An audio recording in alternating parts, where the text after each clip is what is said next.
इसी संडे हो या मंडे रोज खाओ अंडे. Co-powered by for the best smartphone experiences. Co-powered by भरोसा करके देखो.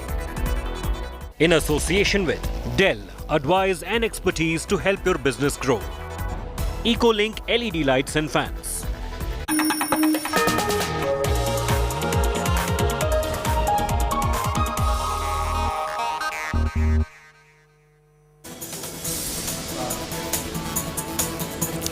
Hello and a very good morning. You're tuned into the special edition of First Up. I'm Akshita Nandagopal, and over the next 2 hours, we're getting you a special broadcast on International Yoga Day. That's right, we're going to be getting you all the live images as Prime Minister Modi leads Yoga Day celebrations in about 30 minutes from now from Mysuru. We'll also be talking a bit about the benefits of yoga, showing you some asanas with our expert here in the studio as well. But first, as always, the headlines.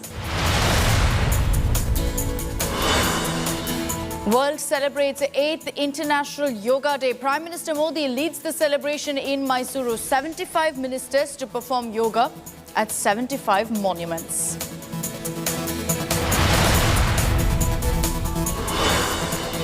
Day 5 of Rahul Gandhi's ED grilling. Rahul already grilled for 40 hours. Agency focusing on Gandhi's link with young Indian Sonia to face ED on Thursday.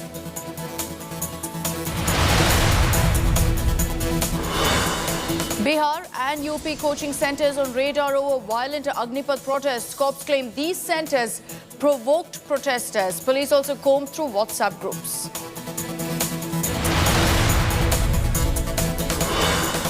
Biggest breakthrough in Moosewala murder case. Killer who fired at the singer nabbed. Assassin tried to kill Moosewala 8 times and even carried grenades as backup.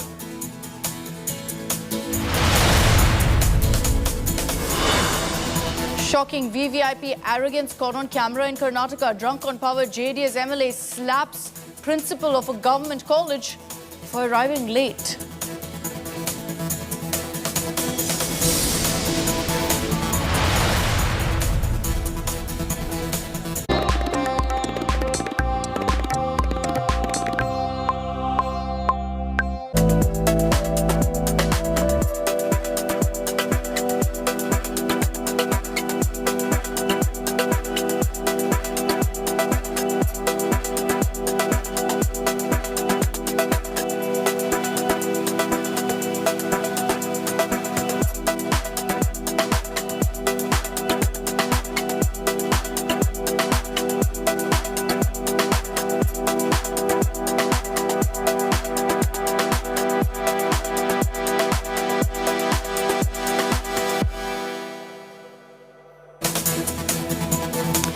It's the 8th International Yoga Day, and here on India Today, as always, we're celebrating the festival of yoga.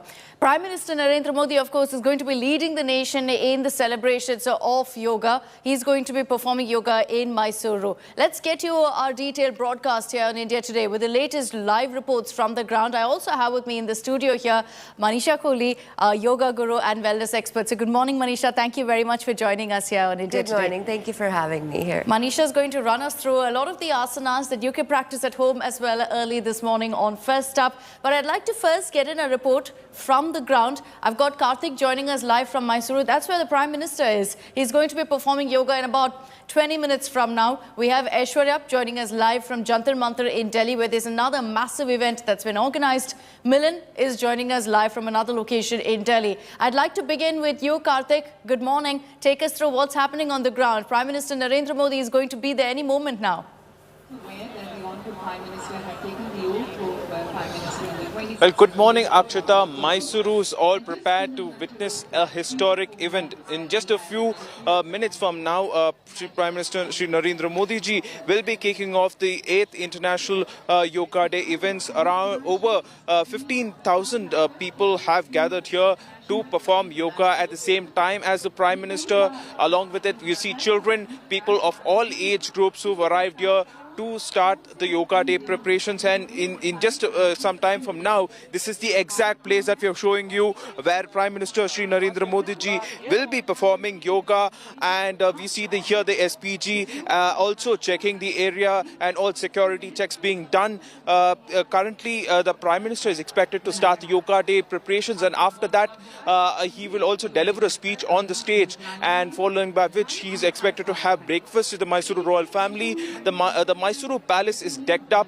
It's filled with people of all ages and from all sections who are here to start the 8th International Yoga Day celebrations. Now, Mysuru and yoga has a lot of connection, and Mysuru has produced a lot of yoga gurus, and also has a rich culture which is entrenched, especially with yoga as well. Here you can see hundreds of yoga aspirants, participants who are ready for any time now for the Prime Minister to arrive and kickstart the Yoga Day preparations. Here you can see hundreds of people who are currently waiting here, all prepared to start with to kickstart the 8th International Yoga Day preparations. And here you see people as well who are here waiting for the Prime Minister, who in some time from now will be arriving in this place and starting with yoga. The Prime Minister is expected to perform around 19 asanas as we speak, and over 15,000 people are in attendance at this place in Mysuru. There's a festive atmosphere here in Mysuru right from yesterday. The entire city has been decked up. The heritage city has come to life of sorts, and here we see people from all age groups assembled awaiting Prime Minister Shri Narendra Modi ji to come and kickstart the 8th International Yoga Day preparations. And we will see the stage is also decked up, all set for the Prime Minister to arrive in some time from now, and to be seen what Prime Minister Modi will speak today after performing yoga. 15,000 people, Karthik tells us, are there right now for Prime Minister Modi's big Yoga Day celebrations.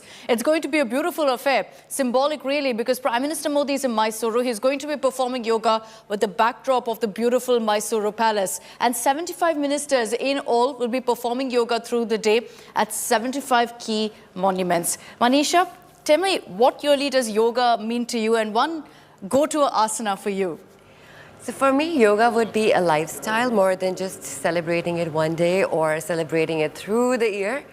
It's how you sit, how do you perform your whole day. Because for me, yoga is more about vitality in the body and being alive and happy and also feeling great in your body.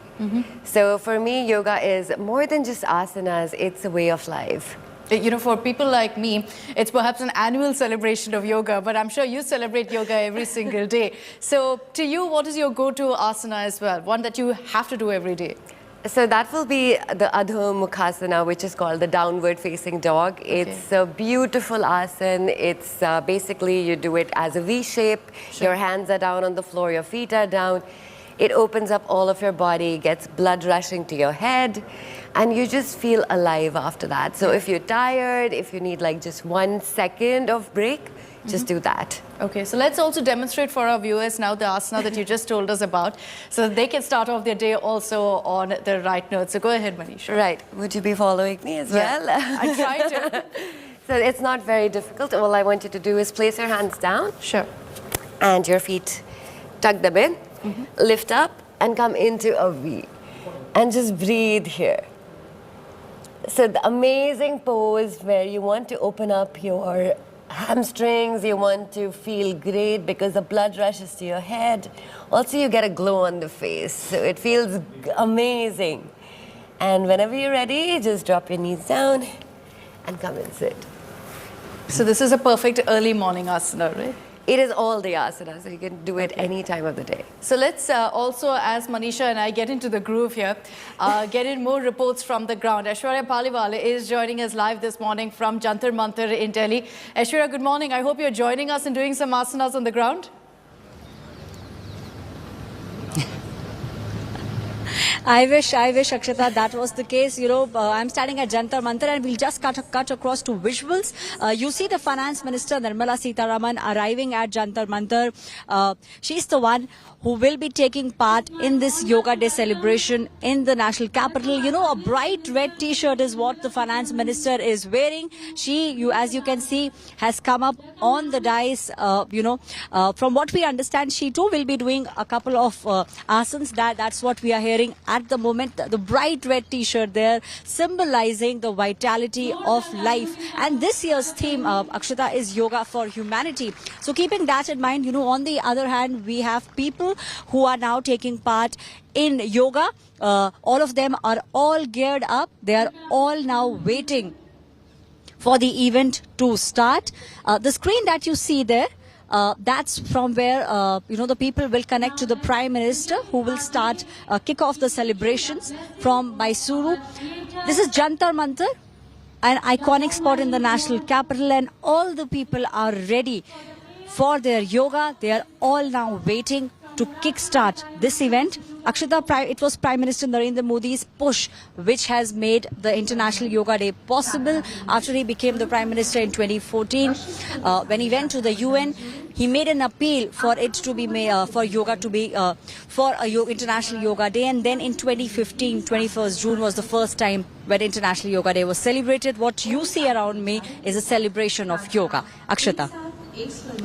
Okay, so Aishwarya getting us that report. I did highlight to you how several union ministers now will be a part of Yoga Day celebrations. All of them will be performing yoga virtually alongside the Prime Minister at different venues across the country. And as Aishwarya just showed us, their Finance Minister Nirmala Sitharaman is present at Jantar Mantar. A quick update from Milind as well, who joins us live from Delhi. Milind, good morning. What's happening around you? Well, good morning to you, Akshata, and everyone's ready to do yoga after at least 2 years of the COVID-19 pandemic. Now, let me remind you that was the time when we weren't gathering like this, and therefore the BJP and the ruling government has put in witnessed events that will have a lot of people around. But I do want to take some questions to the excited youth, and since it's yoga for all, it's all humanity as well, for all ages. I'm all ready to do yoga as well, and so are you, Akshata. So I will ask, sir, 2 साल के बाद अब योगा होने वाला है, जगह जगह पर लोग गैदर कर रहे हैं, तो कितना महत्वपूर्ण मानते हैं आप इस दिन को? ये योगा डे बहुत ही महत्वपूर्ण है, क्योंकि योगा के हमारा एक प्राचीनतम साइंस है, जिसकी वजह से हम बॉडी को एकदम एक्टिवेट करके अपनी पावर को कई गुना बढ़ा पाते हैं।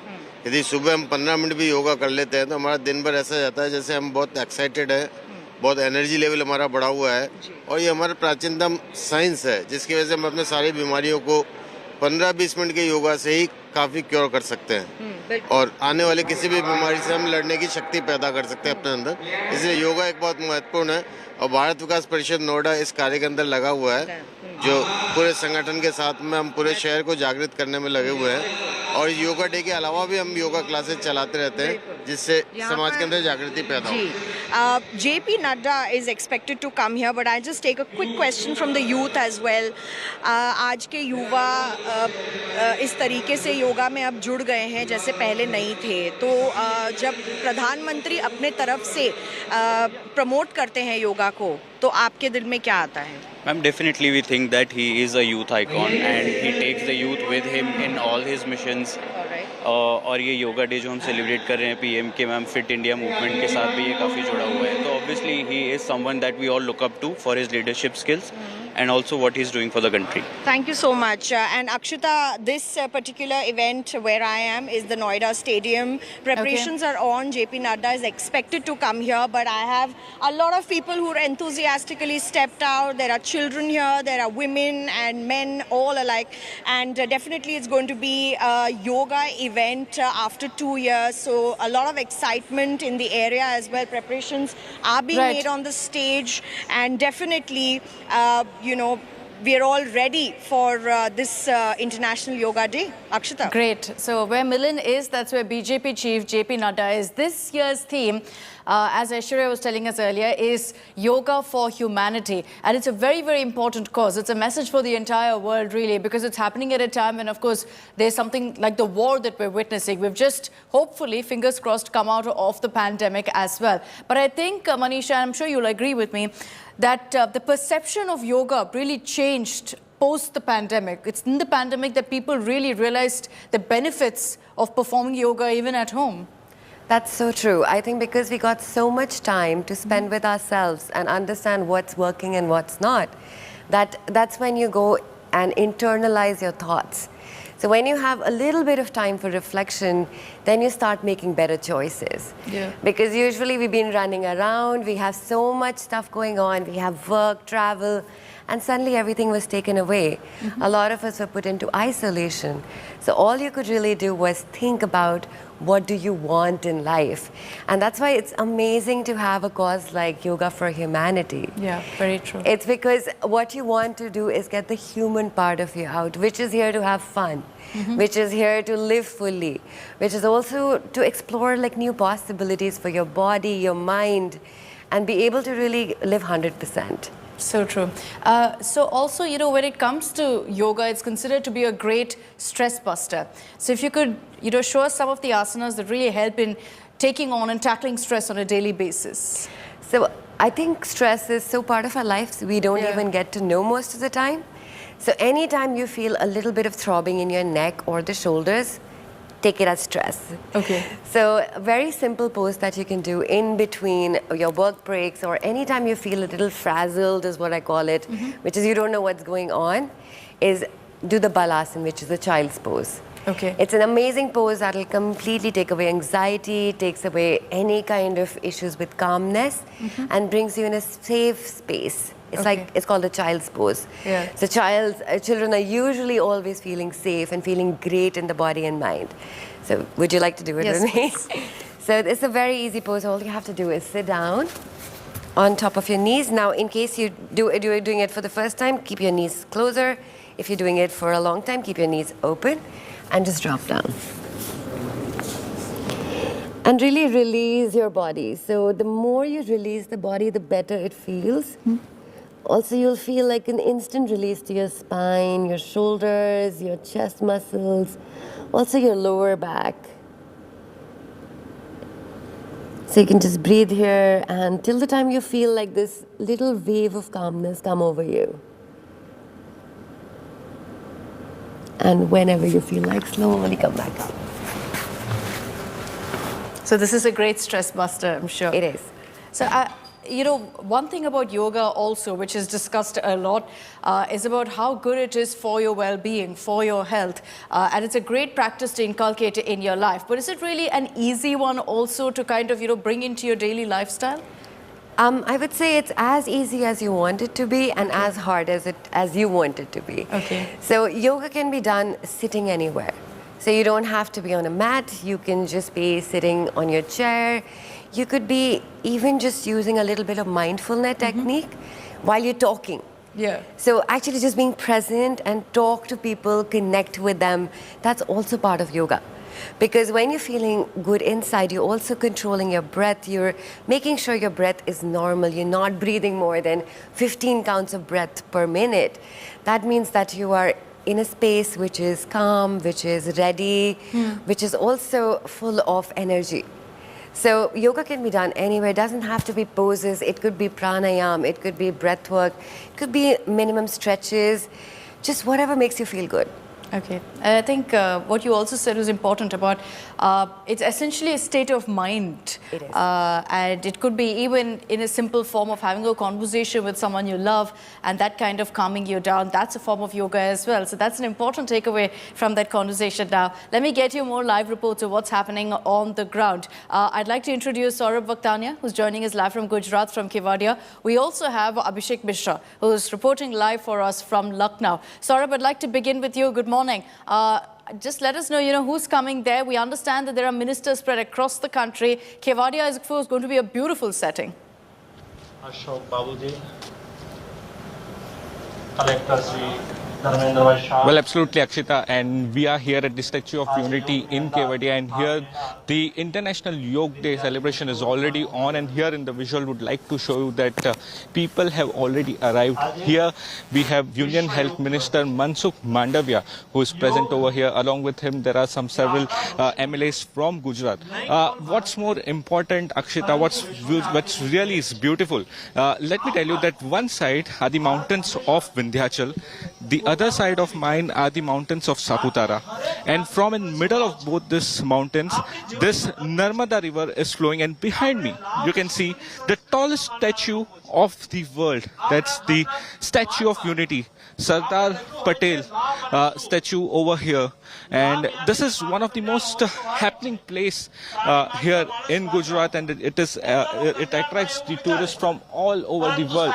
And at such place and such beautiful location, let me tell you that the yoga is being celebrated. Here you can see there are thousands of people who are present over here, and the yoga will be performed in just some time.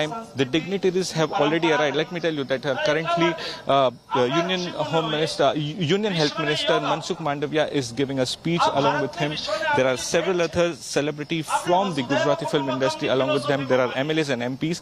And right now, currently, you can see that how Yoga Day is being celebrated here at Statue of Unity. And this is a very scenic place, Akshita. I'd like to tell you, I asked my camera person Sajid Alam to show that how beautiful and scenic this particular place is. That on both the side there are mountains, and from middle of it the river Narmada is flowing. There is a dam over here. There is a huge tallest statue of the world. That's the Statue of Unity, the pride of our country.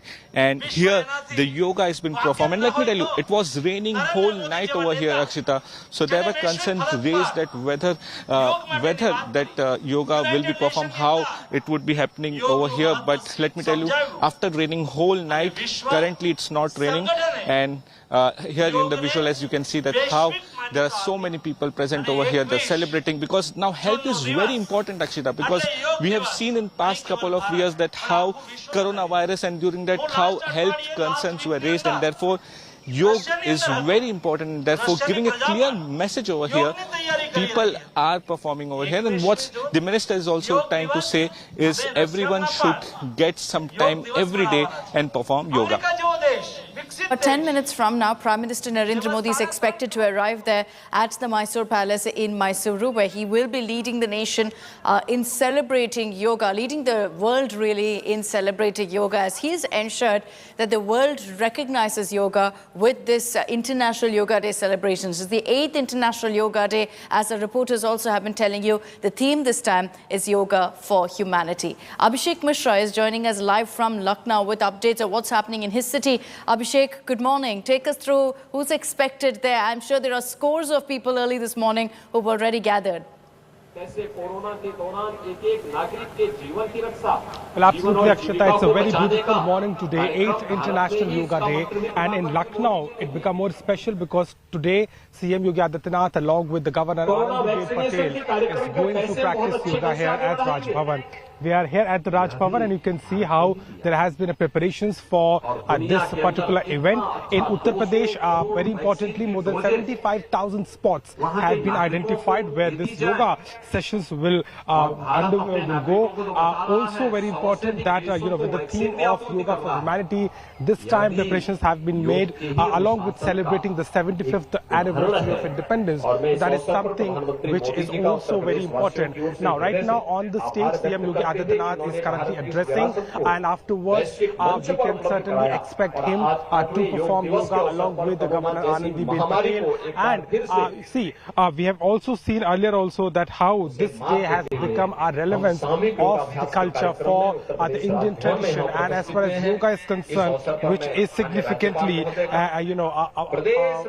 has been a very important part of our day-to-day lives. So that is what something is very evident here, and with the number of people who are participating today, be it the people, the children, small children from the school, and people from all classes.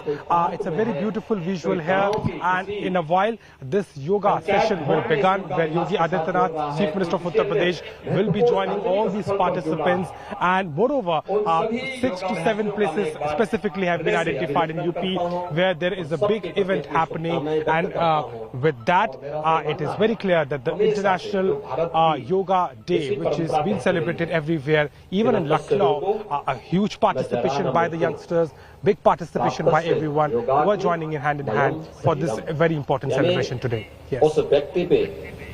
Okay, Abhishek, thank you for getting us that live report from Lucknow. So our reporters fanned across the country, getting you a sense of how Yoga Day is being celebrated, being observed in different parts of India. What's interesting to highlight here is also that the Modi government is ensuring that there's an all-out push on this day. So it's not just Prime Minister Narendra Modi who's going to be performing yoga, but you're going to be seeing almost all ministers spread across the country, and this too at all the key monuments of the country. So it's going to be at a beautiful setting, a beautiful backdrop that you're going to be seeing all of them performing yoga. It's expected that about 6:30 is when Prime Minister Narendra Modi will be there at Mysuru Palace. He's going to be interacting with the 15,000 participants, 15,000 people who've gathered there at the Mysuru Palace. We're being told that he's going to be performing several key asanas as well. And after that, could also address the gathering about the importance of yoga. Manisha, I'm sure you've seen the kind of celebrations that happen every year around on Yoga Day. What do you think are the asanas that Prime Minister Modi will also perform? Because he's always stressed on asanas that are good for health, that are good for well-being. Right, so there are some of the asanas which are very easy to perform and kind of deal with entire well-being of the humans. So those are asanas like Trikonasana, which is a triangle pose, which helps in digestion, which helps in release of the nervous system. It helps in calming the body, calming your endocrine system, also toning the muscles. So one asana that can put a lot of things at ease in one go. So triangle pose is one of them. There is also Vrikshasana, which is the tree pose. Okay. It is a great balancing pose, and as we know, we need a lot of balancing as we grow older because there are a lot of problems that you face when you fall down as you get older. And that's usually because we don't have balance in the body. So strengthening those muscles with any kind of balancing pose, especially the tree pose. Okay. And it's very good for grounding the body, feeling really in line, body posture becomes better. So all these poses are so good that they can actually be for your overall well-being. Okay, so if you could show us some of these asanas as well, what you think that people can practice on a daily basis, something that's, you know, quick for people who have a really pacey lifestyle to be able to also inculcate these habits in their lives. Sure. So I think for people who have a very fast life, and also we have a lot of jobs which is required to sit down through the day. So let's do a few poses which are very easy. You can do them anywhere. You can also take a break while working. You won't look very strange doing them. So you can take these breaks to really open up your spine, your neck and shoulders, which is a major problem with anybody who has a fast-paced life. Yeah. So it's very simple. All you have to do is sit down wherever you are. You take a deep breath in and really squeeze your shoulder blades back and look up. As you exhale, pull your shoulder blades in and get your elbows together. So you will already feel that opening up in your shoulder blades, in your neck. And again, inhale and exhale. Really squeeze your tummy in here so you round your back. The more you round your back, the better is the stretch. Inhale up. Look up. Get that thyroid gland also working when you look up. Exhale, squeeze everything in.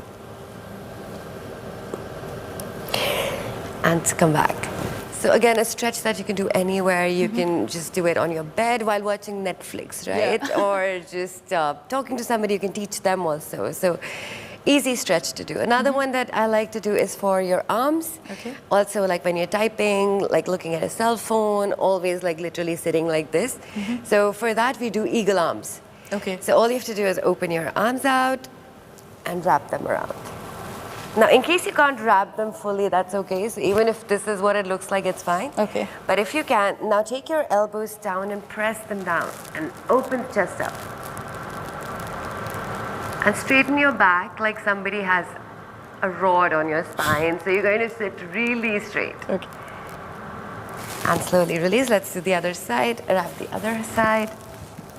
And now press the arms down and open the shoulders.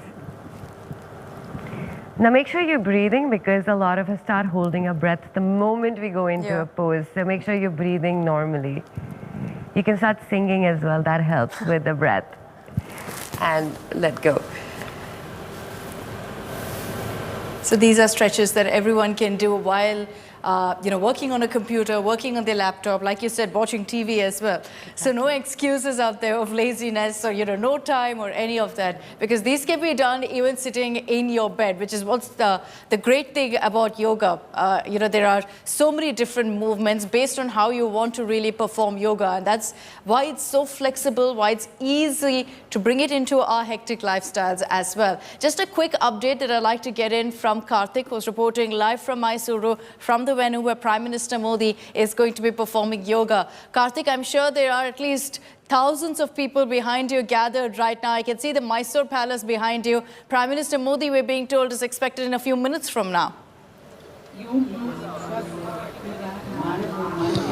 Well, definitely, Akshata. The mood right now in Mysuru is very high, and here you can see over 15,000 people who've gathered here to perform yoga along with the Prime Minister. People from all sections of society of different age groups have come here. A lot of students as well. Over 15,000 people will be performing yoga with the Prime Minister. They are expected to perform around 20 asanas. Now, Mysuru will be witnessing this historic event unfold in a few minutes from now. The Prime Minister, Shri Narendra Modi ji, will be arriving at the spot in some time from now and will be performing right at the spot. We are focusing right now in between, all these yoga participants. This year's Yoga Day is also very special because this year's theme is Yoga for Humanity, and it also focuses on how yoga has helped people across the world to try and revive themselves, from the pandemic. And here you see SPG also trying and focusing on security aspects is here as well. And one more beautiful aspect of this year's yoga celebration is it is being celebrated inside the majestic Mysuru Palace, which looks absolutely beautiful right now as the dawn begins. And here you see the Mysuru Palace also being decked up for this year's yoga year, for this year's 8th International Yoga Day preparation. And in some time from now, the Prime Minister will be joining all the 15,000 participants and kick off the International Yoga Day preparations. And this year, the participants are expected to perform around 20 asanas. And this year is also special one also because this also coincides with the Azadi Ka Amrit Mahotsav, the 75 years of independence. So yoga is currently being performed in 75 different parts of the country and the world as well. So this all coincides with the International Yoga Day preparations, and it will all begin right here at this place with Prime Minister Narendra Modi ji kicking off the preparation in some time from now. The spirits are high, and all the participants here are all cheered up to welcome the Prime Minister and to perform yoga with him. That's right. It's nice to see so many people up and about. I'm an early riser. I come in to do the morning bulletin every single day, but it's nice to have company definitely with so many people up and about this International Yoga Day, including Prime Minister Modi. He's going to be performing yoga in just a few moments from now from that beautiful location that you see on your screens, the historic, beautiful Mysuru Palace. Prime Minister is there on a 2-day visit to Karnataka, so he's linked a number of government political events along with this important today, and he's chosen to celebrate Yoga Day there in Mysuru, outside the Mysuru Palace. It's after a brief lull because of the pandemic. Largely, most of these events became completely virtual, and this time the theme, because of all that's happening across the world, not just in India, is Yoga for Humanity. Manisha, what really sums up yoga for humanity to you? When we use that term, what are the asanas, the movements that come to your mind when we talk about yoga for humanity? So yoga for humanity, I would say, as I said, that it means being more human to yourself. So once you feel good and complete in yourself is when you can give out to others. So what I feel is like you need to put your own oxygen mask first, be so full of yourself first, and then you can give out. So the better the person you are within, the better you will project out. So for that, I think all the poses that are required are something that bring you less anxiety, calm you down, And again, the more free you feel in the body, when your body is feeling supple, is feeling great, you want to be happy when you wake up in the morning, that's the first sign that you're doing very well in life, is when you wake up in the morning, you wake up with a smile, right? So the moment you do that, that means there's something working right for your life. And that's what yoga asanas are meant to do, make you feel great. A lot of people feel stiff through the day. You know, so when you feel stiff, then your energy is not moving inside. You don't come out as somebody who is free, who is happy, because you have so much stuckness within your body.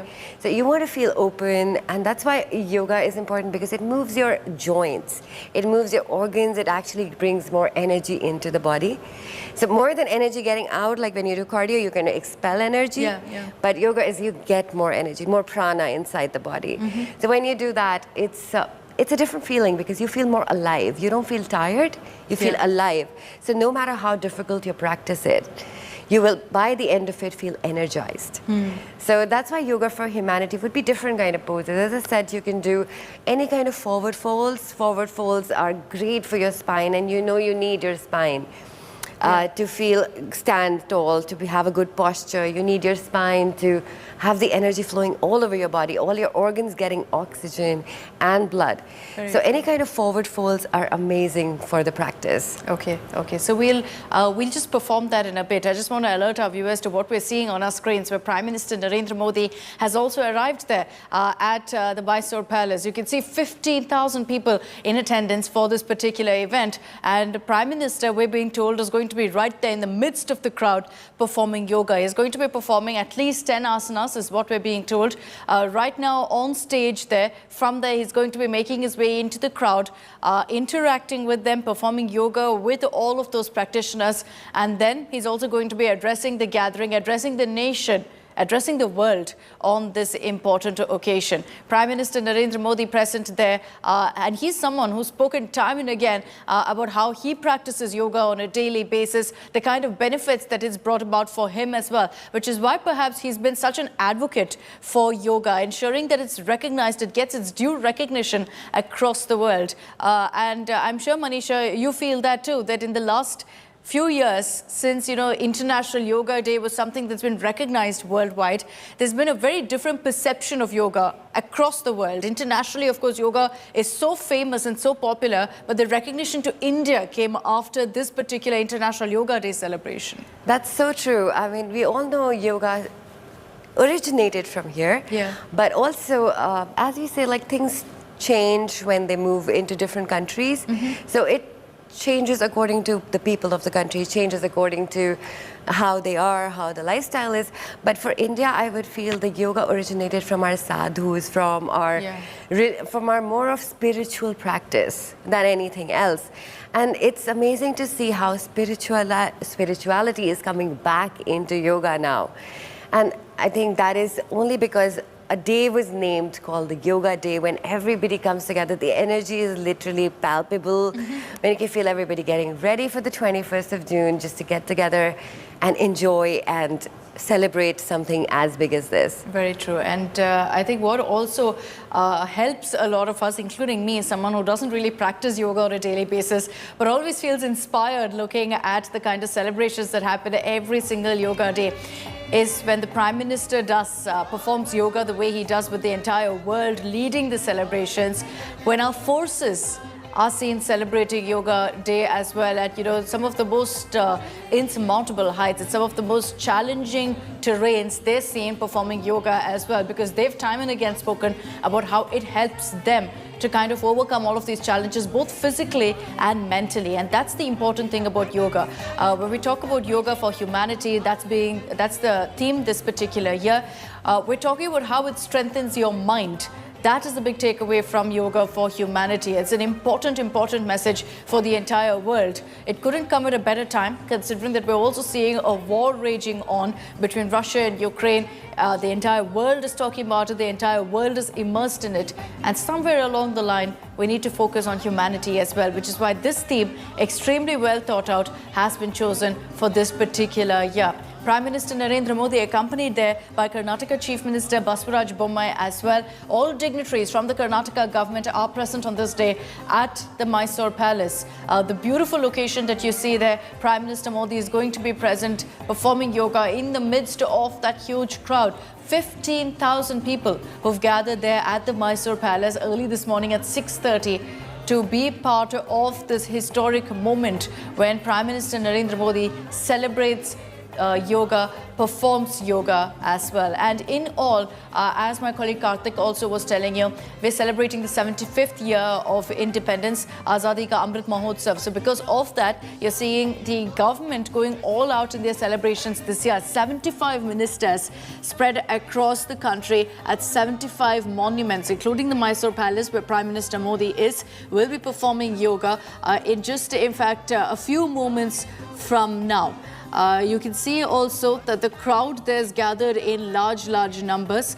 Prime Minister Modi performing yoga is going to be beamed across the country, and at every event that his ministers are present at, the event is being beamed to ensure that kicks off officially celebrations here in the country. Of course, we've spoken time and again about this, about how the world also now recognizes the benefits of yoga. There's been a lot of talk about the Western world embracing yoga a lot more than Indians have, and hopefully that's been changing in the last few years with the kind of recognition, the kind of awareness that's being spread about yoga as well. So we're getting you all the latest ground reports. Prime Minister Narendra Modi on stage there at Mysuru Palace, accompanied by Chief Minister Basuraj Bommai. You can see all of the participants present there with their yoga mats, ready for Prime Minister Modi to kick off celebrations. Let's cut across live to find out what's happening. Unique. For you're going to be seeing many new initiatives happening for the first time. And these, ladies and gentlemen, have been coordinated by our Honorable Ayush Minister, Shri Sarvanand Sonowalji, who's also the Minister for Ports, Shipping and Waterways.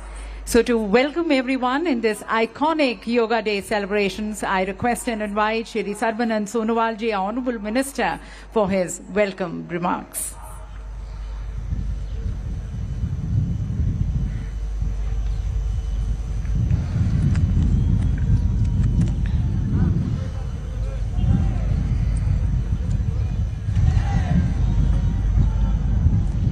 Namaskar. Honorable Prime Minister of India, Shri Narendra Modi ji, Honorable Governor of Karnataka, Shri Tharsan Gehlot ji, Honorable Chief Minister of Karnataka, Basavaraj S. Bommai ji, Honorable Minister of Cooperation and Mysuru District in charge, S.T. Samasekhar ji, Honorable Minister of Health, Government of Karnataka, Sudhakar Rao ji, Honorable Dr. Pramada Devi Wadiar ji, Rajmata Mysuru, Honorable Yudhibir Krishna Datta Samaraja Wadiar, Maharaja.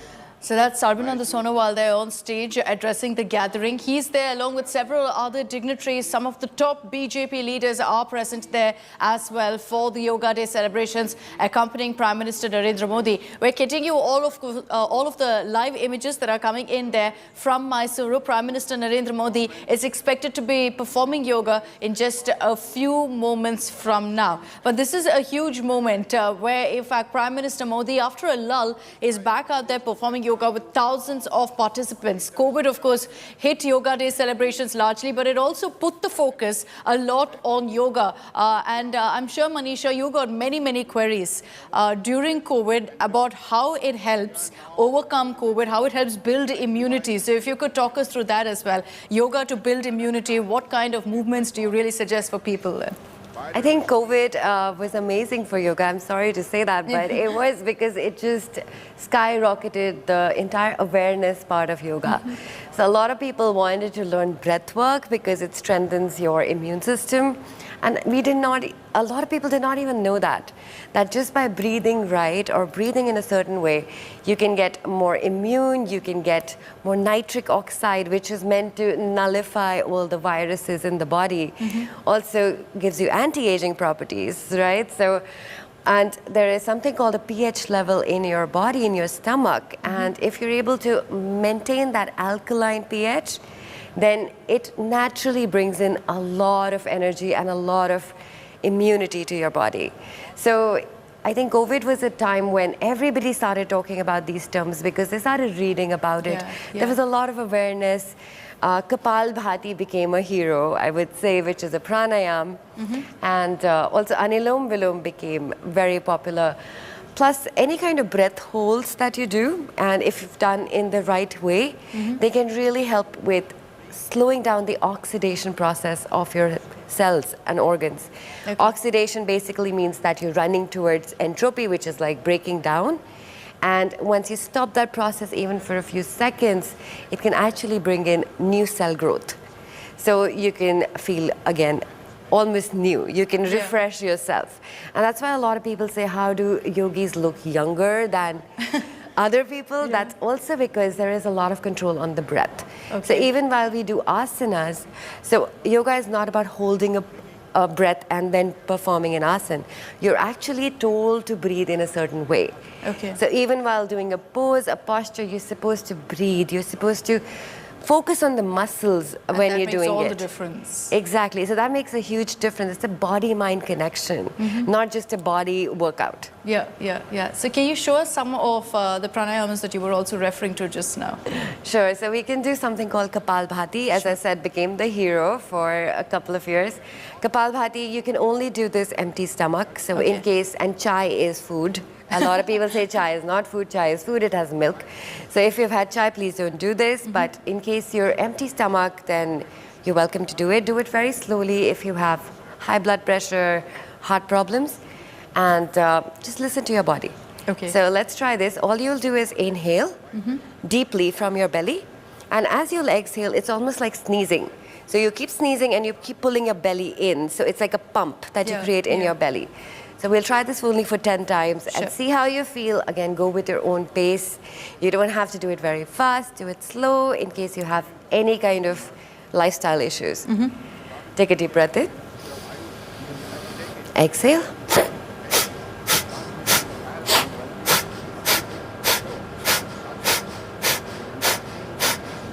So what you're doing is you're pumping the stomach in. So you're literally pulling your navel in every time you breathe out. It's like a sneezing sound if you have a cold, which we usually do. So that also opens up with that. So don't keep like tissues around you. So that's your Kapalbhati. You can do it 20 times, you can do it 30 times, but listen to your body, take breaks in between, and make sure you do it empty stomach, at least 4 hours. So I remember this, especially because it's also been popularized by Ramdev, right? Everyone's spoken about Ramdev doing it, and you're right, during COVID, this was essentially like a savior. But I think what also most people start off their day with, and as we beam those images for you from across the country of the kind of Yoga Day celebrations, most people seem to be performing a Surya Namaskar. That's the right way to kick off your day. That's true. Surya Namaskar is the holy grail of yoga. So imagine one set of 12 poses give you a head to toe workout. So you can do it 1 time as a warm-up, you can do it 10 times, and some people even do 108 Surya Namaskars. I've heard of these people. So basically Surya Namaskar is 12 different steps that you perform. And as I said, it works from your head, top of the head till the toes. So you're engaging all body parts, you're engaging all muscles. You're also pumping in a lot of breath when you breathe in and breathe out. Surya Namaskar is usually done with breath. Every time there's an extension, when your head goes back, your chest is open, you breathe in to get more oxygen into the body. Every time you collapse down, you give it space to come out, release the muscles, release the tension. So you can see there is a lot of mind, body, and breath combination in everything. So, and Surya Namaskar, as I said, it can be a complete workout, it can be restorative, it can be a great stretch, warm up, cool down, whatever you want to make it. Great. So let's start off our day on the right note. Let's start off with a couple of Surya Namaskars. Let's do that. So come to the top of your mat. Okay. You can keep your feet slightly apart. Put the hands to the center of the chest. We start with Namaskar with your hands to your heart. Take a deep breath in, bend backwards. Make sure your hands and ears are best friends here, so you to keep them together. Exhale forward. Hang your head loose. Inhale, take one leg back into a lunge. Now you want to keep the knee down, you can keep the knee down, or you can just keep it up. Exhale, come into your plank pose, which is your Dandasana. Making sure you are in line. Drop your knees, drop your chest. Inhale, lift up into Cobra. Exhale, tuck your toes in, lift back up into Downward Facing Dog. Inhale, take the same leg forward, look up, make sure your chest is open. So as we said, we want more oxygen in the body. And exhale, forward fold. Inhale to take both the hands up. Exhale back to the center. Would you like to do it one more time? Sure. It's quite a workout, I must say. For anyone who says yoga is not difficult, try doing a couple of Surya Namaskars. So let's do it one more time. Inhale, both the hands go back. Exhale forward. Let your head touch down as much as possible. Take one leg back. Look up. Make sure chest is open. Exhale into plank pose. That's amazing for your core muscles, by the way. Yeah. Drop your knees, drop your chest. Inhale, lift up into Cobra. Exhale, tuck your toes into Parvatasana, the mountain. Inhale, opposite leg. Exhale, both feet together.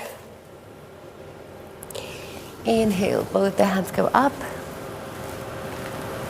Exhale, back to the center. Wow, so I've officially woken up now, and I'm sure all your viewers who also performed the Surya Namaskar with us, you're feeling refreshed, you're feeling rejuvenated, and that's, I think, the whole idea of doing the Surya Namaskar. Let me also cut across live to what's happening right now at the Mysuru Palace in Mysuru. The Prime Minister, I'm sure, also is going to be performing Surya Namaskars. It's something that he's spoken about time and again, about the benefits that you get from performing the Surya Namaskar. Let's cut across live to the Prime Minister. Thaawarchand Gehlot ji, मुख्यमंत्री श्री बसवराज बोम्बाई जी,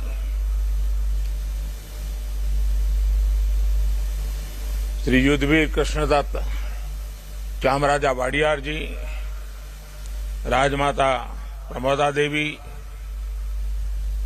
मंत्री श्री सर्बानंद सोनोवाल जी, देश और विश्व भर के सभी लोगों को 8वें अंतर्राष्ट्रीय योग दिवस की हार्दिक शुभकामनाएं। आज योग दिवस के अवसर पर मैं कर्नाटक की सांस्कृतिक राजधानी, अध्यात्म और योग की धरती मैसूरू को प्रणाम करता हूं।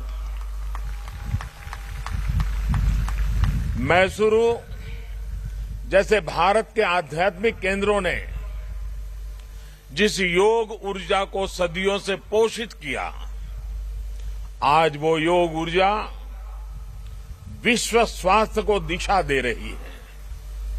आज योग वैश्विक सहयोग का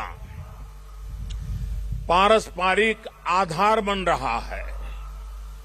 आज योग मानव मात्र को निरोग जीवन का विश्वास दे रहा है।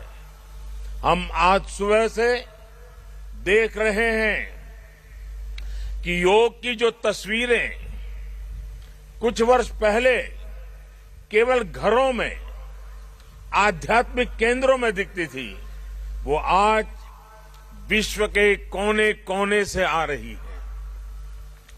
ये तस्वीरें आत्मिक बोध के विस्तार की तस्वीरें हैं। ये तस्वीरें एक सहज, स्वाभाविक और साझी मानवीय चेतना की तस्वीरें हैं। खास तौर पर तब जब दुनिया ने बीते 2 सालों में सदी की इतनी बड़ी महामारी का सामना किया हो, इन परिस्थितियों में देश, द्वीप, महाद्वीप की सीमाओं से ऊपर योग दिवस का ये उत्साह, ये हमारी जीवटता का भी प्रमाण है। योग अब एक वैश्विक पर्व बन गया है। योग किसी व्यक्ति मात्र के लिए नहीं, संपूर्ण मानवता के लिए है। इसलिए इस बार अंतर्राष्ट्रीय योग दिवस की थीम है योगा फॉर ह्यूमैनिटी। मैं इस थीम के जरिए योग के इस संदेश को पूरी मानवता तक पहुंचाने के लिए यूनाइटेड नेशंस का और सभी देशों का हृदय से धन्यवाद करता हूं। मैं दुनिया के सभी नागरिकों का भी सभी भारतीयों की तरफ से अभिनंदन करता हूं। साथियों, योग के लिए हमारे ऋषियों ने, हमारे महर्षियों ने, हमारे आचार्यों ने कहा है, शांतिम योगेन विंदति। It means yoga brings peace for us. The peace from yoga is not only for individuals. Yoga brings peace to our society. Yoga brings peace to our nations and the world. And yoga brings peace to our universe. This might feel an extreme thought to someone, but our Indian sages have answered this with a simple mantra. Yat pinde tat brahmande. This whole universe starts from our own body and soul. The universe starts from us, and yoga makes us conscious of everything within us and builds a sense of awareness. It starts with self-awareness and proceeds to awareness of the world. When we become aware of ourselves and our world, we begin to spot things that need to be changed, both in ourselves and in the world. These may be individual lifestyle problems or global challenges like climate change and international conflicts. Yoga makes us conscious, competent, and compassionate towards these challenges. Millions of people with a common consciousness and consensus, millions of people with inner peace will create an environment of global peace. That's how yoga can connect the people. That's how yoga can connect the countries. And that's how yoga can become a problem solver for all of us. साथियों, भारत में हम इस बार योगा दिवस हम एक ऐसे समय पर मना रहे हैं जब देश अपनी आजादी के 75वें वर्ष का पर्व मना रहा है, अमृत महोत्सव मना रहा है। योग दिवस की ये व्यापकता, ये स्वीकार्यता भारत की उस अमृत भावना की स्वीकार्यता है जिसने भारत के स्वतंत्रता संग्राम को ऊर्जा दी थी। इसी भावना को सेलिब्रेट करने के लिए आज देश के 75 अलग अलग शहरों के 75 ऐतिहासिक स्थलों के साथ ही अन्य नगरों के लोग भी ऐतिहासिक स्थानों पर योग कर रहे हैं। जो ऐतिहासिक स्थान भारत के इतिहास के साक्षी रहे, जो स्थान सांस्कृतिक ऊर्जा के केंद्र रहे, वो आज योग दिवस के जरिए एक साथ जुड़ रहे हैं।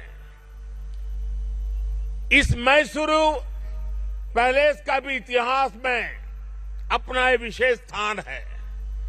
भारत के ऐतिहासिक स्थलों पर सामूहिक योग का अनुभव भारत के अतीत को, भारत की विविधता को और भारत के विस्तार को एक सूत्र में पिरोने जैसा है। अंतर्राष्ट्रीय स्तर पर भी हमने इस बार गार्डियन रिंग ऑफ योगा, ये गार्डियन रिंग ऑफ योगा का ऐसा ही अभिनव प्रयोग आज पूरे विश्व भर में हो रहा है। दुनिया के अलग अलग देशों में सूर्योदय के साथ, सूर्य की गति के साथ लोग योग कर रहे हैं, योग से जुड़ रहे हैं। जैसे जैसे सूर्य आगे बढ़ रहा है, उदय हो रहा है, उसकी प्रथम किरण के साथ अलग अलग देशों में लोग साथ जुड़ते जा रहे हैं। पूरी पृथ्वी के चारों ओर योग की रिंग बन रही है। यही है गार्डियन रिंग ऑफ योगा। योग के ये प्रयोग स्वास्थ्य, संतुलन और सहयोग की अद्भुत प्रेरणा दे रहे हैं। साथियों, दुनिया के लोगों के लिए योग आज हमारे लिए केवल पार्ट ऑफ लाइफ नहीं है। प्लीज रिमाइंड, ये पार्ट ऑफ लाइफ नहीं है, बल्कि योग अब वे ऑफ लाइफ बन रहा है।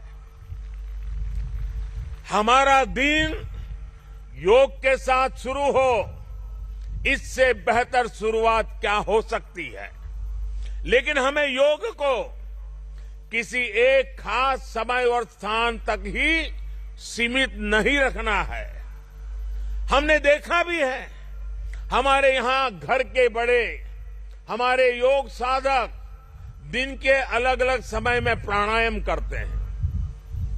कई लोग अपने ऑफिस में भी काम के बीच में कुछ देर दंडासन करते हैं, फिर दोबारा काम शुरू करते हैं। हम कितने भी तनावपूर्ण माहौल में क्यों न हो, कुछ मिनट का ध्यान हमें रिलैक्स कर देता है, हमारी प्रोडक्टिविटी को बढ़ा देता है। इसलिए हमें योग को एक अतिरिक्त काम के तौर पर नहीं लेना है। हमें योग को जानना भी है, हमें योग को जीना भी है, हमें योग को पाना भी है, हमें योग को अपनाना भी है और हमें योग को पनपाना भी है। और जब हम योग को जीने लगेंगे, योग दिवस हमारे लिए योग करने का नहीं, बल्कि अपने स्वास्थ्य, सुख और शांति को सेलिब्रेट करने का माध्यम बन जाएगा। साथियों, आज समय है कि हम योग से जुड़ी अनंत संभावनाओं को साकार करें। आज हमारे युवा बड़ी संख्या में योग के क्षेत्र में नए नए आइडियाज के साथ आ रहे हैं। इस दिशा में हमारे देश में आयुष मंत्रालय ने स्टार्टअप योगा चैलेंज भी लॉन्च किया है। योग के अतीत को, योग की यात्रा को और योग से जुड़ी संभावनाओं के लिए यहां मैसूरू के दशहरा ग्राउंड में इनोवेटिव डिजिटल एग्जीबिशन भी लगी है। मैं देश के और दुनिया के सभी युवाओं में से इस तरह के प्रयासों से जुड़ने का आह्वान करता हूं। मैं वर्ष 2021 के लिए prime minister awards for outstanding contribution for promotion and development of yoga के जो विनर्स हैं, मैं उन सभी विनर्स को हृदय से बहुत बहुत बधाई देता हूं। मुझे विश्वास है योग की ये अनादि यात्रा अनंत भविष्य की दिशा में ऐसे ही अनवरत चलती रहेगी। हम सर्वे भवन्तु सुखिनः, सर्वे सन्तु निरामय के भाव के साथ एक स्वस्थ और शांतिपूर्ण विश्व को योग के माध्यम से भी गति देंगे। इसी भाव के साथ आप सभी को एक बार फिर योग दिवस की बहुत बहुत शुभकामनाएं, बहुत बहुत बधाई, धन्यवाद।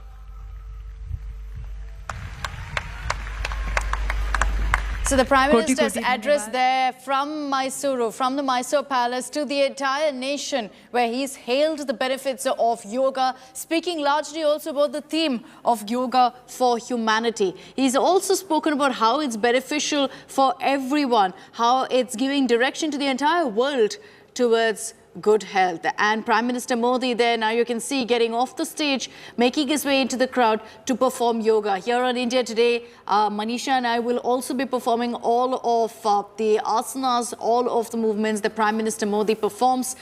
In all, we're being told he's going to be performing a number of asanas. The Prime Minister making his way into the crowd. There are 15,000 people in attendance. And you see several of those practitioners on stage. They're going to be leading all of, in fact, the celebrations that we're going to be seeing today.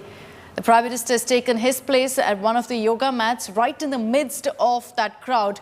And he's going to be performing all of these movements along with the rest of the country. And with the Prime Minister performing yoga, it's essentially kicking off celebrations with 75 ministers spread across the country. They'll all also be beginning they'll also be performing yoga alongside the Prime Minister. Let's cut across live. ಹಾರ್ದಿಕ ಸ್ವಾಗತ है ಐತಿಹಾಸಿಕ ಮೈಸೂರು ಅರಮನೆಯ ಪ್ರಾಂಗಣದಲ್ಲಿ ಉಪಸ್ಥಿತಿರುವ ಎಲ್ಲ ಯೋಗ ಬಂಧುಗಳಿಗೆ हार्दिक स्वागत सुस्वागत। आइए प्रार्थना से हम सब योगाभ्यास प्रारंभ करेंगे। प्रार्थने मूलक योगाभ्यासवನ್ನ प्रारंभ ಮಾಡೋಣ।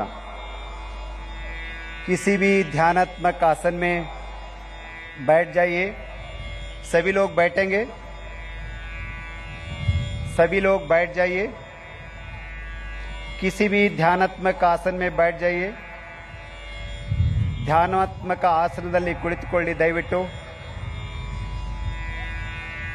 प्रार्थना के लिए आंखों को बंद कीजिए। नमस्कार मुद्रा में हाथों को जोड़ लीजिए। ಪ್ರಾರ್ಥನೆಗಾಗಿ ಕಣ್ಣುಗಳನ್ನು ಮುಚ್ಚಿ ಕೈ ಜೋಡಿಸಿ ನಮಸ್ಕಾರ ಮುದ್ರೆ ಧಾರಣ ಮಾಡಿ। सभी एक स्वर में 3 बार ओंकार का उच्चारण करेंगे। तत्पश्चात प्रार्थना आरंभ करेंगे। 3 ಬಾರಿ ಓಂಕಾರವನ್ನು ಉಚ್ಚಾರಣೆ ಮಾಡುತ್ತಾ ಪ್ರಾರ್ಥನೆಯನ್ನು ಪ್ರಾರಂಭಿಸೋಣ।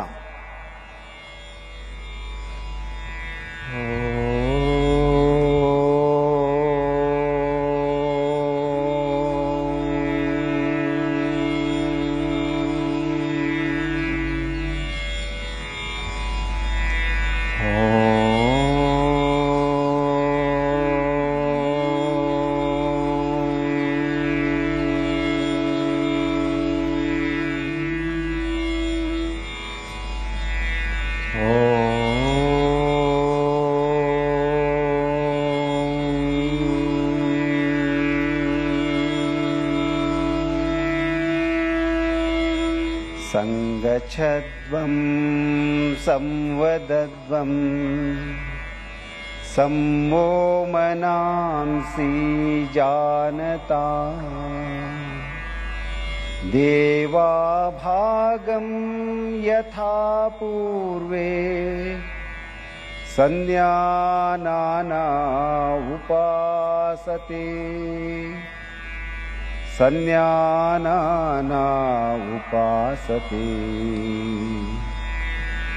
ओम शांति शांति शांति। आंखें खोले, हाथों को वापस घुटनों पर रखिए। ಕಣ್ಣುಗಳನ್ನು ತೆರೆಯಿರಿ, ಕೈಗಳನ್ನು ಮೊಳಕಾಲುಗಳ ಮೇಲಿರಿಸಿ। अब योगिक चालन क्रियाओं का अभ्यास करेंगे। ಈಗ योगिक चालन क्रियाಗಳ ಅಭ್ಯಾಸವನ್ನು ಪ್ರಾರಂಭಿಸೋಣ। अपने स्थान पर खड़े हो जाइए। ನಿಮ್ಮ ಸ್ಥಳದಲ್ಲಿ ಎದ್ದು ನಿಂತುಕೊಳ್ಳಿ. चालन क्रियाओं का अभ्यास शरीर को लचीला बनाता है. ಚಾಲನ ಕ್ರಿಯೆ ಅಭ್ಯಾಸದಿಂದ ಶರೀರವನ್ನು ಸರಳಗೊಳಿಸುತ್ತದೆ. गर्दन की क्रियाओं के साथ प्रारंभ करेंगे. कुत्तिगे क्रियेಗಳು. गर्दन को आगे और पीछे झुकाने का अभ्यास करेंगे. ಕುತ್ತಿಗೆಯನ್ನು ಹಿಂದೆ ಮತ್ತು ಮುಂದೆ ಬಾಗಿಸುವ ಅಭ್ಯಾಸ. पैरों में 2 इंच का अंतर रखिए. ಕಾಲುಗಳ ನಡುವೆ 2 ಇಂಚಿನ ಅಂತರವಿರಲಿ. हाथों को कमर पर रखिए. ಕೈಗಳನ್ನು ಸೊಂಟದ ಮೇಲಿಡಿ. श्वास लीजिए. ಉಸಿರನ್ನ ತೆಗೆದುಕೊಳ್ಳಿ.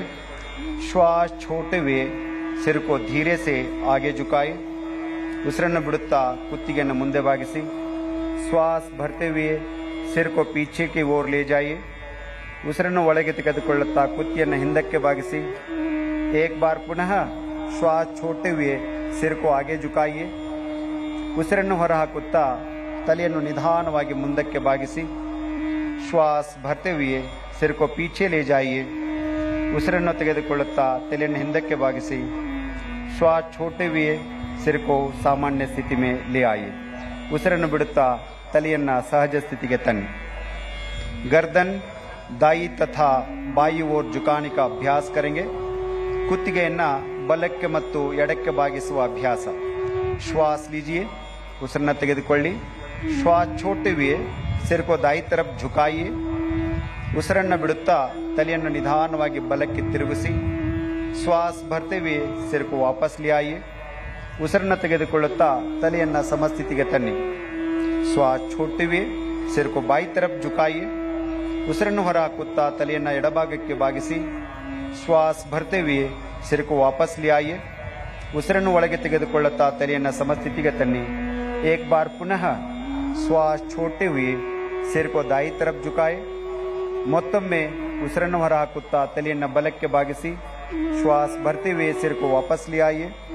ಉಸಿರನ್ನು ಒಳಗೆ ತೆಗೆದುಕೊಳ್ಳುತ್ತಾ ತಲೆಯನ್ನು ಸಮಸ್ಥಿತಿಗೆ ತನ್ನಿ. श्वास छोड़ते हुए सिर को बाई तरफ झुकाइए. ಉಸಿರನ್ನು ಬಿಡುತ್ತಾ ತಲೆಯನ್ನು ಎಡಭಾಗಕ್ಕೆ ಬಾಗಿಸಿ. श्वास भरते हुए सिर को सामान्य स्थिति में ले आइए. ಉಸಿರನ್ನು ಒಳಗೆ ತೆಗೆದುಕೊಳ್ಳುತ್ತಾ ತಲೆಯನ್ನು ಸಮಸ್ಥಿತಿಗೆ ತನ್ನಿ.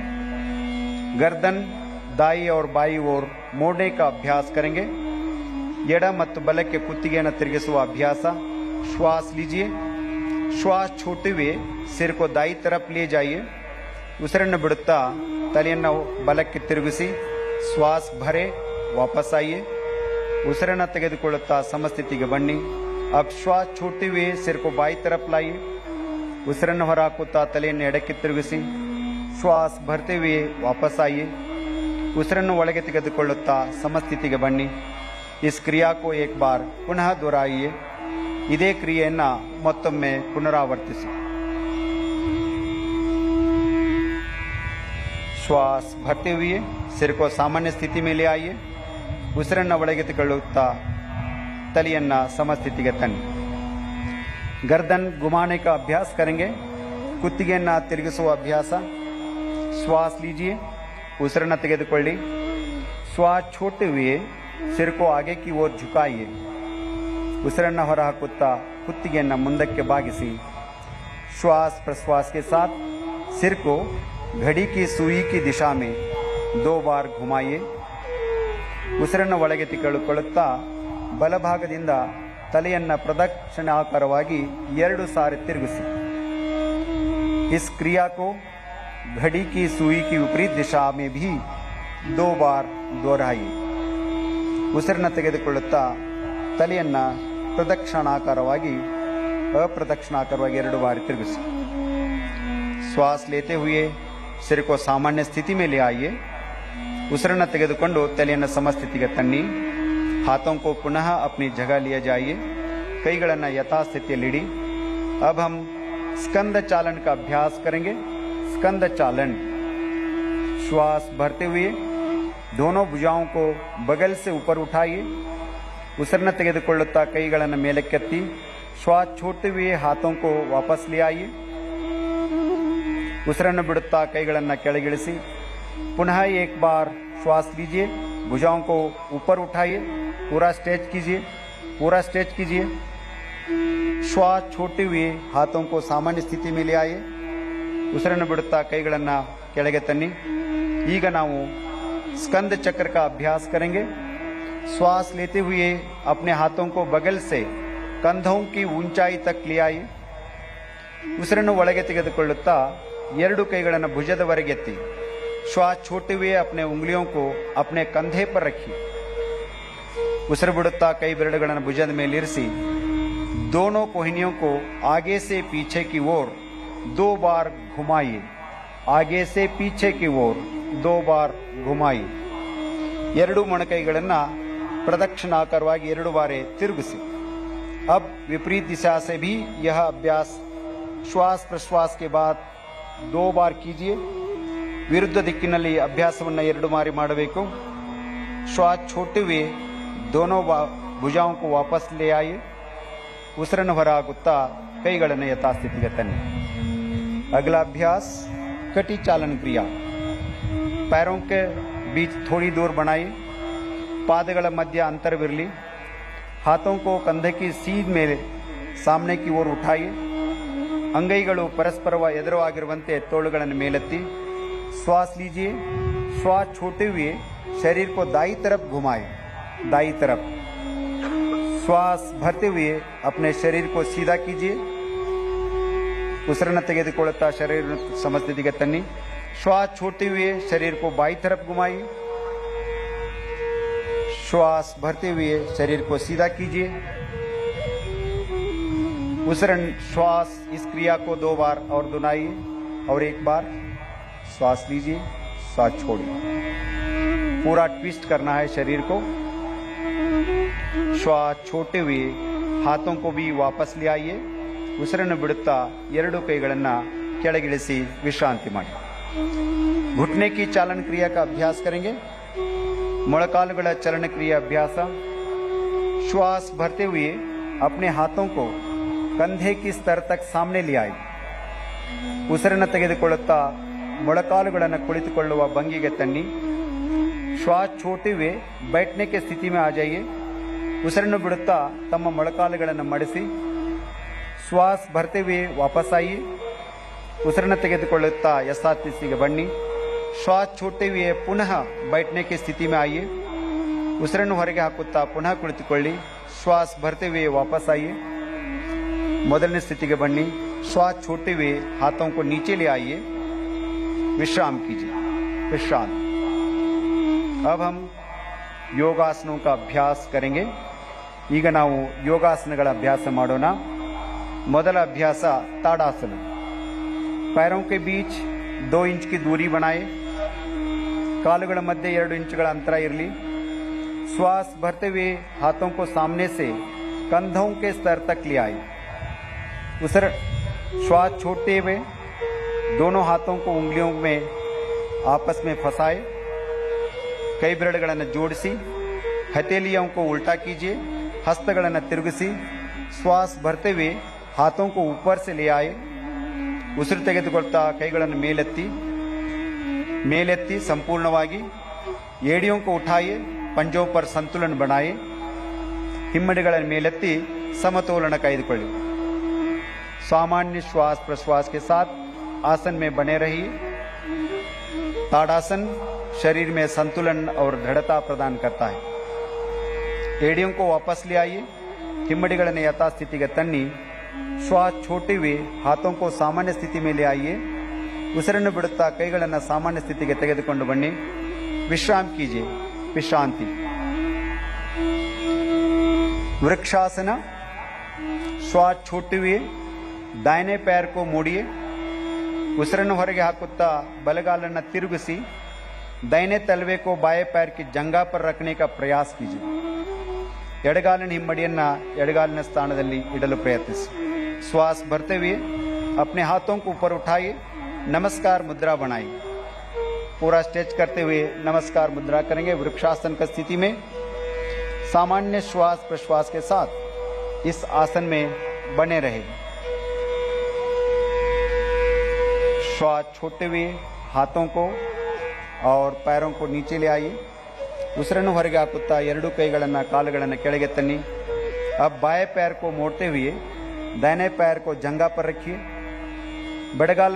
ಎಡಗಾಲನ್ನು ಮಡಚಿ ಬಲಭಾಗದ ತೊಡೆಯ ಪಕ್ಕದಲ್ಲಿ ಇಡಿ. श्वास भरते हुए अपने हाथों को ऊपर उठाए, नमस्कार मुद्रा बनाए.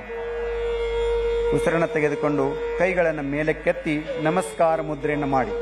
ತುಂಬ ಸುಂದರವಾದಂಥ ದೃಶ್ಯ.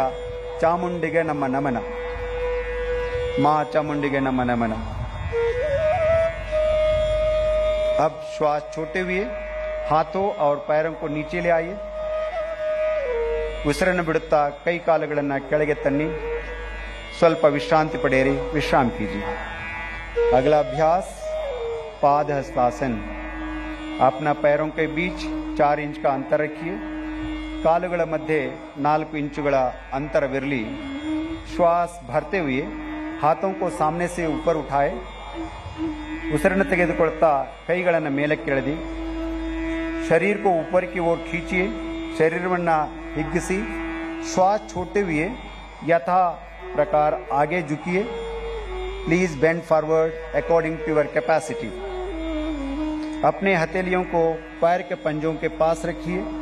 ಕೈಗಳನ್ನು ಪಾದದ ಪಕ್ಕದಲ್ಲಿ ಇಡಿ. ತಲೆಯನ್ನು ಮೊಳಕಾಲುಗಳಿಗೆ ತಾಗಿಸಿ. Let the head touch your knee if possible. सामान्य श्वास प्रश्वास के साथ आसन में बने रहिए.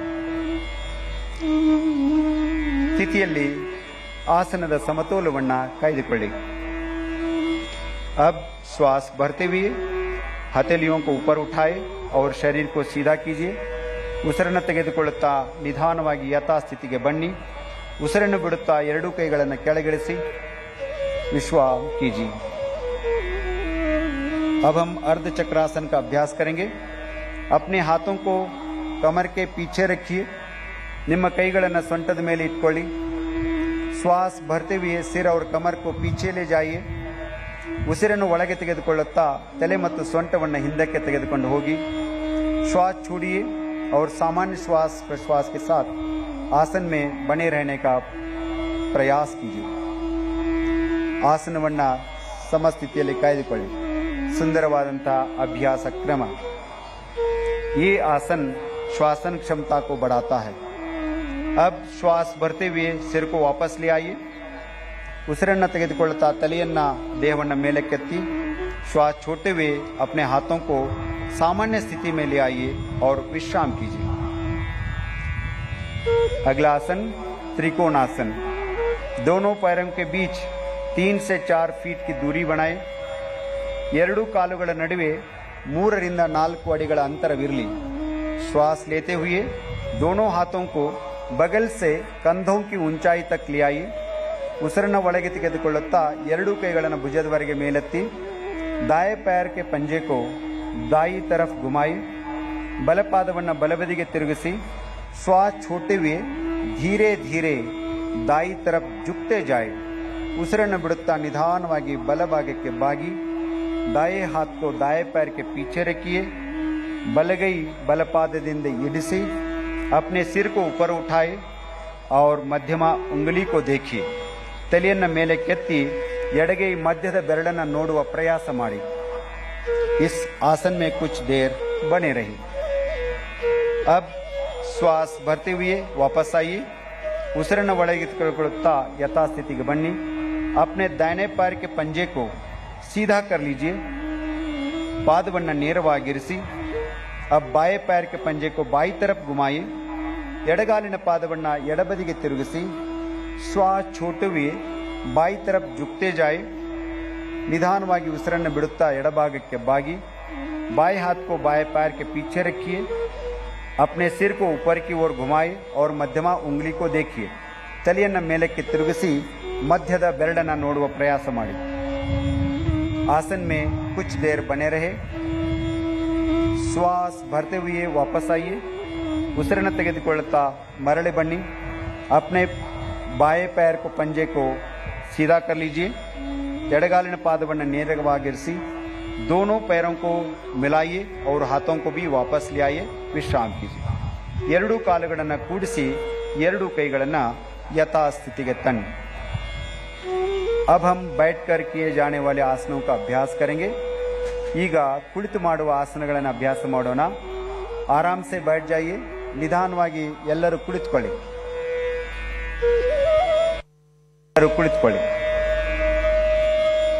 पैरों को सामने की तरफ सीधा कर लीजिए ನಿಮ್ಮ ಎರಡೂ ಕಾಲುಗಳನ್ನು ಮುಂದಕ್ಕೆ ಚಾಚಿ हाथों को नितंब के पास रखिए ಎರಡೂ ಕೈಗಳನ್ನು ಸೊಂಟದ ಪಕ್ಕದಲ್ಲಿಡಿ कमर सीधा कर लीजिए ಬೆನ್ನನ್ನು ನೇರವಾಗಿರಿಸಿ इसे दंडासन कहते हैं ಇದು दंडासन अब हम भद्रासन का अभ्यास करेंगे लेते हुए पैरों को मोड़ते हुए दोनों तलवों को मिलाइए ಉಸಿರನ್ನ ತೆಗೆದುಕೊಳ್ಳುತ್ತಾ ಕಾಲುಗಳನ್ನು ಮಡಿಚಿ ಹಿಮ್ಮಡಿಗಳನ್ನು ಸೇರಿಸಿ श्वास छोड़ते हुए पंजों को पकड़ लीजिए ಉಸಿರನ್ನು ಹೊರಹಾಕುತ್ತಾ ಕಾಲುಗಳನ್ನು ಹಿಡಿಯಿರಿ अपने एड़ियों को शरीर के तरफ ले जाइए ಎರಡೂ ಪಾದಗಳನ್ನು ಶರೀರದ ಹತ್ತಿರಕ್ಕೆ ತನ್ನಿ सीधा बैठ जाइए ನೇರವಾಗಿ ಕುಳಿತುಕೊಳ್ಳಿ यह आसन महिलाओं के लिए बहुत लाभदायक है ಈ ಆಸನವು ಮಹಿಳೆಯರಿಗೆ ತುಂಬಾ लाभदायकವಾದಂಥದ್ದು वापस दंडासन में वापस आइए थोड़ी देर विश्राम कीजिए पुनः दंडासन स्थिति के बंदो विश्रांति मारी अब हम 3 आसनों का घड़ी बनाएंगे पहला अभ्यास वज्रासन पैरों को मोड़ते हुए एड़ियों के बीच बैठ जाइए ಎರಡೂ ಕಾಲುಗಳನ್ನು ಮಡಚಿ ಪಾದದ ಮೇಲೆ ಕುಳಿತುಕೊಳ್ಳಿ दोनों पैरों के अंगूठे मिले हुए हो ಪಾದದ ಬೆರಳುಗಳನ್ನು ಕೂಡಿಸಿ हाथों को घुटनों पर रखिए ಎರಡೂ ಕೈಗಳನ್ನು ಮೊಳಕಾಲಿನ ಮೇಲಿಡಿ कमर और गर्दन को सीधा कीजिए ಬೆನ್ನು ಮತ್ತು ತಲೆ ನೇರವಾಗಿರಲಿ सामान्य श्वास प्रश्वास के साथ आसन में बने रहिए वज्रासन इसी के आगे हम उष्ट्रासन का अभ्यास करेंगे अर्ध उष्ट्रासन अपने घुटनों पर खड़े हो जाइए ಎರಡೂ ಮೊಳಕಾಲುಗಳ ಮೇಲೆ ನಿಂತುಕೊಳ್ಳಿ हाथों को कमर पर रखिए ಎರಡೂ ಕೈಗಳನ್ನು ಸೊಂಟದ ಮೇಲೆ ಇಟ್ಟುಕೊಳ್ಳಿ श्वास लेते हुए सिर और कमर को पीछे की तरफ झुकाए ಉಸಿರನ್ನು ತೆಗೆದುಕೊಳ್ಳುತ್ತಾ ತಲೆ ಮತ್ತು ಬೆನ್ನನ್ನು ಹಿಂದಕ್ಕೆ ನಿಧಾನವಾಗಿ ಬಾಗಿಸಿ श्वास छोड़िए सामान्य श्वास प्रश्वास के साथ आसन के अंतिम घड़ी में रहने का प्रयास कीजिए अर्ध उष्ट्रासन कमर दर्द को ठीक करने में बहुत सहायक है श्वास भरते हुए सिर को उठाए और शरीर को सीधा कीजिए ಉಸಿರನ್ನು ತೆಗೆದುಕೊಳ್ಳುತ್ತಾ ತಲೆಯನ್ನು ನೇರವಾಗಿರಿಸಿ श्वास छोड़िए वज्रासन की स्थिति में बैठ जाइए अगला अभ्यास शशकासन दोनों घुटनों के बीच कुछ इंच की दूरी बनाए ಎರಡೂ ಮೊಳಕಾಲುಗಳನ್ನು ಸ್ವಲ್ಪ ಅಗಲ ಮಾಡಿ ಹಥೇಲಿयों को घुटनों के बीच रखिए ಎರಡೂ ಕೈಗಳನ್ನು ಮೊಳಕಾಲುಗಳ ಮಧ್ಯೆ ಇಡಿ श्वास छोड़ते हुए बिना नितंबों को उठाए शरीर को आगे की ओर खींचिए please stretch your body forward as much as possible छाती और ठोड़ी को जमीन पे लगाइए छाती और ठोड़ी को जमीन से लगाइए ಎದೆ ಮತ್ತು ಗಲ್ಲವನ್ನು ನೆಲಕ್ಕೆ ತಾಗಿಸಿ ಸಹಜ ಶ್ವಾಸೋಚ್ಛ್ವಾಸದೊಂದಿಗೆ आसनदल्ली निल सामान्य श्वास प्रश्वास के साथ आसन में बने रहिए यह आसन तनाव और घबराहट को कम करने में बहुत मदददायक है श्वास भरते हुए सिर को ऊपर उठाए ಉಸಿರನ್ನು ತೆಗೆದುಕೊಳ್ಳುತ್ತಾ ಶರೀರವನ್ನು ಮೇಲೆ ಕೆತ್ತಿ श्वास छोड़िए दोनों पैरों को मिलाइए वज्रासन में विश्राम कीजिए अगला अभ्यास उत्थान मंडूकासन दोनों घुटनों को फैला लीजिए ಎರಡೂ ಮೊಳಕಾಲುಗಳನ್ನು ಸ್ವಲ್ಪ ಅಗಲವಾಗಿ ಇಟ್ಕೊಳ್ಳಿ श्वास लेते हुए अपने हाथों को ऊपर उठाए ಉಸಿರನ್ನು ತೆಗೆದುಕೊಳ್ಳುತ್ತಾ ಎರಡೂ ಕೈಗಳನ್ನು ಮೇಲಕ್ಕೆ ಎತ್ತಿ श्वास के सिर को पीछे से दोनों हाथों को मोड़िए हथेलियों को विपरीत कंधे पर रखिए हस्तಗಳನ್ನು ಒಂದರ ಮೇಲೊಂದು ಹಿಂದ್ಗಡೆ ಇಟ್ಕೊಳ್ಳಿ पीठ एवं गर्दन को सीधा कीजिए कत्तु ಮತ್ತು ಬೆನ್ನನ್ನು ನೇರವಾಗಿರಿಸಿ सामान्य श्वास प्रश्वास के साथ कुछ देर तक आसन में बने रहिए आसन स्थितिಯನ್ನು ಕಾಯ್ದುಕೊಳ್ಳಿ श्वास भरते हुए अपने दोनों हाथों को ऊपर कीजिए ಉಸಿರನ್ನು ತೆಗೆದುಕೊಳ್ಳಿ ಎರಡು ಕೈಗಳನ್ನು ಮೇಲಕ್ಕೆತ್ತಿ श्वास छोड़ते हुए दोनों हाथों को घुटने पर ले आए ಉಸಿರನ್ನು ಬಿಡುತ್ತಾ ಎರಡು ಕೈಗಳನ್ನು ಮೊಳಕಾಲಿನ ಮೇಲಿಡಿ अब घुटनों को मिलाए वज्रासन में बैठ जाइए. ಮೊಳಕಾಲುಗಳನ್ನು ಜೋಡಿಸಿ ವಜ್ರಾಸನದಲ್ಲಿ ಕುಳಿತುಕೊಳ್ಳಿ. दोनों पैरों को सीधा करें. दंडासन में आ जाइए. थोड़ी देर के लिए विश्राम कीजिए. ಎರಡು ಕಾಲುಗಳನ್ನು ನೇರ ಮಾಡಿ ದಂಡಾಸನದಲ್ಲಿ ಕುಳಿತು ಸ್ವಲ್ಪ ಸಮಯ ವಿಶ್ರಾಂತಿ. वक्रासन. अब दाएं पैर को मोड़ते हुए पंजे को बाई घुटने के पास रखिए. ಬಲಗಾಲನ್ನು ಮಡಚುತ್ತಾ ಬಲಪಾದವನ್ನು ಎಡ ಮೊಳಕಾಲಿನ ಪಕ್ಕದಲ್ಲಿ ಇಡಿ. अपने बाएं हाथ को दाएं पंजे के पास रखिए. ಎಡಗೈಯನ್ನು ಬಲಪಾದದ ಪಕ್ಕದಲ್ಲಿ. श्वास छोड़ते हुए सिर और शरीर को दाई तरफ मोड़िए. Twist your body towards the right side. ಉಸಿರನ್ನು ಬಿಡುತ್ತಾ ಶರೀರವನ್ನು ಬಲಭಾಗಕ್ಕೆ ತಿರುಗಿಸಿ.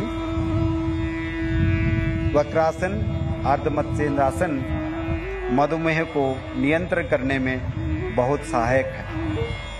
अब श्वास भरे वापस आइए. ಉಸಿರನ್ನು ತೆಗೆದುಕೊಳ್ಳುತ್ತಾ ಮೊದಲನೇ ಸ್ಥಿತಿಗೆ ಬನ್ನಿ. अब इस आसन को बाई तरफ से भी करेंगे. ಈ ಆಸನವನ್ನು ಎಡಭಾಗದಿಂದಲೂ ಸಹ ಮಾಡೋಣ. बाएं पैर को मोड़िए. पंजे को दाहिने घुटने के पास रखिए. ನಿಧಾನವಾಗಿ ಬಲಗಾಲನ್ನು ಮಡಚಿ ಎಡಪಾದದ ಮೊಳಕಾಲಿನ ಪಕ್ಕದಲ್ಲಿಡಿ. अपने दाहिने हाथ को बाएं पंजे के पास रखिए. ಬಲಗೈಯನ್ನು ಎಡಗಾಲಿನ ಮೊಳಕಾಲಿನ ಪಕ್ಕದಲ್ಲಿಡಿ. श्वास छोड़ते हुए सिर और कमर को बाई तरफ मोड़िए. ಉಸಿರನ್ನು ಬಿಡುತ್ತಾ ತಲೆ ಮತ್ತು ಶರೀರದ ಭಾಗವನ್ನು ಎಡಭಾಗಕ್ಕೆ ತಿರುಗಿಸಿ. Please twist your body towards the left side. Twist it और थोड़ा. अब श्वास भरते हुए दंडासन में वापस आइए. ಉಸಿರನ್ನು ತೆಗೆದುಕೊಳ್ಳುತ್ತಾ ಯಥಾಸ್ಥಿತಿಗೆ ಬನ್ನಿ. विश्राम कीजिए. अब हम पेट के बल लेटकर किए जाने वाले आसनों का अभ्यास करेंगे. सिर को मंच की ओर रखते हुए पेट के बल लेट जाइए. ತಲೆಯನ್ನು ವೇದಿಕೆ ಕಡೆ ಮಾಡಿ ಉದರದ ಮೇಲೆ ಮಲಗಿ ತಲೆ ನನ್ನ ಕಡೆ ಮಾಡಬೇಕು. Please put your head towards the stage. बहुत बहुत धन्यवाद. मकरासन का अभ्यास करेंगे. अपने दोनों पैरों के बीच कुछ इंच की दूरी बनाएं. ಎರಡೂ ಕಾಲುಗಳ ಮಧ್ಯೆ ಅಂತರವಿರಲಿ. दोनों कोहिनियों को मोड़ते हुए दाई हथेली को बाई हथेली पर रखिए. ಎರಡೂ ಕೈಗಳನ್ನು ಮಡಚಿ ಎಡ ಹಸ್ತದ ಮೇಲೆ ಬಲ ಹಸ್ತವನ್ನು ಇಡಿ. अब अपने सिर को हथेलियों पर रखिए और विश्राम कीजिए. ತಲೆಯನ್ನು ಅಂಗೈಗಳಲ್ಲಿ ಮೇಟ್ಟು ವಿಶ್ರಮಿಸಿ. ಮಕರಾಸನ ಮೈಮನಗಳಿಗೆ ಶಾಂತಿ ಸಂತೋಷವನ್ನು ತಂದುಕೊಡುವ ಆಸನ. अब हम भुजंगासन का अभ्यास करेंगे. दोनों पैरों को मिलाइए. ಎರಡೂ ಕಾಲುಗಳನ್ನು ಜೋಡಿಸಿ श्वास भरे. अपने दोनों हाथों को आगे की ओर सीधा कीजिए. Stretch your arms. श्वास छोड़ते हुए अपने हाथों को मोड़िए. हथेलियों को सीने के पास रखिए. ಕೈಗಳನ್ನು ಎದೆ ಪಕ್ಕದಲ್ಲಿಡಿ. ನಿಮ್ಮ श्वास भरते हुए अपने ठोड़ी और छाती को नाभि वाले भाग तक उठाई. ಉಸಿರನ್ನು ತೆಗೆದುಕೊಳ್ಳುತ್ತಾ ನಾಭಿಯವರೆಗೆ ನಿಮ್ಮ ದೇಹವನ್ನು ಮೇಲಕ್ಕೆತ್ತಿ ಸಾಮಾನ್ಯವಾದ ಉಸಿರಾಟದೊಂದಿಗೆ ಆಸನವನ್ನು ಕಾಯ್ದುಕೊಳ್ಳಿ. अब श्वास छोड़ते हुए छाती और माथे को जमीन पर रखिए.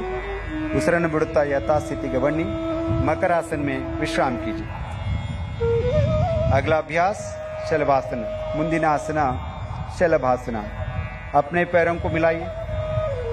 ಎರಡೂ ಕಾಲುಗಳನ್ನು ದಯವಿಟ್ಟು ಜೋಡಿಸಿ.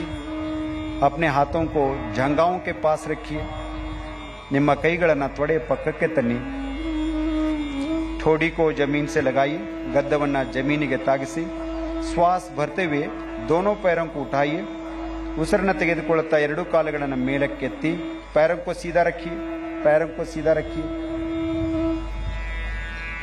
श्वास छोड़ते हुए अपने पैरों को नीचे लाइए. ಉಸಿರನ್ನು ಬಿಡುತ್ತಾ ಕಾಲುಗಳನ್ನು ಕೆಳಗೆ ತನ್ನಿ. हाथों को आगे लाकर मकरासन में विश्राम कीजिए. ಕೈಗಳನ್ನು ಮುಂದಕ್ಕೆ ತಂದು ಮಕರಾಸನದಲ್ಲಿ ವಿಶ್ರಮಿಸಿ. अब हम पीठ के बल लेटकर किए जाने वाले आसनों का अभ्यास करेंगे. ಬೆನ್ನಿನ ಮೇಲೆ ಮಲಗಿ ಕೆಲವು ಆಸನಗಳನ್ನು ಅಭ್ಯಾಸ ಮಾಡೋಣ. अब बाई या दाई तरफ करवट लेते हुए पीठ के बल लेट जाइए. ಬಲ ಅಥವಾ ಎಡಭಾಗದಕ್ಕೆ ಹೊರಳಿ ಬೆನ್ನಿನ ಮೇಲೆ ಮಲಗಿಕೊಳ್ಳಿ. ಶವಾಸನ ಸ್ಥಿತಿಯಲ್ಲಿ ಮಲಗಿಕೊಳ್ಳಿ. सेतु बंद आसन, जिन्हें गर्दन में दर्द हो इस आसन को सावधानी के साथ करें.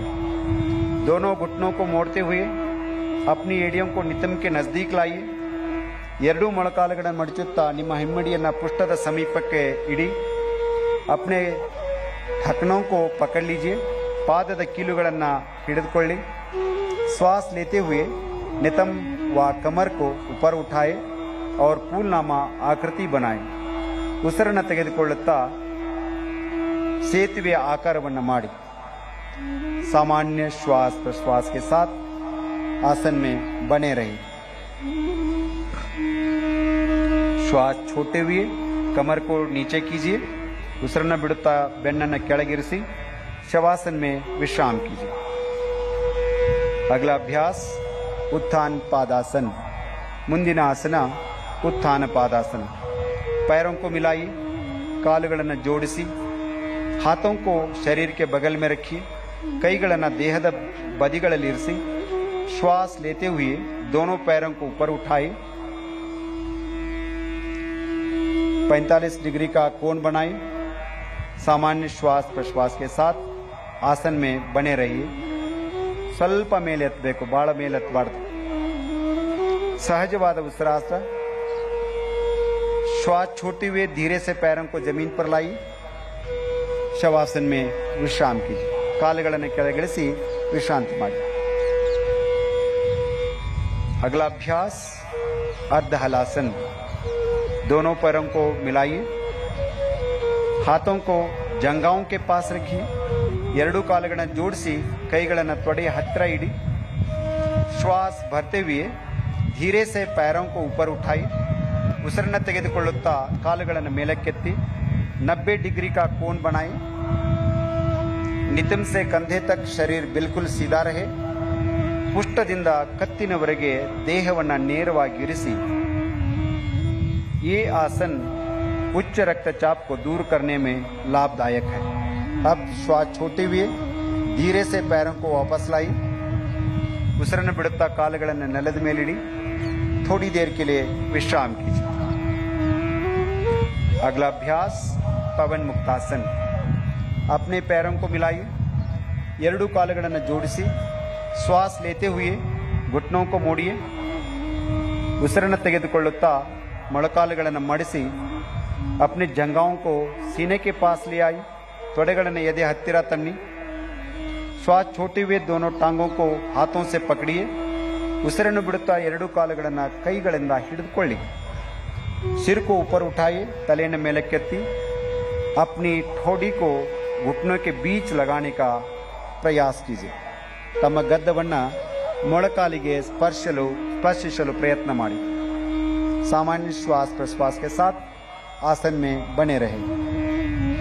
अब श्वास छोड़ते हुए सिर और दोनों पैरों को जमीन पर वापस लाई.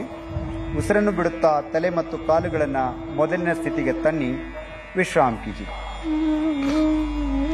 अब हम थोड़ी देर के लिए शवासन का अभ्यास करेंगे. पैरों और हाथों के बीच उचित दूरी बनाएं. ಕೈ ಮತ್ತು ಕಾಲುಗಳ ನಡುವೆ ಸ್ವಲ್ಪ ಅಂತರವಿರಲಿ. हथेलियों को आसमान की ओर खुला रखिए. ಹಸ್ತಗಳನ್ನು ಆಕಾಶದೆಡೆಗೆ ಮುಖ ಮಾಡಿರಲಿ. आंखें बंद कीजिए, ಕಣ್ಣುಗಳನ್ನು ಮುಚ್ಚಿ. 3 बार लंबा गहरा श्वास प्रश्वास कीजिए. 3 ಸಾರಿ दीर्घवाद श्वास ಮತ್ತು प्रश्वास. शरीर के प्रत्येक अंग के प्रति सजगता का भाव. संपूर्ण शरीर को शिथिल कीजिए. ಶರೀರದ ಪ್ರತಿಯೊಂದು ಅಂಗವನ್ನು ಗಮನಿಸಿ ಸಡಿಲಗೊಳಿಸಿ.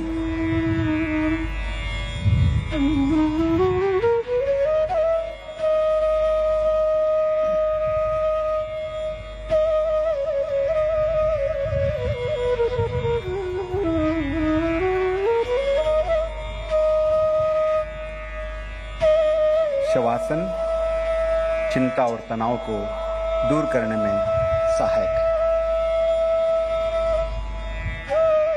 धीरे से बाई या दाई ओर करवट लीजिए और उठकर बैठ जाइए। उठकर बैठ जाइए। मैं जानता हूं आप चाहते हैं और कुछ देर तक विश्राम करें। आगे बढ़ना है कपालभाति के अभ्यास के लिए। सीधा बैठ जाइए। कोरोना काल में कपालभाति कमाल की सहायता की है हम सबको। अब हम कपालभाति का अभ्यास करेंगे। किसी भी ध्यानात्मक आसन में बैठ जाइए। ध्यानद भंगिಯಲ್ಲಿ ಕುಳಿತುಕೊಳ್ಳಿ। आंखों को बंद कीजिए, कन्नुಗಳನ್ನು मुच्ची, कमर और गर्दन को सीधा करें, हाथों को घुटनों पर रखिए, ಎರಡೂ ಕೈಗಳನ್ನು ಮೊಣಕಾಲುಗಳ ಮೇಲಿಡಿ, गहरा लंबा श्वास लीजिए और श्वास छोड़ते हुए उदर की मांसपेशियों पर दबाव डालते हुए कपालभाति का अभ्यास करेंगे। ये विधि है। ದೀರ್ಘವಾದ ಉಸಿರನ್ನು ತೆಗೆದುಕೊಳ್ಳುತ್ತಾ ಉಸಿರನ್ನು ಬಿಟ್ಟು ಸ್ನಾಯುಗಳನ್ನು ಬಲವಾಗಿ ಸಂಕುಚಿತ ಮಾಡಬೇಕು। कपालभाति का पहला चक्र 30 आवृत्तियां मेरे साथ करेंगे। सब लंबा सांस लीजिए।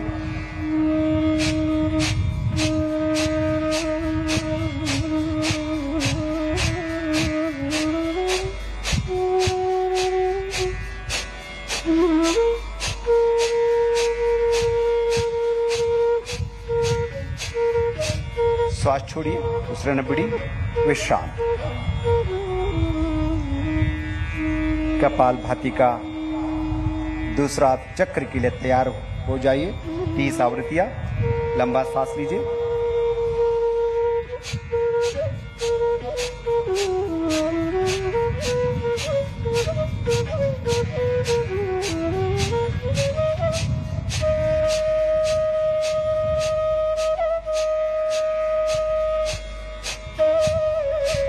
श्वास छोड़िए, शरीर को ढीला कीजिए,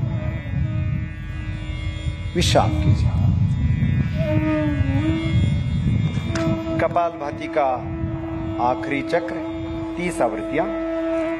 लंबा सांस लीजिए।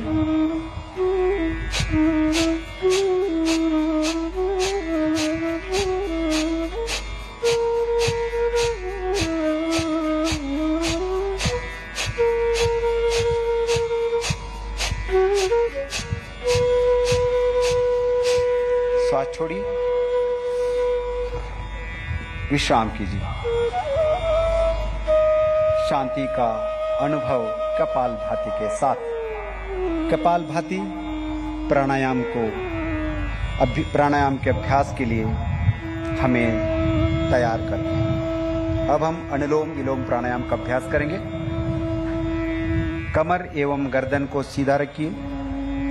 कತ್ತು ಬೆನ್ನನ್ನು ನೇರವಾಗಿರಿಸಿ ಬಾಯಿ ಹಥೇಲಿ से ಜ್ಞಾನ ಮುದ್ರಾ बनाई। ಎಡಗೈ ಹಸ್ತವನ್ನು ಜ್ಞಾನ ಮುದ್ರೆಗೆ ತನ್ನಿ।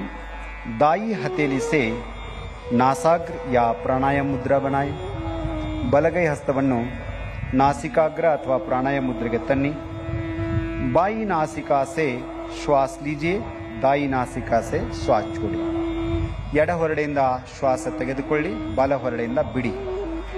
अब बाई नासिका से श्वास लीजिए और बाई नासिका से श्वास छोड़िए। ये अनुलोम विलोम का एक चक्र है। इसे 4 बार और दोहराई। ಇದು अनुलोम विलोमದ ಒಂದು ವೃತ್ತ। ಇದನ್ನು 4 ಬಾರಿ पुनरावर्तन ಮಾಡೋಣ। बाएं से सांस लेना है, दाहिने से छोड़ना है, दाहिने से श्वास छोड़ना है, लेना है, बाएं से छोड़ना है। Slowly inhale through the left nostril, exhale through the right nostril. Again inhale through the right nostril, exhale through the left nostril. गहरा लंबा श्वास प्रश्वास। Alternative nostril breathing.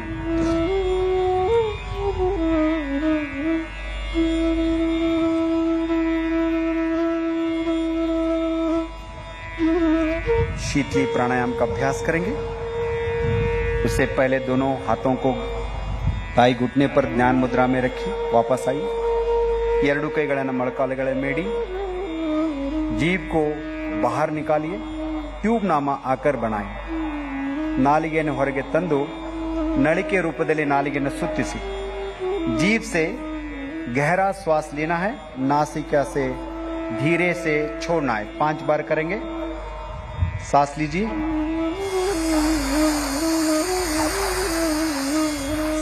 सांस छोड़िए, श्वास लीजिए,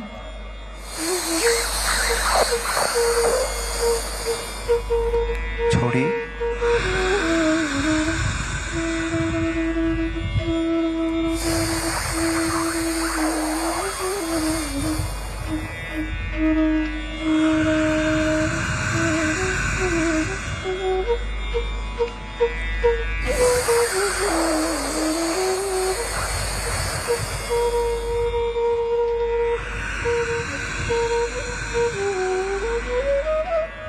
आखिरी बार।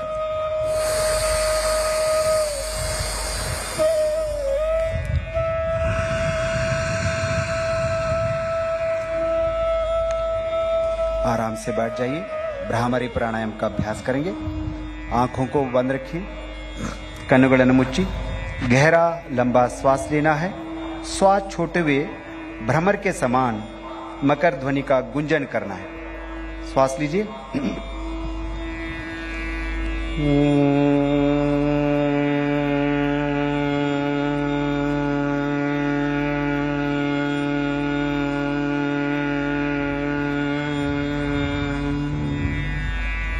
मतोंदु सारे और एक बार सांस लीजिए,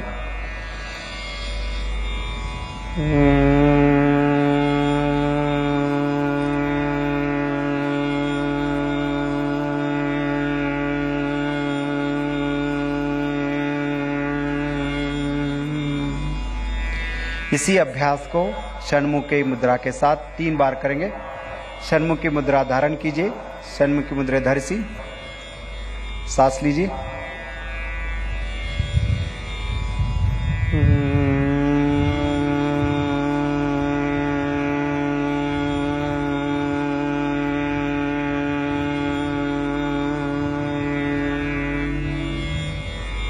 सांस लीजिए,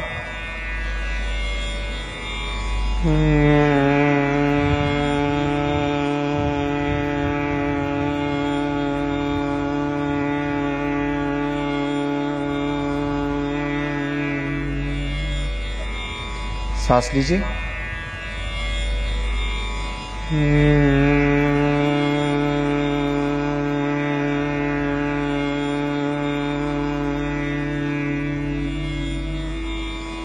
दोनों हथेलियों को नीचे ले आइए, घुटनों पर रखिए, ಕೈಗಳನ್ನು ಕೆಳಗಿಟ್ಟು ಜ್ಞಾನ ಮುದ್ರೆಯಲ್ಲಿರಿಸಿ। अब हम थोड़ी देर के लिए ध्यान का अभ्यास करेंगे। ಸ್ವಲ್ಪ ಸಮಯದವರೆಗೆ ಧ್ಯಾನದ ಅಭ್ಯಾಸವನ್ನು ಮಾಡೋಣ। ಮೇರುದಂಡ को सीधा रखिए, ಬೆನ್ನನ್ನು ನೇರವಾಗಿರಿಸಿ, ध्यान मुद्रेಯಲ್ಲಿ ಕುಳಿತುಕೊಳ್ಳಿ। ध्यान मुद्रा को धारण कीजिए। कंधों को, कमर को शिथिल कीजिए। कमर सीधा रखें, शरीर को सीधा कीजिए। अपने श्वास प्रश्वास पर ध्यान कीजिए।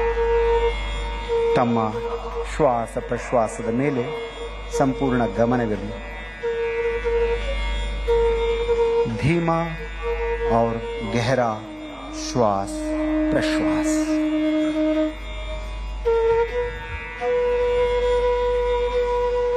श्वास के साथ साथ विचारों पर अपना लक्ष्य, हर विचार के साथ कुछ भावनाएं, शरीर, श्वास, विचार, भावनाएं जोड़ते जा रहे हैं, एक होते जा रहे हैं, एकाग्र होते जा रहे हैं।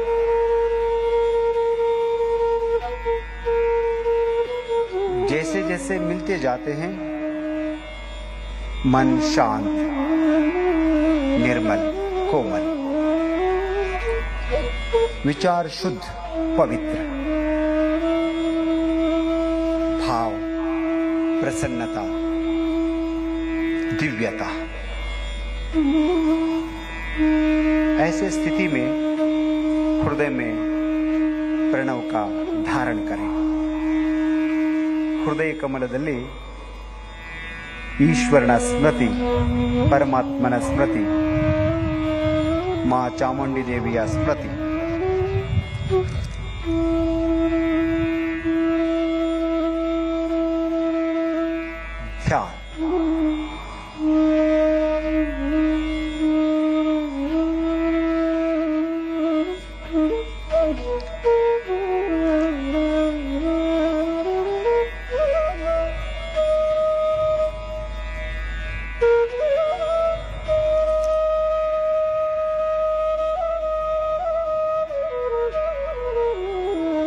ಧ್ಯಾನ, योग का एक सबसे जरूरी अंग है।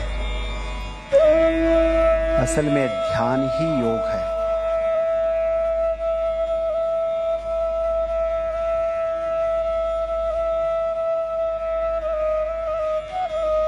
जब मन शांत हो जाता है तब संकल्प करते हैं, उस संकल्प पे, इस संकल्प से सिद्धि होती है, सिद्धि प्राप्त होती है।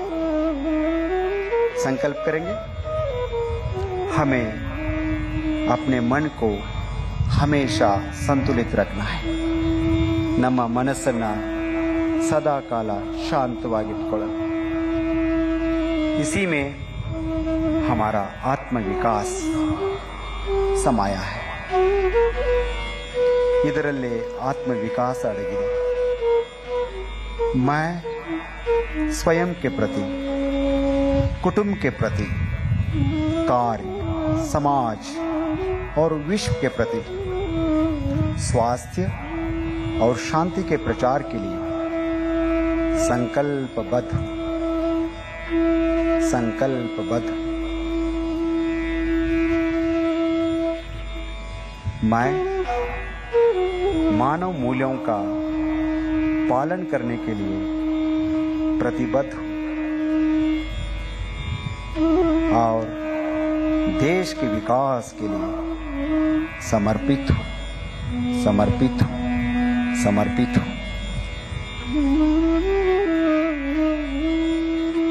ದೇಶದ ವಿಕಾಸಕ್ಕಾಗಿ ತನುಮನಗಳನ್ನು ಅರ್ಪಿಸುವ ಸಂಕಲ್ಪದೊಂದಿಗೆ शांति पाठವನ್ನು ಮಾಡೋಣ।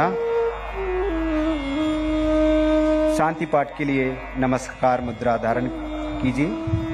शांति मंत्रಕ್ಕಾಗಿ ಎರಡು ಕೈಗಳನ್ನು ನಮಸ್ಕಾರ ಮುದ್ರೆಯಲ್ಲಿ ತೆಗೆದುಕೊಂಡು ಬನ್ನಿ। ಒಂದು ಸಾರಿ ಓಂಕಾರ, ನಂತರ ಶಾಂತಿ ಪಾಠ।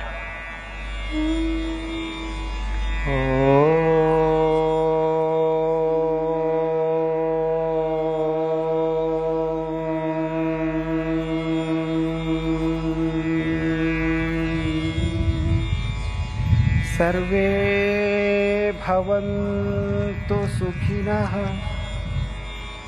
सर्वे सन्तु निरामया, सर्वे भद्राणि पश्यन्तु, मा कश्चित् दुःख भाग् भवेत्, मा कश्चित् दुःख भाग् भवेत्, मा कश्चित् दुःख भाग् भवेत्। ॐ शान्तिः शान्तिः शान्तिः। अब हथेलियों को कुछ समय तक आंखों पर रखिए। हाथों को अब वापस ले आइए। आंखें खोले, ಎರಡು ಕೈಗಳನ್ನು ಕೈಗಳಿಸಿ ಕಣ್ಣುಗಳನ್ನು ತೆರೆಯಿರಿ. ತಮ್ಮೆಲ್ಲರಿಗೂ ತುಂಬು ಹೃದಯದ ಧನ್ಯವಾದಗಳು. आप सभी का बहुत बहुत धन्यवाद. आपका दिन मंगलमय हो. बोलो भारत माता की.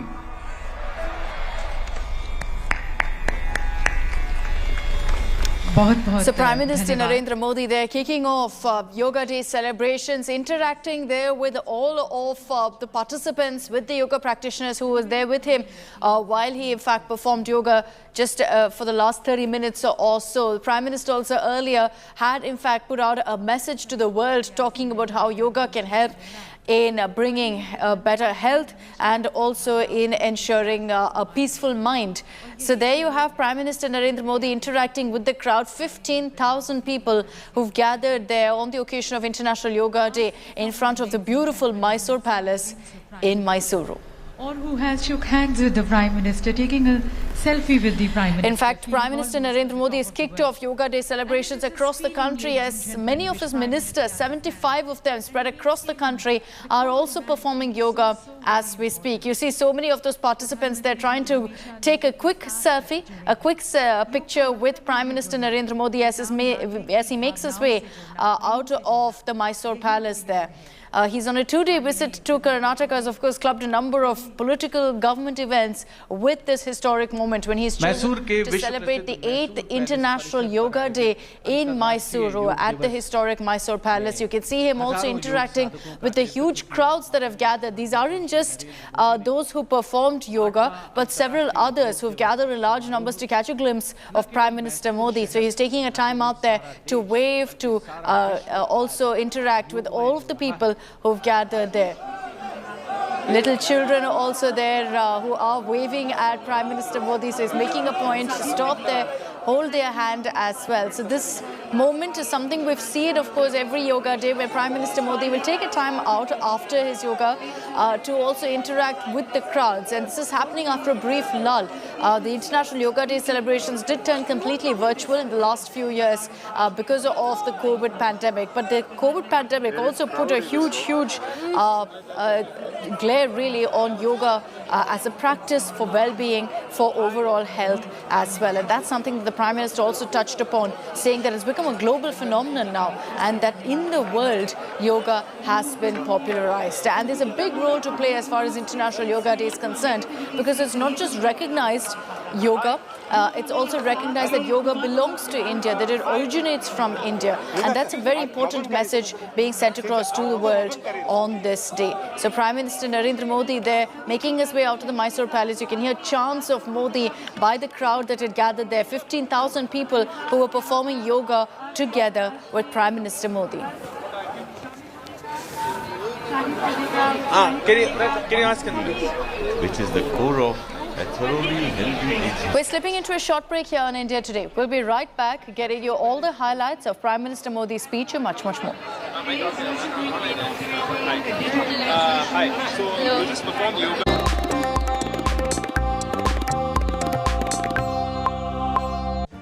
Make your media plan smarter with India Today Live TV on your connected devices.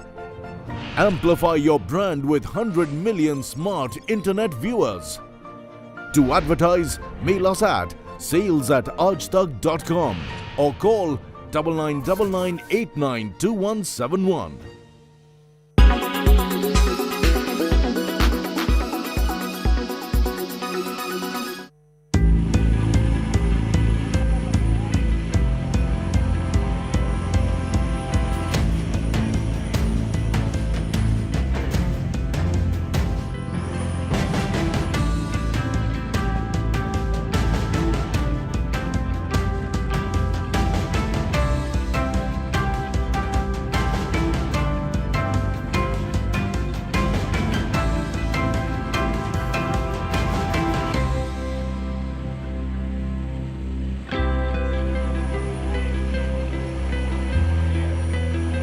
This testing shows us that there is a vast potential in the commercial use of drones, especially in urban area.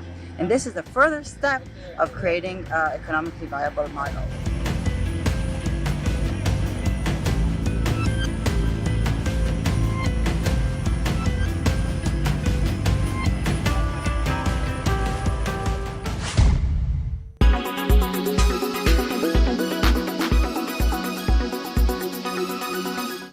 Make your media plan smarter with India Today Live TV on your connected devices. You are watching India Today.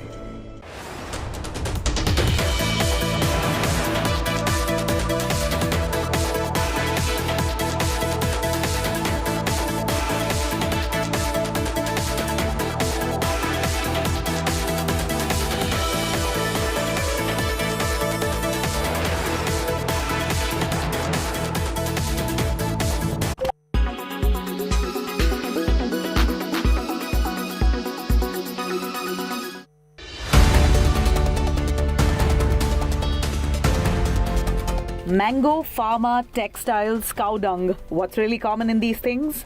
They're all items that India exports. Yes, you heard that right. Along with wheat, cereals, vegetables and more, India is expected to export 192 metric tons of cow dung to Kuwait. But why? Agricultural scientists of Kuwait have found cow dung to be very beneficial in date palm cultivation. This comes in the midst of the Prophet Muhammad controversy.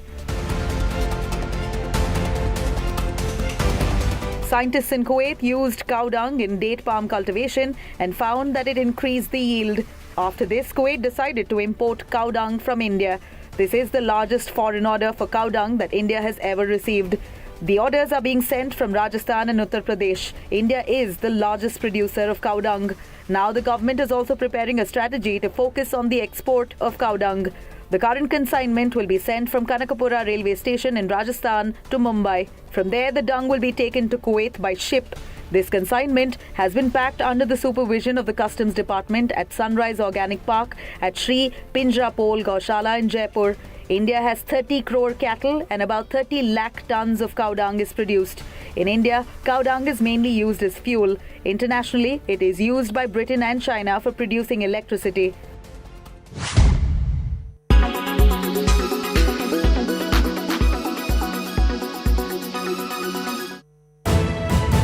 You are watching India Today.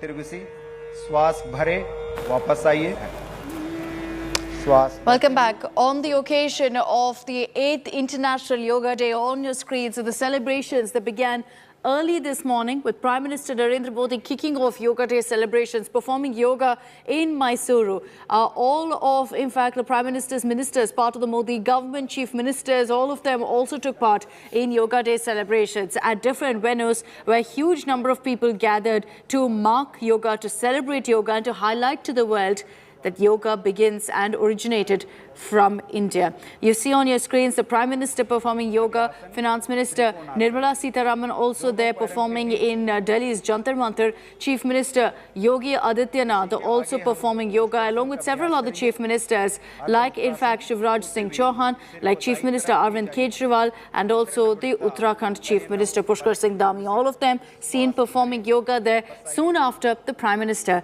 kicked off celebrations. 75 venues where all of these ministers are spread across on the occasion of us marking this year as the 75th year of independence. And that's why this Yoga Day celebrations also are very, very important, are very symbolic and significant. The theme for this year's Yoga Day is Yoga for Humanity, something that the Prime Minister also spoke about. And we couldn't have a more fitting theme considering all that's happening around the world, considering the war, the kind of incidents of violence that have been reported across the world. It's put the focus again on basic humanity, and that's why the theme for this year's Yoga Day is Yoga for Humanity. इसी के आगे हम उस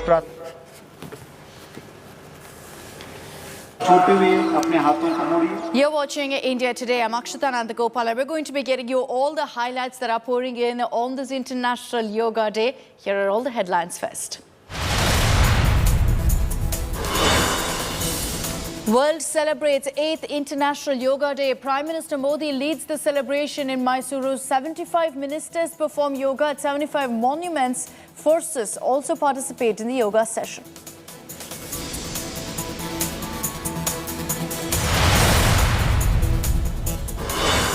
Day 5 of Rahul Gandhi's ED grilling. Rahul already grilled for 40 hours. The agency focusing on Gandhi's links with young Indian Sonia to face ED on Thursday.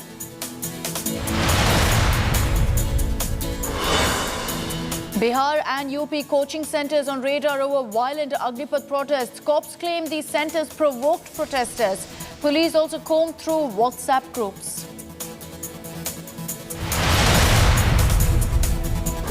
Biggest breakthrough in Moosewala murder case. Killer who fired at the singer nabbed. Assassin tried to kill Moosewala 8 times and carried grenades as backup.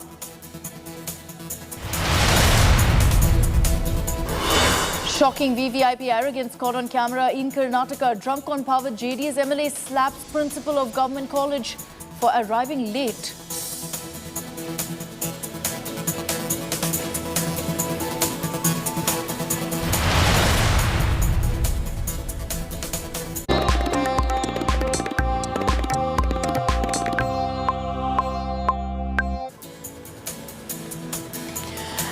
And the world is celebrating the 8th International Yoga Day today. And Prime Minister Narendra Modi kicked off the celebrations here in India, in Mysuru. Just a few moments back, he was seen performing yoga along with 15,000 participants. Nearly 25 crore citizens across the nation are uniting to celebrate Yoga Day.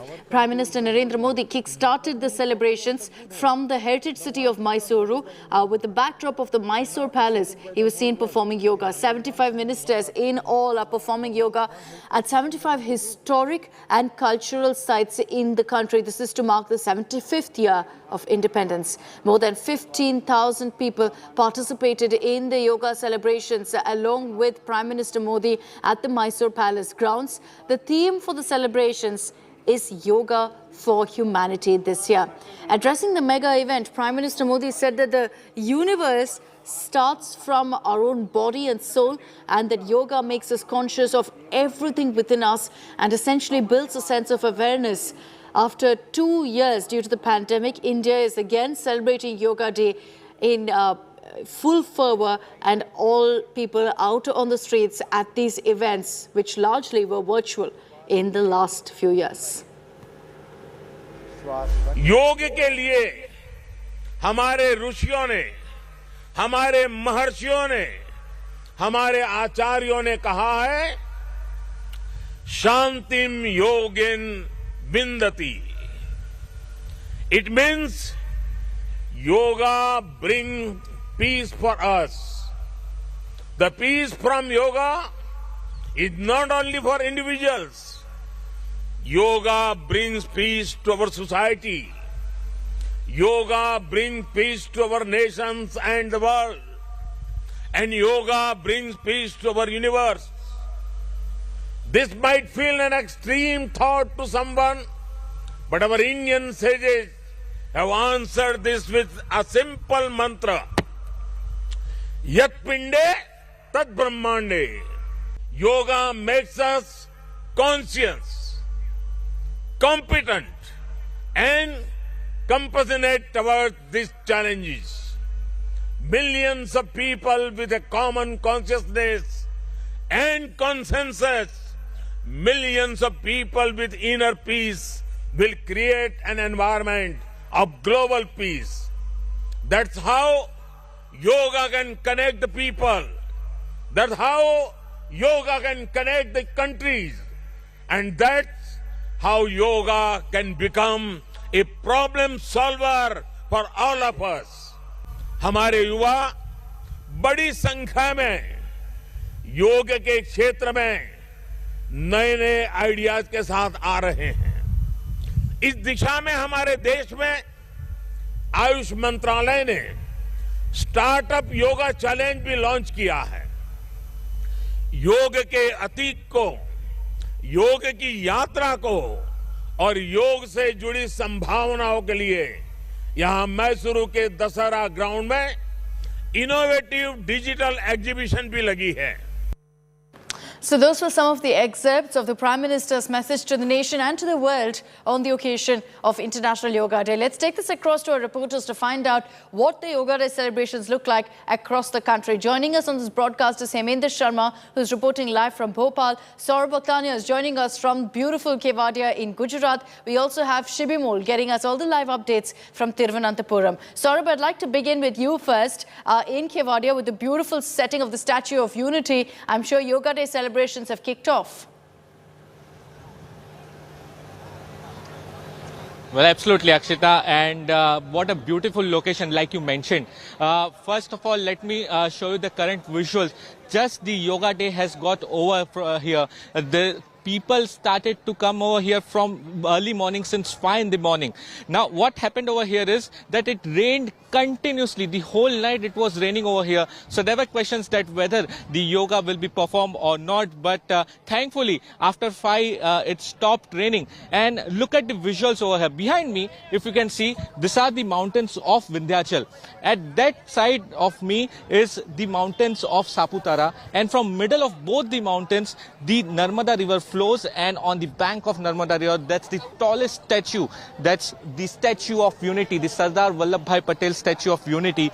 And here the yoga was performed. And here you can see small children from the tribal belt who visited this place, because this is the Narmada district. It's a tribal belt area, and the small children over here had come to perform yoga. The occasion here was led by Union Health Minister Manoj Pande, because at the 75 iconic location, Akshita, this particular location was one of them, one of the iconic locations of India. This is now the international tourist destination, and here the yoga was performed. And not just the children were present over here. Let me tell you, commandos from NSG, BSF, CISF, everyone was present. Several of the Gujarat film industry celebrities were present. And after the speech of Prime Minister Narendra Modi, the yoga was performed over here. Now it's over. The message was very clear, Akshita, because we have seen such a terrible time during the coronavirus period. So it's very important to keep our health updated. And therefore, the message was very clear that from just some time from our whole life, we should get some time and do yoga so we can keep healthy. So that message was given by Union Health Minister Manoj Pande, and now the program over here is just got over. Back to you, Akshita.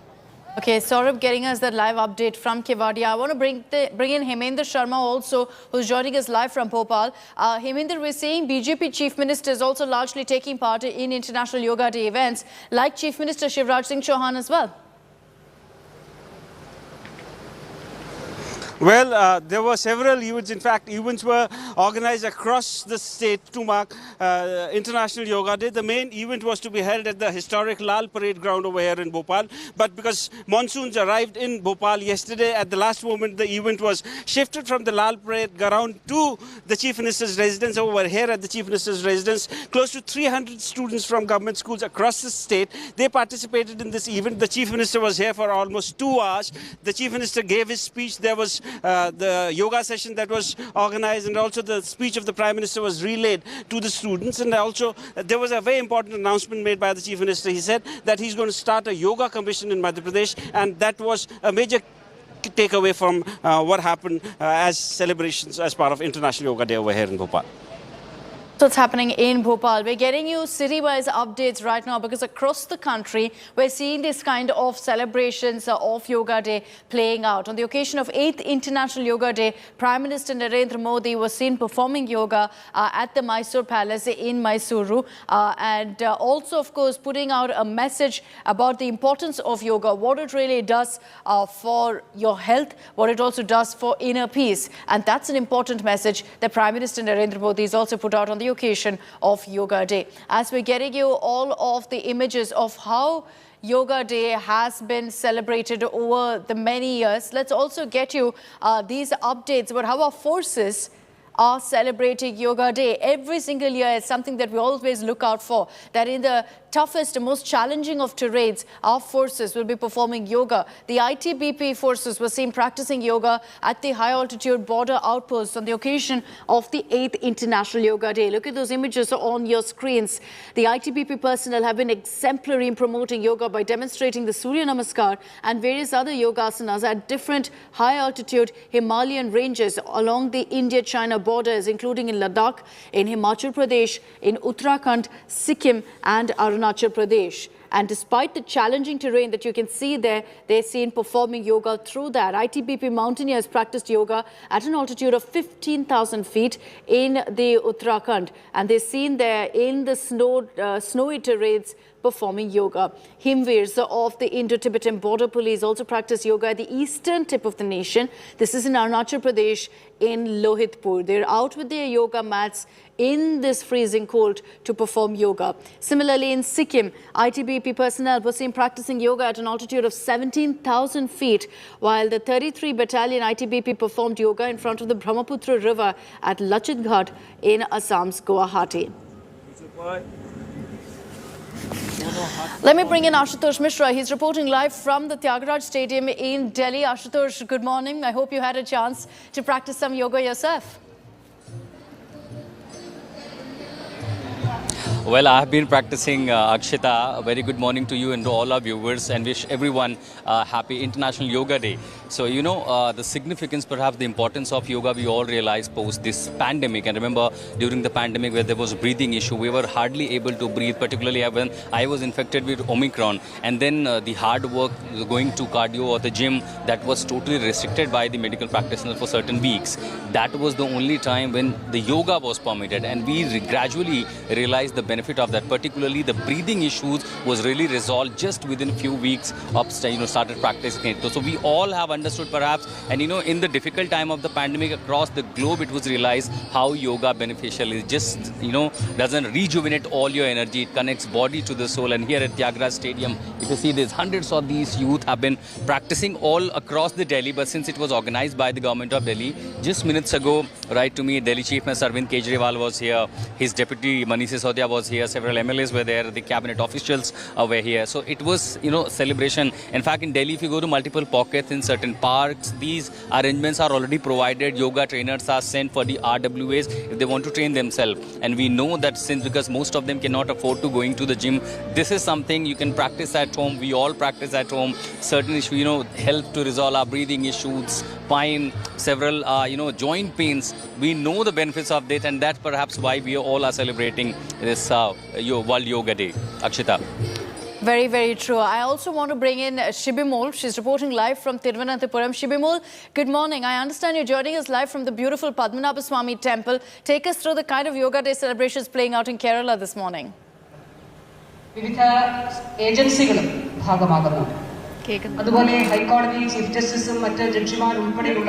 Shibimol, can you hear me?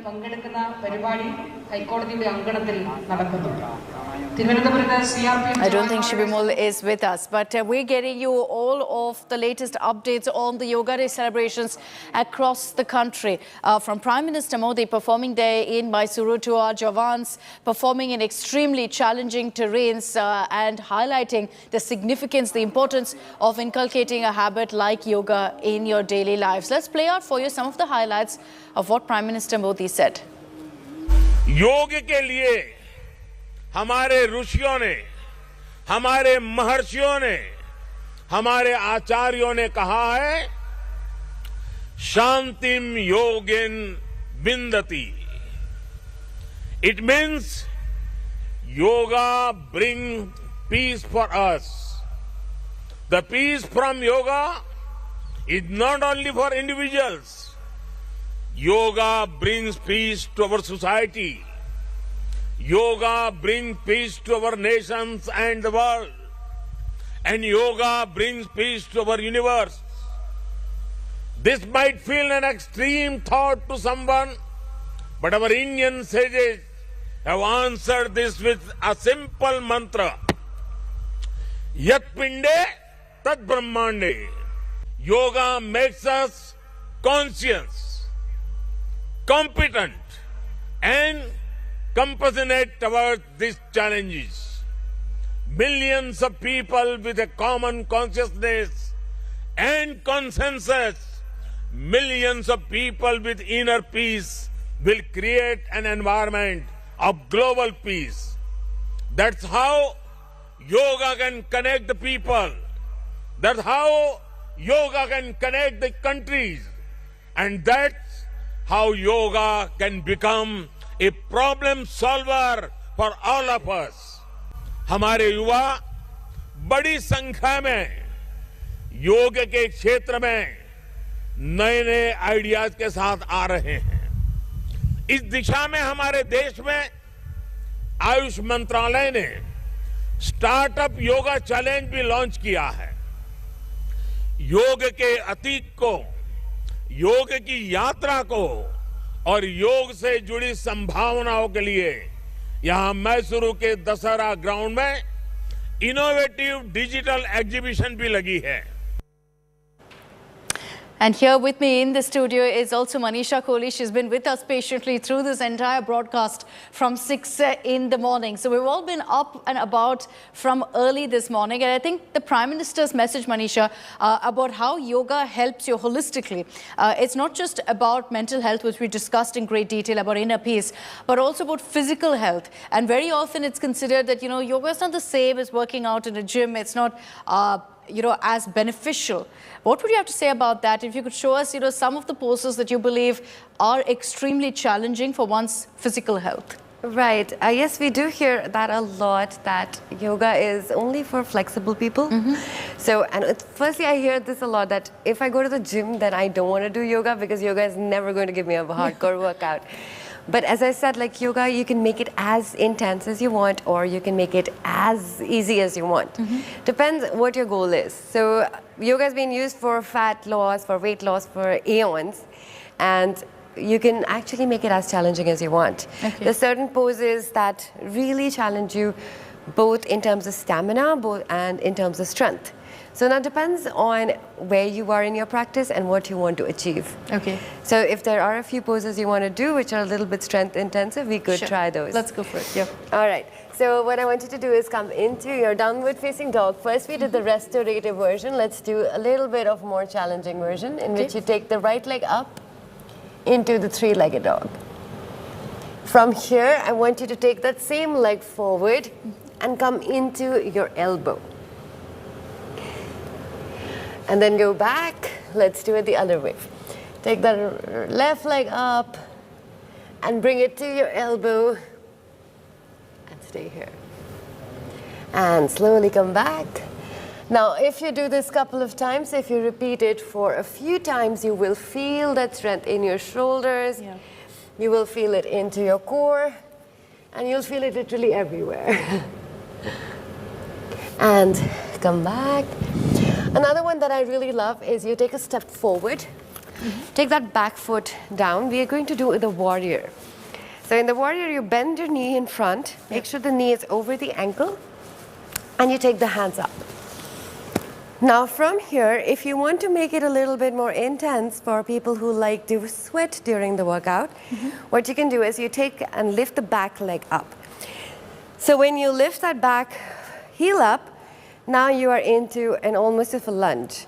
All you have to do is, I'm going to count 5 to go down, you touch the knee down to the floor, and 5 to come up. We're going to do slow mindful movement. Come down, 1, 2, 3, 4, 5, and come up. 1, 2, 3, 4, 5. Let's do it one more time. 1, 2, 3, 4, 5. Lift up. 1, 2, 3, 4, 5. Turn around. Let's do the other side. Again, start with the warrior. So you keep your back foot pressed down, lift up, come into a stretch first. And now when you want to make it a little bit more intense, turn that heel up, reach out, and start dropping down. 1, 2, 3, 4, 5. Don't touch the floor. If you want to make it more challenging, no, it's completely up to you. So you decide how intense you want it to be. Come down, 1, 2, 3, 4, 5. Lift up. 1, 2, 3, 4, 5. Come down to the front. Now we'll do a squat version, which is a goddess pose. So walk your feet in. From here, keep your heels slightly inwards and your feet turned out. Come into a squat. So now when you do a squat, you will make sure that you're not falling forward, you're falling back. So your body is in a straight line. You will also take your hips and tuck them in and open the legs up. From here, either you stay here or you exhale and come into a flat back and stay here. So hold this for about 5 to 10 seconds and you will feel jelly legs. So you will be screaming. That's a great feeling for the morning. And you will slowly come back up. So yoga can be really intense if you want it to be. Right. And I think the slower the movement is, the more engagement of the muscle. Yeah. So I got a glimpse of how intensive it can be there. Thanks, Manisha. I want to get in a quick update also from Sunilji. He's joining us live from Jammu, giving us a sense of what kind of Yoga Day celebrations are happening there. Sunilji, good morning. I hope you've managed to do a bit of yoga.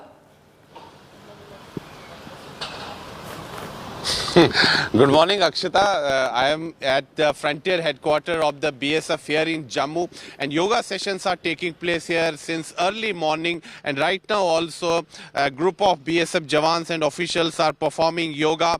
Today is the 8th International Day of Yoga, and it is being celebrated across the country, and it holds great significance for the BSF Jawans and officials. These BSF Jawans are entrusted with the responsibility to defend our frontiers, and they are posted at the international border, at the India-Pakistan international border, and they work under very adverse circumstances, and sometimes they have to work under a lot of stress, and yoga is proving beneficial for them because by practicing yoga they become stress-free. And as it is said that, you know, yoga balances your mind, body and soul, so it's proving beneficial for the BSF Jawans who are posted at the international border. They are away from their families, so you can understand that at times they must be working under a lot of stress. I will directly talk to some of the BSF Jawans and officers who are performing yoga and get their reactions. Your good name, sir?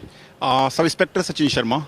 Sachin ji, मुझे एक चीज़ बताइए कि आप योगा कब से कर रहे हैं और इससे आपको क्या लाभ मिल रहा है? I am practicing yoga last 15 years. Then I was in schooling. It is very beneficial to us to stress management and perform duty on India-Pak border. I am the leader of this group which is shown to perform yoga. यहाँ पे actually क्या योगा एक mental fitness के लिए बहुत ज़रूरी है. हमारे duty hours India Pakistan border पे इतने ज़्यादा हैं कि बिना स्ट्रेस मैनेजमेंट के इसको कर पाना संभव नहीं है. तो रात और दिन की ड्यूटी हमारे जवान लगातार बॉर्डर पर निगरानी हमेशा चौकस रहते हैं, और इसमें योगा का एक महत्वपूर्ण किरदार है. So you can clearly see, Akshita, that the BSF Jawans are saying that stress management is very important for the BSF Jawans, and yoga is coming very handy in that. And yoga is, because of yoga, they are able to live a stress-free life, and they are able to perform their duties properly with full energy at the border. Akshita, back to truly you. inspiring to see our forces every single yoga day being out there among the challenging terrain and so many other challenges that they face, continuing to perform yoga. Thanks, Sunilji, for the ground report. Thanks to all our other reporters also who've joined us this morning for this special broadcast on International Yoga Day. A special thanks to Manisha for taking the time out and joining us here in our studios. Thanks for tuning in. The news and updates continue here on India Today. That's it from us on this special broadcast on International Yoga Day.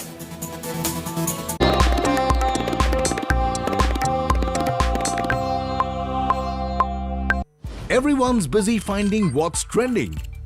You're busy finding out why. India Today, for those who research before reacting. Download the India Today app now.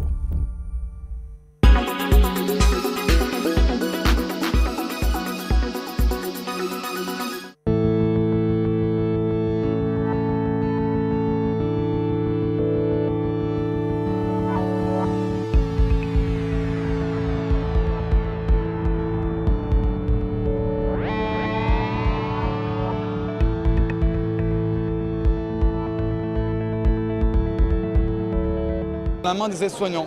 Pourquoi? Parce que les aides-soignants aujourd'hui, ils sont globalement sous l'eau. Ils ne peuvent plus faire leur métier qui est de soigner. Et donc nous, Emobots, on leur fournit cette information de l'état émotionnel. Ils vont pouvoir mieux comprendre l'évolution de l'émotion de leurs résidents, de leurs patients. Et derrière, on sera aussi capable d'objectiver. C'est-à-dire qu'aujourd'hui, quand on fait un test pour la dépression, c'est un test normé, ponctuel, où on demande à la personne de verbaliser les informations. Et donc ça pose plein de problèmes. Et notamment des difficultés pour les personnes qui ne peuvent pas verbaliser.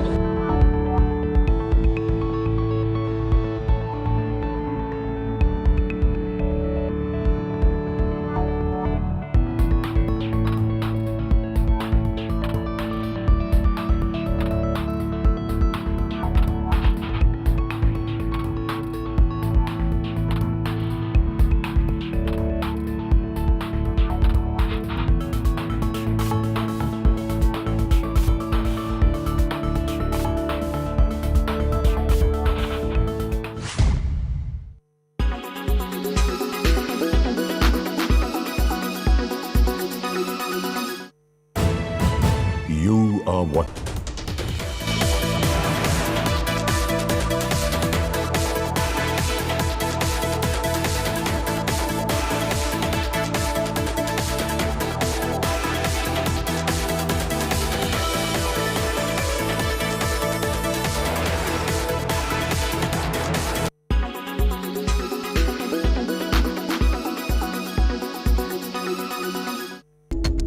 Are you a germaphobe? Do you freak out when things aren't clean? You may be able to clean things on Earth, but what about space junk? Did you know there are more than 9,800 tons of debris floating around Earth's orbit? Yes, you heard it right. Well, let us help you relax. A tow truck in space is using magnets to clean the space. The name of your space cleaner buddy is ELSA. ELSA is a small satellite fitted with a powerful magnet. It uses a magnet to clean up the debris and tows it back to Earth's orbit. While towing back, it burns up naturally on re-entry. ELSA can help clean 9,800 tons of debris floating around the Earth. Space junk is litter left behind in the orbit from the space missions. You wouldn't believe that it is traveling at the speed of 27,000 km per hour. So at this speed, even small debris could mean a huge risk. We hear about the space mission being launched every now and then, and with more than 30,000 satellites set to launch in the coming year, the space could really use some cleaning. But who made ELSA, and how does it work around space? Japanese startup Astroscale launched a model of ELSA-D. It is made up of two satellites stacked together. There are two parts: a flying magnetic tow truck and a smaller satellite that behaves like a piece of space junk. During the trial, they launched the smaller satellite and used the magnet to recapture it. But ELSA is not the only space cleaner. Claire Space, a Swiss startup, is also launching a technology to clean up space junk. As Earth gets more active in exploring space, cleaning solutions like ELSA and Claire Space are becoming more and more important.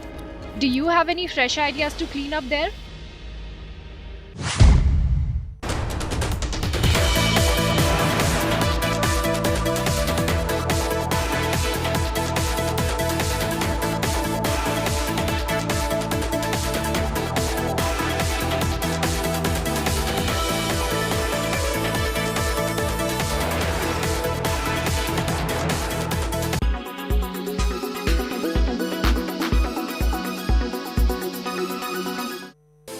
Fashion industry is all about new designs, styles and creations.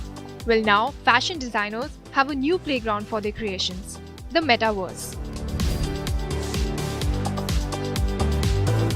This digital world where, thanks to an avatar that gives us a virtual twin, we can evolve and act just as we would in the real world. We enter it through wearing a virtual reality headgear or by watching a computer or smartphone screen. The metaverse is a space for experimentation and testing out new products, allowing designers to push the boundaries of their creativity. This has economic advantages too. By testing out their collection in the metaverse, they can then analyze public reaction in it and adapt demand accordingly to avoid surplus production and unsold items in the real world. In other words, an eco-friendly approach. For other designers, their creations will stay digital. On specialized platform, brands commercialize their virtual clothes by attaching to them an NFT or a non-interchangeable unit of data stored on a blockchain that can be sold and traded using cryptocurrency. This kind of marketing saves brands from their worst nightmare: fakes flooding the marketplace. With the second-hand market booming, reselling a pair of virtual shoes associated with an NFT will give the designer royalties on each transaction. Some brands link a virtual fashion item with its counterpart in reality.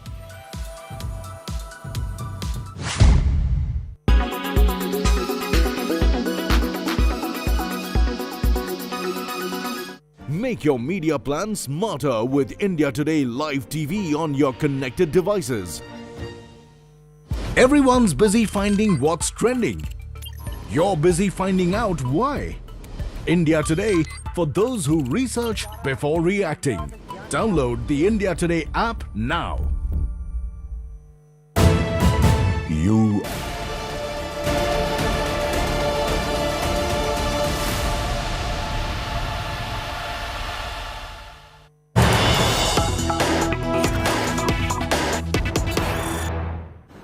Bharat Bandh today. There have been protests in the past several days, including trains being set on fire. The youth are on streets.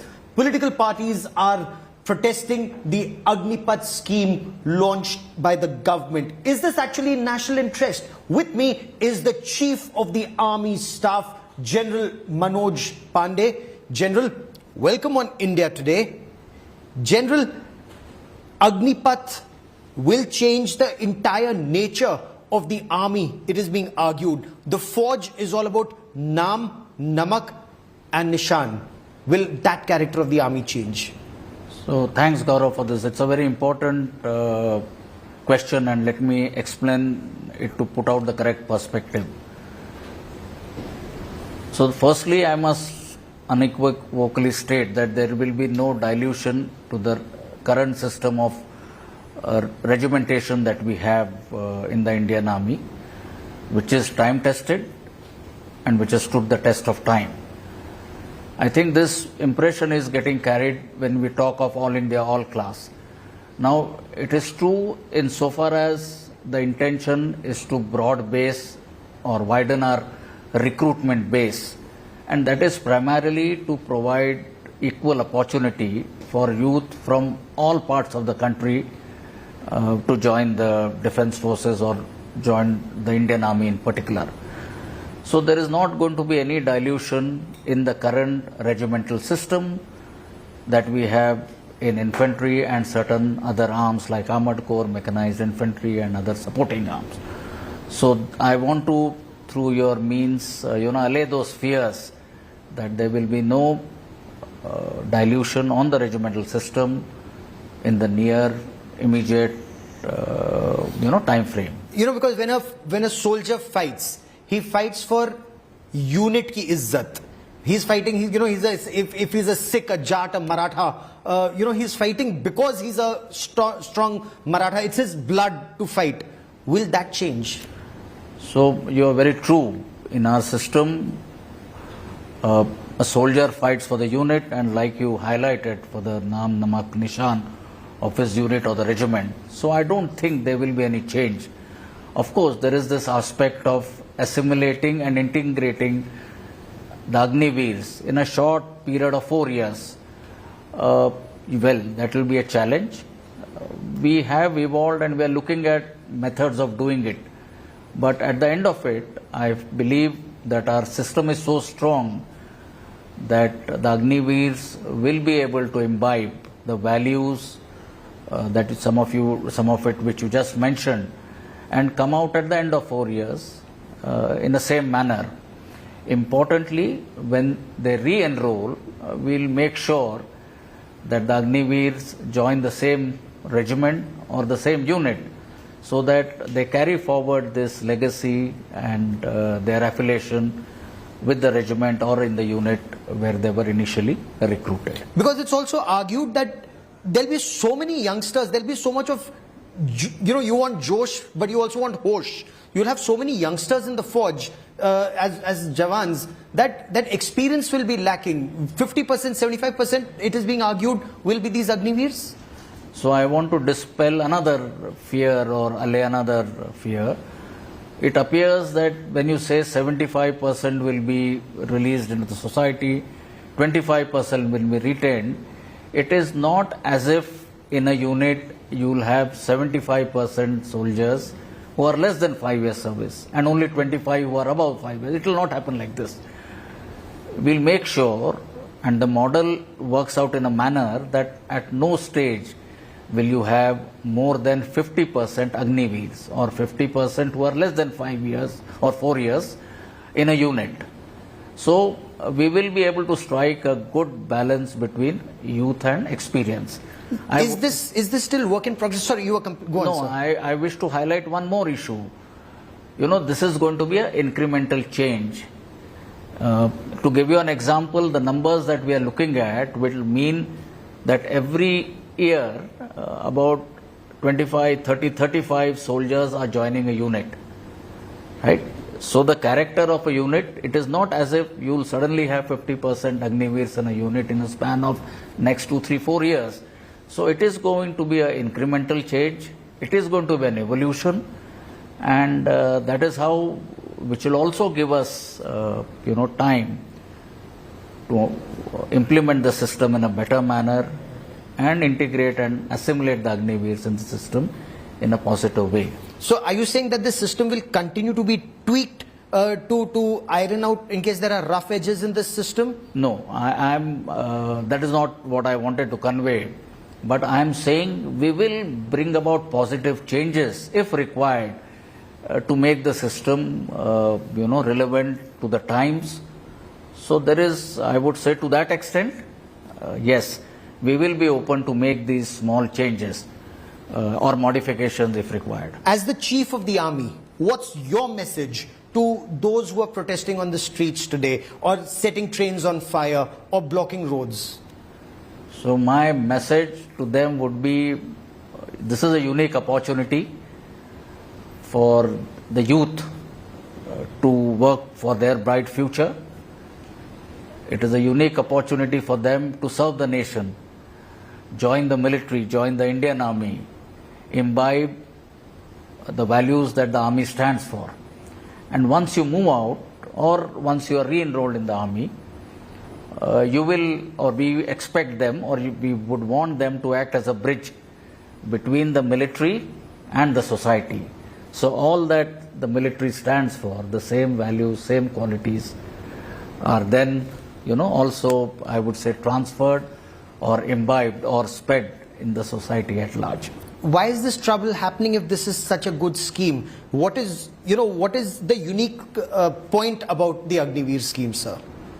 So I explained to you what are the features for the, for the soldier or for a youth, for the nation, as well as for the Indian Army. Now, as to why all this is happening, in my opinion, it is primarily because of lack of complete knowledge or awareness about the features of the Agnipath scheme.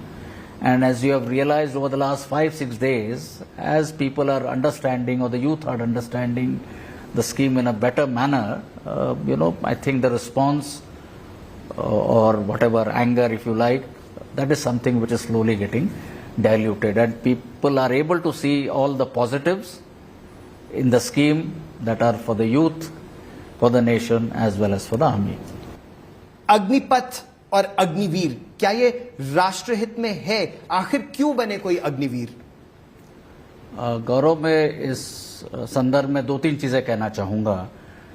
ये एक ऐसा परिवर्तन है और एक ऐसी योजना है, ये ना सिर्फ सेना के लिए, पर पूरे देश के लिए और युवाओं के लिए, ये सभी के लिए फायदेमंद होगी and it will be a win win situation. और यदि आप इसके जो ऑब्जेक्टिव्स और डिलीवरेबल्स में जाएंगे तो आपको ज्ञात होगा कि ये सभी के लिए और ये सभी के हित में है। जहां तक सेना का सवाल है, मैं 3-4 मुद्दे आपके सामने रखना चाहूंगा।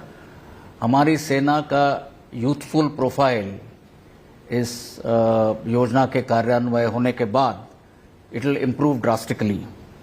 दूसरा, हमारे जवान जो हम रिक्रूट करते हैं या इंडक्ट करते हैं सेना में, they will be more technologically adept and be able to operate our weapon systems in a much better fashion and the equipment in the future.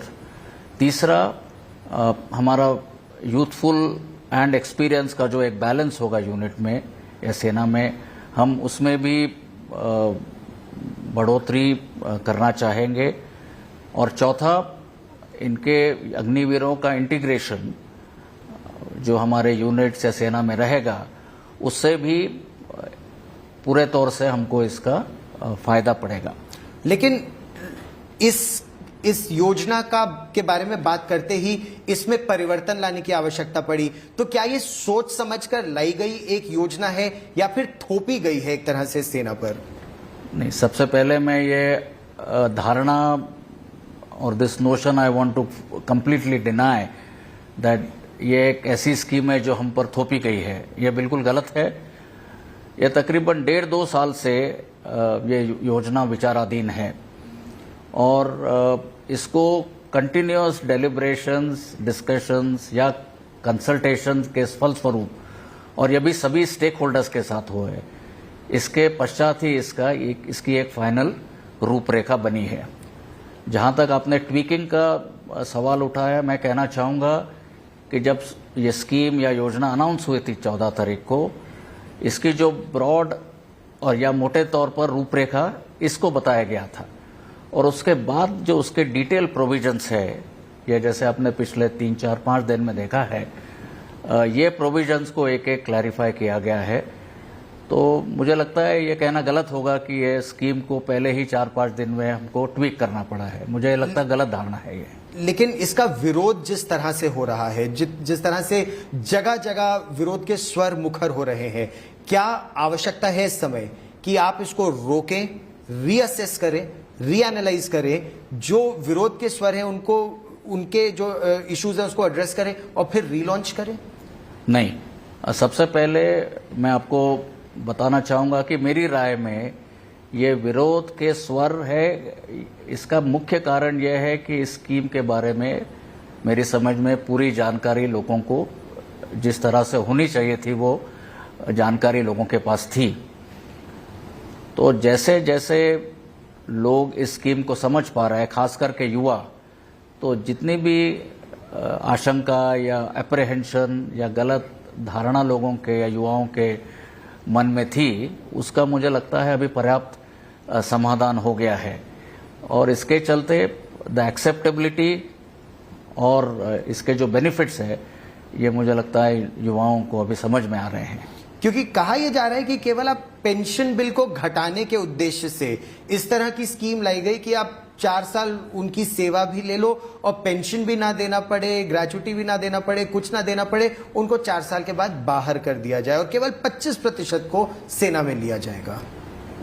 ये भी मुझे लगता है एक्सट्रीम पोजीशन है, और बट ये सच नहीं है। जो आप स्कीम को यदि सही तरीके से समझेंगे तो जैसे मैंने बताया है, 4 साल में एक युवा जब फौज में 4 साल काटने के बाद, ट्रेनिंग के बाद जब बाहर समाज में या सोसाइटी में जाएगा, तो उसको इस तरीके से वो इक्विप होगा, he will carry a unique resume, उसके पास ये क्वालिफिकेशंस होंगी बिना, और डिसिप्लिन और जो फौज के वैल्यूज़ और क्वालिटीज़ को छोड़कर मुझे लगता है एक पर्याप्त मात्रा में वो अपने आप को समाज में एक जगह बना पाएगा।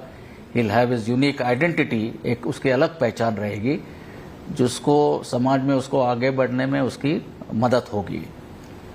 जैसे हम बात करते हैं कि 25% को आप सेना में लेंगे, प्रयास होगा कि कुछ आरक्षण सरकारी नौकरियों में उनको दिया जाएगा। सरकारी नौकरियों में जो आरक्षण है वो तो 1979 से 1979 से है। क्या आपकी दृष्टि में वो सफल रहा है, और इसको सक्सेसफुल बनाने के लिए सेना क्या करेगी और सरकार को क्या करने की जरूरत है? जहां तक सेना का सवाल है, ये हमारे लिए एक बड़ा अहम मुद्दा रहेगा कि 4 साल के बाद जो 75% युवा समाज में जाएंगे, उनको किस तरह से हम वैल्यू एडिशन कर पाए। और इसके संदर्भ में आप सबको जानकारी दी गई है कि किस तरह से इनको अपने नेशनल एजुकेशन पॉलिसी के तहत अलग अलग क्रेडिट्स दिए जाएंगे, ताकि जब वो सेना से 4 साल बाद बाहर निकलेंगे, they are suitably kitted, suitably equipped. जहाँ तक उनके आगे फ्यूचर या भविष्य का सवाल है, आपने देखा कई केंद्र सरकार के मंत्रालयों ने, राज्य सरकारों ने, अलग अलग एजेंसीज ने, कई कॉरपोरेट हाउसेस ने आरक्षण के बारे में इसका अनाउंसमेंट की है।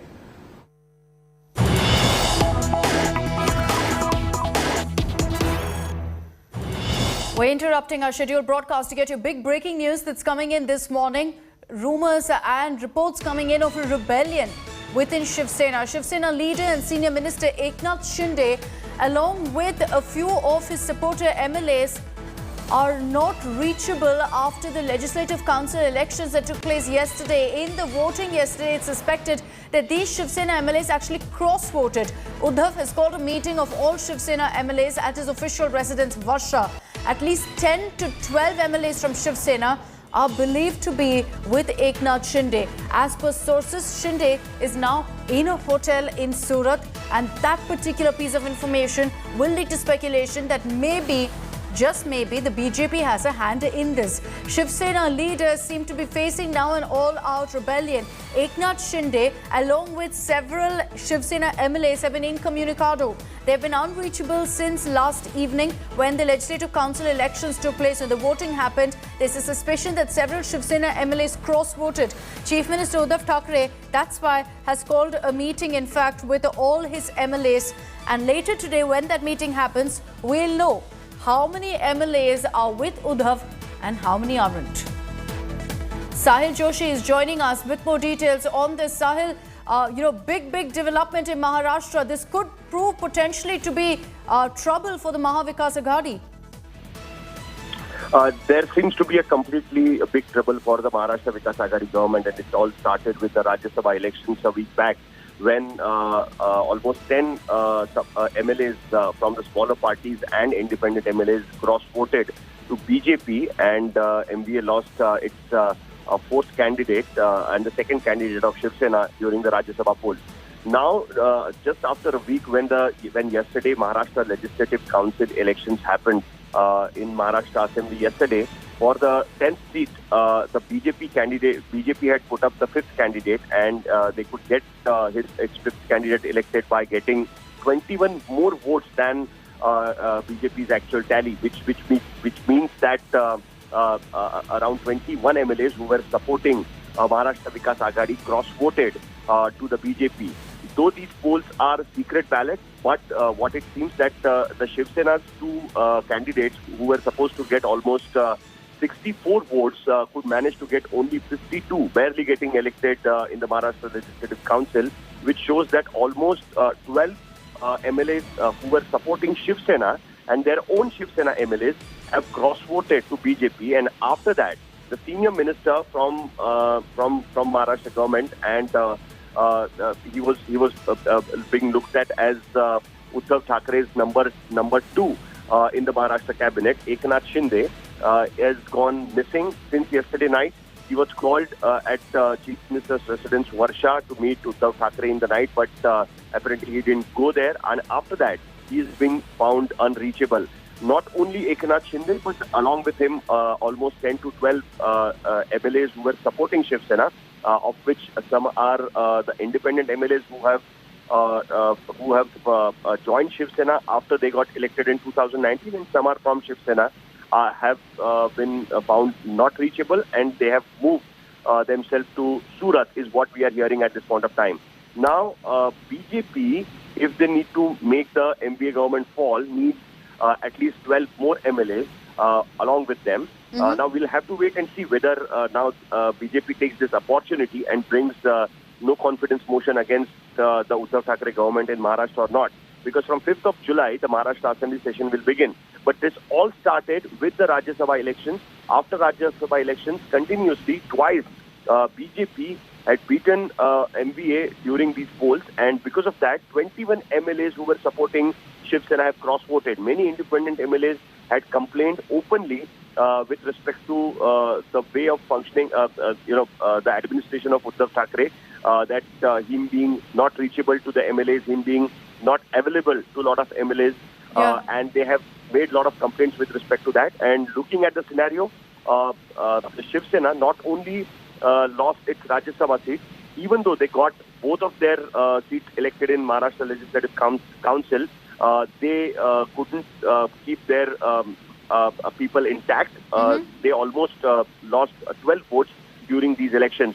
So it's going to be a big blow for Shiv Sena if Eknath Shinde goes missing, and we are waiting to see what Eknath Shinde says hereafter. But till then, Eknath Shinde seems to be completely missing at this point of time. On the left of our screens right now, we're putting out images from a resort in Surat. It's suspected that Mr. Eknath Shinde, along with about 10 to 12 Shiv Sena MLAs, are currently holed up in this resort. And that's why you see a lot of security also present outside the resort. The information that we have, Sahil, is that these leaders, along with Eknath Shinde, about 10 to 12 Shiv Sena MLAs are incommunicado. And they've, in fact, been missing in action since last evening. The Shiv Sena is clearly firefighting this mega rebellion. And what we're hearing right now is that Sanjay Raut will skip the opposition meeting in Delhi that's been called by Sharad Pawar. The Shiv Sena was expected to be there to show their support also and hold talks on the presidential candidate. That's not going to happen because of this all-out crisis that the Shiv Sena is dealing with. Sanjay Raut is going to be in Mumbai to deal with this issue along with Uddhav Thackeray. How long, Sahil, have these leaders been incommunicado? Do we know an exact number? We're being told somewhere between 10 to 12. What we're hearing is that there are 4 MLAs who are from Shiv Sena who have got elected themselves in 2019 in Maharashtra Assembly on the ticket of Shiv Sena. There are some MLAs who got themselves elected independently, but later joined Shiv Sena during the course of time, when the NDA government was being formed in Maharashtra. All these MLAs have left Mumbai after the MLC voting finished at 4 o'clock in the afternoon yesterday. And since then, they have been incommunicado. What we are hearing is that the number goes to almost 10 to 12. Now, we have to understand, when the Maharashtra Mahavikas Aghadi government got the vote of confidence with NDA government got passed in Maharashtra Assembly in 2019, they had support of 169 MLAs. Now, with 21 MLAs cross-voting, what it seems is that if tomorrow vote of confidence motion happens, then the majority has fallen by 21 votes, which comes down to almost 150 for 56. With that, the BJP needs only 10, push of almost 10 MLAs to make this government fall. Now, that is a very tricky task. That is because most of these MLAs who were supporting MBA, the bigger chunk of almost 15 to 20 MLAs are from the smaller parties and independents who don't fall into the gambit of anti-defection law. But these 10 MLAs, if they belong to Shiv Sena, they will definitely fall into the gambit of this particular law, and because of that, they will have to get themselves re-elected. Now, that is where the BJP is trying to push this hard. Eknath Shinde going to Surat itself shows that definitely he's been in touch with the BJP leadership, and now where it goes is something what we have to look at. But this is certain that the MPA government is surely in trouble after 3 years of being in Maharashtra. This time, after the Legislative Council polls, the Shiv Sena definitely is in trouble, and after that, it looks like that even the MPA government will fall in trouble. But what could have prompted this, Sahil? The fact that Eknath Shinde, a very senior Shiv Sena leader, could perhaps be leading this revolt, and the fact that he's also gotten support of about 10 to 12 MLAs, it means that everything's not okay in the Shiv Sena. It means that there is a lot of dissatisfaction, a lot of unhappiness with Uddhav Thackeray's leadership. Well, when the Rajya Sabha polls happened, that is the time when the strength of Maharashtra Assembly of 288, because the 3 MLAs couldn't vote, it came down to 285. And with that strength, 6 MLAs could be elected to the Rajya Sabha during this poll. But the Shiv Sena decided to put up the next second candidate because they had the access vote.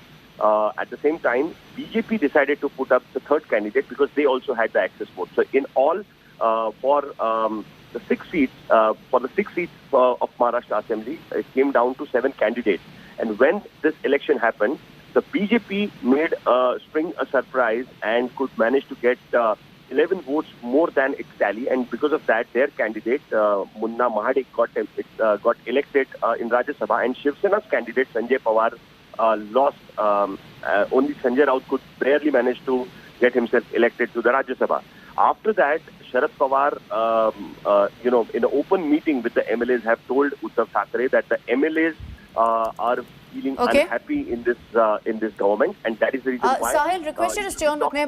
My apologies for interrupting. Mr. Kirit Somaiya is joining us on this broadcast. Mr. Somaiya, what do you make of these? All right, we've lost the connection with Kirit Somaiya. We'll reconnect with him and get his reaction, because it'll be interesting to see, Sahil, what the BJP has to say about this. There's no doubt that the Shiv Sena, and going by really all of the information trickling in, it definitely looks like there is a BJP hand in all that's playing out right now.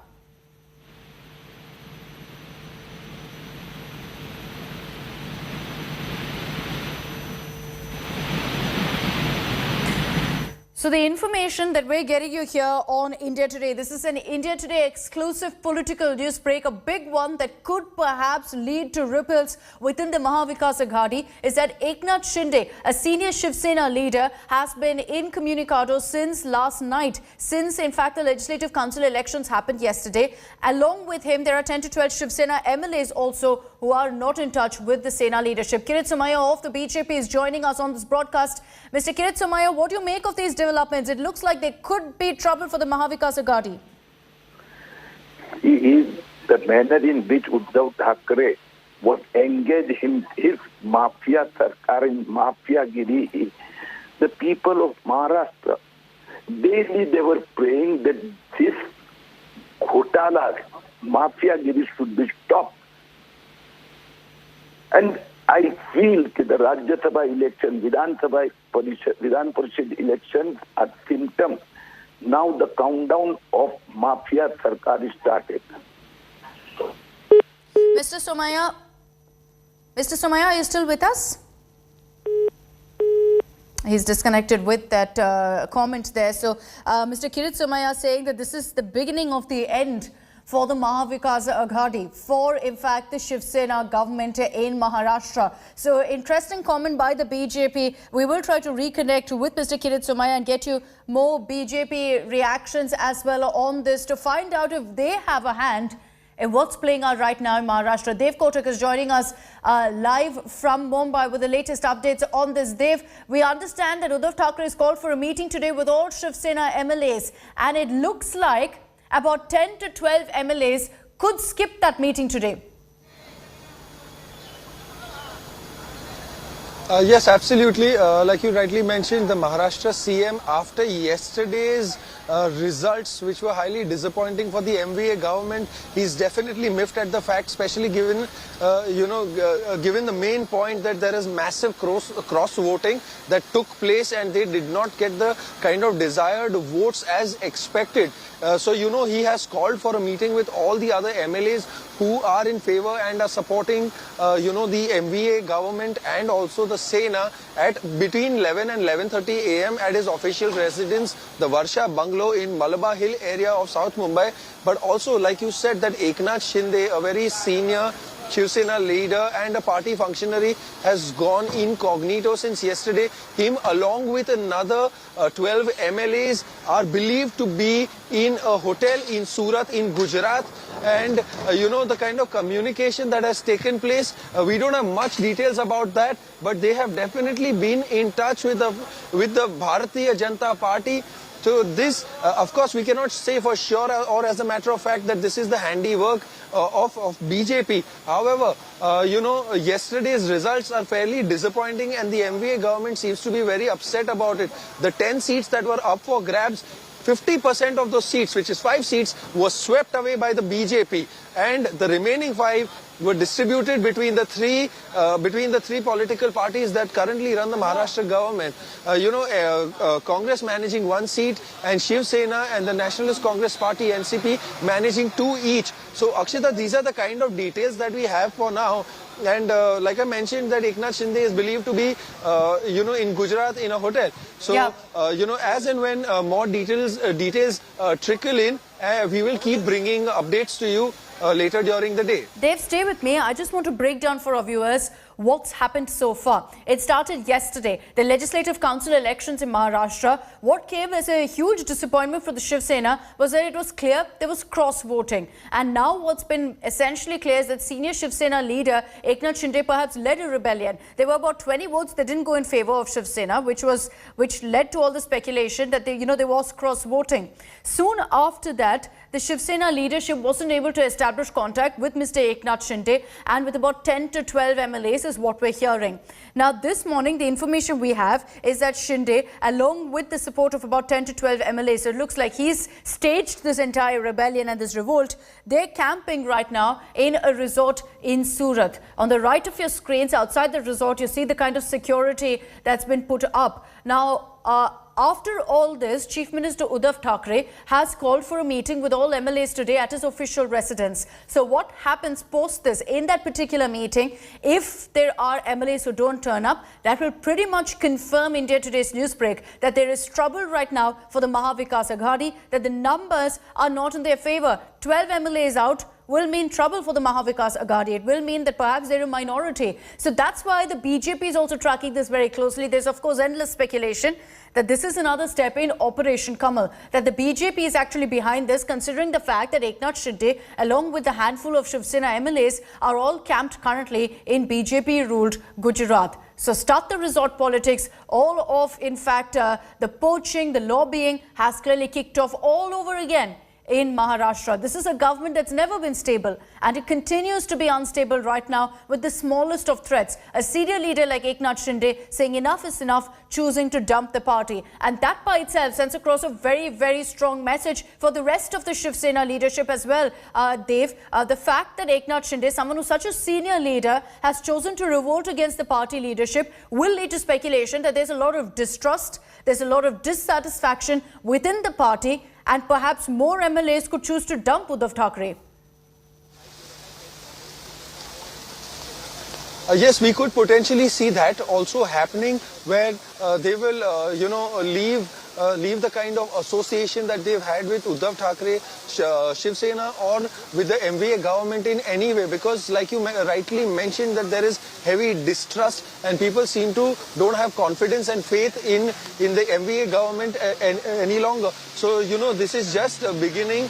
This is just the start of trouble brewing in the MVA camp, and more importantly, Shiv Sena. So yesterday's result, a highly disappointing one for the MVA government, like I mentioned previously as well, has sort of sent shockwaves, and it has sent, the stakeholders of the MVA government into a huddle, which is also why they're exactly trying to discuss over the fact that what really went wrong, who engaged in cross-voting before they come out with any kind of names in terms of who did not promise the Shiv Sena loyalty.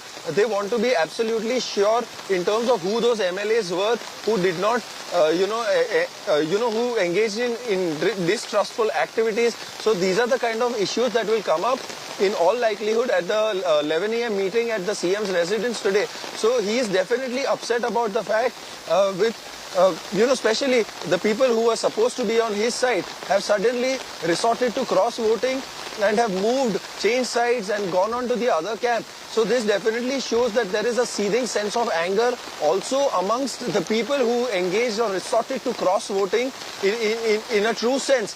But like I said, that before they're completely sure, they will have the meeting first to determine and understand and form a strategy, because the next big thing we can expect is the 2024 Maharashtra polls. So, to face a humiliating defeat after ruling a full 5 years is something that they will not want to give up easily. But like I said, that this is a major point of concern, and it is a very worrisome affair given the kind of unsatisfactory or dissatisfactory results that the MVA government got. So also one more thing we need to try and understand is that the expected votes were 64, they ended up getting 55.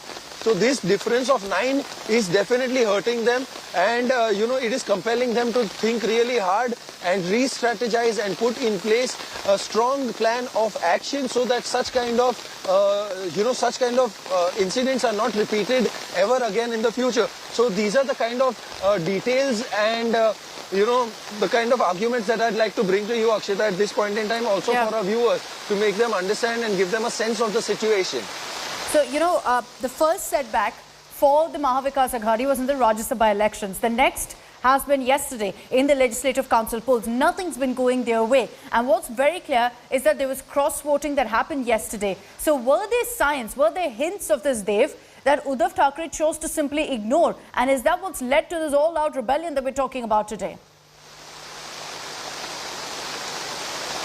I don't think it would be the correct thing to say that Mr. Uddhav Thackeray chose to ignore that. Had he been slightly aware also, he would have tried to pacify them down and ensure that they do not switch over on the main voting day or resort to cross-voting in any sense.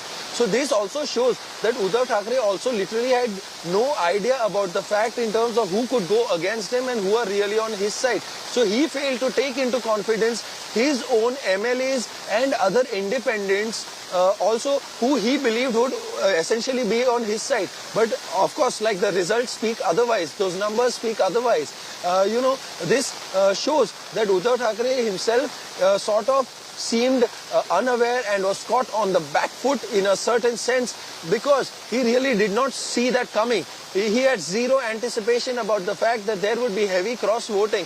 So this has really costed them a result which they thought they would have a handsome margin or something where they were expecting a landslide. But BJP again demonstrating the fact that how they are still in control, being as key opposition also, they are very much trying to ensure that they remain in the game. And definitely the results, like I said, out of 10 seats, if BJP has won 5, so it's 50% of the seats that they have also got. So you cannot discount for the fact that BJP did not fight hard, but also clearly bringing back the same question which you asked previously, that Uddhav Thackeray did not see this coming and he did not really have any sense or idea in the slightest of manner that his own party MLAs would engage in this kind of cross-voting. And also this has added more speculation, to the fact after Eknath Shinde, a very, very senior Shiv Sena functionary and leader, and formerly a minister as well, he has gone to Gujarat along with 12 other MLAs, not communicating with anyone. So very important fact is that despite the fact that all the Shiv Sena MLAs were holed up together in one hotel, Uddhav Thackeray still could not anticipate the fact that these people would not promise him 100% loyalty. So even, I think in a certain sense, if I can say that to lock up your own MLAs or put them in a hotel shows that you don't have confidence in them, you don't have faith in them, and there is a severe sign of distrust, Akshita. So, to really allow them to engage freely is something that could have also been considered at the start. But to really put them up in a hotel for 2 to 3 days really shows that, also makes the party MLAs and the other workers believe that, our very senior leader, Uddhav Sahib Thackeray, he himself doesn't trust us. So what do we really do and where do we go ahead from now on, further from here? So these are the kind of arguments that we can really expect, and more details will definitely keep coming up later during the day, and we will present them to you in a time-bound manner. There is no doubt that Uddhav Thackeray, that the Shiv Sena will pin the blame squarely on the BJP for these developments. But the update that's also coming in is that with all that's happening right now, Sanjay Raut, senior Shiv Sena leader, who was supposed to attend the opposition meeting that was called by Sharad Pawar, has chosen to skip that meeting. He's going to be in Mumbai to firefight this crisis. So Uddhav Thackeray ensuring that all of his closest aides are with him right now. He knows how important the next few hours are. The Shiv Sena will be desperately trying to reach out to all of these MLAs who are currently missing, who are unreachable, to ensure that they don't have any sort of number problem, number trouble, and that the Mahavikas Aghadi doesn't slip into a minority, which will essentially translate to advantage BJP. So Sanjay Raut, someone who's essentially been, in fact, the man who's put out as many political fires for Uddhav Thackeray, is going to stay in Mumbai. He will attend Uddhav Thackeray's meeting. This is a meeting that the Chief Minister has called of all Shiv Sena MLAs at his official residence to find out what led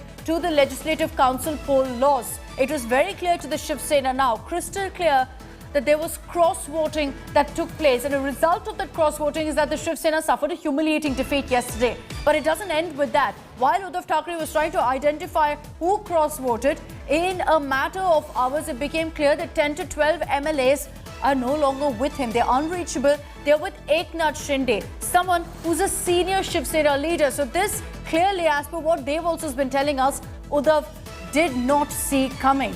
They are meeting today, Dave. that Uddhav Thackeray has called is going to be extremely crucial. It will give us clarity of how many MLAs are with him. I want you to break down for our viewers, what is the number game like in Maharashtra? 12 MLAs. Let's say, for example, 12 MLAs are not with the Shiv Sena. What will that mean for the Maha Vikas Aghadi?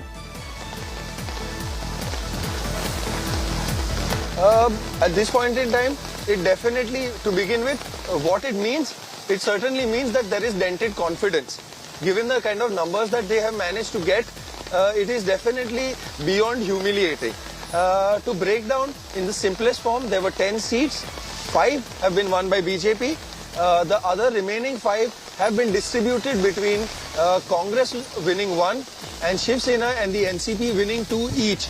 So the kind of MLAs who they thought would win by a handsome margin suffered a dreadful defeat, and also the others who they thought were on their side within their camp, they switched over, engaging in cross voting. So these are the kind of very basic things, if I may point it out first to begin with for our viewers. It will help them understand, get a better sense in terms of what yesterday's fiery Maharashtra Legislative Council elections were like.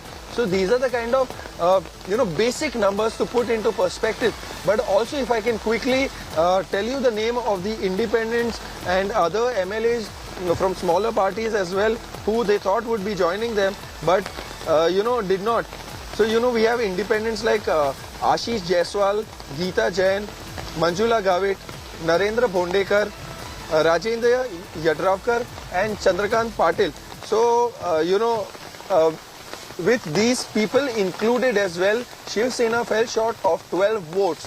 The kind of strength that they needed to match and win the elections against a mighty BJP, obviously that did not happen because those 12 votes, like I said, were extremely crucial. And we know that those 12 MLAs are, right now holed up in a hotel in Surat in Gujarat. But like I mentioned earlier as well, that we cannot say with utmost surety until we manage to establish contact with Eknath Shinde or any of those MLAs who are present with him. So this is our most obvious guess, that these 12 votes which the Shiv Sena fell short of are somewhere in Surat right now at this moment. Okay. And the worst part is that nobody has even been in communication or in touch. They've not been able to reach out. So in that sense, we have to try and wait until we establish any kind of communication. From what you're telling us, Dave, from what you're telling us, the writing's on the wall. The writing's on the wall about what's happening in Maharashtra clearly. Every few years, this is the same political drama that plays out in Maharashtra. And one thing's crystal clear, that the Maha Vikas Aghadi doesn't have its act together. The Shiv Sena right now is facing this kind of a crisis. Unfortunately, they're far too familiar with this kind of a crisis as well, which is why Sanjay Raut, as I mentioned earlier, who's put out so many political fires for Uddhav Thackeray, is again staying back in Mumbai to ensure that he's there, personally tries to reach out as much as possible to Eknath Shinde and all of these supporters who've gone completely AWOL, who've gone missing since last night. What about Eknath Shinde, Dev? What could have prompted someone who's a senior Shiv Sena leader, someone who's presumably an Uddhav Thackeray loyalist, to actually kind of lead this rebellion? First, to give you a perspective in what the repercussions are and the circumstances that the Shiv Sena or the MVA government currently is in, is because of Eknath Shinde. Just to put the numbers into perspective and why Eknath Shinde out here is being highly discussed at this point in time, is because of the fact that the Maha Vikas Aghadi's voter, the voting base, and in terms of the numbers that they were supposed to achieve or get, has eroded very badly from 169 to 151. So, like I mentioned, that about 12 of them coming from Eknath Shinde and his band of MLAs that he has right now present along with him. So, like I mentioned earlier also, the reason that could be very obvious out in this situation is the fact that there was a seething sense of anger against the MVA government. There was absolute discontent, distrust and disharmony. Shiv Sena MLAs themselves did not seem to have faith in their own, party's senior most leader, right now, which is Uddhav Thackeray and the Maharashtra Chief Minister himself. So, of course, Mr. Thackeray failed to take stock of the situation. So, despite the fact that other senior leaders had also met these MLAs and taken them into confidence, something definitely went horribly wrong at the last very minute. Like I mentioned this previously also a couple of times, that nobody saw it coming, especially the Maharashtra Chief Minister himself. So it is definitely to be pointed out and keenly observed here that his own people are unhappy with him.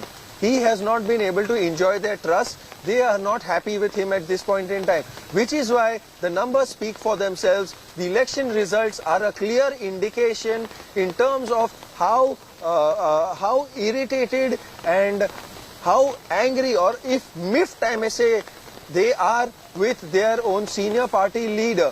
So, despite the fact that for firefighting, they have a very senior leader like Shiv Sena's Sanjay Raut, that also did not yield any effective results. Had that been effective or had been put into place, the results would have been something else otherwise. So, this defeat, if I may say so, has really hurt them and they have been hit bad. That's all I'd like to say. Has it hit them completely out of the blue, Dave?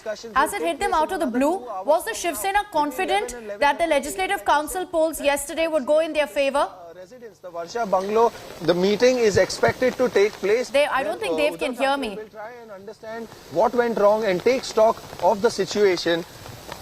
Yeah, in an election that was supposed to be extremely crucial. And more importantly, what has hurt, what is more upsetting is the fact that when you believe that someone is on your side and they just turn out to be in the opposite camp, making you lose and making the other person win. So, this is something that has to be observed. Of course, it is something that, Shiv Sena will have to ponder upon and do heavy self-reflection and looking within to try and understand how to avoid such kind of results or defeats ever in the future. Okay, Dave, I'm going to check that line with you. But Dave Kotter getting us the details of what's really playing out, how this entire political tamasha and this latest saga, this latest episode in this dramatic saga is playing out in Maharashtra. Why is Uddhav Thackeray again staring at a political crisis? 12 MLAs, 10 to 12 is the number we have with us here on India Today. These many MLAs at this point are not in touch, are completely unreachable. The Shiv Sena leadership has not been able to establish any contact with them, and this includes senior leader Eknath Shinde. At this point, it's assumed that it's Mr. Shinde who's leading this all-out rebellion against Shiv Sena. 12 MLAs is a big number. It's a huge number, and Uddhav Thackeray got a whiff of maybe there's a rebellion brewing after yesterday during the MLC polls. There was cross-voting that took place. 20 cross-votes that happened. That was overall for the Mahavikas Aghadi, 12 for the Shiv Sena. And it looks like it's these 12 MLAs who've joined hands with Eknath Shinde and have disappeared.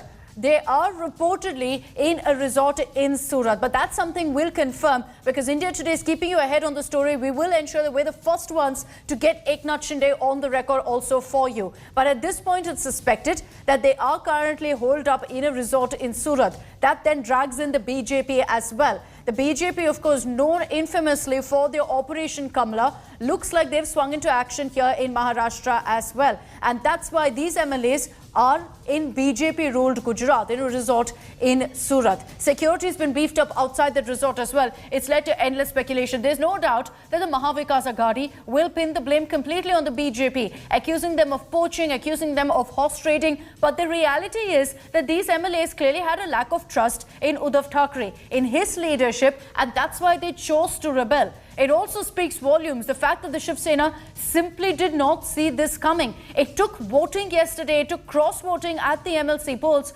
for the Shiv Sena to realize and wake up and smell the coffee and find out that yes, there's a problem. There's a problem of massive rebellion brewing within the party as well. So this could potentially spell huge problems for the Mahavikas Aghadi. Dave, it doesn't end here. This is the beginning of, in fact, the drama that will play out in Maharashtra. If we are to assume that these 12 MLAs, along with Eknath Shinde, are rebelling, it's not as simple as them joining hands with the BJP and then BJP having the numbers. This is going to be a long-drawn process, one that Shiv Sena will be counting on winning, because they'll be trying hard right now to kind of reach out to these MLAs, to reach out to Eknath Shinde as well.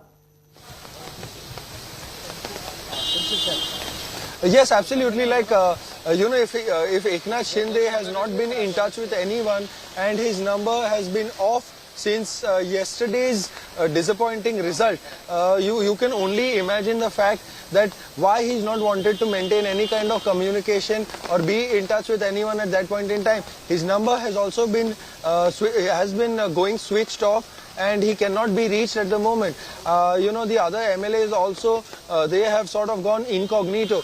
The reason why they have chosen Gujarat is because Gujarat is a BJP-ruled state, and what better than that state itself to give you the kind of protection or the security cover that is required, outside the hotel you are staying in. So definitely, if this is something that they don't fix in at this point in time, then it will also dent or sort of hurt their chances later in the 2024 state elections as well. So definitely, two back-to-back massive losses where heavy reflection and looking within is required for them. Also one thing we need to understand is that previously, barely less than a month ago, in fact a fortnight ago, they have lost the Rajya Sabha polls as well. Where out of 6 seats, 3 were swept away by the BJP. Again, BJP taking another 50% of the seats. Out here also, out of 10 seats in yesterday's Legislative Council elections, 5 were taken again by BJP. So if this is a problem that the Shiv Sena, rather the MVA government doesn't fix, then it is going to be in hot soup. And retaining power in the state and being able to rule as effectively as they have managed to do since the start this government came into power, that will that will soon be gone, and it will be a thing of the past. So like I mentioned, that this is why an urgent meeting has been called by Uddhav Thackeray yesterday. The moment he began monitoring the results, and he started seeing that they are highly disappointing, not faring the way they wanted to, and not getting the kind of, desired results. So after that, he immediately called for a meeting and said that everyone must be present, whoever is on my side. This will be a true a test of strength. He wants to now again gauge the loyalty after yesterday's debacle and the poor show. Of course, we know what the reasons for the poor show are. So, firstly, majorly, it is only going to be discussed that who has cross-voted and the reasons for them cross-voting. What is the particular thing they were angry with?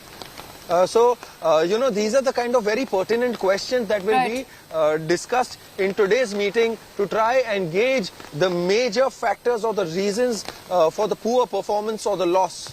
Dave, do we know the MLAs at this point who are unreachable, who have not been in communication with the Shiv Sena leadership? Do we know their names? Is there a likelihood of more MLAs also? Because some reports are starting to suggest that there are more numbers, there's more than 12 right now, that these Shiv Sena MLAs aren't in touch with the leadership and have gone missing. We'll definitely be able to bring you the list of names of these MLAs who are present in Gujarat, but that will only have to happen at a later time, because there has been speculation whether there are 12 or whether there are 13. So we are in fact just awaiting a confirmation of sorts from our sources. Only then we will be able to put out an accurate number and accurately name the MLAs who are in the neighboring state. So let us just try and adopt a wait and watch approach for the time being, but we will 100% and surely be bringing these names forward, which we can bring it for our viewers also, today is of course a big day for BJP, but it is also a big day for Shiv Sena, where they will have to do a lot of looking within and really strategize and think over it in terms of what went wrong and how must we fix these things. Very true. And for the Mahavikas Aghadi, this spells extremely bad news.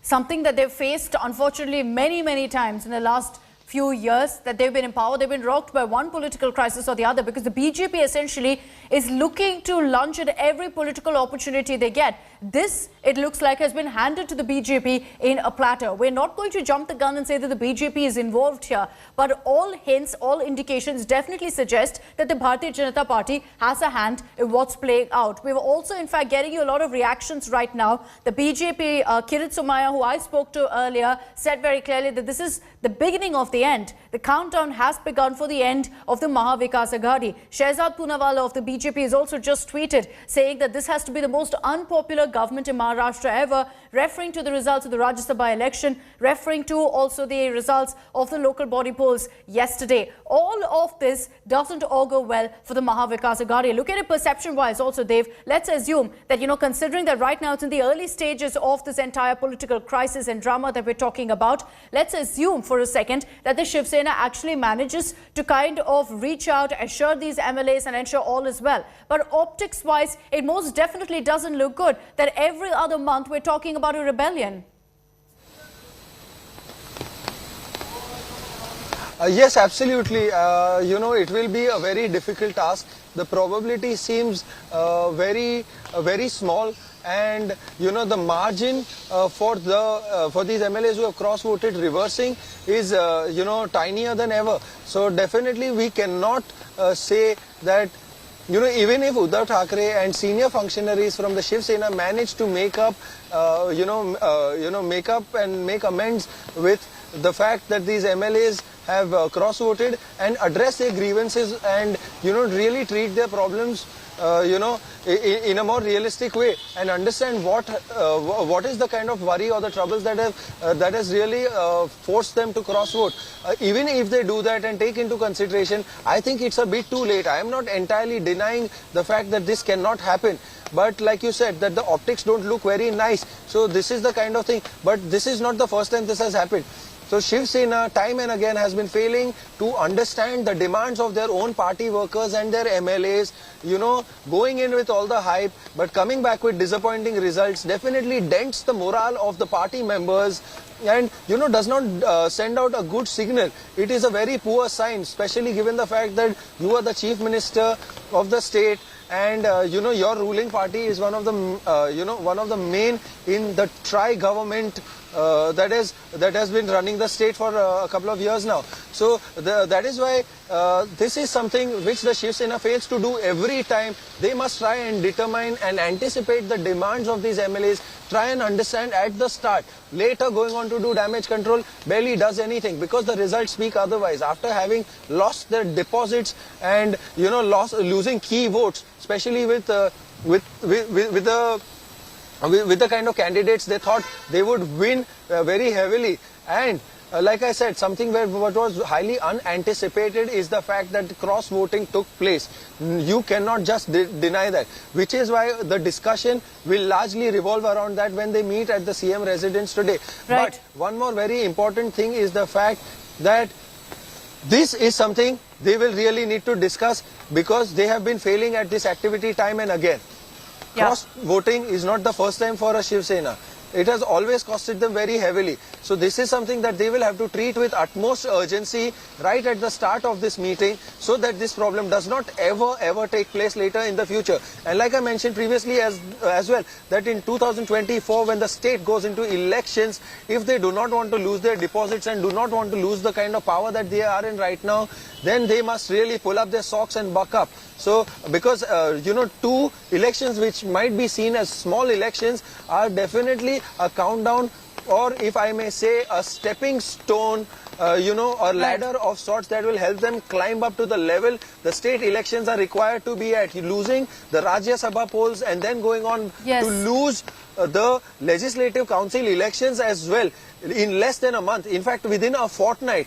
So, this really speaks volumes about the fact that Shiv Sena have not been doing any planning, no strategizing. And of course it cannot all appear only on the surface. You have to go and speak to your MLAs. These are long-time loyalists. If they flip at the last minute, then you have some serious trust issues. Some serious looking within to do. So, these are the kind of very pertinent things that the Shiv Sena must talk about and really reflect upon themselves, you know. You know, it's like they're handing this, like I said earlier, it's like they're handing it in a platter for the BJP. The BJP has already referred to this as the beginning of the end for the Mahavikas Aghadi. Can Uddhav Thackeray firefight this latest storm that his party faces is still a big question mark. But what doesn't all go well for him is the fact that these aren't just small-time MLAs. You've got a very senior Shiv Sena leader like Eknath Shinde, who's also in fact unreachable. It looks like he's the one who's also in fact leading this rebellion. So that doesn't all go well for Uddhav Thackeray. Sanjay Raut, senior Shiv Sena leader, staying back in Mumbai. He was supposed to attend the meeting called by Sharad Pawar, their ally, in Delhi over the presidential polls. That's not going to happen. The Shiv Sena is keeping their flock together. They're ensuring all senior leaders are right now in Mumbai to firefight this latest political crisis that they're facing. We're tracking this story extremely closely. India Today brought you all the details first on this big political news break from Maharashtra. Slipping into a very short break. We'll be right back.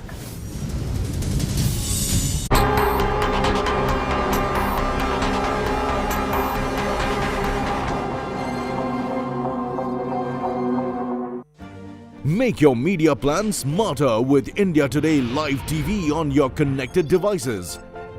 Amplify your brand with 100 million smart internet viewers. To advertise, mail us at sales@aajtak.com or call 9999892171.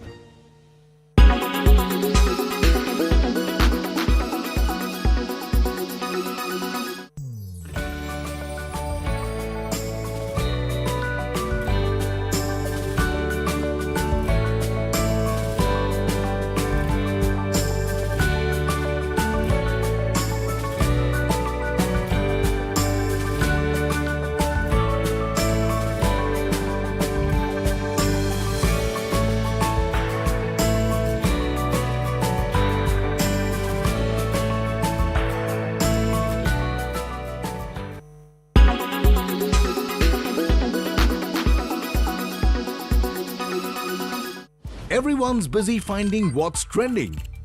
You're busy finding out why. India Today, for those who research before reacting. Download the India Today app now. Make your media plan smarter with India Today Live TV on your connected devices. Amplify your brand with 100 million smart internet viewers. To advertise, mail us at sales@aajtak.com. Make your media plan smarter with India Today Live TV on your connected devices. You are watching India Today. You are watching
Make your media plan smarter with India Today Live TV on your connected devices. You are watching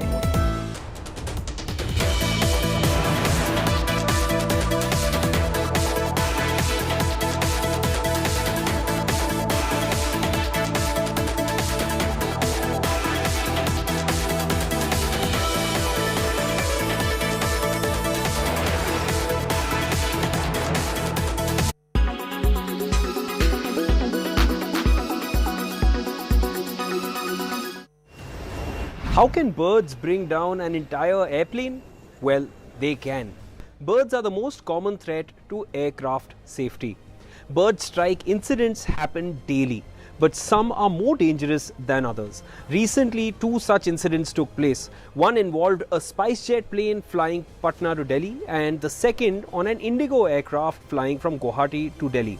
After these incidents, both planes had to return to their origin airports. When a bird collides with an airplane, it is unlikely to stir up problems, but there are cases when the birds get sucked into the flight engine.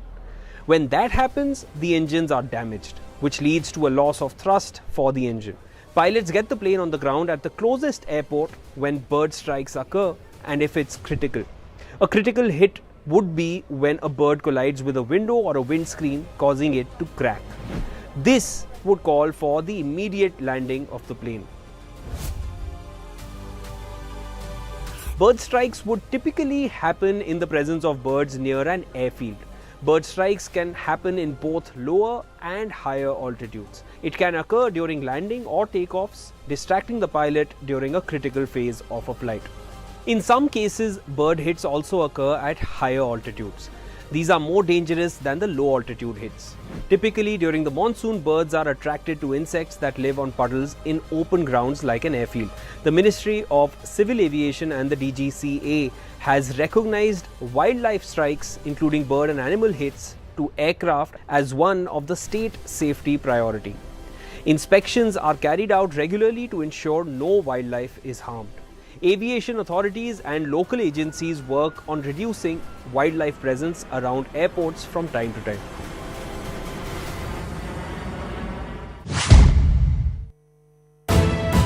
You are what?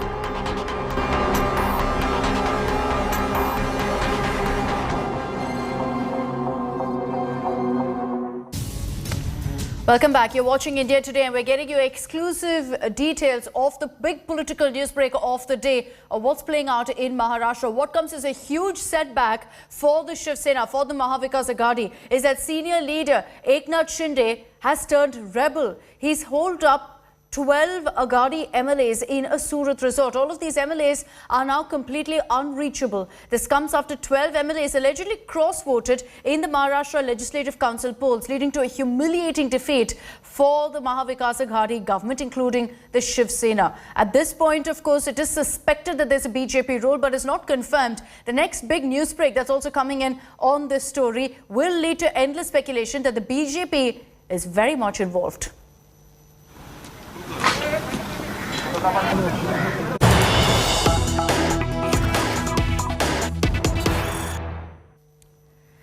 Now, Narayan Rane, when asked about what's happening and the allegations of this being a result of Operation Kamla, has said that no comments should be made on such things. Otherwise, what is the point of being unreachable? This is the comment, rather cryptic one, that's come in from Narayan Rane. Remember that Eknath Shinde and 12 MLAs are unreachable. They're incognito right now. And Narayan Rane has said that let's not make any comments. What is the point then of being unreachable? This will only add fuel to this raging political fire. Narayan Rane putting out this message at a time when already there are questions about whether the BJP is involved, because the reports suggest right now that these MLAs are holed up in a resort in Surat. So Narayan Rane in the BJP now has said, what is the point if we speak about it? What is the point of them being unreachable?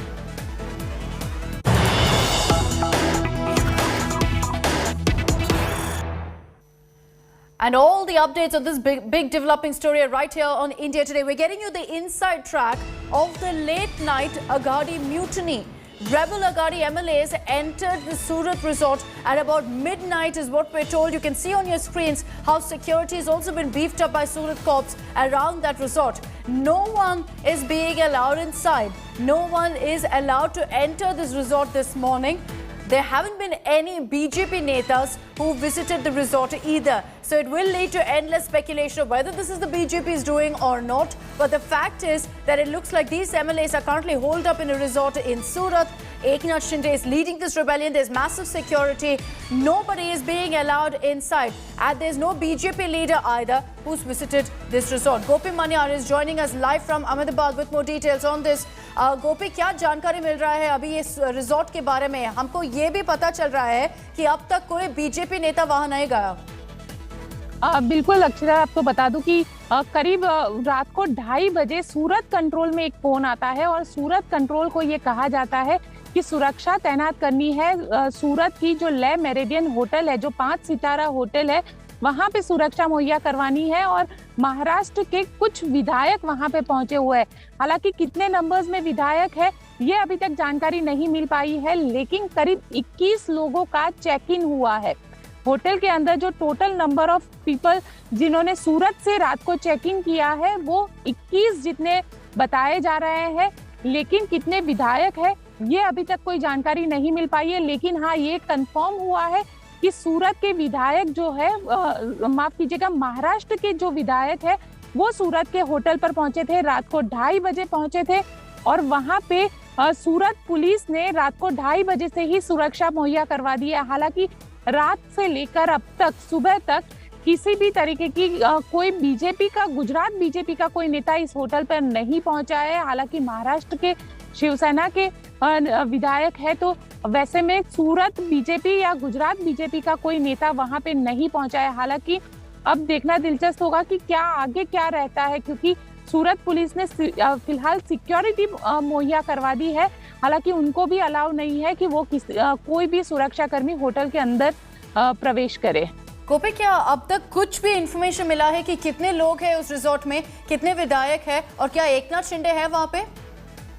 देखिए, अभी तक किसी भी विधायक का नाम सामने नहीं आया है। हाँ, लेकिन जो सूरत कंट्रोल को फोन गया था, सूरत कंट्रोल को यही फोन गया था कि महाराष्ट्र के कुछ विधायक आए हुए हैं। हालांकि नंबर ऑफ एमएलए की भी जानकारी नहीं मिल पाई है, लेकिन ये जरूर है कि एमएलए पहुंचे हैं महाराष्ट्र के, जिसके लिए सुरक्षा मुहैया करवानी है। और सूरत कंट्रोल के में मिले मैसेज के बाद सूरत पुलिस ने पूरे होटल को एक सुरक्षा किले में तब्दील कर दिया है। 500 मीटर से आवाजाही पे प्रतिबंध लगा दिया गया है। यहाँ तक कि बहुत ज्यादा हैवी सिक्योरिटी पर्सन्स वहाँ पे डिप्लॉय किए गए हैं। तो अभी जैसे आप बता रहे हैं गोपी, पूरे रिजॉर्ट को बंद किए गए हैं। No one's allowed inside, no one's allowed outside. There is massive security that's been put up.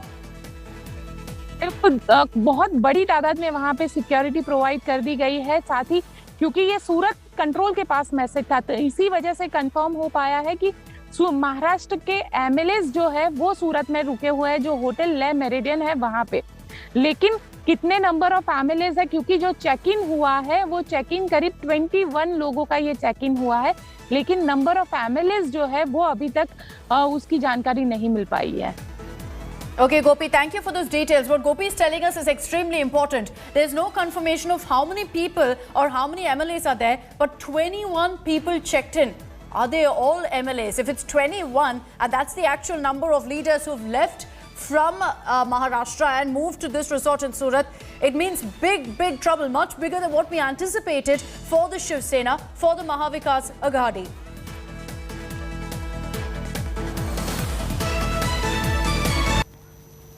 How has the BJP reacted to this? Let's get you details of the rather cryptic message that's been put out by the BJP. This is Narendra Rane. When asked about what's happening, Eknath Shinde going AWOL, disappearing on the Shiv Sena, he says that on these things no comments should be made, because what is the point then of someone being unreachable? This comment by Narendra Rane has set off tongues wagging and led to endless speculation that the BJP perhaps knew about all of this happening. Listen into what Narendra Rane said.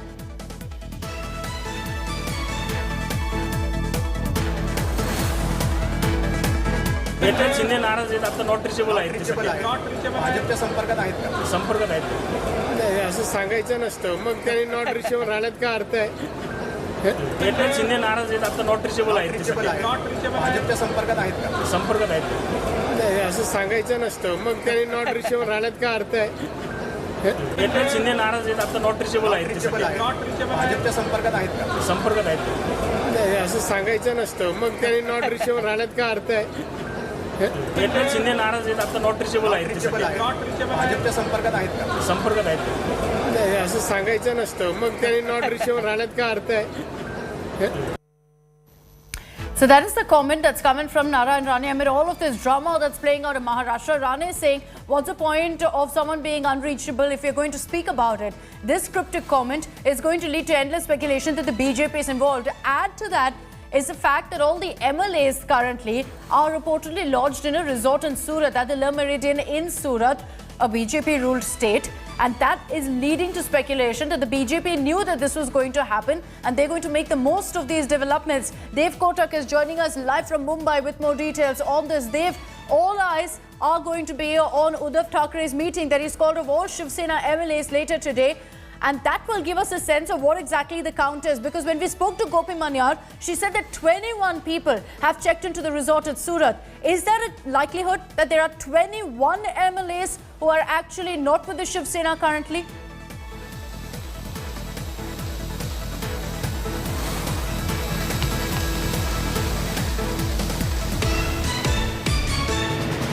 I don't think Dev is with us. We'll reconnect with him. I want to get that confirmation from Saurabh Bhaktania, who's joining us live from Ahmedabad. Saurabh, you've tracked Maharashtra politics closely. And considering now in Gujarat, this is playing out with many of these MLAs reportedly lodged there, we're hearing that 21 people checked in. Can you confirm that for us? How many MLAs are there in that resort?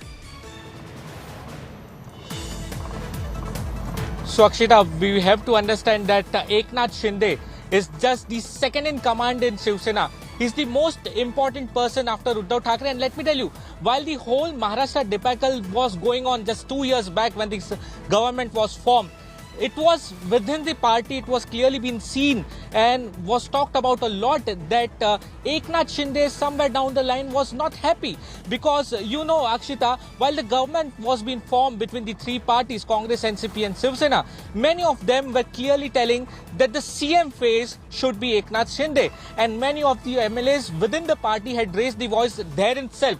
Now, what the sources from Maharashtra are telling us, Akshita, that yesterday, after the clear cross-voting which happened in the party, immediately after that, all these MLAs and mainly Eknath Shinde went unreachable.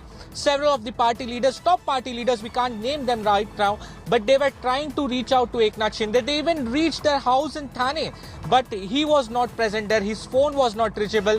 His family members was not able to give proper answer. Now, let me tell you, Akshita, this is the particular Le Méridien Hotel in Surat. Now, what is more important about Surat? Surat is the place of BJP Gujarat. All the top leaders, all the huge ministers, all are based in Surat. The Ministry of Gujarat runs from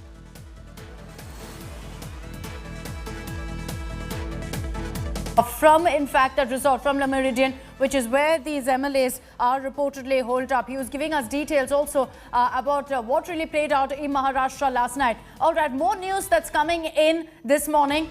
What's playing out within the Mahavikas Aghadi? I'm not just referring to the Shiv Sena, but also their allies. Praful Patel is currently meeting with NCP Supremo Sharad Pawar. There's no doubt that they're going to be discussing what's playing out in Maharashtra. The last time around, we saw all of this drama playing out. It was essentially Sharad Pawar to the rescue. And this time also, it looks like, in fact, things are moving in such a manner that the NCP is also very closely tracking what's happening.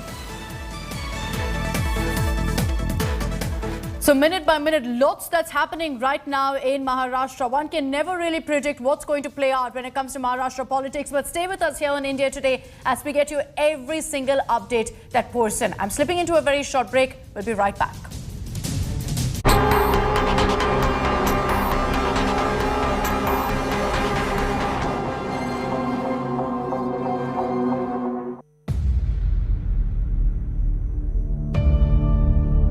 India's #1 political reporter. Defines what seems to be happening, vendetta politics. कोई दूध के से धुला हुआ नहीं है. Unmatched eye, unmatched experience. The world has changed. My black hair has become grey as well. And with unmatched passion for the story. Do not monopolize the conversation. When it's 100% news that matters. It's News Today with Rajdeep Sardesai. Monday to Friday, 9 p.m. Only on India Today TV.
This testing shows us that there is a vast potential in the commercial use of drones, especially in urban area. And this is a further step of creating an economically viable model.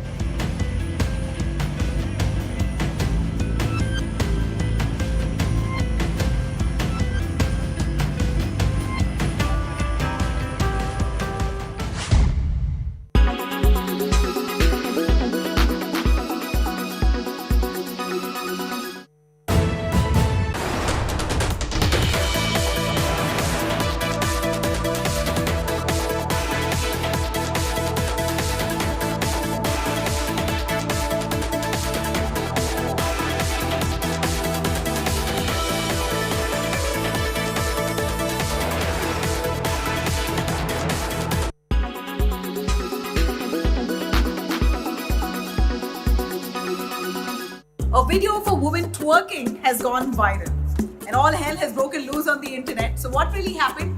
What's the fuss really all about here? Let me go right down to it. The woman that you see in this video here is popular Iranian actor and model Mandana Karimi. In fact, Mandana has put up this video from her shoot in Istanbul where she's seen dancing wearing a burqa.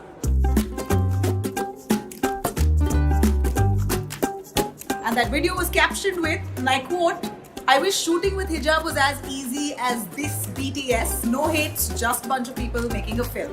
And of course, unsurprisingly, as soon as this video was out, she was slammed for it. She's been trolled from all quarters.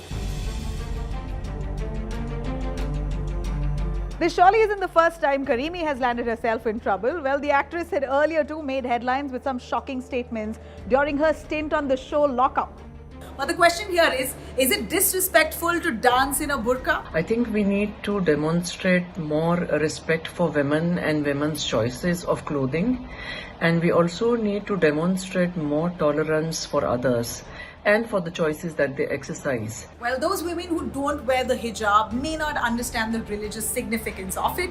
However, here, Mandana Karimi comes from a country, Iran, where hijab is mandated. So does that mean she knows better, or was this a brazen act of defiance? In that case, she surely was prepared for this kind of backlash. वो अगर बुर्का पहन कर नाच गा रही है, एक महिला, एक एक्ट्रेस, तो वो उसकी अपनी पर्सनल चॉइस है. लोगों को अब इस तरह के मोर्चे खोलना बंद कर देना चाहिए. Now, is this backlash justified? Well, what a woman does wearing the hijab is between her and her Allah. It's for no one to judge or abuse. Worse yet, abuse itself is haram in Islam.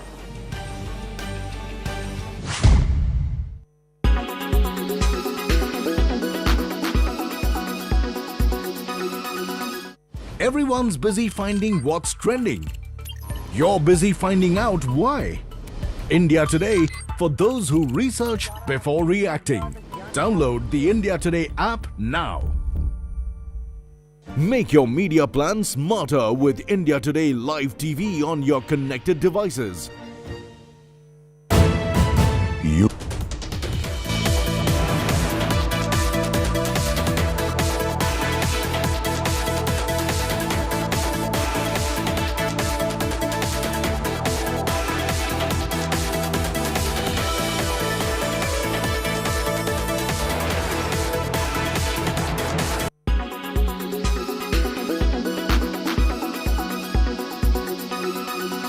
Engineering appealed to me. To really be honest about it, I think it's because everyone said, well, girls don't do that. And I was like, really? That's not right.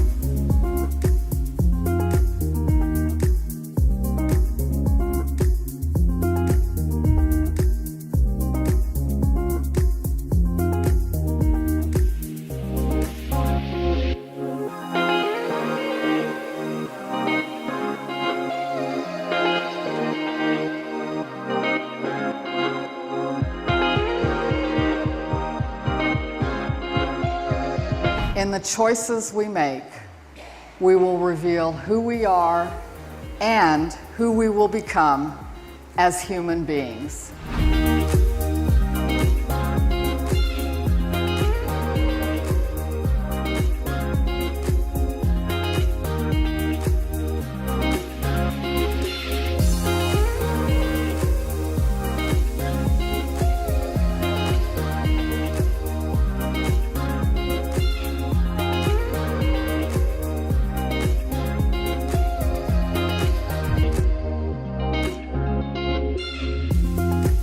Engineering appealed to me. To really be honest about it, I think it's because everyone said, well, girls don't do that. And I was like, really? That's not right. Let's just go deal with this. And it wasn't until I really got into it that I realized that it was, first of all, it was satisfying intellectually because I just liked the technical content of it. Association with NetMeds, India की अपनी pharmacy. LIC, हर पल आपके साथ.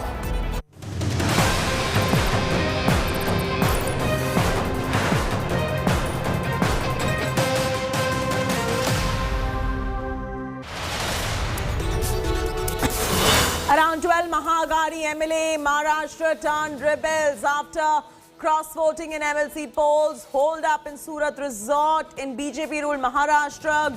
Uddhav government on the brink.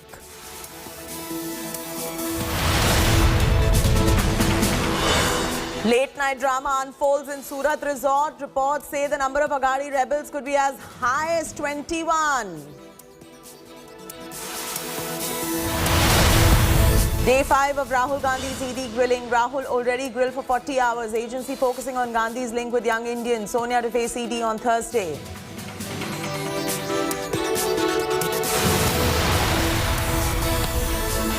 Bihar and UP coaching centers on radar over violent Agnipath protests. Cops claim these centers provoked protesters. Police also combed through WhatsApp groups.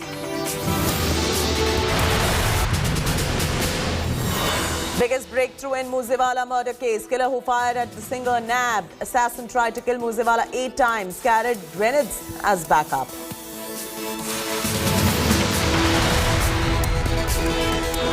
Shocking VVIP arrogance caught on camera in Karnataka. Drunken power. JDS MLA slaps principal of government college for arriving late.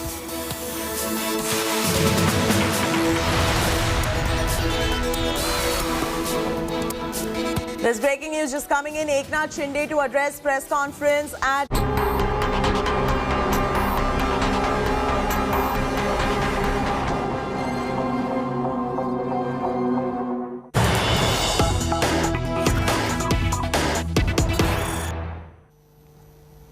Breaking news just coming in. Eknath Shinde to address press conference at 2 p.m. in Surat. Sources say his supporters claim he has 20 MLAs from Western Maharashtra, Marathwada and Vidarbha. This amidst all that is going on in Maharashtra in terms of the resort politics. MLAs hold up in a Surat resort. Now you've got Eknath Shinde going on to say that he's got the support. He's going to be addressing media at 2 p.m. He's one of the rebel leaders of the MVA, which is the Mahavikas Aghadi Sarkar. Eknath Shinde is going to be addressing a press conference at 2 p.m. in Surat. And sources close to him have revealed exclusively to India Today that his supporters claim that he's got support of 20 MLAs from Western Maharashtra, from Marathwada and Vidarbha. Let's bring Sahil Joshi for more on all that is going on in Maharashtra. This is a big breaking news coming in at the moment as far as the Mahavikas Aghadi Sarkar is concerned. Uddhav Thackeray government sure seems to be on the brink in the state of Maharashtra. We'll get you all the details, not just this development, but also many more details coming in from Maharashtra. Shinde camp says MLAs from Western Maharashtra are backing them at this point of time. Seems to be a fair bit of rebellion, as you can see in the Mahavikas Aghadi Sarkar. About 12 Mahavikas Aghadi MLAs in Maharashtra have turned rebels. This happened after the cross-voting in MLC polls. They are holed up in Surat Resort in BJP-ruled Maharashtra. Uddhav government seems to be on the brink, and you already know how we've been reporting about the late-night drama that has unfolded in the Surat Resort as well. Reports going on to say that the number of Aghadi rebels could be as high as 21, and Eknath Shinde now is... sources close to him have revealed that he has the support of 20 MLAs from Western Maharashtra, Marathwada and also from Vidarbha. Eknath Shinde is going to be addressing a press conference at 2 p.m. We'll get you all the latest details. Eknath Shinde, few more Shiv Sena MLAs have gone incommunicado since the MLC poll results were declared on Monday. Now there is a full-blown speculation of what will really happen with the Thackeray Sarkar. Eknath Shinde, remember, is a Shiv Sena leader and Maharashtra Urban Development Minister, and he, along with his supporters, they are in Surat, and now at 2 p.m. there's going to be a press conference in Surat with some details that everyone really wants to know what is really going on in terms of this particular rebellion as well. This is the latest, and we're live, updating live all the very latest that is coming in from Maharashtra at this point of time. Do we have our reporters with us? We'll get our reporters, Sahil Joshi, our Mumbai Bureau Chief, and many other reporters who are tracking these developments rather very, very closely. Let's get you the latest coming in. Sources close to Eknath Shinde revealing he has support of 20 MLAs from Western Maharashtra, from Marathwada and from Vidarbha as well. It is a big setback, definitely, as I've been mentioning, to the Aghadi government. Shiv Sena Minister Eknath Shinde has turned rebel. He has holed up 12 Aghadi MLAs in a Surat resort. All of the MLAs are now unreachable. This is coming in after 12 MLAs allegedly cross-voted in the Maharashtra Legislative Council polls, leading to a humiliating defeat of the Aghadi government. Aghadi government is suspecting Operation Kamla in Maharashtra now. The BJP has secured 134 votes against the majority of 145 in the 288 members of the State Assembly. In this election, Mahavikas Aghadi support base has eroded badly from 169 to 151 only. Meanwhile, you've got Praful Patel, who has met the NCP Supremo Sharad Pawar after Uddhav's Mantri turned rebel. The power game is game on. Game on in Maharashtra. Once again, we're bringing all the details right here. It is the channel that has broken the story first on India Today.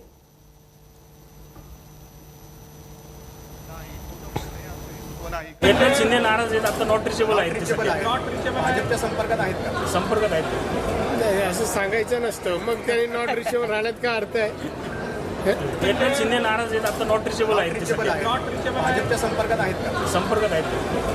असं सांगायचं नसतं मग त्यांनी not reachable राहण्यात काय अर्थ आहे. Mr. Kirit Somaiya, what do you make of these developments? It looks like there could be trouble for the Mahavikas Aghadi. Is the manner in which Uddhav Thackeray was engaged in his mafia sarkar in mafiagiri. The people of Maharashtra, daily they were praying that this ghotala, mafiagiri should be stopped. And I feel that the Rajya Sabha election, Vidhan Parishad elections are symptoms. Now the countdown of mafia sarkar is started. My colleague Ritvik is now joining us from outside the residence of Sanjay Raut. Ritvik, what are we picking up at this point of time? Of course, this looks like bad news for the Shiv Sena. Their Mahavikas Aghadi Sarkar seems to be on a bit of a brink with all that is going on. What are you picking up at this point?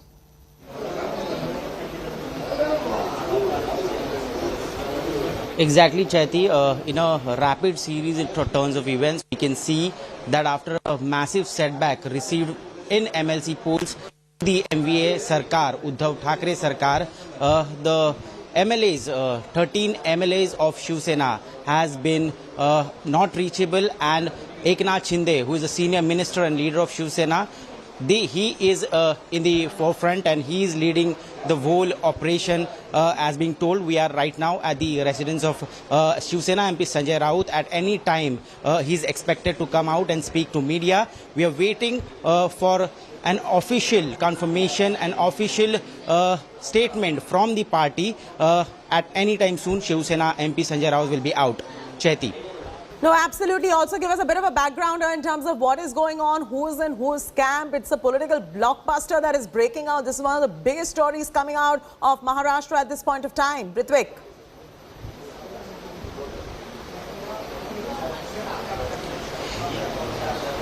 In yesterday's MLC poll result, we've seen that BJP has managed to acquire more than 20 seats, more than 20 votes.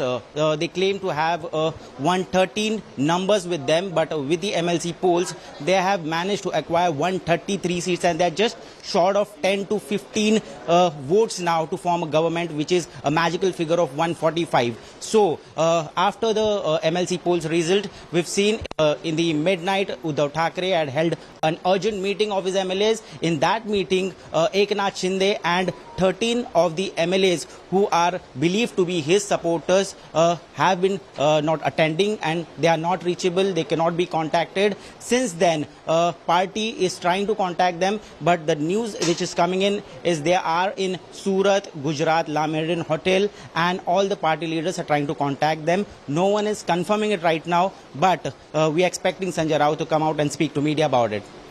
All right, and how much time can we expect Sanjay Raut to come and break his silence?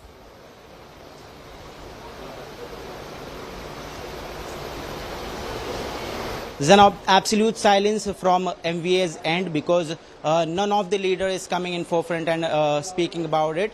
Sharad Pawar is in Delhi. He is also busy in the meeting of presidential election. Supriya Sure, yesterday night, she had visited Varsha Bungalow, the official residence of CM Uddhav Thackeray. They had a meeting. Jayant Patil, who is also the party president of NCP, was in the meeting. But Eknath Shinde is still not reachable and cannot be contacted.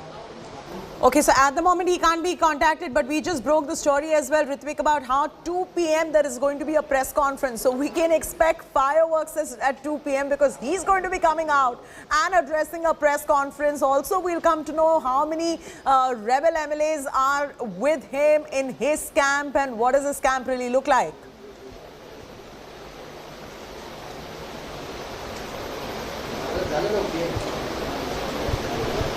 Yes, if it's going to speak to media at 2 p.m., there'll be definitely something to look after, because the point at which Maharashtra politics is right now standing, there's a cloud of uncertainty setting upon the skies of Maharashtra, because after losing more than 20 votes in MLC elections, it is clearly evident that Maharashtra Vikas Aghadi government is not in stable form, and definitely there's not everything well going on in MVA Sarkar. In Rajya Sabha election, we saw Shiv Sena facing the setback from BJP, and now in MLC elections, we saw that Congress has lost its one candidate. So now that brings up to saying that BJP Hold on, there's a big breaking news coming in. Mega India Today scoop on Aghadi rebellion revealed why Sena Minister Eknath Shinde has rebelled. Shinde kept out of MLC polls planning. Sources revealed Shinde wanted to be the chief minister. Sources say Aditya Thackeray interfered in Shinde's work. This is not going to be auguring down very well within the MVA. Questions arising on what the NCP will do in the middle of all of this. Will they be able to manage to get them to establish some sort of truce and keep their pact together? Or whether, you see the rebellion as it plays out, this is going to be a big one for us to watch out for in case there is no truce that happens. This big scoop that we're bringing to you on India Today is on the Aghadi rebellion. It has been revealed why Shiv Sena Minister Eknath Shinde has rebelled in this form and fashion. Eknath Shinde kept out of the MLC polls planning. He was kept out. Sources have revealed to India Today that Eknath Shinde wanted to become the chief minister of Maharashtra. What sources further have revealed is that Aditya Thackeray interfered in Eknath Shinde's work, and hence you see what is the way this story is breaking out. Eknath Shinde has turned rebel. Now 2 p.m. is when he's going to be addressing the press conference. This is a big scoop that we're bringing. Let's get all our Mumbai reporters to get us the latest. Let's get our Maharashtra reporter and the bureau to get us latest developments, all sides of the story, what the NCP has to say on this. We already have Ritvik outside Sanjay Raut's residence, and we are getting you all the inputs in terms of what's going on from the Shiv Sena side as well. Our reporters are in Surat too, bringing you up to speed with the latest developments in terms of the resort politics that is going on. Big India Today scoop right now. Ashutosh is now joining us live. He's joining us from Sharad Pawar's residence. Ashutosh, will Sharad Pawar will be able to play peacemaker in this particular situation? Because you know the NCP Supremo Sharad Pawar, and I'm sure that the Thackerays are banking on him at this point of time to play the peacemaker. Well, not just the Thackeray family, Chaiti, but the entire Maharashtra know that there is no as tall leader as Sharad Pawar at the moment in Maharashtra's politics. And remember, the government which was formed by Mahavikas Aghadi, of course, the larger credit goes to Sharad Pawar, that despite Ajit Pawar's alliance with Devendra Fadnavis, it was Sharad Pawar who managed and brought a coalition government in the state of Maharashtra. And exactly why all these coalition party, the alliance party, be the NCP leadership, the entire cadre, or Shiv Sena, or even the Congress, they all are now relying only on Sharad Pawar, that he is the only saver at the moment who could potentially try his best effort, put his best effort, convince all the rebels at the moment, or the leaders from the Shiv Sena and other parties who have gone incommunicado, that only Sharad Pawar can try and bring them back home. But is it possible? Because remember, when it was NCP, it was easy for Sharad Pawar to manage the house. What is happening here in the Lutyens Delhi, that at the moment, what we know that Mallikarjun Kharge, Jairam Ramesh, Praful Patel, D. Raja, these all opposition leaders are meeting. And this is also in the light because at this afternoon, there's a meeting called by the opposition party and will be hosted by Sharad Pawar. This is on the presidential election. But before this crisis in the opposition camp to elect its a joint candidate for the presidential poll, the larger perhaps threat is now on the government, where the NCP is the coalition partner in the state of Maharashtra. That's a double dilemma for Sharad Pawar. Pawar.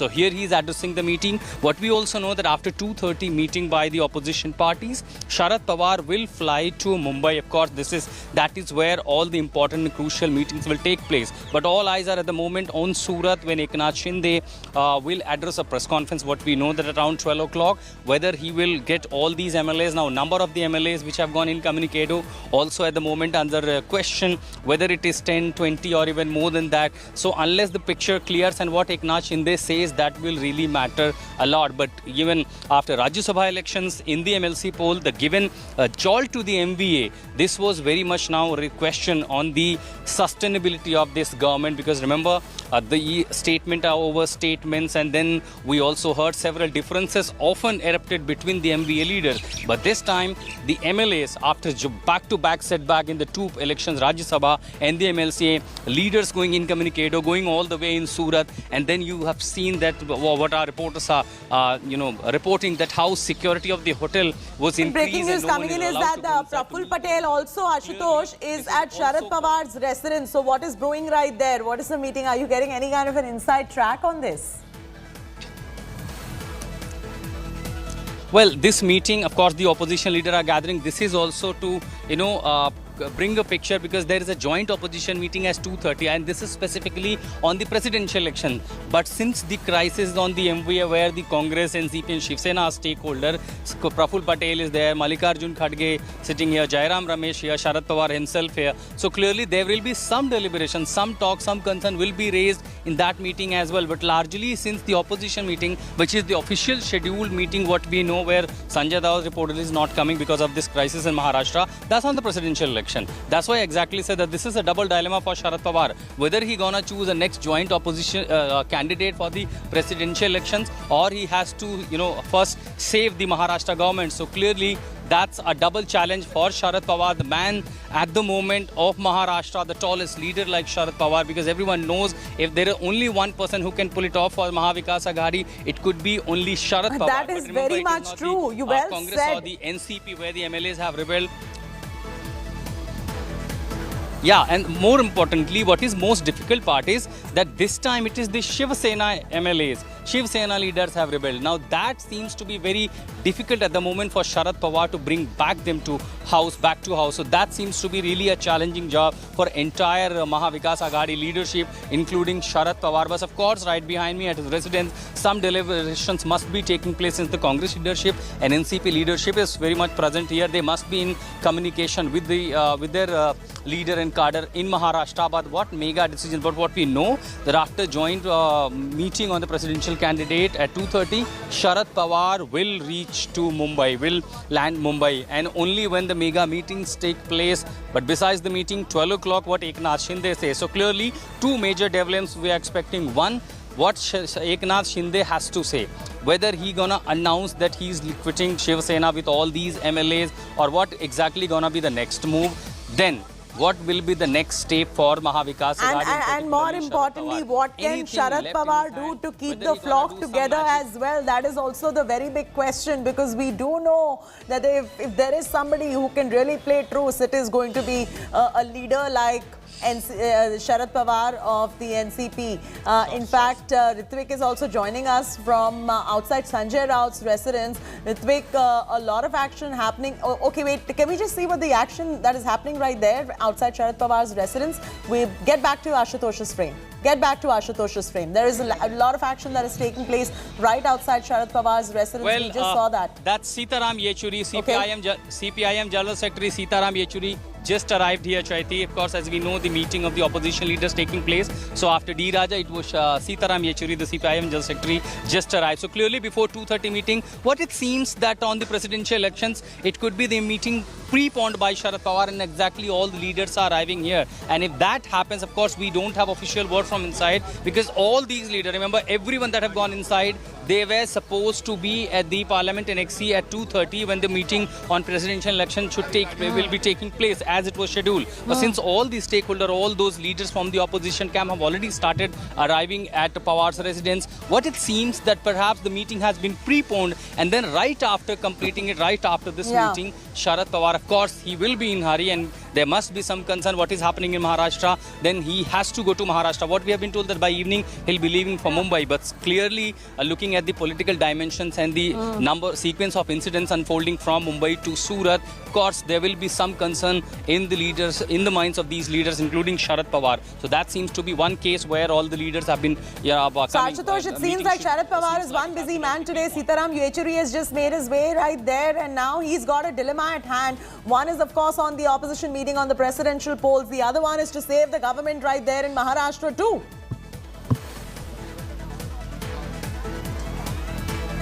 Well, again, it all depends what 12 o'clock Eknath Shinde gonna announce. His announcement, what he says, that will be the key. What will be the next step of Sharad Pawar? That will only define what the MVA leaders have to do next. So clearly, at the moment, of course, they have only the concern. They are totally clueless what will happen next. Unless and until they have some official word from those rebels, those MLAs have gone incommunicado. And at the same time, unless these entire MVA leadership meets, including Uddhav Thackeray, Sharad Pawar, then the Congress top leadership, they cannot take a call, of course, because we have seen often when there has been a crisis, be the policy making or the political differences within, there always have been meeting of the Mahavikas Aghadi leaders. So as and when they meet, of course, they will take certain decisions. But for now, it is only a concerning situation for all of them. After all, in half of the tenure, there is a big threat on the entire government in Maharashtra. Oh no, absolutely. Ashutosh, continue to be with us. He's right outside Sharad Pawar's residence, getting us all the very latest. On one hand, you've got that meeting going on of the opposition parties for the presidential poll candidate. And on the other side, he's going to be going now to try to make an effort to save the Mahavikas Aghadi government as well. Breaking news coming in. Breaking news is about Gujarat BJP head C.R. Patil cancelling his entire day's schedule. He's not inside the hotel, but he's likely to go. Now, are we talking about the same hotel in Surat? Let's get Gopi Manyar for the very latest, or Parasdama to get us the latest details about this. Gujarat chief is likely to meet the Aghadi rebels. So now this situation is looking very much like an Operation Kamla of sorts, with the BJP Gujarat chief likely to meet the rebels of the Aghadi Sarkar, the one who are in Eknath Shinde's camp. Do we have a reporter with us? All right, Vinay Sahasrapati, the BJP leader, is joining us on the phone line. Mr. Vinay, could you just tell us what is going on right here? Is there another Operation Kamla that you all are trying out? Well, I think it would not be proper on that to say anything, because things are evolving, situation is in a flux, और कैसे क्या हो रहा है इसके बारे में कुछ समय के बाद ही बताना उपयोगी होगा. मगर हम जैसे महाराष्ट्र विकास आघाड़ी की सरकार जब से बनी, पूरे दिन का प्रोग्राम कैंसिल कर दिया है, बट अभी हमें खबर मिल रही है कि वो जाकर आघाड़ी सरकार के जो रेबल एमएलएज हैं उनको मिलने वाले हैं.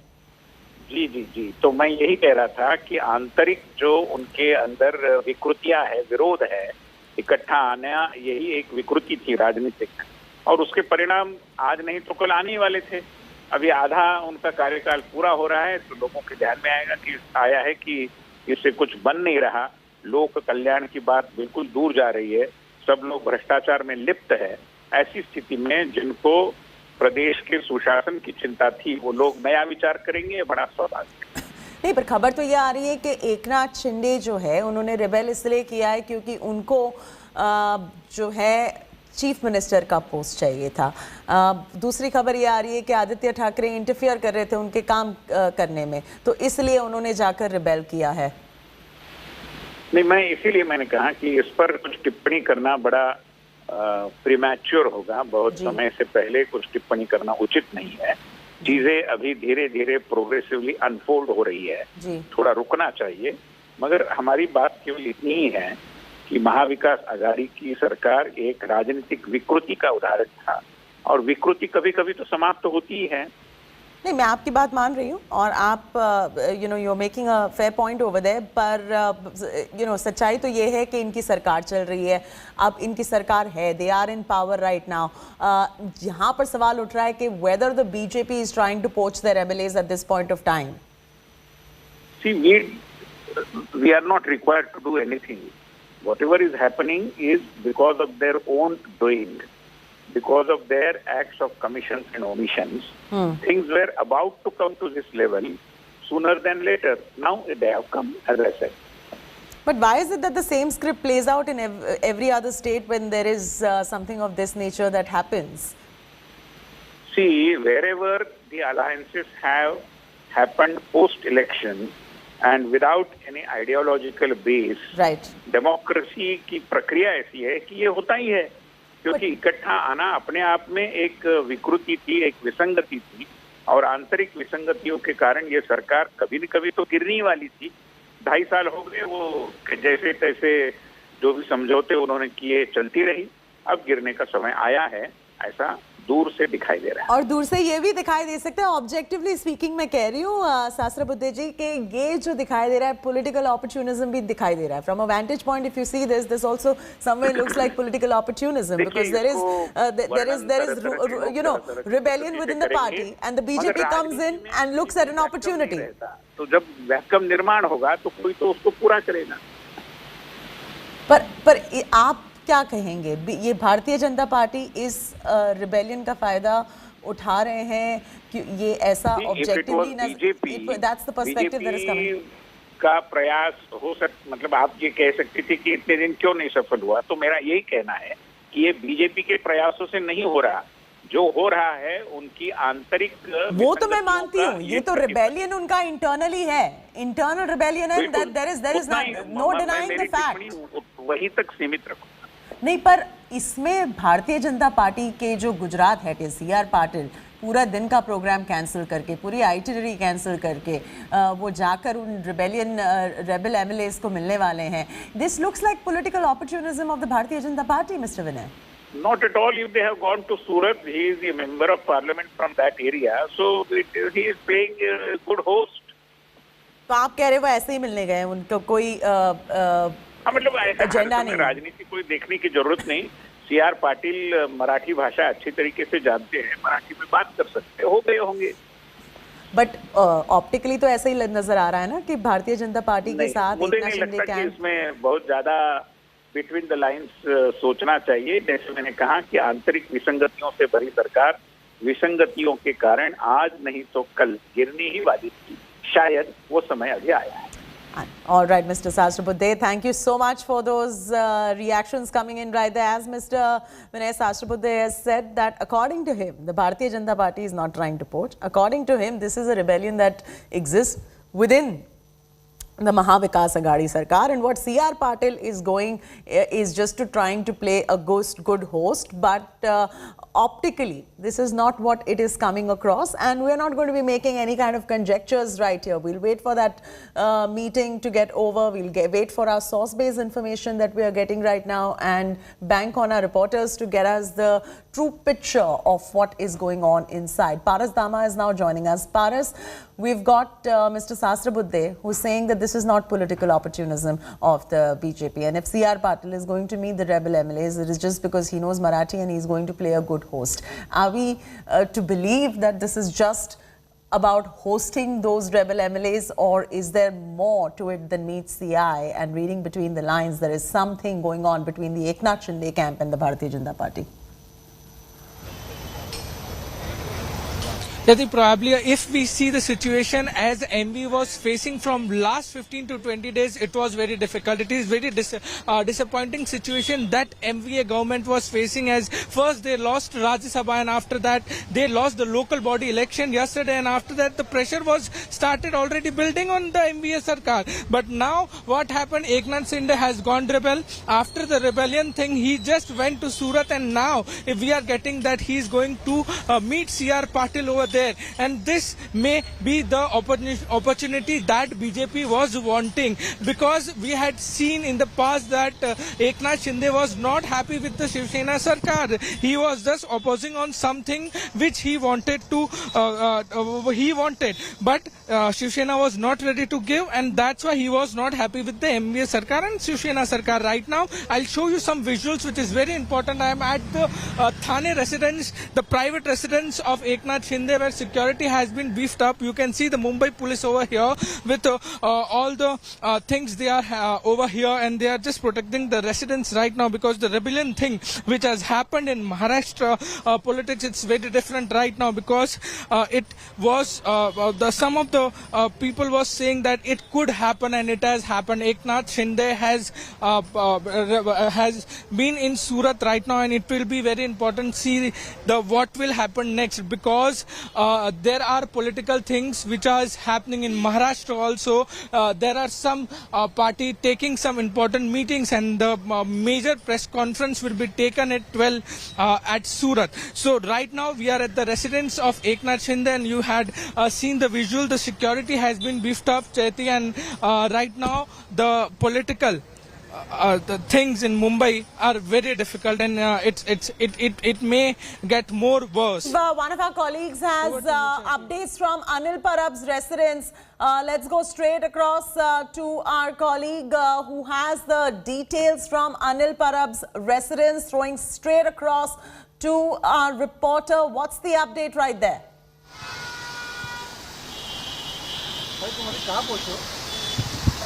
Well, Chaiti, to begin with, right now we are outside his official residence. He is the State Transport Minister who has been summoned by the Central Agency Enforcement Directorate to appear in connection with a resort with the sale of a resort, and also majorly the Environment Ministry had flagged violation of environmental rules, and also the land which it was built on falls under a coastal regulatory zone.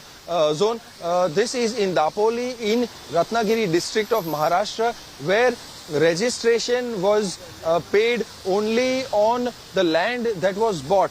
However, after that, the other kind of clearances that are required and the registration amount that needs to be paid on the resort building and the property as well, that was not paid. This is the kind of details that we have. But also we need to try and understand one very important thing, that today is the I'm not going to be speculating here, Dave, but look at the timing of the summons going out to Anil Parab as well, right when this rebellion is brewing in the MVA. Absolutely. We know who could potentially be behind it, but like you said, that it wouldn't be fair to speculate in any way. So let us just try and understand that, BJP has swept 5 seats, which is 50% of the seats in the MLC elections, and this comes only a day later. So of course there is no question mark over the timing this comes, and the kind of situations that the BJP sort of seem to be creating for the ruling government partners in the state of Maharashtra. So we know someone or the other is generally summoned on a regular basis, from the MBA government, be it from the NCP, the Congress or the Shiv Sena. And especially given the fact that it is an extremely difficult time for the MVA government, clearly given over the fact that how they have lost their deposits and the trust vote, the people they trusted them to vote in favor, those MLAs have obviously flipped the script, and they are currently with Eknath Shinde, another senior party leader and functionary. He has also been, a cabinet minister. In fact, currently he is the urban development minister. He is away in Surat, and of course the timing that this comes is, is extremely intriguing, and definitely these two separate incidents, they might seem entirely different, but deep down they also have a very strong, tight connection. So we will have to wait and watch until Anil Parab himself later during the day appears. I think about in another hour from now, he will be present in front of the Enforcement Directorate. And later during the day, we can also expect around 1:30 p.m. in Surat for Eknath Shinde to address a press conference. So, of course, this is something that the Shiv Sena, NCP and the Congress have also said right from the start. Only because the BJP government is in power at the center, they have been misusing the central agencies to try and come after them and get them embroiled in some or the other case, trying to bring down their morale and get them in any way that is possible.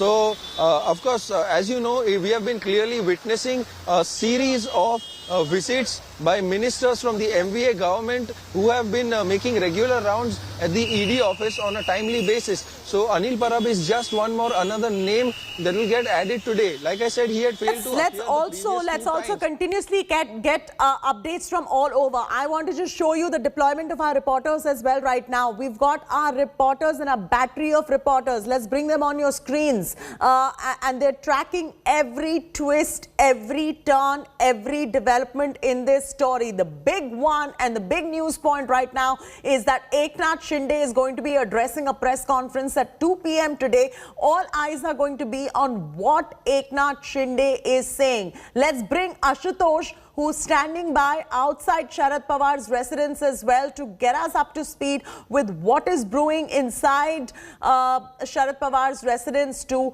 It is Eknath Shinde who's at the moment leading this particular revolt, and 12 MLAs have currently been holed up in BJP-ruled Gujarat. C.R. Patil is now going to be meeting these 12 MLAs as well.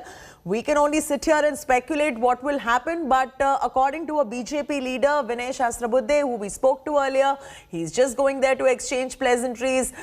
He's going there to host them since they are in Gujarat. But what will happen in that meeting? All a matter of speculation for the moment. The rebellion is real. The rebellion is happening. Maha-Aghadi Sarkar is on the brink at this point of time. Will Sharad Pawar, big question, be able to save this particular government or not? What will happen next? All the latest political news breaks first here on India Today.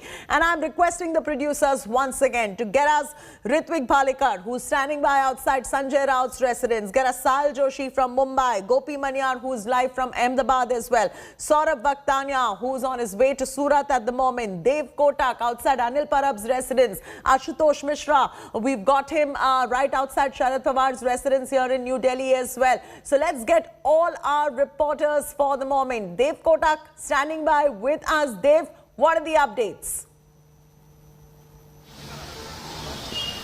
Anil Parab currently isn't here.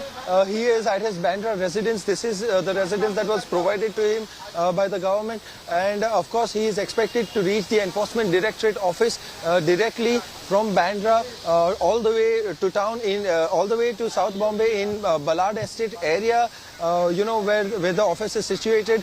Also, this, like I mentioned earlier, it is in connection with with the scam that has happened over the resort land, and even though it was constructed at a much higher cost, the necessary registration amounts or custom duties have also not been paid.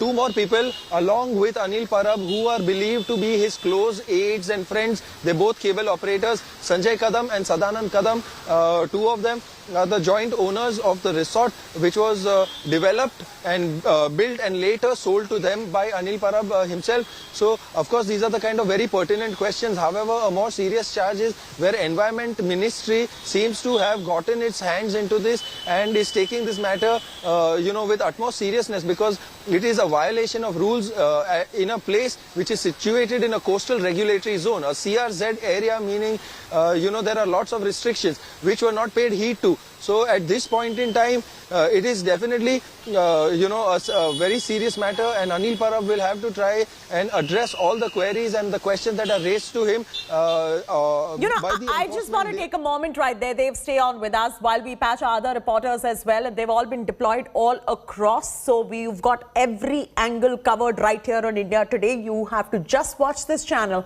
and every second by second updates will be with you. I'm being told Aishwarya has some updates. Aishwarya is joining us live for some updates. What is the update that you have, Aishwarya? Well, from what we can gather standing right outside Sharad Pawar's house is that the very crucial opposition meeting on the names for the presidential candidates is being discussed. But we also understand, since Congress leader Jairam Ramesh is inside, both Sharad Pawar and Jairam Ramesh are also intensely talking about the situation in the state of Maharashtra. Now, for the opposition, they really need to come up with names because the last date to give out names is 25th of June. So definitely, they are running against time, and all the three names which were being given out, starting with Sharad Pawar Pawar. He opted out initially. And then we saw both the other names which were given out by the opposition parties. Both of them have turned the offer down. So now it is up to the opposition parties to come up with at least 2 names. Those people who should also agree to fight the race. So those are the things which are being talked about. We did see how Jairam Ramesh also just a couple of minutes back went inside Sharad Pawar's house. So very crucial discussions taking place. We are also understanding there is a huge possibility of Sharad Pawar going to Mumbai today, because we understand that Uddhav Thackeray has been speaking with him, has been in constant touch with Sharad Pawar, and they are now deciding the next course of action with regards to the government in Maharashtra. Simultaneously, they are also taking part in the opposition meeting to finalize the names for the crucial presidential elections. Chaiti. Thanks for those updates right there, Aishwarya. Let me bring you up to speed with the latest and explain to you what is going on in Maharashtra. This is an India Today exclusive. Point number 1, 12 Maha Vikas Aghadi MLAs allegedly cross-voted. That is point number 1. Understand that first. Number 2, Shiv Sena suffered a huge defeat in the MLC polls. Point number 3, you have Senior Minister Eknath Shinde, who's now leading this entire rebellion.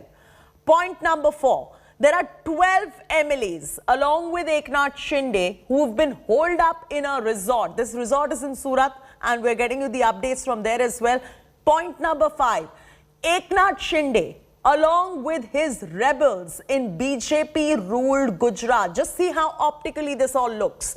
Point number 6, Maha Vikas Aghadi Sarkar is now suspecting BJP's Operation Kamla in Maharashtra. They could have chosen another state, but they chose to be in Gujarat. Gujarat is ruled by the Bharatiya Janata Party. They've chosen Surat right there. And hence, the MVA government led by Uddhav Thackeray is now suspecting an Operation Kamla in Maharashtra by the BJP, but BJP at the moment denying, saying that this is a rebellion within their own Sarkar, and at the moment they do not want to comment on anything more. Ritvik is now joining us live. Ritvik, just see the way this is. Can I know Ritvik's location, please?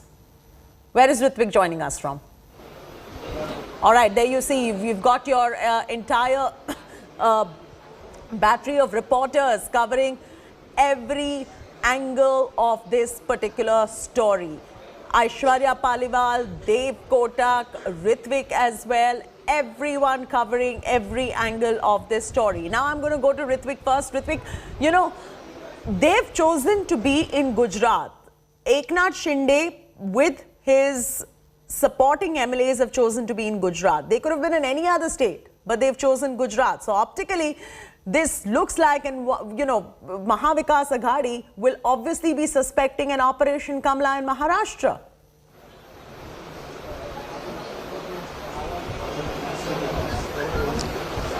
Yes, Chaiti, probably that's the only reason Eknath Shinde and nearly dozen of MLAs who are supporting Eknath Shinde has been shifted to the Lee Meridian Hotel in Gujarat in Surat. It's just 5 hours away driving by road from Thane. Eknath Shinde is a strong man in Shiv Sena.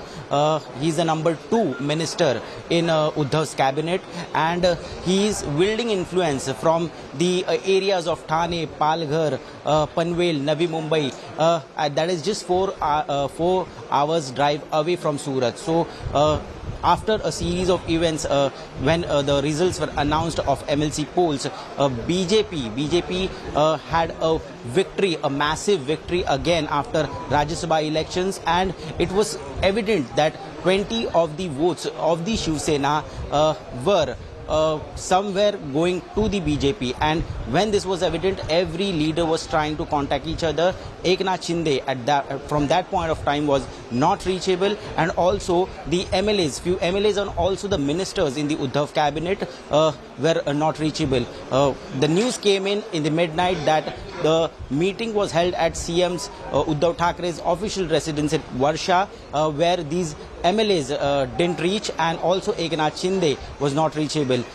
In the morning, the news coming in is that leader of opposition and ex-chief minister Devendra Fadnavis has also flown to Delhi. He has gone to Delhi early in the morning in a chartered plane, that is being told, We can see in some time Sanjay Raut is also going to speak to media. We are at his residence. We can see his brother Sunil Raut here coming outside, and he is talking to the reporters. We are expecting Sanjay Raut.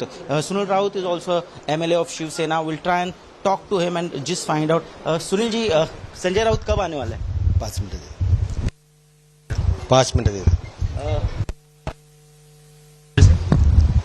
BJP's Devendra Fadnavis has left for New Delhi. Now, this is the biggest breaking news we're bringing to you this morning. Amidst the Aghadi rebellion, the Bharatiya Janata Party seems to be in an overdrive. Whether they deny it or not, him flying to Delhi at this point of time, just look at the timing of it. The former Chief Minister of Maharashtra, Devendra Fadnavis, on his way to Delhi.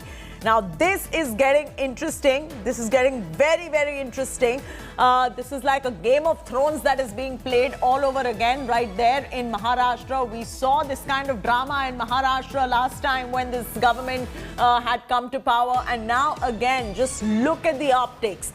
You've got rebellion. You've got Eknath Shinde who has rebelled. He's holed up with his camp MLAs in Surat.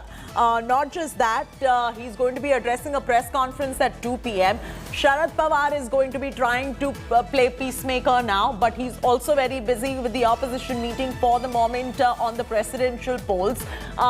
BJP's Devendra Fadnavis is leaving for Delhi. And just remember, Eknath Shinde has been holed up in Gujarat, in BJP-ruled state. He could have chosen any other state, but he's chosen a Bharatiya Janata Party-ruled state. And the former Chief Minister of Maharashtra right now, Devendra Fadnavis, has left for Delhi amidst the rebellion that you're seeing in the Mahavikas Aghadi Sarkar.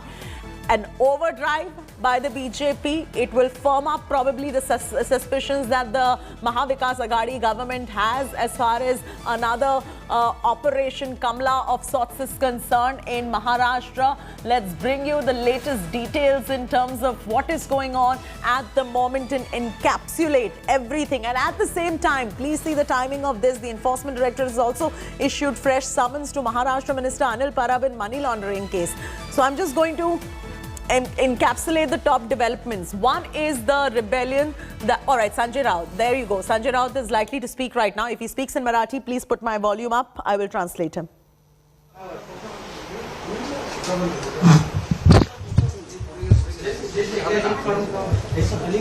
काय म्हणते आपण महाराष्ट्राच्या राजकारणामध्ये sir भूकंप होण्याची शक्यता आहे. Eknath Shinde not reachable आहे. त्यांच्याबरोबर अनेक आमदार देखील नॉट रिचेबल आहेत. काय वाटतं आपल्याला? नक्कीच काही आमदार मुंबईत नाही आहेत. विधान परिषद निवडणुकांच्या निकालानंतर काही आमदारांचा संपर्क होत नाही हे सत्य आहे. रात्री पण आज सकाळपासून अनेक आमदारांचा संपर्क झालेला आहे. काही आमदार गैरसमजातून त्यांना बाहेर नेण्यात आलेला आहे. एकनाथ शिंदे सुद्धा मुंबईच्या बाहेर आहे आणि त्यांच्याशी सुद्धा संपर्क झालेला आहे. ज्या प्रकारचं चित्र बाहेर निर्माण केलं जातं या क्षणी की भूकंप होईल किंवा अन्य काही होईल, There's a lot of speculation about what will happen. त्याच्यामध्ये मला किंवा शिवसेनेला कोणत्याही प्रकारचं तथ्य वाटत नाही. नक्कीच काही ठिकाणी संशयास्पद असं वातावरण निर्माण झालेलं आहे काही बाबतीमध्ये. हे सुद्धा दूर होईल. आता आम्ही सगळे वर्षावर जातोय. मुख्यमंत्र्यांबरोबर बैठक आहे. आज सकाळपासून काँग्रेसचे नेते किंवा राष्ट्रवादीचे प्रमुख नेते मग शरद पवार साहेब असतील, सुप्रियाताई सुळे असतील, जयंतराव पाटील असतील, अजितदादा असतील, हे सगळे एकमेकांच्या संपर्कात आहेत. We're in touch with the Congress leaders. We're in touch with the people from our party. Pattern प्रमाणे उद्धव ठाकरेंचं सरकार पाडावं अशा प्रकारचं एक हालचाल गेल्या काही दिवसापासून सुरू आहे. पण मध्य प्रदेश पॅटर्न, राजस्थान पॅटर्न हा महाराष्ट्रात चालणार नाही. This pattern of Madhya Pradesh and Rajasthan and all this Operation Kamla kind of politics is not going to be working out in Maharashtra. तुम्हाला किंगमेकर होता येणार नाही. ज्या पद्धतीनं तुम्हाला महाराष्ट्र अस्थिर करता येणार नाही आणि या पद्धतीनं तुम्हाला महाराष्ट्राच्या छातीवर घाव घालता येणार नाही. No pressure tactics are going to be working out on Maharashtra. आपण पाहिलं असेल की मुंबई प्रदेश भारतीय जनता पक्षाचे जे अध्यक्ष आहेत मंगल प्रभात लोढा, त्यांनी कालच्या विधान परिषदेच्या निकालानंतर मुंबईवर ताबा मिळवण्याची भाषा केली.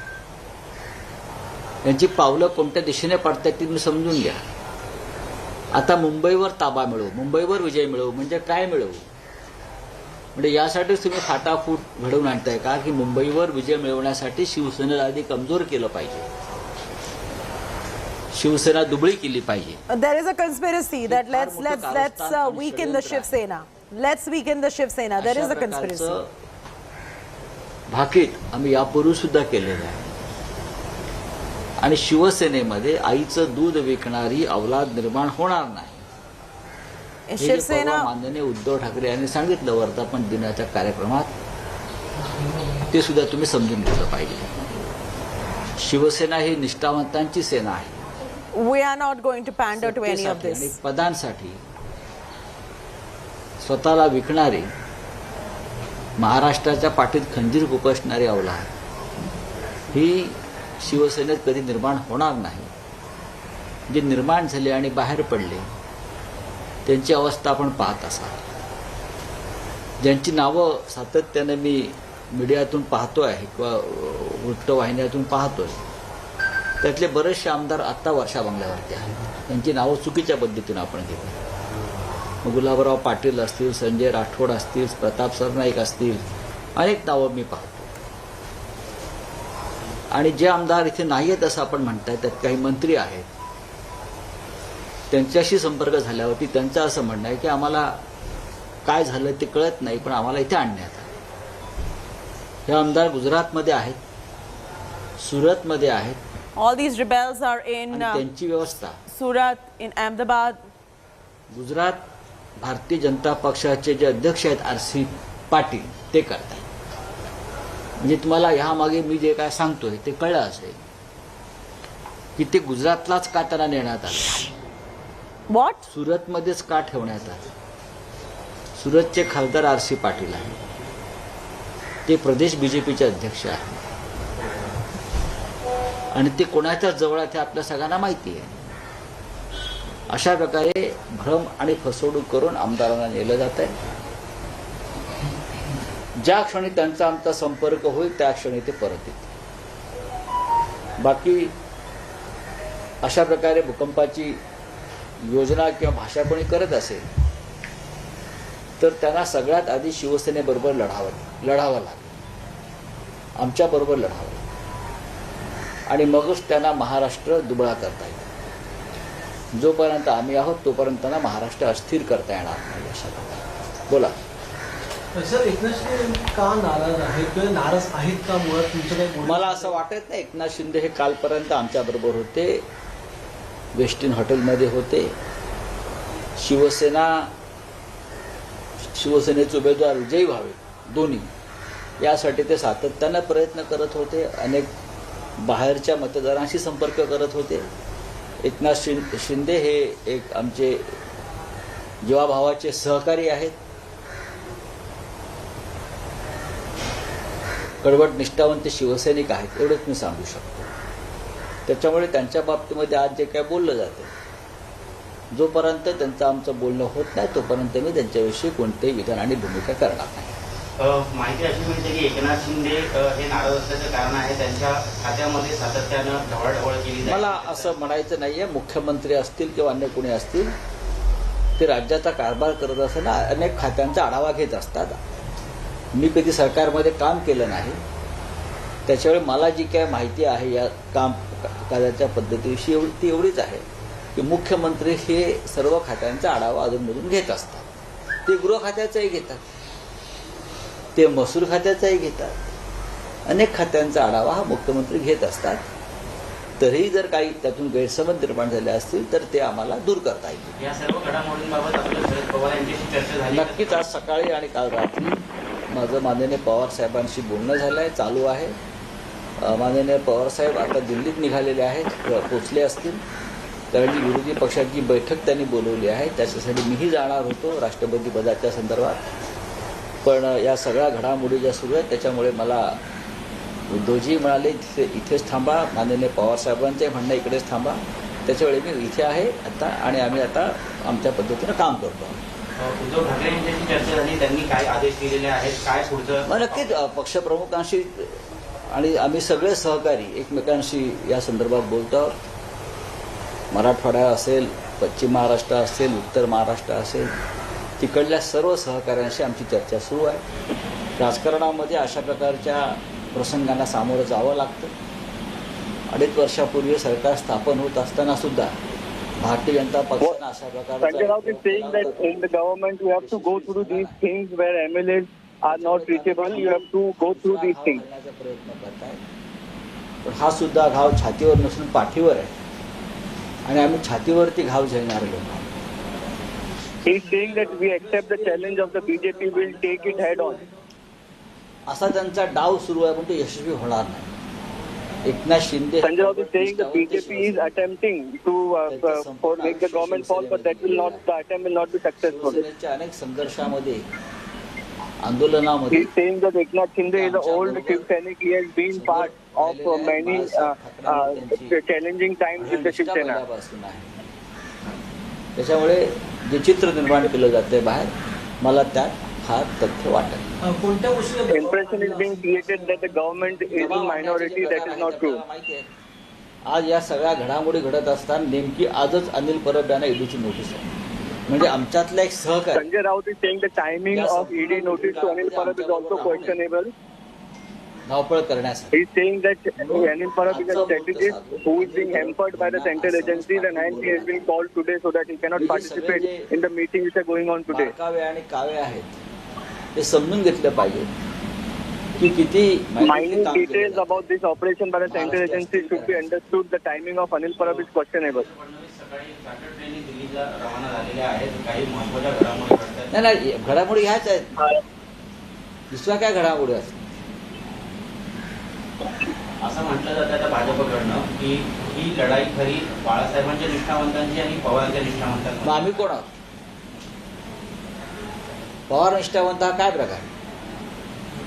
पवार निष्ठावंत वगैरे हा प्रकार नसतो. सगळे महाराष्ट्राचे निष्ठावंत आहेत. Those who are loyalists to Sharad Pawar, loyalists to Maharashtra. We are all loyalists to Sharad Pawar. The question was asked on the credibility of Sanjay Raut that he is more close to Sharad Pawar, to which he has said being close to Sharad Pawar is like being close to Maharashtra. आमदार जे होते नाराज होते त्यामुळे इतक्या मोठ्या प्रमाणात कालच्या निवडणुकीत मतं फुटली. बघा मोठ्या प्रमाणात फुटली हा शब्द बरोबर नाही.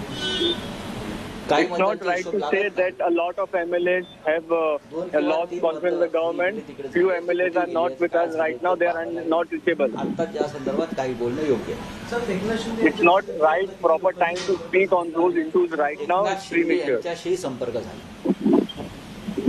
We are trying to establish communication with Eknath Shinde. What Sanjay Raut is saying that Shivsena is trying to reach Eknath Shinde.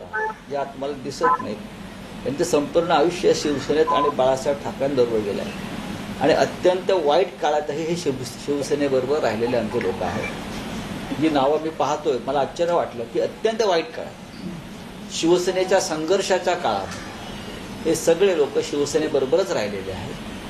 He is again saying that Eknath Shinde is a Shivsena loyalist and he has been through Shivsena with many tough times and he will still stand with Shivsena.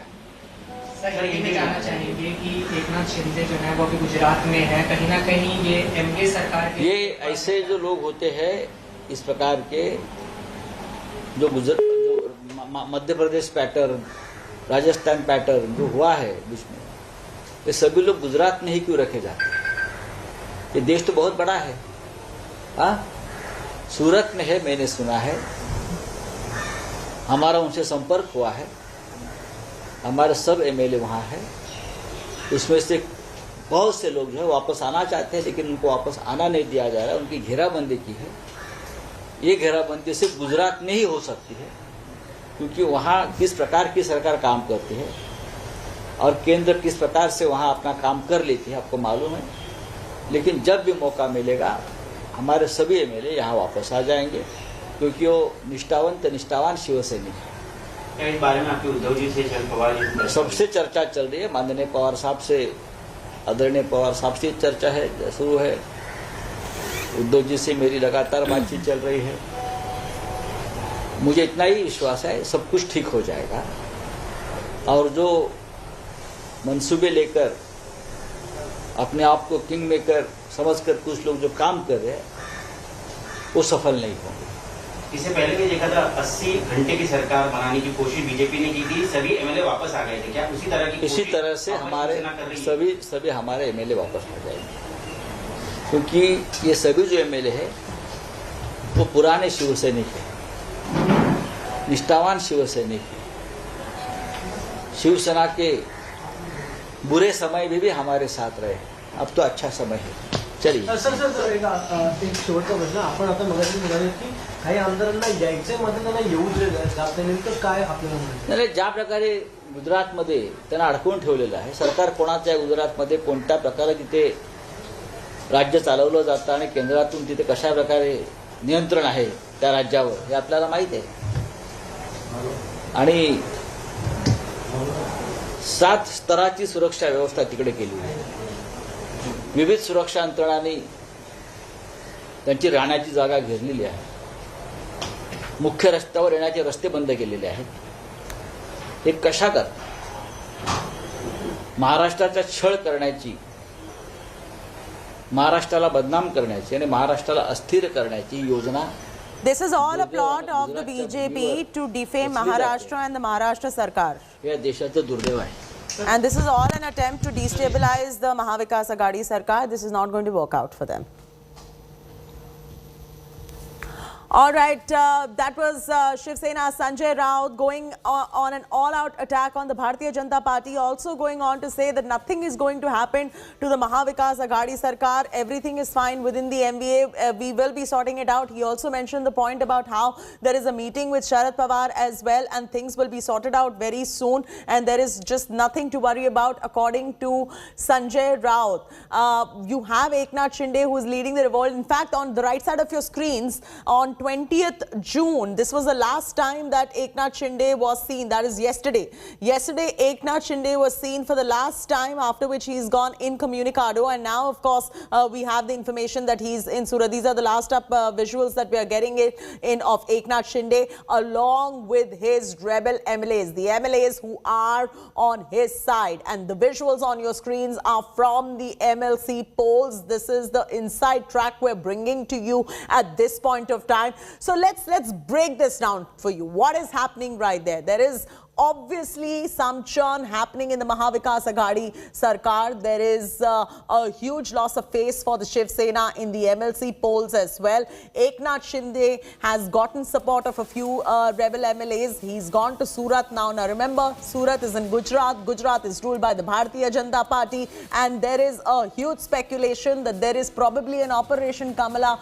that is working out. But what Sanjay Raut says is all this will not work out. This is a format that does not work out in Maharashtra. But again, remember, Devendra Fadnavis is also on his way to Delhi. So this is quite interesting. We have to wait and watch to see how this plays out, because at 2 p.m. there is a press conference by Eknath Shinde, and then we will get a clearer picture in terms of what is on his mind. Aishwarya Paliwal is joining us from Sharad Pawar's residence at the moment. Aishwarya, all eyes are on two things. One, what is Sharad Pawar going to be doing in terms of playing peacemaker? Will he be able to play truce, bring Eknath Shinde back? And number two, at 2 p.m., what is Eknath Shinde really going to say? These are going to be the two top developments to watch out for, Aishwarya. Well, definitely, and all eyes are on that very crucial press conference by Eknath Shinde.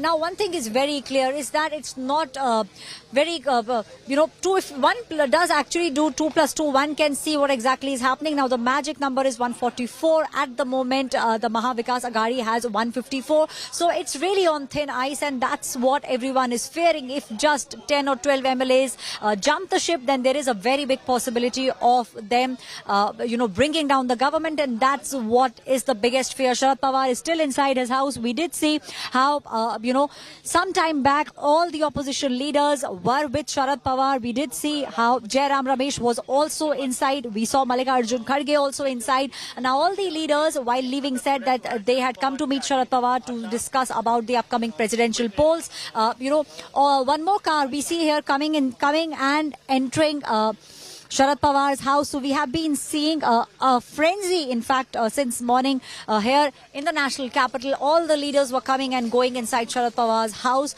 Now, Sharad Pawar is the man who actually stitched together the alliance. He brought together Shiv Sena and Congress. So everyone is now hoping and banking on Sharad Pawar. They hope for Sharad Pawar to do his magic and to somehow save the government. Obviously, Chaiti, as you pointed out, all the MLAs going to Surat in Gujarat being ruled by the Bharatiya Janata Party, so not difficult to do 2 plus 2. It looks like the government in Maharashtra is really on very thin ice. Chaiti.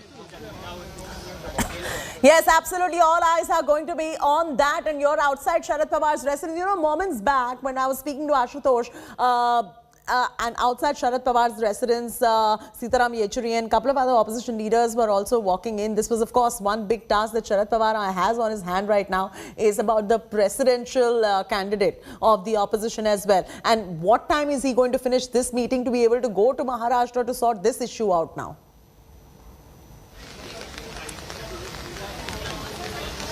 Well, from what we can understand, we understand that it's Devendra Fadnavis who in fact is travelling to Delhi, and he can land in the next couple of hours.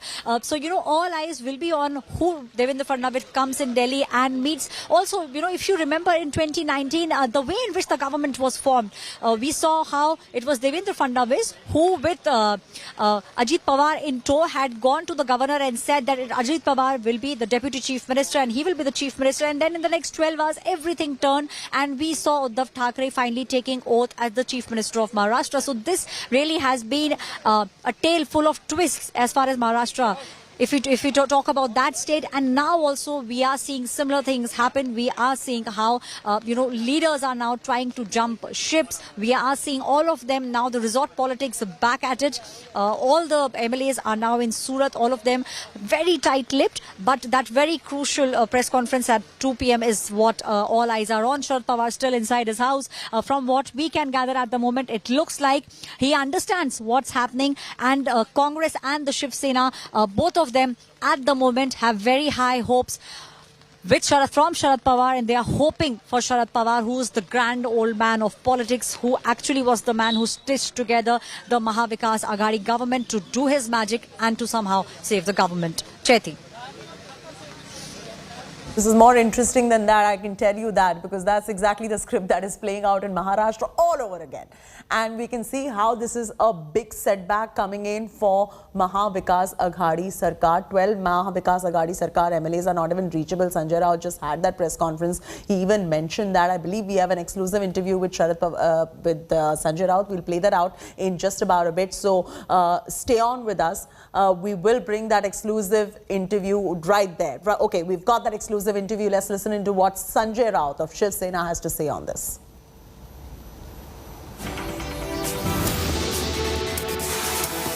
Ji sir, वर्षा पर जाएंगे, क्या कुछ बात हुई है शरद पवार जी से आपकी?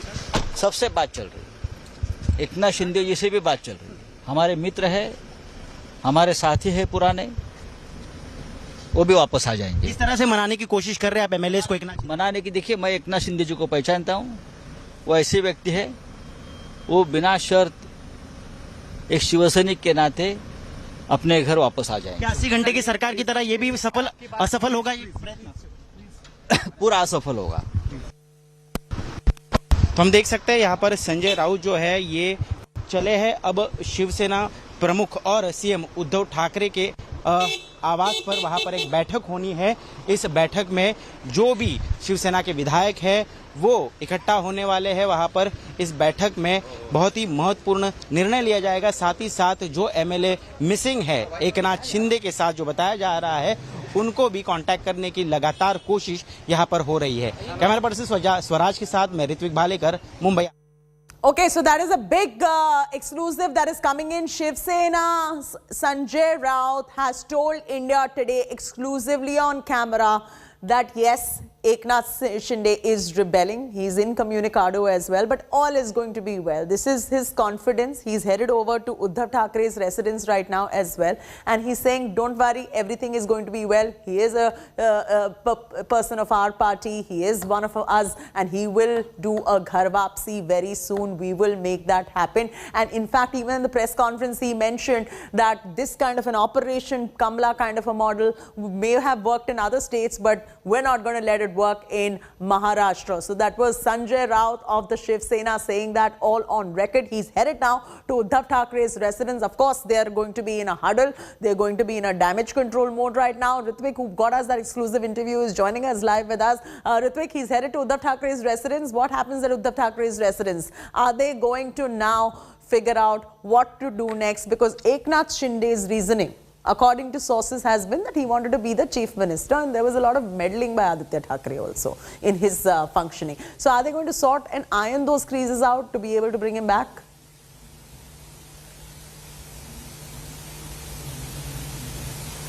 Chaiti, official word has Shiv Sena MP Sanjay Raut has acknowledged it that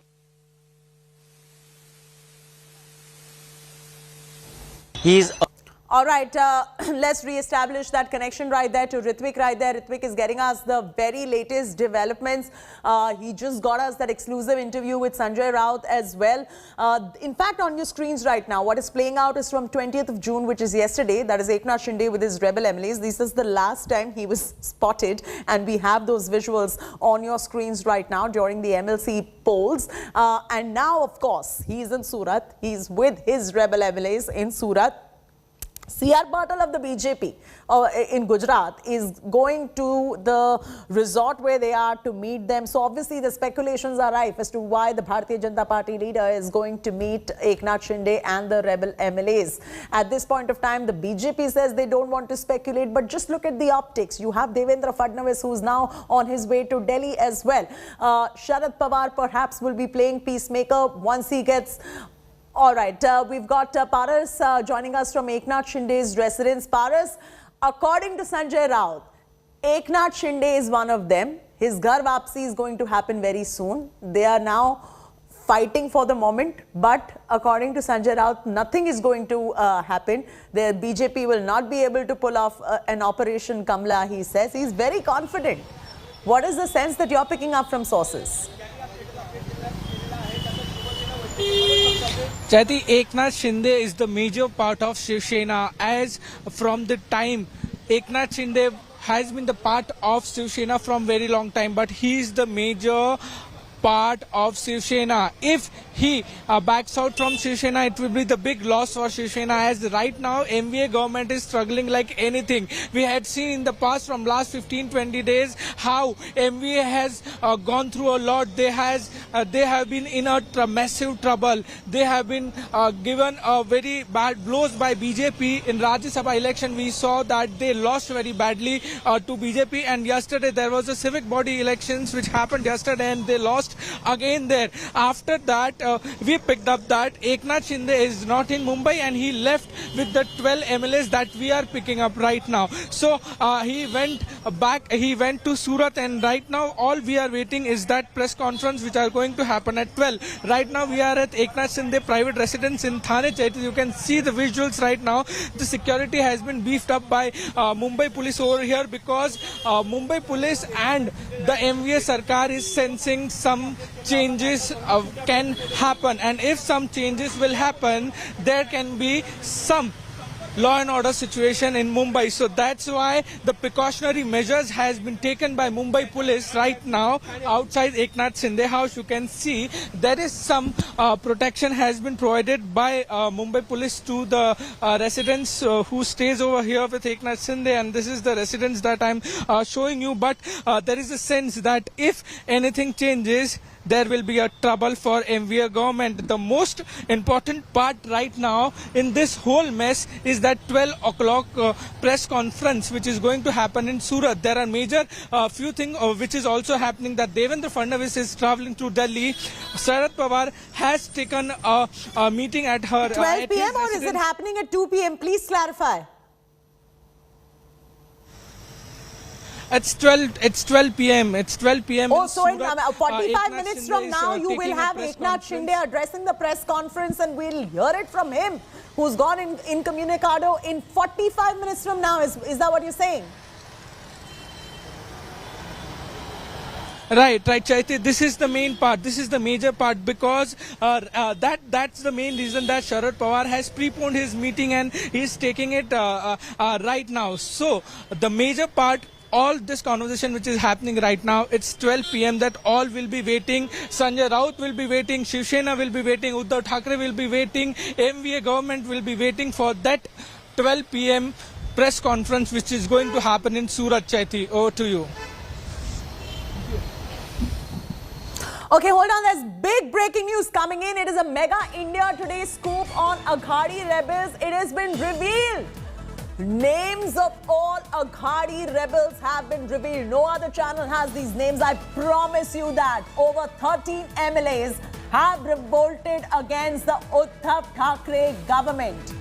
There are 3 ministers, 1 MP, 2 former ministers, 3 ministers, Shambhuraj Desai, Abdul Sattar, Sandipan Bhamre, 1 MP Shrikant Shinde, 2 former ministers Sanjay Raut and Tanaji Sawant. These are the names. No other channel has these names, and this is an exclusive mega India Today scoop. We know exactly who is with Eknath Shinde right now, and the big challenge now for the Mahavikas Aghadi government is going to be how to bring them back, how to make sure that there is peace, how to make sure that they find a middle ground so the Mahavikas Aghadi Sarkar in Maharashtra remains intact, because right now, as we speak, it is on a brink. Kamlesh Sutar is now joining us with this big scoop that we have. Kamlesh, no other channel has these names of all these leaders who are with Eknath Shinde right now. I'm throwing straight across to you how possible it is, of all the names that we just read out right now and reported on, for them to agree to go back to MVA and show their loyalty to Thackeray, or are they known to have problems with the Thackeray government, and is it going to be difficult for the Aghadi government to bring them back? What is your sense? Chaiti, all those who have been keenly watching Maharashtra politics for the last couple of days, in fact just 24 hours before, when Shiv Sena MLAs walked in for the MLC elections, all these MLAs, and which we have exclusive visuals of, these MLAs walked in with Eknath Shinde. Now, as you pointed out, I think both the points are true in this context. One, they have problem with the Thackeray Sarkar, one, and second, they are also known as staunch Eknath Shinde loyalists. Like some of the MLAs, I know they owe their loyalty not to the party, not to Uddhav Thackeray, but to Eknath Shinde. They feel that he is the man in the party who has allowed them to grow and who has helped them grow in the party and as MLAs and as politicians. So these MLAs, most of them seen with Eknath Shinde in these visuals, are clearly the ones who will be part of that rebellion and who went incommunicado since midnight, immediately after the result. The party had sensed that just a couple of days before, right on Sunday. Hold on. Kamlesh, I'm coming back to you in just moments from now. Pawar likely to meet Uddhav Thackeray tonight itself in Mumbai. Sharad Pawar is right now in Delhi, and we've been reporting from Sharad Pawar's residence as well, because a whole host of opposition leaders have been making a beeline outside Sharad Pawar's residence, and that meeting is for the presidential poll candidate of the opposition parties. But now that there is a crisis in Maharashtra, Sharad Pawar is going to most likely meet Uddhav Thackeray tonight itself in Mumbai, and this is going to be very important because all hopes are now going to be on what Sharad Pawar does next. He's probably one of the only leaders who's going to be able to play peacemakers and bring truce to the MVA Sarkar. So big breaking news coming in. Pawar likely to meet Chief Minister. I'm going back to Kamlesh Sutar, who has exclusively got us the names of the people who are in the Eknath Shinde camp. We've reported those names right now. Paras Dama is also with us. Kamlesh, we've reported those names of the people who are in the Eknath Shinde camp, and the latest coming in is Sharad Pawar will be meeting Uddhav Thackeray tonight in Mumbai. So I circle back to my first question that I asked you. How possible it is for the Thackeray government to get these rebel MLAs back? What is their relationship? All right. Kamlesh is with us.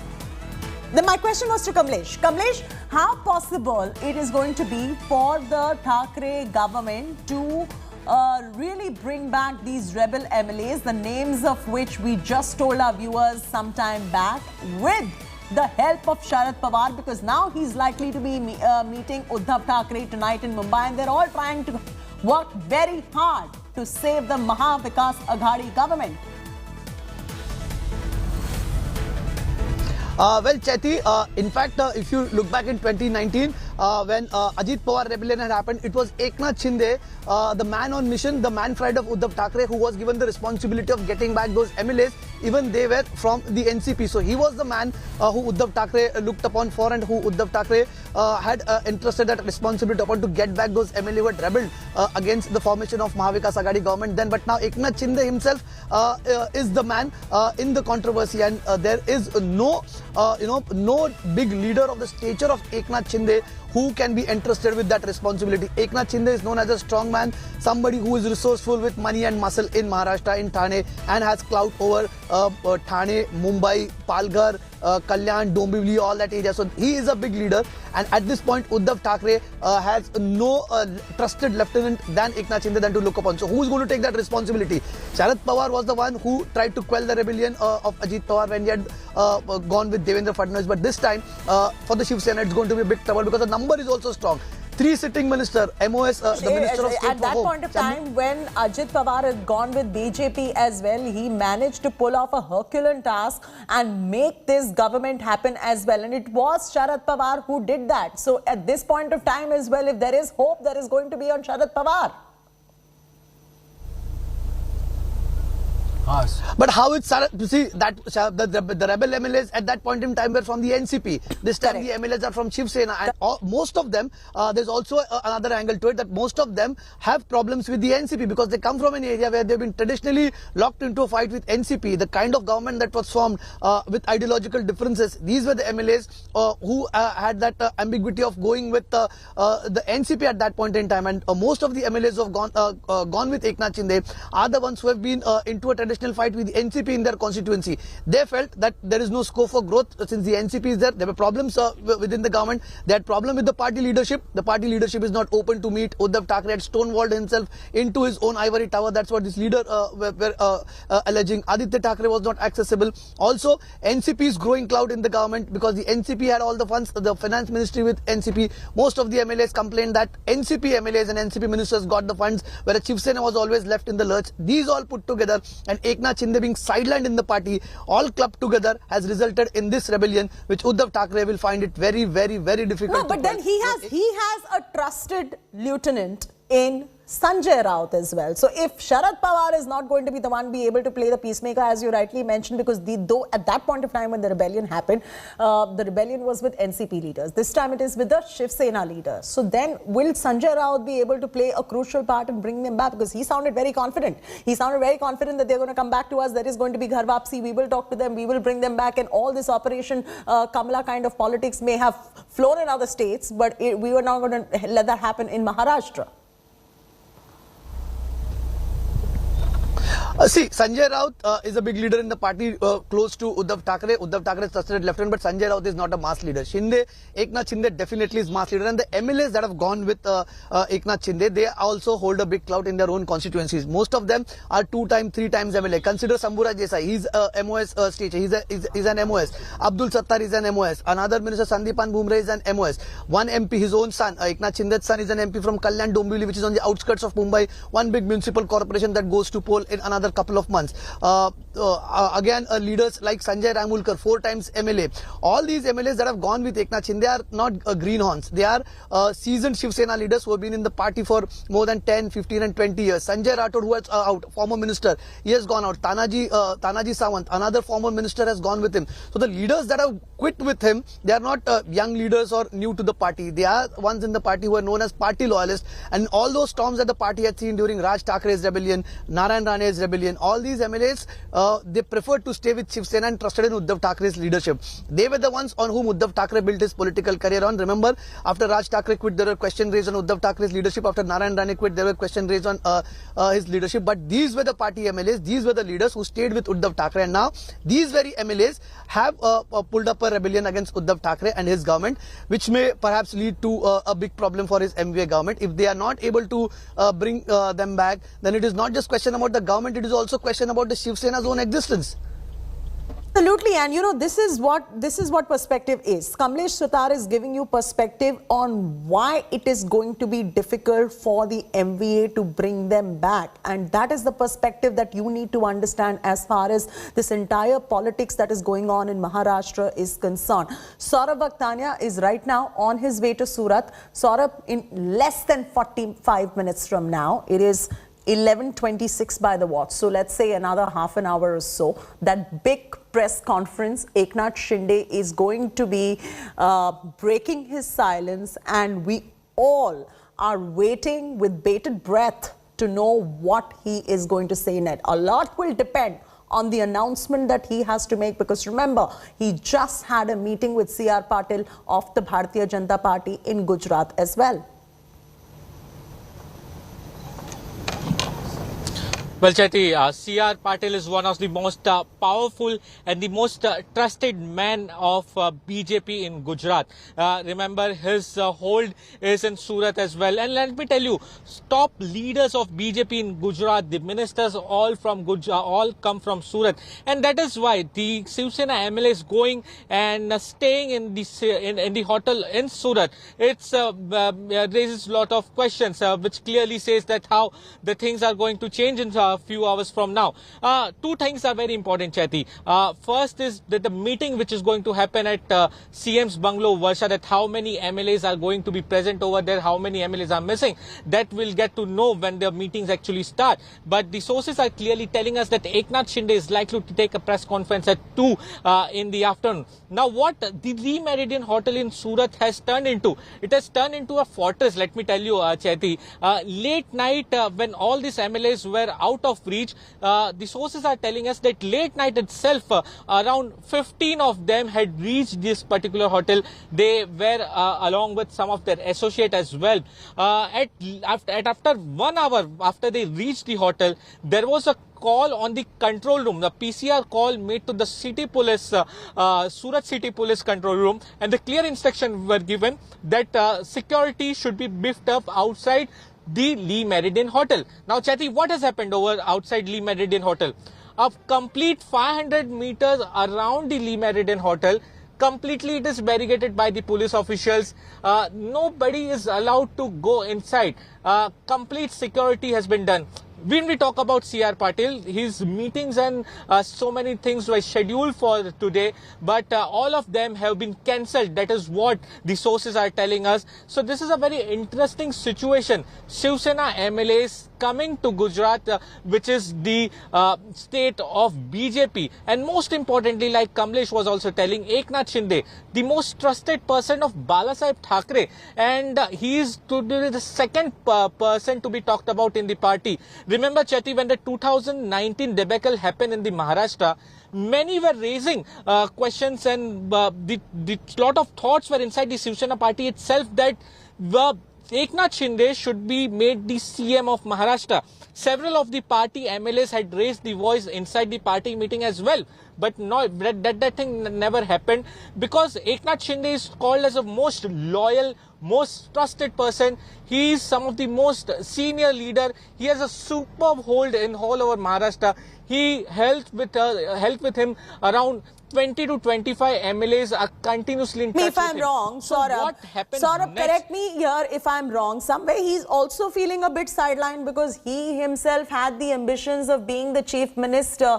That did not happen. Then you see a loss of the Shiv Sena in the MLC poll. So somewhere he's realized that, listen, I am the chief minister material, and let me rebel now. Let me see what is the kind of support I end up getting from the BJP as well. So obviously this is not going to be an easy one, like Sanjay Raut puts it, that, you know, we're going to talk to him, we're going to bring him back, and all is going to be well and okay in the Mahavikas Aghadi Sarkar. This man is harboring on ambitions of becoming the chief minister of Maharashtra. Well, it is not so simple like Sanjay Raut is saying that we are still in touch with Eknath Shinde and will try to bring him back. They want to come back, but the BJP and the police officials are not allowing them to leave the hotel. This is not that simple, Chaiti. We need to understand that Eknath Shinde is not someone who is the newcomer in the party.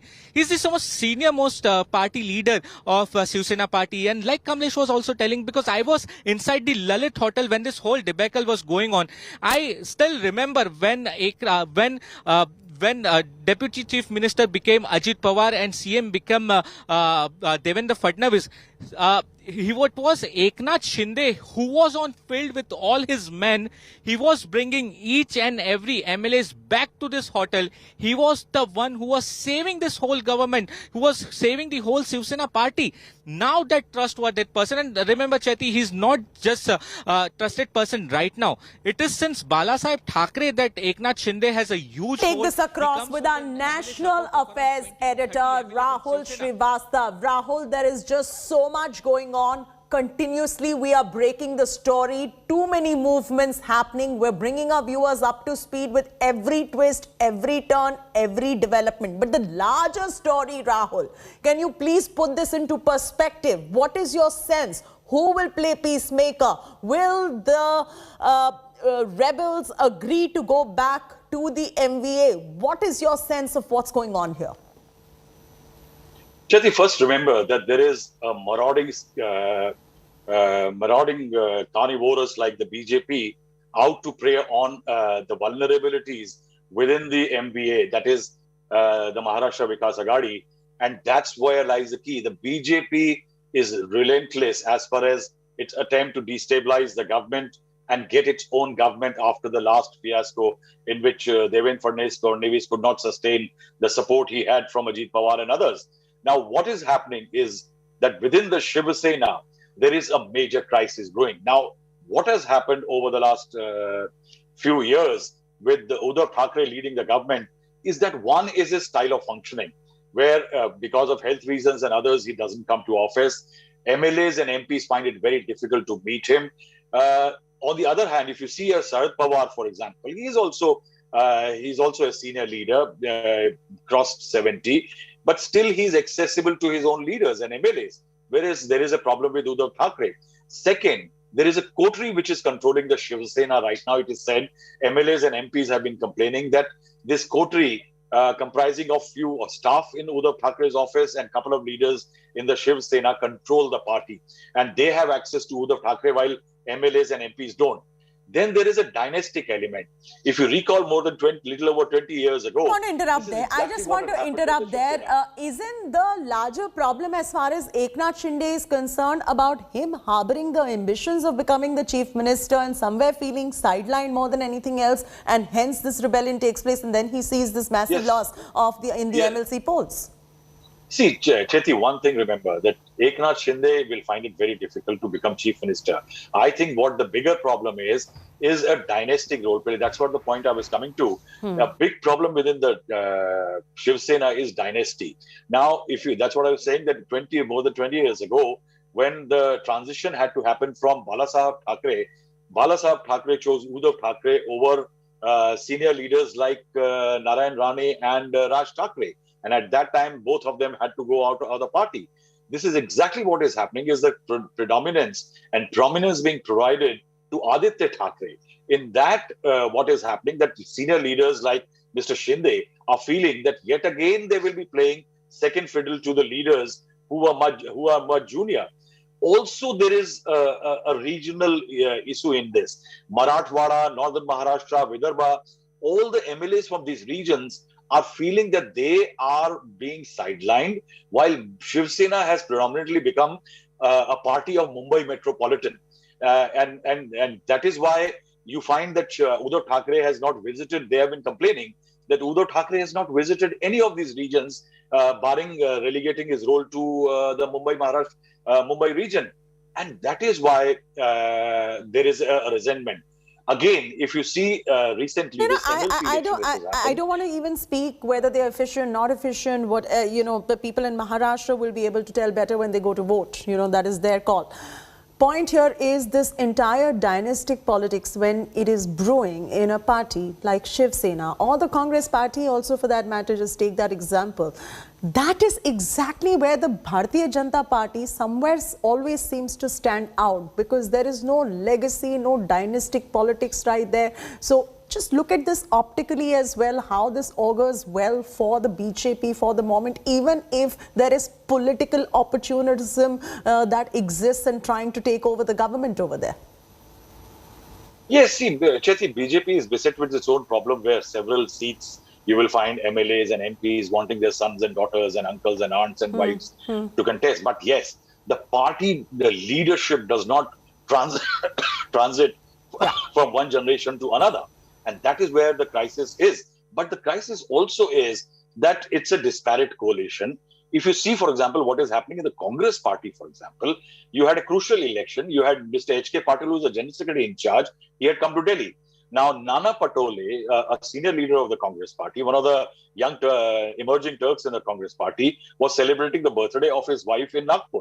Now, given in a scenario, you have 8 Congress MLAs who have cross-voted, apart from the 12 from the Shiv Sena. What sources are saying that eventually there is a block of 25 odd Shiv Sena MLAs out of the 54 existing who are unhappy with the style of functioning. What I was trying to tell you earlier is that, for example, in 2019, Aditya Thackeray became an MLA from Worli. His seat was vacated by one gentleman who has become a minister. Now, NCP's Sachin Ahij has become an MLC and is likely to become minister. So what people are saying that just because Aditya Thackeray's seat was vacated by people and given a clearance, these are people are being accommodated as ministers while their ambitions are being sidelined. So there is a whole lot of layered crisis that the Shiv Sena is. And in your experience, when things like that happen in a political party or in a government, do these things last, or is a rebellion of this nature and the falling of a government inevitable? If you could cite it with some examples in the past as well. You see, there have been several instances where in a political party, ambitions start growing, and one of the most critical being the manner in which the BJP wrested control of Madhya Pradesh. You had a Jyotiraditya Scindia who had his own issues in terms of entitlement. He felt that he was being sidelined, not being given a Rajya Sabha seat while he had lost election. And in that scenario, he found that Kamal Nath and leaders like Digvijay Singh and others in Madhya Pradesh were closing in on him, reducing his political space. And for political survival, he took away certain MLAs in Maharashtra, Madhya Pradesh. They resigned and they came back, and eventually the BJP came back to power.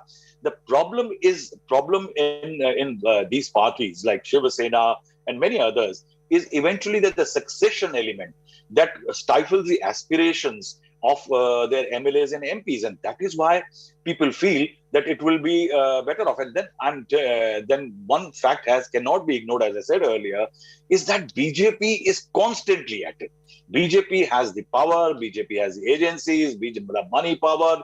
And what's interesting is that Bharatiya Janata Party has not given up ever since this government came into power. If you see the dynamics of how politics is playing out in Maharashtra as well, outside of the year of COVID, they have always wanted to take power back.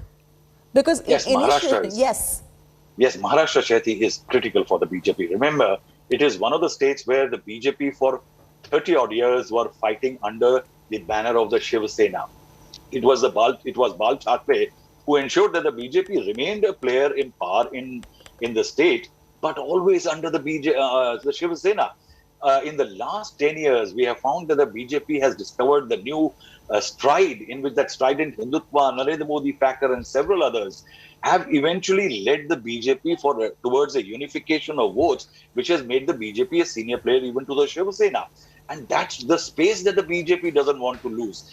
In a Devendra Fadnavis, it has a young, dynamic leader who can become a prospect for the future.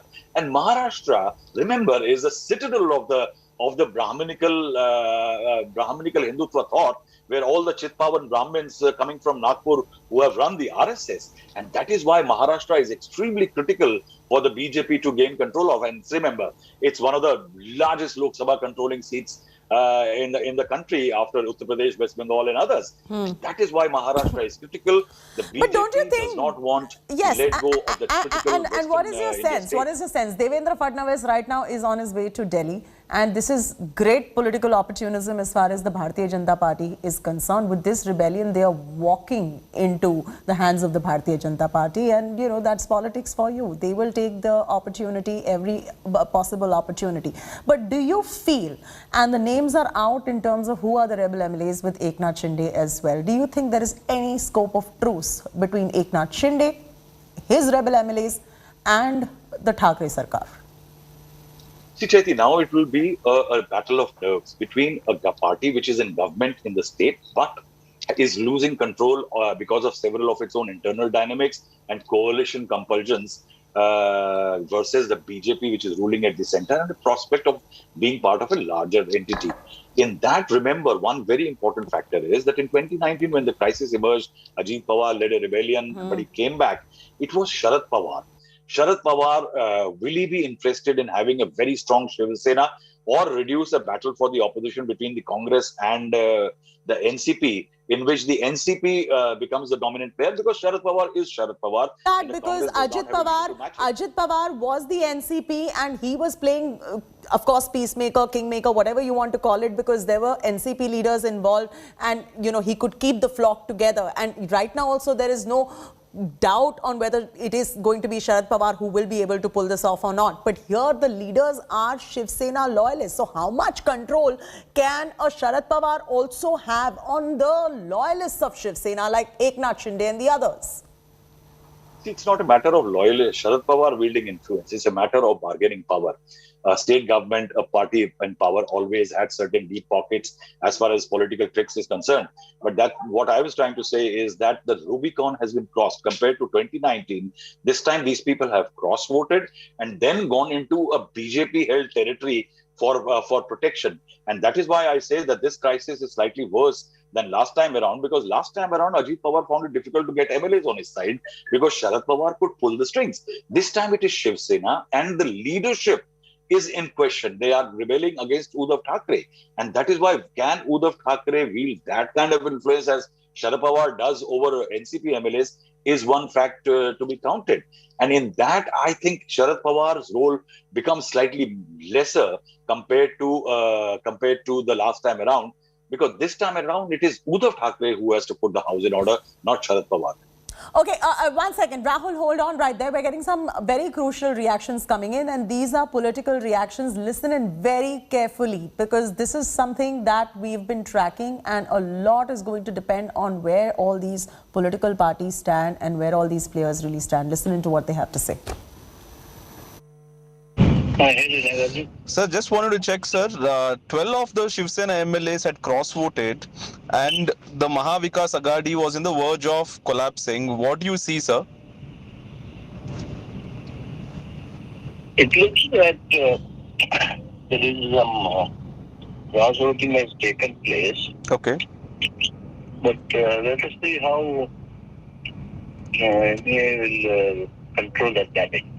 Do you fear that the alliance collapse might happen anytime soon?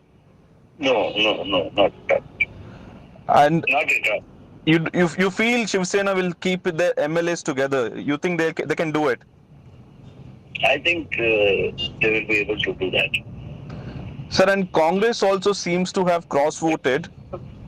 Yeah.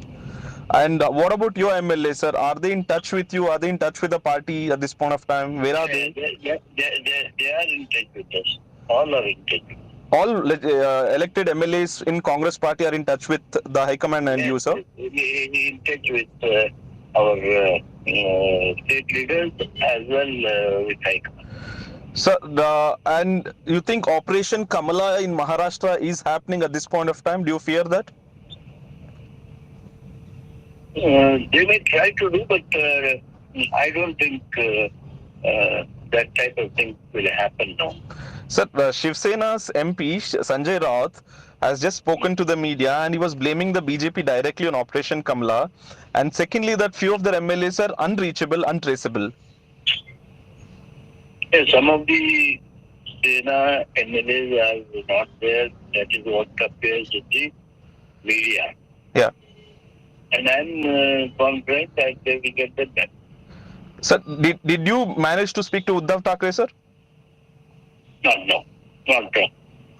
Sir वर्षा पर जाएंगे, क्या कुछ बात हुई है शरद पवार जी से आपकी? सबसे बात चल रही है, एकनाथ शिंदे जी से भी बात चल रही है। हमारे मित्र है, हमारे साथी है पुराने, वो भी वापस आ जाएंगे। इस तरह से मनाने की कोशिश कर रहे हैं आप एमएलएस को? एकनाथ मनाने की, देखिए मैं एकनाथ शिंदे जी को पहचानता हूँ, वो ऐसे व्यक्ति है, वो बिना शर्त एक शिवसैनिक के नाते अपने घर वापस आ जाएंगे। 80 घंटे की सरकार की तरह ये भी असफल होगा, ये प्रयत्न पूरा असफल होगा।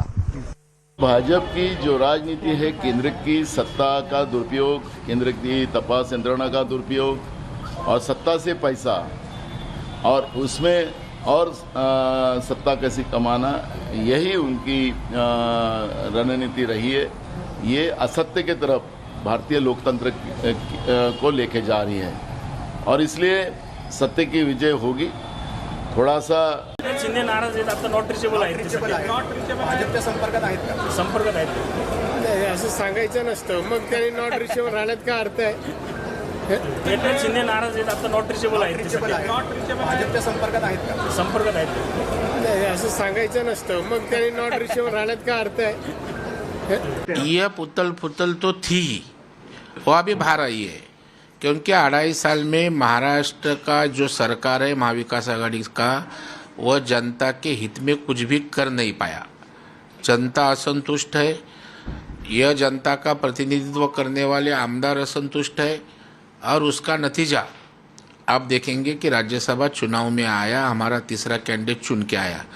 उसके बाद में अभी विधान परिषद हुई, हमारे पास 0 एक्सेस कोटा होते हुए भी हम लोग 5वां कैंडिडेट चुन के लाया।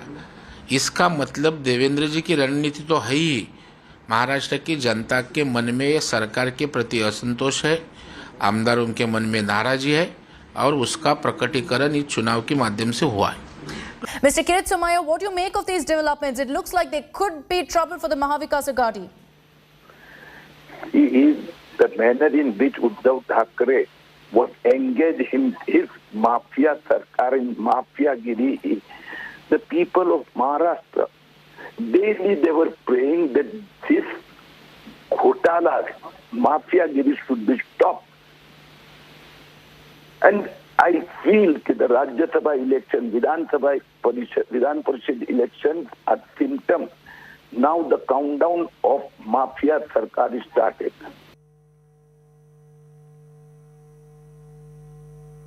All right, Sahil Joshi now joins us. He's our Mumbai Bureau Chief. Sahil, you're the one person who knows the inside out of every political party in Maharashtra, every political neta in Maharashtra, the dynamics within themselves, the power play as well. How do you put this into perspective when there is a Sanjay Raut who's overconfident that this is going to work out and Eknath Shinde is going to come back into their fold? How do you think this is going to play out? Because he seems to be very, very confident of this.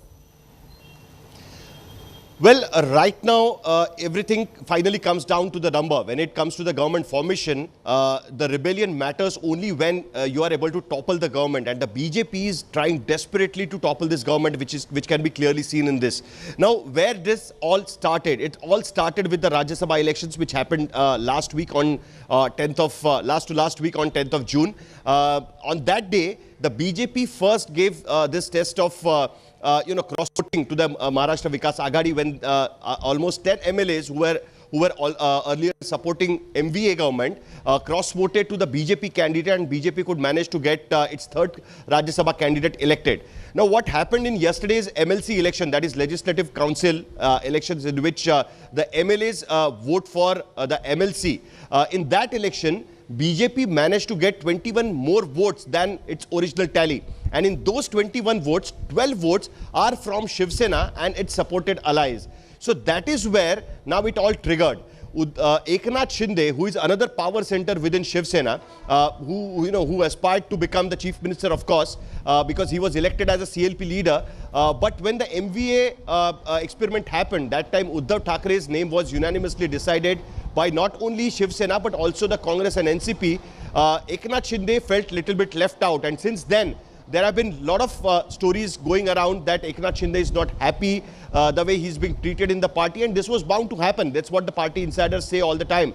But when the MLC elections happened and the 12 MLAs cross-voted to the BJP, after that it was very clear for Eknath Shinde that it's now or never. And that is the reason why it looks like that not only Eknath Shinde, along with him, 4 other ministers from Shiv Sena, and what Eknath Shinde claims is that almost 20 MLAs along with him have shifted their base to Surat, the BJP bastion, of course, and they will be speaking to the media at 2 o'clock. Right now they are claiming that this is only a rebellion against the Shiv Sena. There is no question of joining BJP, but what the route can be seen very clearly, that this is Operation Lotus in full-fledged working. Sahil, and you're absolutely right. In case they're saying this is just a pure rebellion against the Shiv Sena, they have no plans to join the BJP, and when one is already aware that Eknath Shinde is harboring the ambitions of becoming the chief minister, then he has to take the BJP route in case BJP is indeed poaching them and Operation Kamla is going on, although the BJP leaders are denying this. Well, Chaiti, it doesn't look like that even if he rebels against Shiv Sena, he's not going to get a chance to become the chief minister, because, of course, the BJP will harp this opportunity to have their own government supported by the MLAs who have deserted Shiv Sena at this point of time. And now, more importantly, the numbers which the BJP needs, their original strength is of 106 6 MLAs, supported by 4 independent MLAs and 3 smaller parties, which comes down to 113.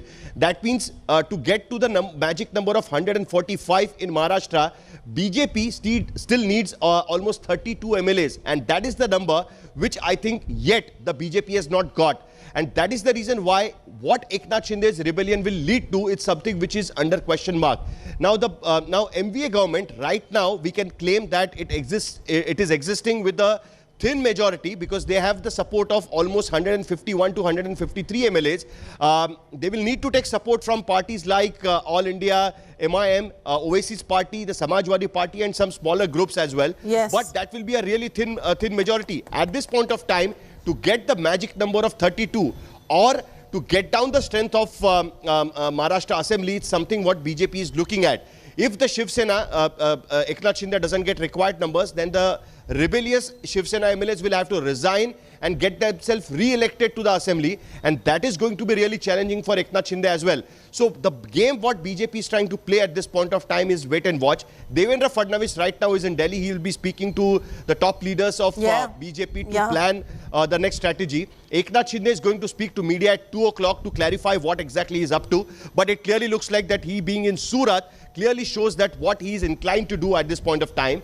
Sharad Pawar is in Delhi and he is having a meeting with the opposition leaders for the presidential polls, but now it looks like that he will have to fly back to Bombay, and then he is going to have a meeting with Uddhav Thackeray as well in the evening.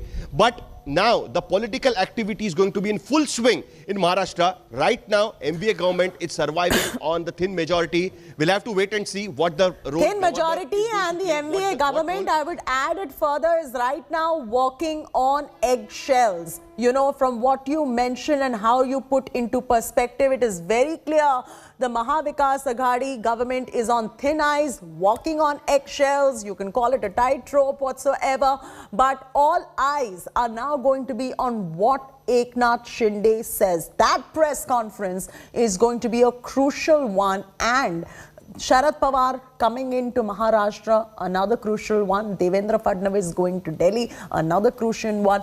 Everything for now is a wait and watch on a suspended animation, but twists and turns happening too soon in this story, and our continuous coverage continues. India Today should be your destination for every news break that we're breaking first as far as this crisis is concerned in Maharashtra politics. Stay with us. This is Chaiti Narula signing off, but our rolling coverage continues on the other side.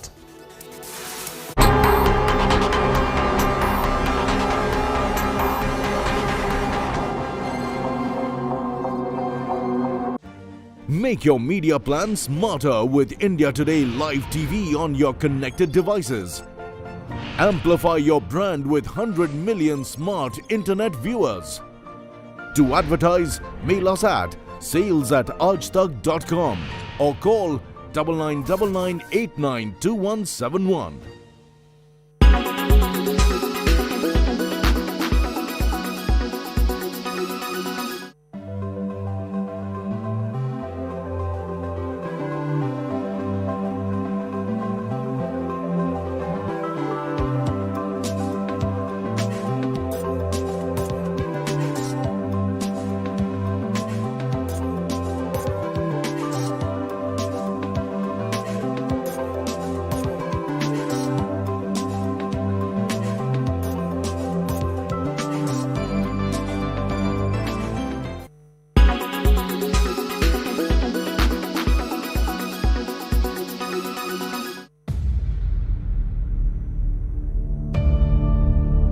India's #1 political reporter. Defines what seems to be happening, vendetta politics. कोई दूध के से धुला हुआ नहीं है. Unmatched eye, unmatched experience. The world has changed. My black hair has become grey as well. And with unmatched passion for the story. Do not monopolize the conversation. When it's 100% pure prime time. It's News Today with Rajdeep Sardesai. Monday to Friday, 9 p.m. Only on India Today TV. You are watching in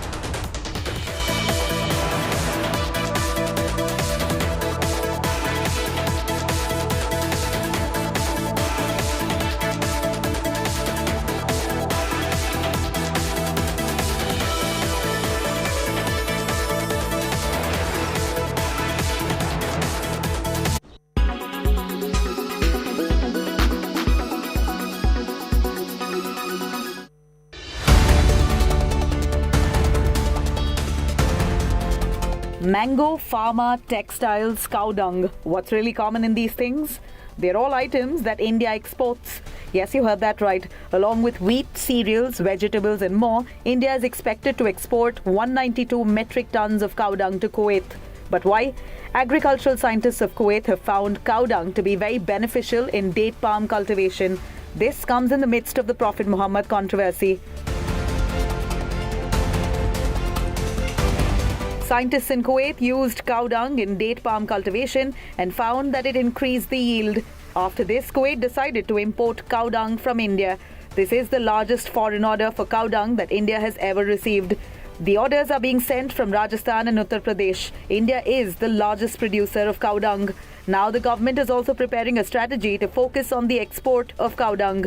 The current consignment will be sent from Kanakapura railway station in Rajasthan to Mumbai. From there, the dung will be taken to Kuwait by ship. This consignment has been packed under the supervision of the Customs Department at Sunrise Organic Park at Sri Pinjrapol Gaushala in Jaipur. India has 30 crore cattle and about 30 lakh tons of cow dung is produced. In India, cow dung is mainly used as fuel. Internationally, it is used by Britain and China for producing electricity.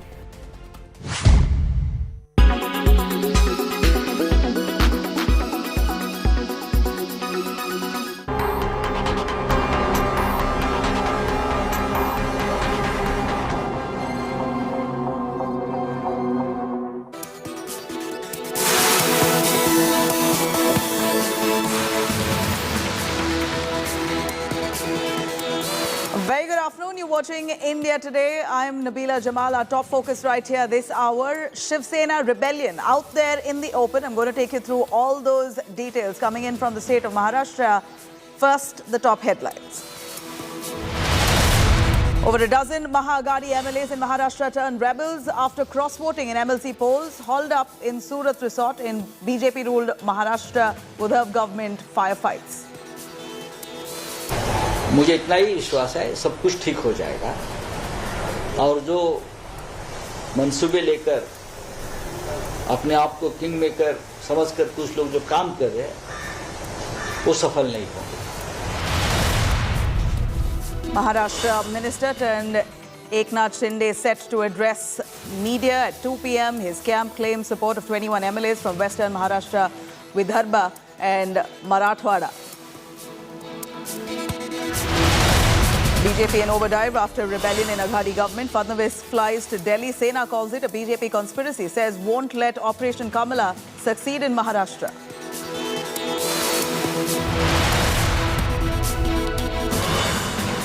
And day 5 of Rahul Gandhi's ED grilling. Rahul already grilled for 40 hours. Agency focusing on Gandhi's link with young Indian. Sonia to face the ED summons on Thursday.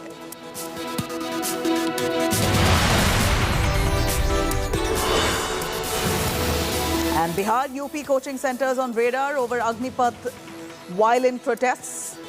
Cops claim these centers provoked protesters. Police also combed through WhatsApp groups.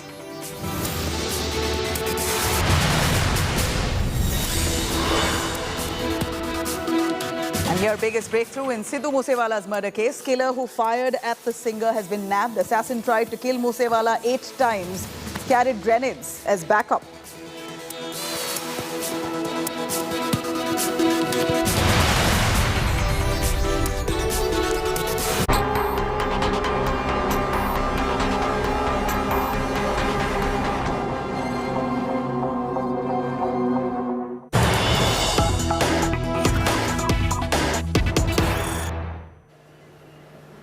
India Today on top of this story, rebellion coming in from the Shiv Sena in Maharashtra. 26 rebel MLAs of the Aghadi who are currently lodged at the Surat resort. Rebel rank swells as Uddhav Thackeray government on tender hooks. Mega India Today scoop here on the Aghadi rebels. We're looking at Uddhav Thackeray now desperately coming together in a huddle, trying to keep the flock together. Uddhav Thackeray now all set to call for an emergency meet. But in the meanwhile, what we know now is that there are 26 rebel Aghadi MLAs who are currently in Surat resort. The rebel ranks only swelling. Uddhav Thackeray government currently on tender hooks. This is the mega India Today scoop that we're currently tracking from Maharashtra. It's come as a huge embarrassment undoubtedly for the Shiv Sena, as close to 12 of their leaders are suspected to have cross-voted in the MLC polls. Let me cut across to Sahil Joshi joining us for more on that. Sahil, if you're with us, we're looking at the rebel camp only growing. For now, the latest numbers, 26 of the rebel MLAs, we believe, are lodged in a Surat resort. They're trying to keep the flock together, but it seems to be increasingly difficult as now the divide or the crack is out there in the open. There's speculation that they've cross-voted, but we know more or less that this has happened over a period of time, that the resentment has grown, and finally they've acted out in the form of cross-votes. What more do we know? How many of those rebels are inside that resort? Who are they? Can they be pacified at this point? Well, Nabila, I think that it's not speculated. 21 MLAs who were supporting Maharashtra Vikas Aghadi cross-voted yesterday to the BJP's 5th candidate, and that is how the BJP managed to get the 5th candidate in the MLC election elected in yesterday's elections. Now, more importantly, this was bound to happen. MVA was seeing it coming. Sharad Pawar had told Uddhav Thackeray that MLAs are unhappy with the way the government is being functioned and somebody needs to look at it. And that's what happened on 10th of June when in Rajya Sabha elections, the BJP did not have strength to get their 3rd candidate elected to the Rajya Sabha, but managed to get 10 people cross-voted to the 3rd candidate, and that's how they got their 3rd candidate also elected. Now, where the MVA government is standing at this point of time? When the MVA government got elected in 2019, when they got the vote of confidence motion passed in the Maharashtra Assembly, MVA government had 169 MLAs, support of 169 MLAs, out of which 64 MLAs were from Shiv Sena, the 54 MLAs of Shiv Sena, and 8 MLAs who are smaller parties and independents had supported Shiv Sena directly. So in all, Shiv Sena's strength grew to 64, NCP 54 and Congress 44. That was the strength of MVA, supported by some more independent MLAs. Now what happened yesterday? MVA's strength had shrunk to 151, which is hardly 6 MLAs more than the halfway mark in the Maharashtra Assembly. With their 2 MLAs inside the jail at this point of time and were not allowed to vote yesterday, now MVA government is standing on a very thin majority at this point of time. Now with 26 MLAs, which is being claimed by Eknath Shinde, but my information says that he has 20 to 25 MLAs with him, in which he himself is a minister. Along with him, there are 4 more ministers who have, who are at this point of time in that Surat hotel where he's going to address a press conference. which clearly shows that the current MVA government under leadership of Uddhav Thackeray is unstable. If tomorrow BJP decides to bring in no confidence motion, that is going to be a big challenge for the MVA government at this point of time. Now, Uddhav Thackeray has called a meeting of all his MLAs, whoever are there at this point of time in Mumbai. Sanjay Raut claims that they have managed to establish contact with some of the MLAs who are at this point of time in Surat. But it is unlikely that those MLAs will cross over. Till the time they are not in Maharashtra, till the time they are not in Mumbai, it is unlikely that the Shiv Sena MLAs will cross over in Mumbai. They are going to stay back in Surat. They are going to stay back there, where it looks like that they will be in the control of the BJP there in Gujarat at this point of time. So that is the reason why the strategy of the MVA needs to be swift. Sharad Pawar right now in Delhi is going to come back to Bombay by late evening. He's going to have a meeting with Uddhav Thackeray. The senior leaders of MVA are also going to meet in the evening. Ajit Pawar is there at this point of time in Mumbai. All these leaders will be meeting in the evening and they will be deciding the next course of action. Right now, the MVA government stands on a thin majority. They have 151 MLAs. Also, they will be needing support from parties like MIM, Overseas Party. They took the support for MLC and Rajya Sabha elections, but it was too little. But still, they will be needing those support if they have to continue with this government at this point of time. But Eknath Shinde is a formidable challenge. This was brewing inside Shiv Sena, and finally, what we are seeing is in the form of a proper rebellion within Shiv Sena. What we see now, at least 26 rebels are currently lodged in a BJP-ruled state in Surat. Do you think that will pose any risk for the Mahavikas Aghadi MLAs at this point? Their attempt is to keep their flock together. Would that be counterproductive? Well, Nabila, once the MLAs are flown away somewhere else, it is unlikely that come back. And, Eknath Shinde knows very well that when he took this step of, leaving Mumbai and going in a state where the BJP is ruling and staying in a resort, not informing the party chiefs and taking along with him almost 20 to 25 MLAs, it's a direct rebellion, and his doors to coming back to Shiv Sena are closed at this point of time. He will have to resign and leave the party. So whatever step he has taken he must have taken with a final decision with respect to what he needs to do in future. Now, if the Shivs, he still doesn't have the numbers, because if he has to get a proper split in the party, he needs to have at least 1/3 MLAs, which he doesn't have at this point of time. So obviously the MLAs who have split will have to take the bypolls, and they will have to consider even that option as well. So looking at all the options, he has the support of some independent MLAs, MLAs also. What we see here, in the meanwhile, that Sahil, what we see here is also that the BJP currently possibly hoping and praying at this point that this goes their way. They're currently on an overdrive. Home Minister Amit Shah reaches JP Nadda's residence, so they're also holding a high-level meet. We also see at the same time, Uddhav Thackeray has now called in for an emergency meet, as we know. Sahil, BJP currently holding a high-level meet at this point.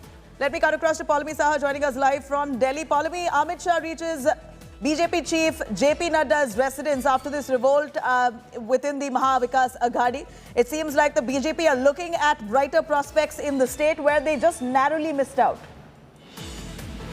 Well, the BJP machinery is definitely at work. While they might formally deny it, that they have any hand to play in the disaffection that is being witnessed within the Mahavikas Aghadi in Maharashtra. We do know that the BJP is definitely in touch with some of those MLAs of the Shiv Sena, which have, of course, disaffected from the party for the moment quite physically while they are in the state of withdrawal. And yes, there is, of course, a meeting which is happening at Mr. Nadda's residence, for which Mr. Amit Shah has in fact briefed, but it remains to be seen what this meeting is about and what are the discussions that they're holding. Remember, there are two things that are happening as far as the BJP is concerned today, an important day for them.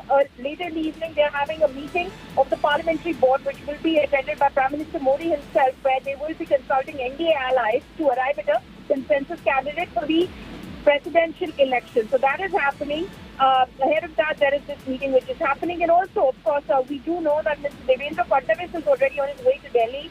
in order to report back on the MLC results as being officially communicated. But he's also definitely going to report to the higher echelons of the party as to what exactly is happening in the Mahavikas Aghadi and whether they indeed have enough strength in order to pull down the Mahavikas Aghadi government in Maharashtra. At this point, Polemy, what we see is that the BJP trying to understand the intensity of the situation. The top leaders, we're not talking about Fadnavis as yet, we're talking about leaders as such as Amit Shah and JP Nadda who are coming to a huddle because they see prospects with this crack within the Mahavikas Aghadi. The last time where the elections happened, it was a narrow miss. In fact, Fadnavis was named the chief minister, and that's when he had to step down post that. So it was quite a sour moment for the BJP, which they now see inroads, that they could make inroads at a point where at least 26 rebels are out of the state, are currently settled in a BJP-ruled state in Surat, who are lodged in a resort. They're trying to come together to show their resentment towards the Mahavikas Aghadi government, and possibly this is the right time for the BJP to strike. And knowing them, the war horses that they are, it's likely the scenario. Well, Nabila, BJP has been exploring its options all through the tenure of the Mahavikas Aghadi for the past 5 years. The government hasn't been in power for 5 years, but since the government has been in power since 2019, they have been, of course, exploring their options, and this isn't the first time. So they obviously will be analyzing how much of a possible success rate they will have with the current disaffection which is being witnessed within the Mahavikas Aghadi. They are not going to jump to any sort of conclusions because they've burned their fingers in the past by hurrying into something which eventually turned out to be a damp switch to the party and caused a lot of embarrassment to the party. So they are exploring their options. They have been exploring their options since 2019. So they are going to analyze how much of, like I said, how much of a success rate they could have with this current crisis within the Mahavikas Aghadi. But in terms of actually, delivering setbacks to the Mahavikas Aghadi, they've had two back-to-back successes with the Rajya Sabha elections when the second candidate of the Shiv Sena lost in those elections, and despite the BJP not having the strength and the numbers, their candidate won over Shiv Sena's candidate at that point of time, Sanjay Raut. Dhananjay Mahadik has been sent to the Rajya Sabha, and now in the MLC elections, a huge blow again for the Mahavikas Aghadi and principally for the Shiv Sena, which is the party that the BJP has much against, because that is the party that basically, did not support them after they had the numbers to form government in 2019 after the election. So dealing a blow again to the Shiv Sena itself, where 12 of their MLAs, basically at least 12 from the numbers that we counted, did not come forward and vote for the Shiv Sena yesterday. So a big crisis and two back-to-back wins for the Bharatiya Janata Party. So they'll obviously analyze how well-placed they are in order to bring down the Mahavikas Aghadi government. They are claiming right now that they're not engineering any sort of jumping of ships, if you may, as far as these Shiv Sena legislators are concerned. But what they possibly could be engineering, Nabila, is a fall of this government. Sanjay Raut itself from the Shiv Sena had said just yesterday that he wants to ensure that all his MLAs know very well how to vote for the MLC polls. They will be given training on mock voting will be done only so that their votes are qualified and there is no chance they want to take for a disqualified vote, etc. And after all that preparation, it seems like the Shiv Sena has embarrassingly lost the MLC polls. A chance that the BJP has taken now, with the rebels only growing on one quarter, BJP huddling up on the other. It seems like Delhi is also in action. More leaders expected to join in Amit Shah and JP Nadda at this point, Palme? Well, Nabila, like I said, this is not an announced meeting. It's an unannounced meeting which is happening. We don't know. We do know that for a fact that Mr. Fadnavis is on his way to Delhi. So could he possibly join directly? Again, something that we're tracking at the moment. But we do know that there are hectic developments happening in Delhi at the moment, and it couldn't just be one subject that could be on the table as the Home Minister and the BJP President meet. Like I said, there is a very crucial meeting this evening as well, where the BJP will be finalizing with its partners their presidential candidate for the upcoming election. So that is a big sort of decision that the BJP has to make in this week itself before nominations for the presidential elections come to a close as well. So they have a lot on their plate at the moment. So we'll be, of course, tracking this huddle very, very closely in order to, of course, find out what exactly emerges from that meeting and what has been discussed in that meeting. Right. You know, at this point, Palami, what are you hearing from the BJP insiders? Was this expected, considering there was a tension, turmoil, a never tried or tested formula that the Mahavikas Aghadi government adopted, three parties coming together to form the government? Was this expected? Fissures we knew would happen. It wouldn't be easy to coordinate among the three-party leadership, but somehow they've pulled through for a few years. At this point, the crack has happened. Was the BJP prepared, according to you or your sources? Well, BJP has, like I said, it has been an experiment in progress. The BJP has never slept peacefully, if you may, since this government came to power, because this was a huge embarrassment for the Bharatiya Janata Party. Despite having the numbers with its partner going into the elections, then partner Shiv Sena, it wasn't able to form the government. So this was a snub that the BJP wasn't going to very easily forget. So they have been obviously working at it all the time in order to embarrass this government led by the Shiv Sena, because, like I said, it is the Shiv Sena which embarrassed the Bharatiya Janata Party.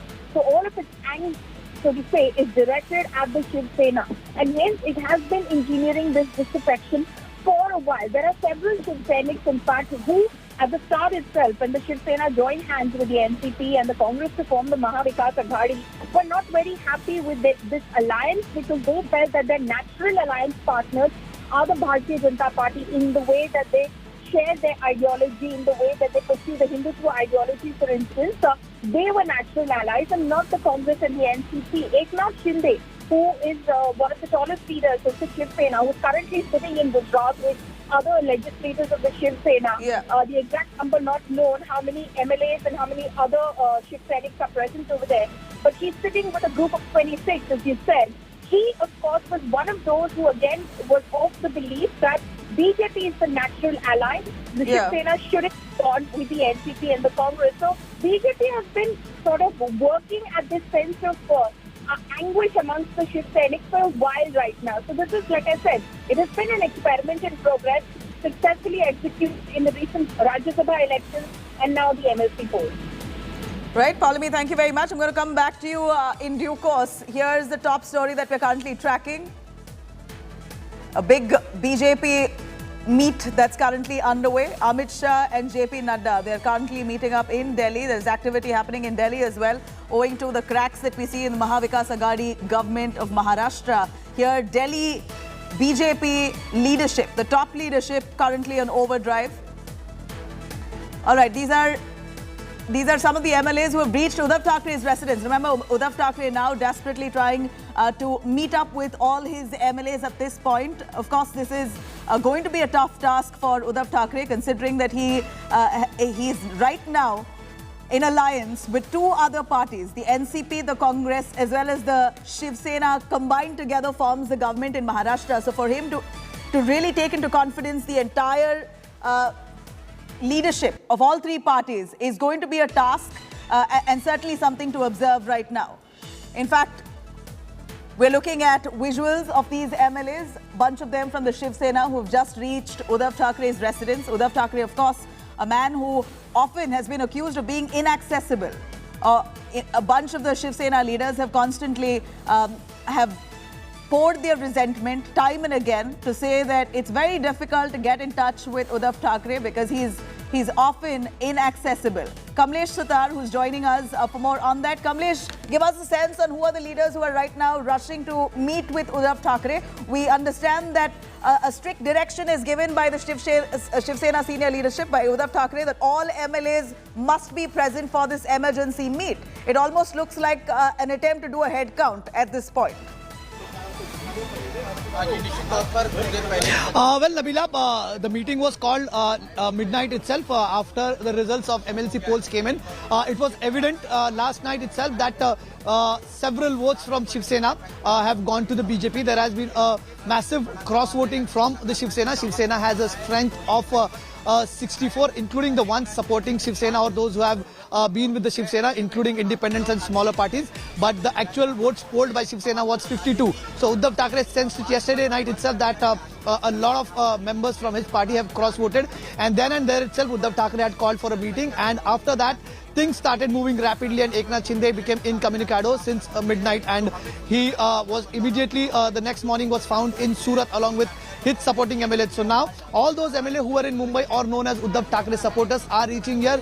Prominent names among them are Gulabrao Patil, minister from Jalgaon district. He has reached here. Neelam Gore, the deputy chairperson of the Legislative Council, she has reached here. Amsha Padvi, who was just elected last night to the Legislative Council, he has reached here. But let me also tell you, these names, these party MLAs and leaders who are reaching at Uddhav Thackeray's residence are not the big names in the party. Eknath Shinde is the tallest figure in the party. Eknath Shinde is known as a troubleshooter for the party, and now the troubleshooter has become a big trouble for Uddhav Thackeray himself, not just for the MVA government here. The MVA government's fate hangs in balance. But also, it's a big question yet again on Uddhav Thackeray's leadership, on the existence of Shiv Sena and its new leader Aditya Thackeray. So the Shiv Sena will have a tough time to talk here. The head count here, as you mentioned, Nabila, is going to be very important. How many leaders turn up for the meeting? Who are the leaders who turn up for the meeting? Are they big leaders? Are they big names? Are they mass leaders in the party? As far as we have seen the faces coming in, no. The answer is a big no. All big leaders, including 3 ministers, are with Eknath Shinde at this point in time. 2 former ministers, 1 MP. So that's a big strength for the Shiv Sena. The party's strength on the ground, for which it is known as for its street smart politics. All the leaders who have been known as the rabble-rousers for the party, those who identified themselves with the Shiv Sena's ideology and Shiv Sena's stand and carrying out the legwork for the Shiv Sena on the ground are all missing. They are with Eknath Shinde at this point in time. Till the time you know what, Kamlesh Sudhar, I'd like you to give out some of those prominent names. At this point, what we know is that Eknath Shinde, of course, a thorough loyalist to the Shiv Sena itself as a party, to Bal Thackeray. He's been as a backbone, standing tall with the party for so long. At this point, it seems like his resentment is poured out in the form of his rebellion. He's literally left the state altogether, is currently lodged at a resort in a BJP-ruled state, Gujarat, Surat. That's where he's taken a bunch of the rebels as well with him.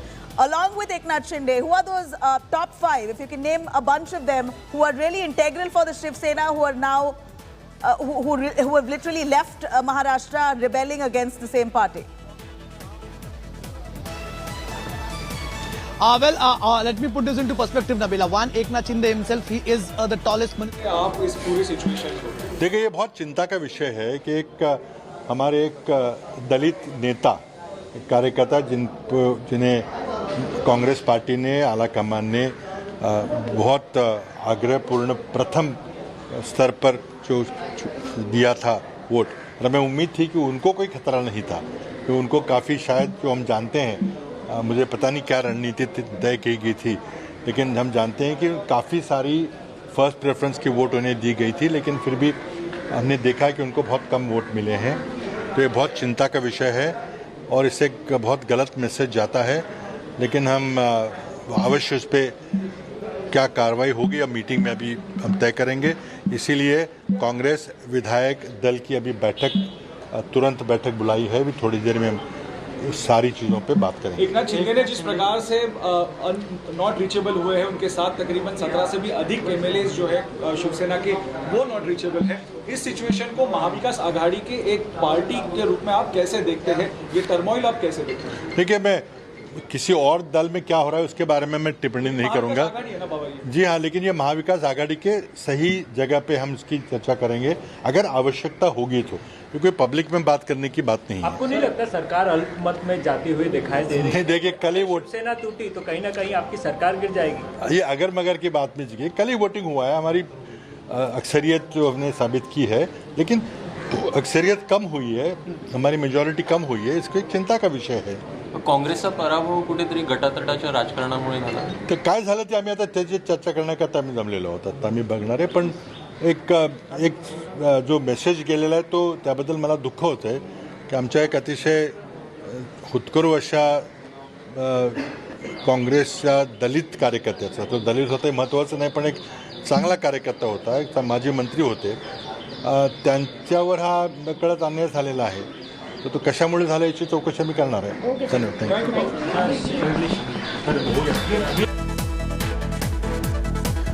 All right, there you have it.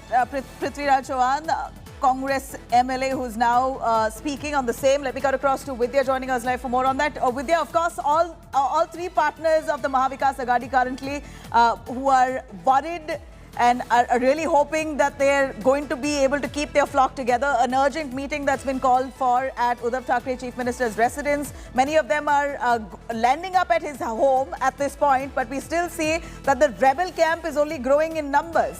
At this point, what's the sentiment of the Congress and NCB? We heard Prithviraj Chauhan speaking. Well, it's not just the Shiv Sena which is a worried lot. In fact, I'm right now at the residences Balasaheb Thorat, the Congress leader, where the meeting will begin in some time from now, where the entire discussion certainly will revolve around what has been happening in the alliance party. But as of now, as Prithviraj Chauhan kept saying, that he did not want to discuss this issue of the other party. But certainly, we have spoken to other congressmen and they have said that they are looking into this entire issue as well. Also, apart from this, they are also trying to get their own flock in place. They are trying to see to it that their own MLAs are all in touch. They are in there, they have been in contact with them. They are trying to see to it that all MLAs can come over right now here. At least by evening, so that they can all be together, before this entire issue really flares up any further. Right, Vidya, at this point, we see that governance has taken a complete backseat. We saw that the Shiv Sena and the Mahavikas Aghadi lost out on the MLC polls. In fact, the BJP literally stormed the MLC polls, bagging 5 seats, which was not expected, it appears, for the Mahavikas Aghadi. They were so sure that 3 parties put together, they'll get the majority. Little did they expect that the BJP will sweep the MLC polls. How is the party receiving that news, that piece of news? Because followed that was this rebellion. But did they even remotely expect it? Well, that's the reason. I mean, if you look at what Prithviraj Chauhan kept saying, he did not want to speak about what happened with the Shiv Sena right now. He was still, because he's a member of the entire coordination committee between the 3 parties, he certainly does probably feel a little responsible about what has really happened. And that's one of the reasons why he's harping more on that issue. He's saying very clearly that the Dalit leader who had been put up as a candidate, as an MLC candidate, and he was supposed to be the first choice among all these people, but he couldn't win. That's a huge setback that the Congress has suffered, and that's one of the reasons why this entire meeting right now, according to Prithviraj Chauhan, will also harbour on that particular issue itself. Here, there were 3 parties who managed to get the same number of seats that the BJP managed to get all alone. That's one of the reasons why, after the Rajya Sabha polls, this particular poll was extremely important. In spite of that, the MVA could not make its stand clear. It could not get the numbers that it really needed, and it's certainly not something that's really going down well with the 3 parties at the moment. Yeah, one would say that this is certainly an unlikely alliance right from the start of its inception. Mustafa Sheikh also joining us. Mustafa, it's been close to 2.5 years that the Mahavikas Aghadi managed to stay together despite their very different ideological leanings. This was called as an unholy alliance right from the start. At this point, we're seeing some serious fissures which the BJP seems to find inroads into. At this point, it seems like bright prospects for the BJP. What are the chances that these rebels could be pacified at this moment? They're away, unreachable. Attempts are being made to reach out to them. If that does not happen, possibly we'll see an attempt to a trust vote. BJP looks very happy at this point.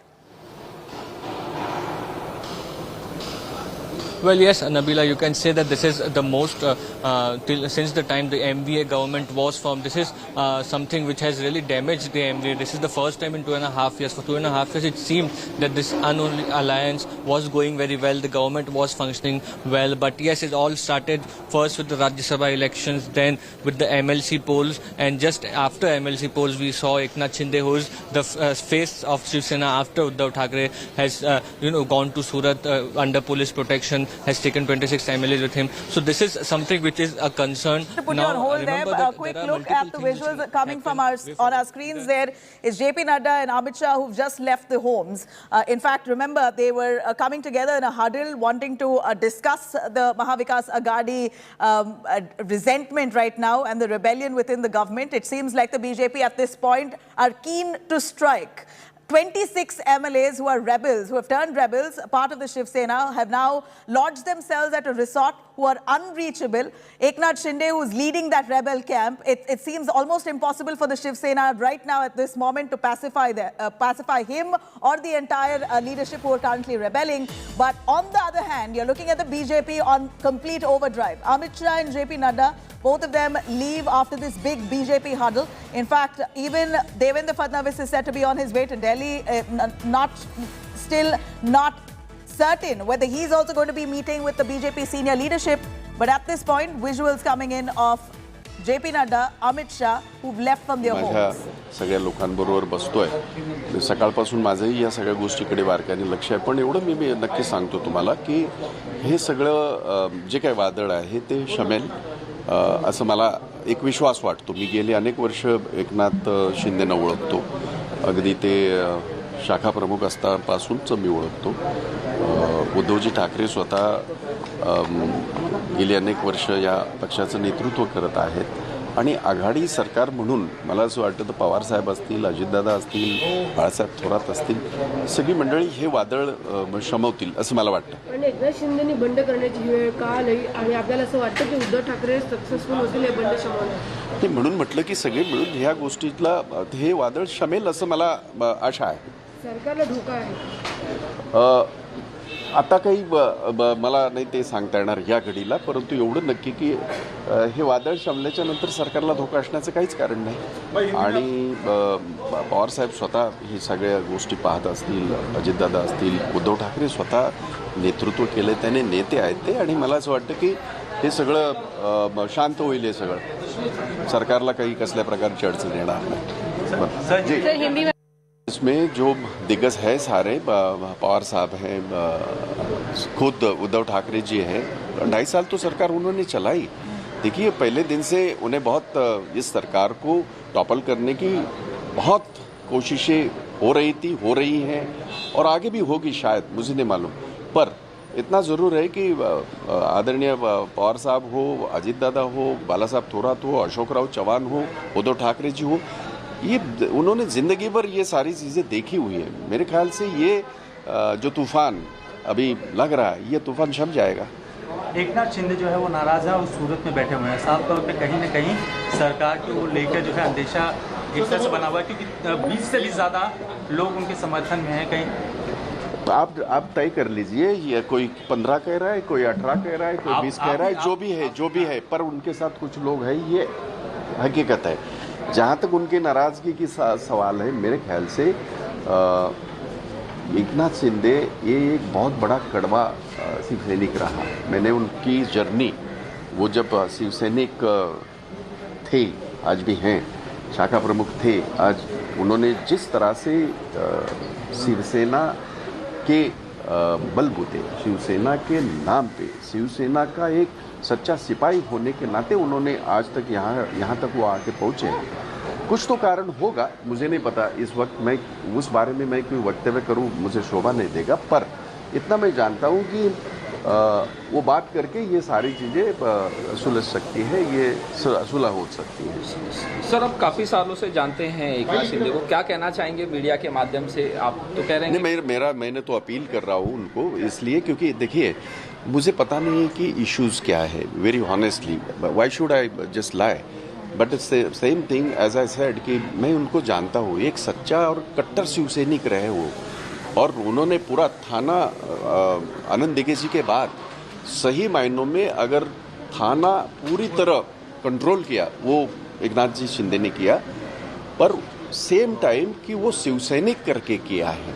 और उनमें जो शिवसैनिक है, मैं यकीन के साथ कहता हूँ, बाला साहब ठाकरे जी के शिवसैनिक है ये, वो कोई ऐसा काम नहीं करेंगे. ये मेरी सोच है. और मैं उनको अपील भी करूंगा, अपनी बात जो है आपस में बैठ के उसमें सुलह हो सकती है. इतने बड़े पार्टी में, इतने बड़े सरकार में ये सारी चीज़ें शायद होती है। हमने देखा है, हमने सरकार चलाई है, कोएलिशन सरकार चलाई है, हमने अघाड़ी सरकार चलाई है, तो हम जानते हैं कि इस तरह की बातें होती है, पर बैठ के इसमें सुलह हो सकती है, रास्ता निकाल सकता है। कांग्रेस की अगर बात करें तो कांग्रेस के खेमे में क्या हाल है? क्या सभी एमएलएज और नेताओं से आपका संपर्क है? जी, मेरा संपर्क है, क्योंकि कल ही इलेक्शन खत्म हुआ है। आज मॉर्निंग को जब मैंने देखा, चलो मैंने कहा एक मिशन कंप्लीट हो गया, दूसरा मिशन शुरू हो गया, तो कांग्रेस के इसमें कभी भी इस तरह का नहीं हुआ। कुछ गड़बड़ी हुई है इलेक्शन में, ये मैं ये करना चाहता हूँ, कबूल करना चाहता हूँ। उसके ऊपर चिंतन होगा, उसकी चिंता है, पर इस वक्त मैं यकीन के साथ कहता हूँ कांग्रेस का कोई भी ये जो है एमएलए किसी भी प्रकार से यहाँ वहाँ नहीं, सब बाला साहब थोरात जी के नेतृत्व में, अशोकराव चव्हाण जी के नेतृत्व में हम सारे एक। एकदा काँग्रेसच्या अनेक आमदारांना मुंबईत अनेक आमदार गायब होतील, नॉट रिचेबल होतील. नाही, असं आहे की तुम्हाला वाटते तुम्ही तसं म्हणत आहात. आपण एक गोष्ट लक्षात घ्या की आता एक दिवसापूर्वी, कालच सगळे मुंबईमध्ये होते. रात्री सगळ्यांनी हे करून मतदान करून सगळे आपल्या आपल्या ह्याच्यामध्ये गेलेत, मतदारसंघामध्ये गेलेले आहेत. मला खात्री आहे असा राजकीय भूकंप काही महाराष्ट्रामध्ये पहिली वेळ आपण पाहत नाही आहोत. Charge of the organisation and Rajya Sabha MP questioned by the ED for the 5th time. That is what just now Abhishek Manu Singhvi is explaining to the Congress party workers. He is a legal luminary in this country.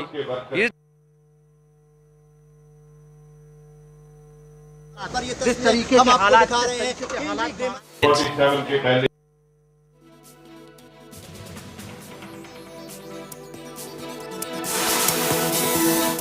हैं, that yesterday till 12.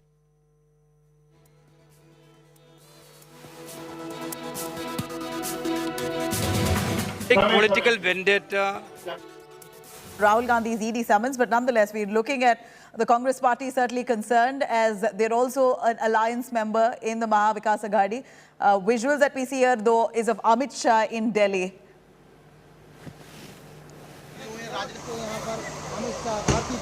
Amit Shah here in Delhi. I'm going to cut across to some of the reactions coming in from the Congress. Though we're looking at BJP in a huddle in Delhi. Amit Shah, JP Nadda is said to have met with each other in a quick meet to try possibly to discuss on the Maha Vikas Aghadi's fissures. At this point, there seems like bright prospects undoubtedly for the BJP to strike. Of course, they're known as election war horses at this point. Allegations thick and fast.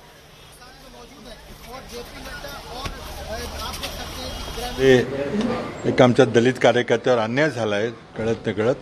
दुसरी seat आमची अवघड होती, आम्हाला माहिती होतं, पण आम्हाला शेवटी विजयाची खात्री होती. पण काहीतरी घडलेलं आहे, आता त्याचं विश्लेषण आम्ही करणार आहे. आत्ता या बाबतीत एकदम लगेच सांगणं काही बरोबर नाही, पण मी फक्त काँग्रेस पक्षाच्या अंतर्गत बाबतीवरच बोलू शकेन आमची चर्चा झाल्यावर. इतर ठिकाणी काय चाललंय, दुसऱ्या पक्षात काय चाललंय, हे यावर मी काही भाष्य करणार नाही. बाबा, हे सरकार स्थापन करताना आपण पण भूमिका बजावली होती. आपण आता बघतो आहे की शिवसेनेमध्ये एक मोठं बंड झालं आहे. कुठेतरी ह्याचा स्थैर्यावर परिणाम होईल का? शिवसेनेमध्ये काय चाललंय मला काही कल्पना नाही. मी फक्त मीडियाच्या बातम्या पाहतोय. माझी कोणाशी बोलणं झालेलं नाही, काही नाही. आमची आत्ता फक्त चिंता आहे की आमच्या पक्षात जो काही घडला प्रकार, ते कशामुळे घडला, काय घडला, आमच्या कुठं स्ट्रॅटेजीच्या चुका झाल्या का, हे आम्हाला तपासायचं आहे. ती मीटिंग झाल्यानंतर आम्हाला तो कळेल, नंतर काय त्यावर बोलता येईल. बाबा, तुम्ही मुख्यमंत्री होता, आमदारांबरोबर संपर्क ठेवणं किती गरजेचं असतं? कारण सतत एक गोष्ट समोर आली की उद्धव ठाकरेंचा संपर्क नसल्यामुळे आमदार. त्याबद्दल मी काही बोलणार नाही. महाविकास आघाडीला काही धोका आहे असं मला काही वाटत नाही. आम्हाला फक्त आता आमच्या पक्षातली आणि जर इतर पक्षातली काही मतं फुटली असतील तर त्यांनी तो विचार करायचा आहे. पण आमच्या पक्षातली मतं बाजूला गेली असतील तर ती कुठं गेली आणि का गेली, म्हणजे कुठं आपसात बदल झाला का, किंवा बाहेरच्या इतर पक्षांना, म्हणजे विशेषतः भाजपला आमची काही मतं गेली का, याबद्दल आम्हाला गंभीर चर्चा करावी लागेल. हिंदी में आपसे जानना चाहेंगे कि कांग्रेस के वोट जो है वो फूटे थे, कैसे देखते हैं आप इस पूरी सिचुएशन को? देखिए, ये बहुत चिंता का विषय है कि हमारे एक दलित नेता, एक कार्यकर्ता जिन्हें कांग्रेस पार्टी ने, आला कमान ने बहुत आग्रहपूर्ण प्रथम स्तर पर जो दिया था वोट, और हमें उम्मीद थी कि उनको कोई खतरा नहीं था, कि उनको काफ़ी शायद जो हम जानते हैं, मुझे पता नहीं क्या रणनीति तय की गई थी, लेकिन हम जानते हैं कि काफ़ी सारी फर्स्ट प्रेफरेंस की वोट उन्हें दी गई थी, लेकिन फिर भी हमने देखा कि उनको बहुत कम वोट मिले हैं। तो ये बहुत चिंता का विषय है और इससे बहुत गलत मैसेज जाता है, लेकिन हम अवश्य उस पर क्या कार्रवाई होगी अब मीटिंग में अभी हम तय करेंगे। इसीलिए कांग्रेस विधायक दल की अभी तुरंत बैठक बुलाई है, अभी थोड़ी देर में हम सारी चीज़ों पे बात करेंगे। एक नाथ शिंदे ने जिस प्रकार से नॉट रीचेबल हुए हैं, उनके साथ तकरीबन 17 से भी अधिक एमएलए जो है शिवसेना के, वो नॉट रीचेबल है। इस सिचुएशन को महाविकास आघाड़ी के एक पार्टी के रूप में आप कैसे देखते हैं? ये टर्मोइल आप कैसे देखते हैं? देखिए, मैं किसी और दल में क्या हो रहा है उसके बारे में मैं टिप्पणी नहीं करूंगा। जी हाँ, लेकिन ये महाविकास आघाड़ी के सही जगह पे हम इसकी चर्चा करेंगे अगर आवश्यकता होगी तो, क्योंकि पब्लिक में बात करने की बात नहीं है। आपको नहीं लगता सरकार अल्पमत में जाती हुई दिखाई दे रही है? देखिए, कल ही वोट सेना टूटी तो कहीं ना कहीं आपकी सरकार गिर जाएगी। ये अगर मगर की बात नहीं जी, कल ही वोटिंग हुआ है, हमारी अक्सरियत जो हमने साबित की है, लेकिन अक्सरियत कम हुई है, हमारी मेजॉरिटी कम हुई है, इसको एक चिंता का विषय है। काँग्रेसचा पराभव कुठेतरी गटातटाच्या राजकारणामुळे झाला. ते काय झालं ते आम्ही आता त्याची चर्चा करण्याकरता आम्ही जमलेलो आहोत, आता आम्ही बघणार आहे, पण एक जो मेसेज गेलेला आहे तो त्याबद्दल मला दुःख होतं आहे की आमच्या एक अतिशय हुतकरू अशा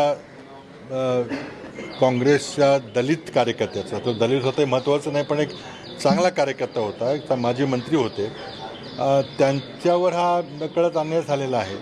तर तो कशामुळे झाला याची चौकशी आम्ही करणार आहे. धन्यवाद.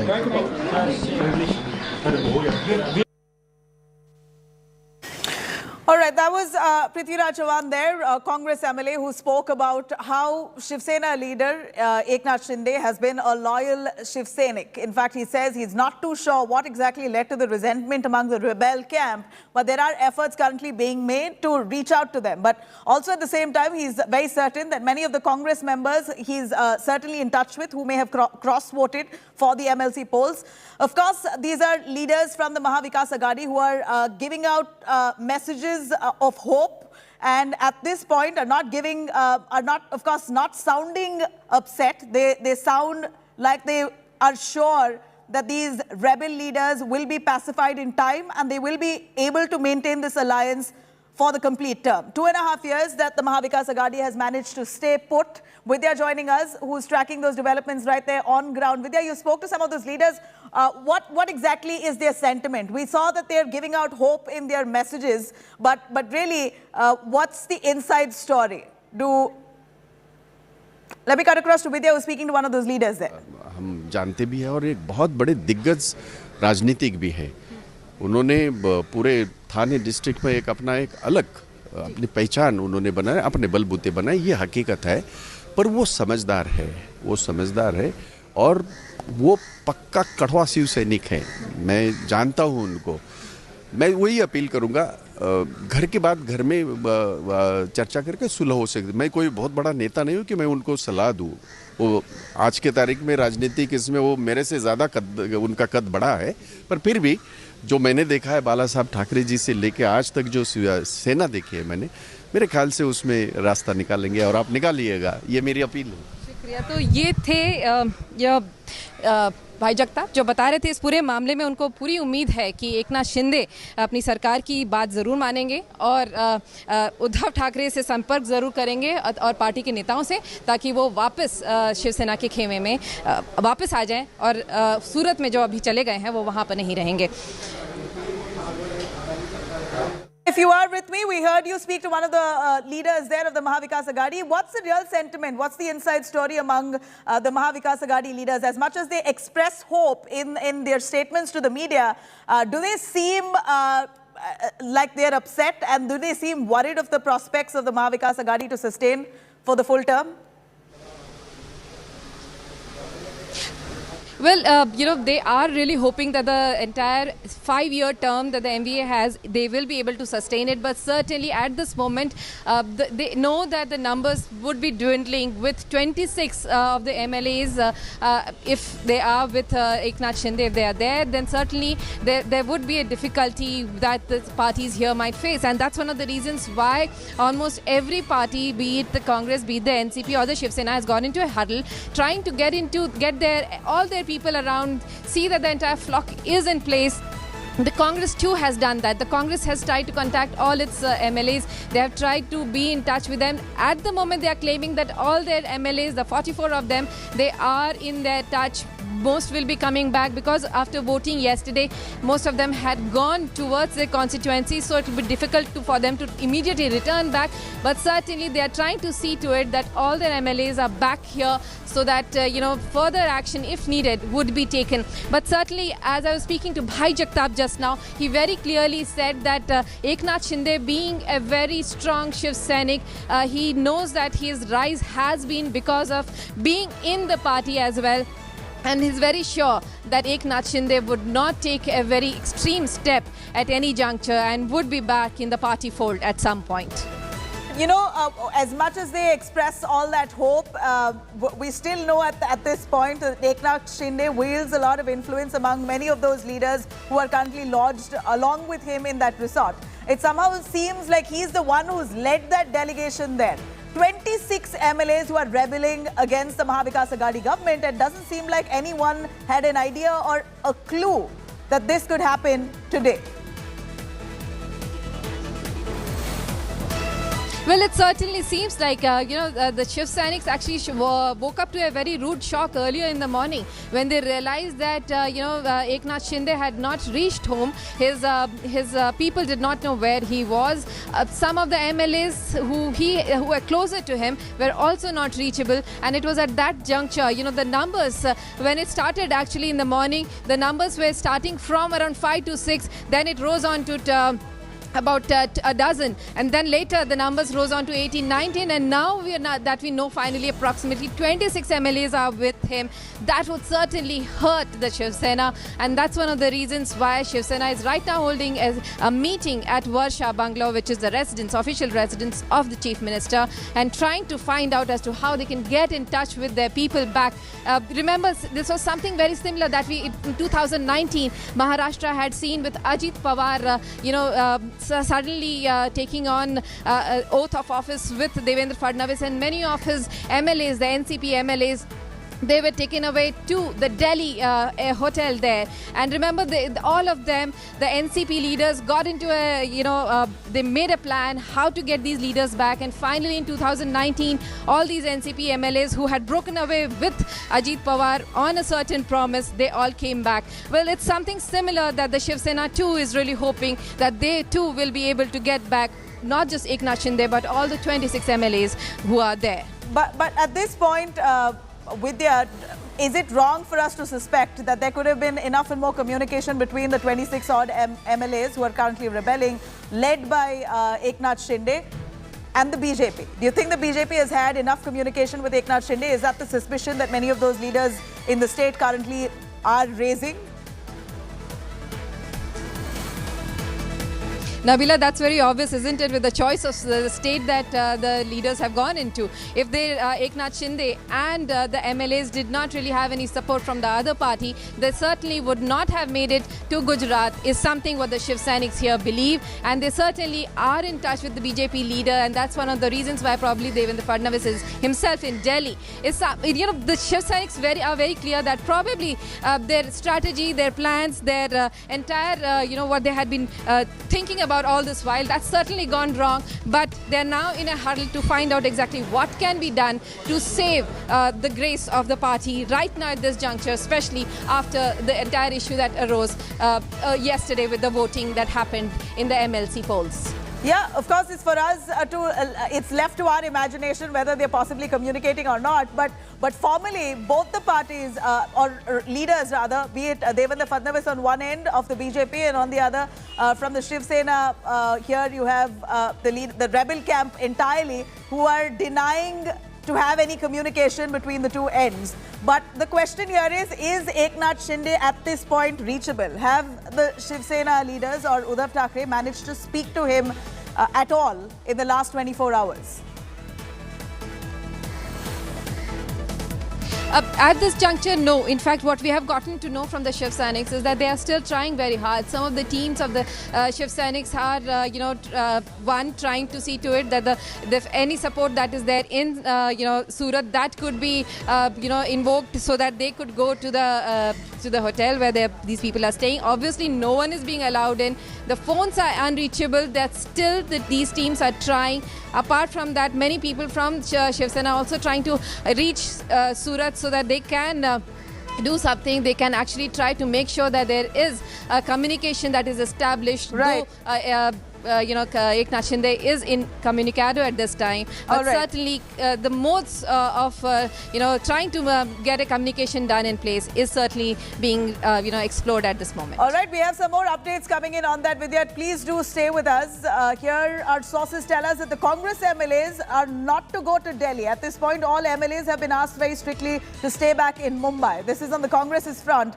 On the other hand, we're also looking at Eknath Shinde, who's expected to raise issues of alliance with the NCP and the Sena, and to ask Uddhav Thackeray to join hands with the BJP. This could be a likely possibility that Eknath Shinde, who's a hardened Shiv Sainik, as per his allegiance within the party of Shiv Sena, he's been a very loyal party worker of the Shiv Sena and has been loyal to Bal Thackeray all along. Was a man who's held the party on his shoulders through and through. So he, who is currently rebelling, he's carrying, in fact, leading this rebel camp at this point, is expected to raise the issue of an alliance with the NCP and Sena, might just likely ask Uddhav Thackeray to join hands with the BJP. These are sources telling us that it could be very possible that Eknath Shinde is likely going to raise the issue of an alliance with the NCP and the Sena, basically to join hands with the BJP, possibly to oust the Congress from this Mahavikas alliance. Of course, this is a source-based information at this point that we receive. Vidya, if you're joining us, is there a possibility that Eknath Shinde could possibly very well be part of the Shiv Sena, but want the Congress out at this point?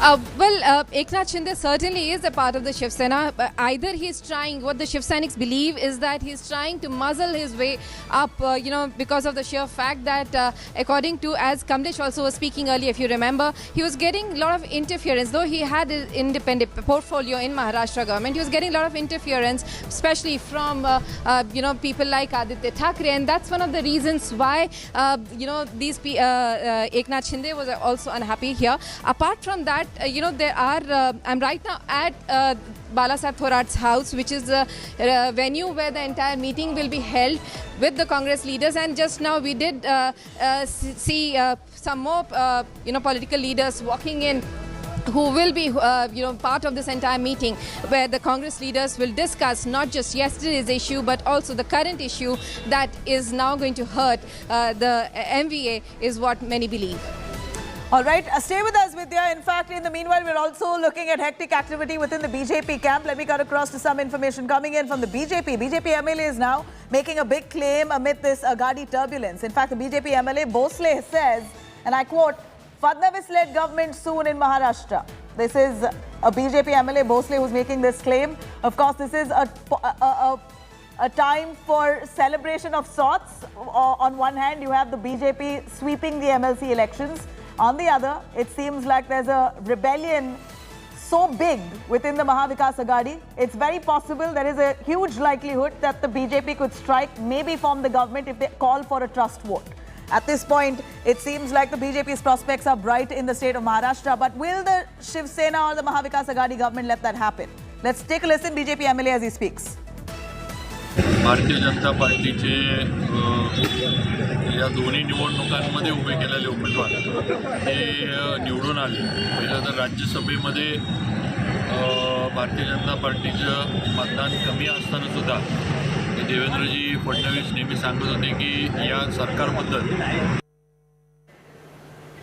All right, Vidya joining us on that. Vidya, BJP MLA Bhosle says that Fadnavis-led government soon in Maharashtra. He makes that point to the media. This, of course, will come as a huge worry for the Mahavikas Aghadi. Of course, the BJP has been saying this time and again that this unholy alliance will come to an end and it will be the BJP's reign in the state of Maharashtra. But how is the Mahavikas Aghadi partners really receiving this kind of onslaught coming in from the BJP? Even before anything has happened, it seems like the BJP already claiming victory.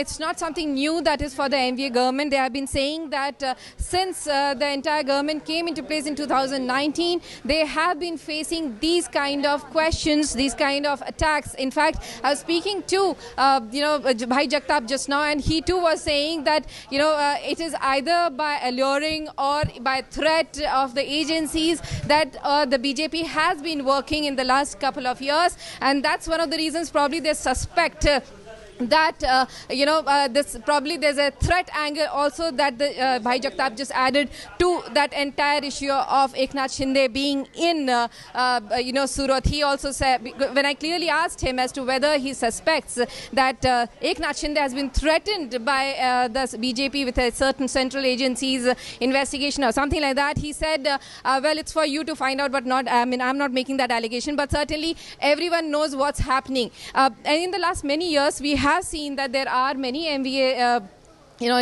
just today, Anil Parab himself, a prominent Shiv Sena leader, he is inside the office of the Enforcement Directorate.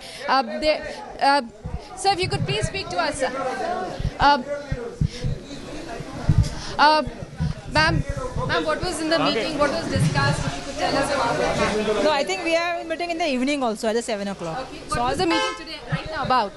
There was nothing. We are discussing and we are together. But is the Shiv Sena issue really on the cards of it? Was it discussed, ma'am?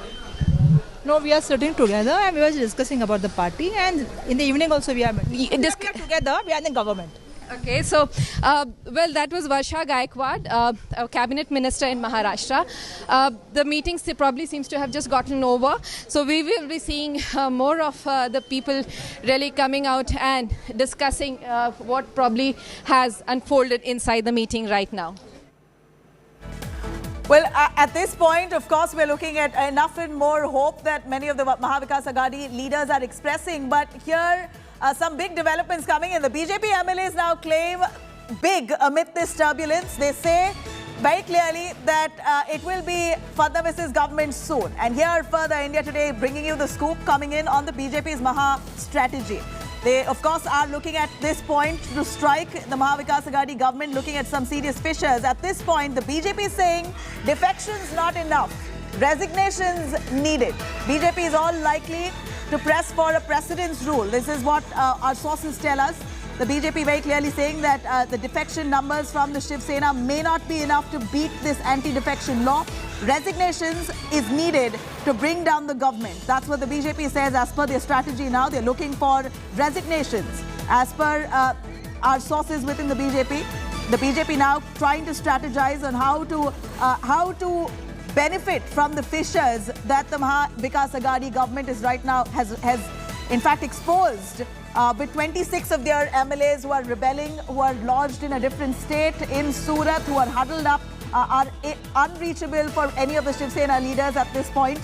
Here, while we see some thick fissures, the BJP is saying that defections not enough, resignations needed. And it's very likely that the BJP is all set to push for a precedence rule at this point, considering Mahavikas Aghadi does not have the numbers. Kamlesh Sutta joining us more on that. Kamlesh, BJP is saying, in fact, not happy with what's happening. Clearly, they're looking at this coming into real effect. So therefore, they're pushing for real resignations.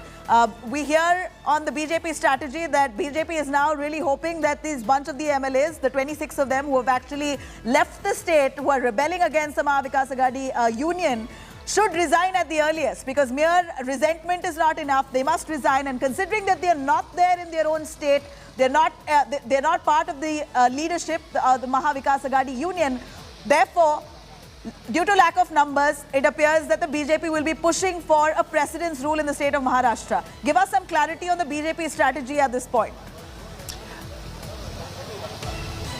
Well, indeed, what the BJP is expecting now, the Shiv Sena, the split is to be seen. The rebellion has to be into two-third numbers for the group either to have a separate recognition in the assembly on the floor of the house. Now, Shiv Sena's strength in Maharashtra assembly is 55, two-third of which comes down to 36.6, that is 37 MLAs to be very precise. Eknath Shinde needs to have that number to form a separate group of his and sit on the floor of the house, but that doesn't seem to be the number. That is with Eknath Shinde at this point. So mere rebellion, mere resentment and speaking against the party leadership is not going to serve all the purpose. Eknath Shinde is going to speak. He is going to say what his resentment is all about, but that is not going to be of any help to the Bharatiya Janata Party. If they resign, obviously the government comes into a minority. Then the BJP would push.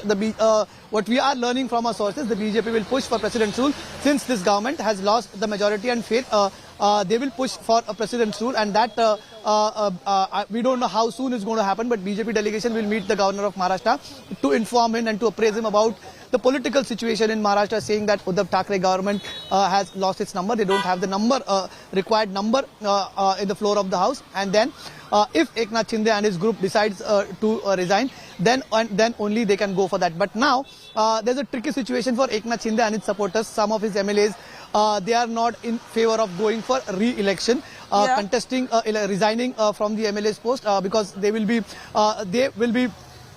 discarded as MLAs since they would invite anti-defection law since they would not have that required number of two-third. And if they resign, they'll again have to face election, and facing an election at this point is something which they are not very keen at. So in case they want to seek re-election, that is going to be a tough task for Eknath Shinde, and that also would be a challenge for him to keep the entire flock of rebels together.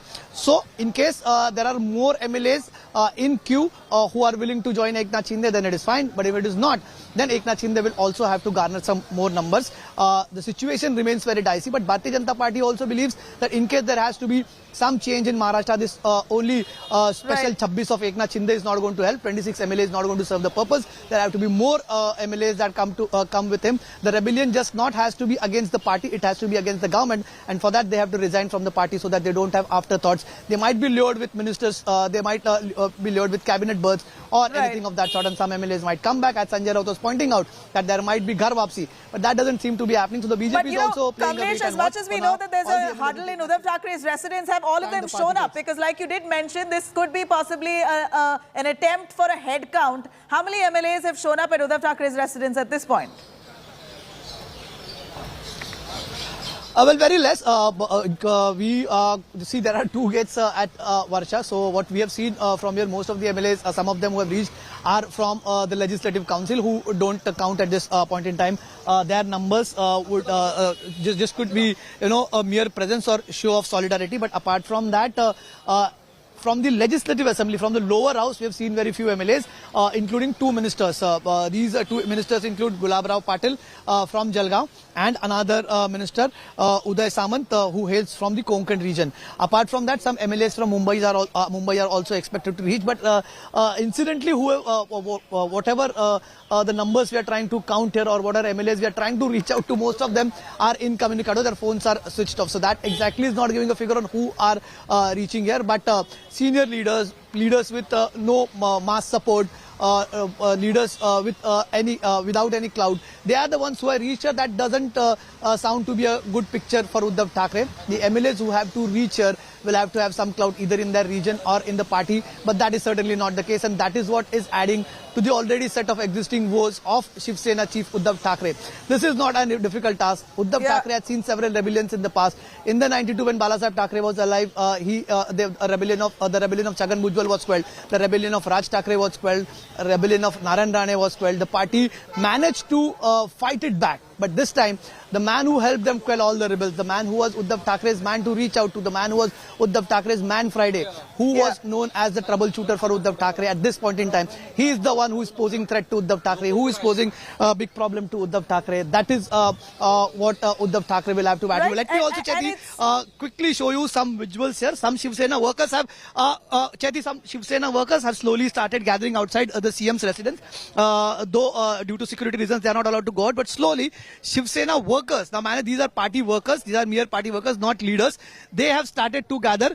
Some have already started to reach, some are standing there, which you can see in the visual which my camera person Kiran Sapkal is showing. And there's another chunk which if Kiran can show from behind, there is also another group of Shiv Sena workers that is also reaching Varsha. Of course, with the media stands and media presence that we can see. There's no point in workers landing up. They can have enough and more of their workers showing up in front of their door, but the actual members of the Legislative Assembly, they're the ones who really matter at this point. How many MLAs have reached the doorstep of Uddhav Thackeray? A rough count at least so far as what we know, because we know that 26, close to 26, even those numbers are varying on the numbers that are there with the rebel camp. Close to 26 of them are there with Eknath Shinde. On the contrary, how many are here in the state of Maharashtra to meet with Uddhav Thackeray? A strict direction has been given to all those MLAs to be present at Uddhav Thackeray's residence at this point. Have all of them adhered to that direction? Have they shown up? If not, are they in communication? When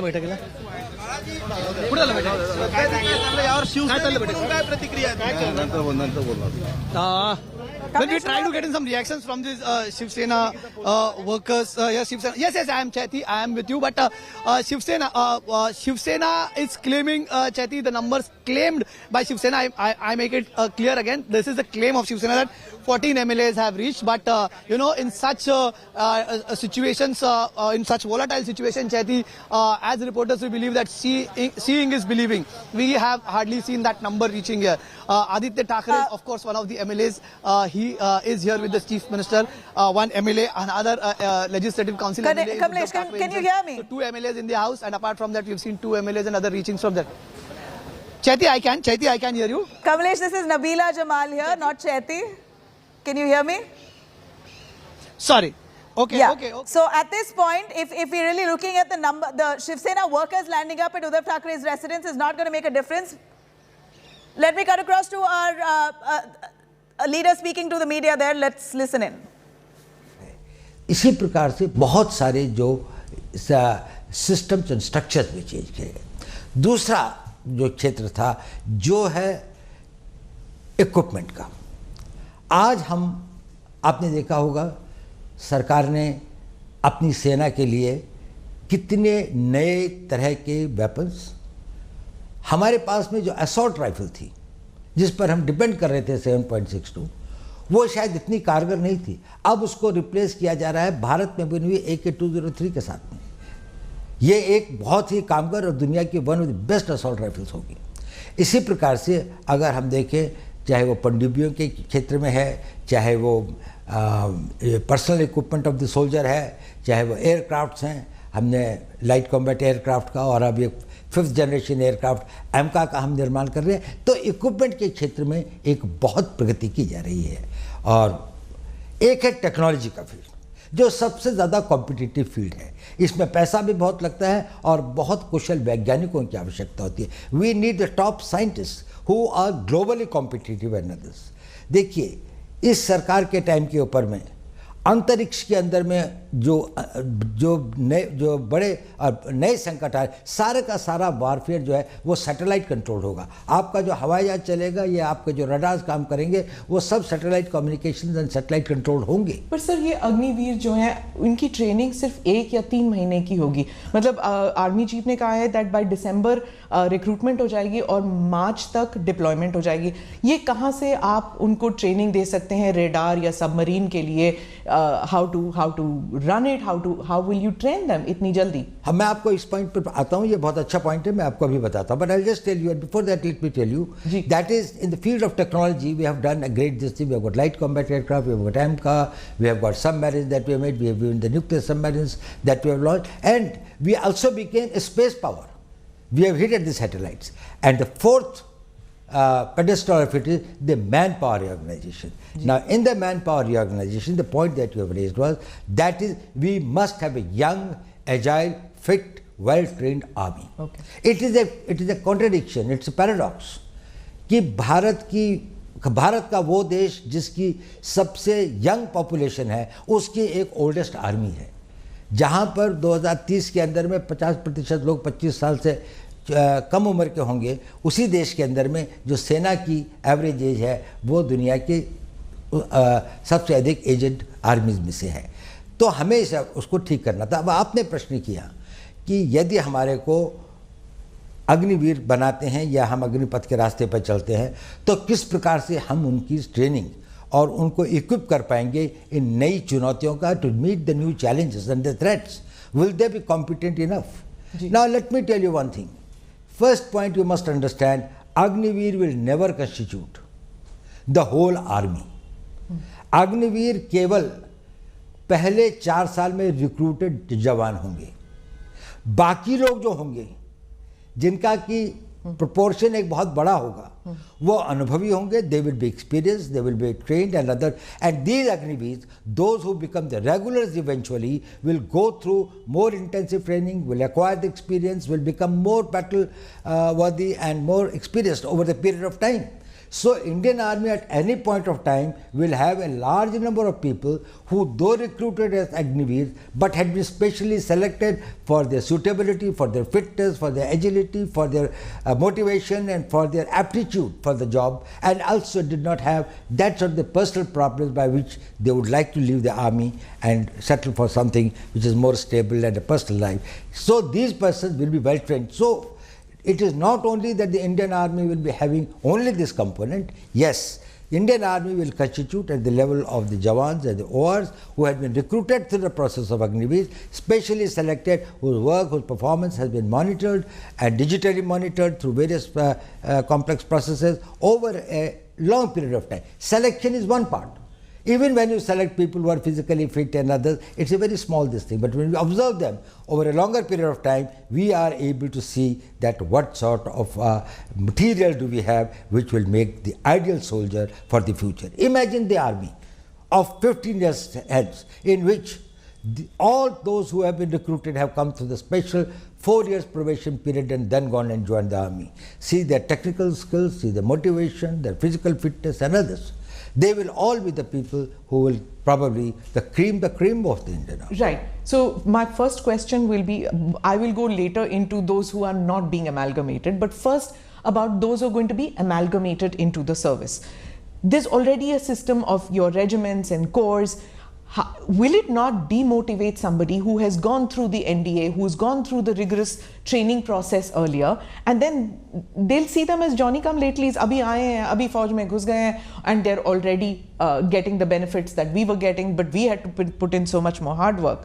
So will it cause a disruption, and will they be seen as lesser soldiers? देखिए, सेना में जाने वाला हर recruit fresh होता है, चाहे वो regular में जाए, चाहे वो अग्निवीर की तरह जाए, चाहे आज से 15 साल पहले जाता था, उसकी भी पहले 1 महीने की सर्विस होती है, फिर 6 महीने की होती है, फिर 1 साल की होती है. वो शुरू नहीं होता है 15 साल की या 12 साल की सर्विस के साथ में. एक बात, जहाँ तक रेजिमेंट्स का सवाल है, इसमें 2 बातें समझनी चाहिए. ये जो रेजिमेंट्स का कंसेप्ट है, इसको कोई टिंकर नहीं कर रहा है.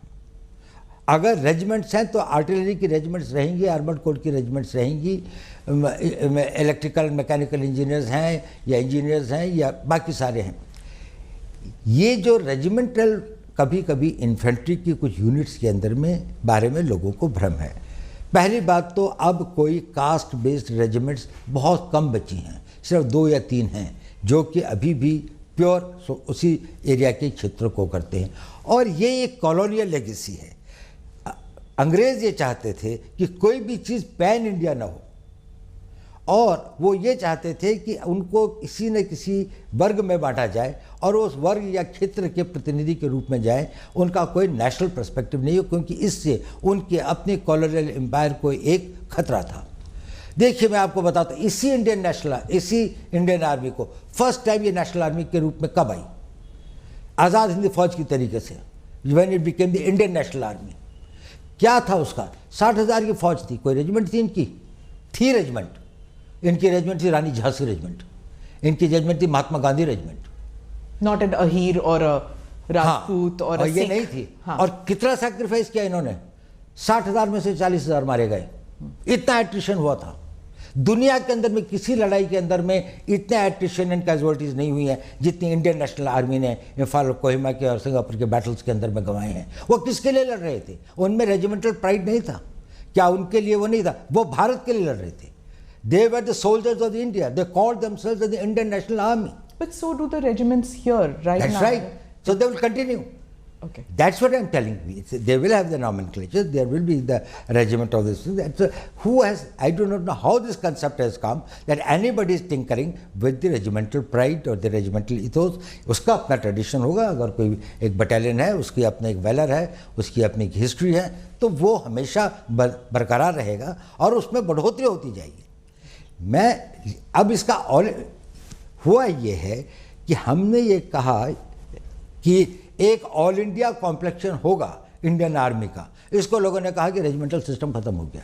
रेजिमेंटल सिस्टम खत्म नहीं हुआ. इन्फेंट्री रहेगी, आर्टिलरी रहेगी, आर्मर्ड कोर रहेगा, सिग्नल्स रहेंगे. इन्फेंट्री के अंदर में भी ग्रेनेडियर्स हैं, के अंदर में गार्ड्स हैं, रेजिमेंट ऑफ गार्ड्स है. रेजिमेंट ऑफ गार्ड्स में किसका जाति के लोग हैं, कितना स्प्लेंडेड वो है उनका. ग्रेनेडियर्स है, उसमें किस जाति के धर्म के एक क्षेत्र के लोग हैं. हमारे जो परमवीर चक्र जो है जब उनको मिला तो ये ग्रेनेडियर्स ने जितने ऑनर्स एंड बैटल ऑनर्स उन्होंने लिए हैं. तो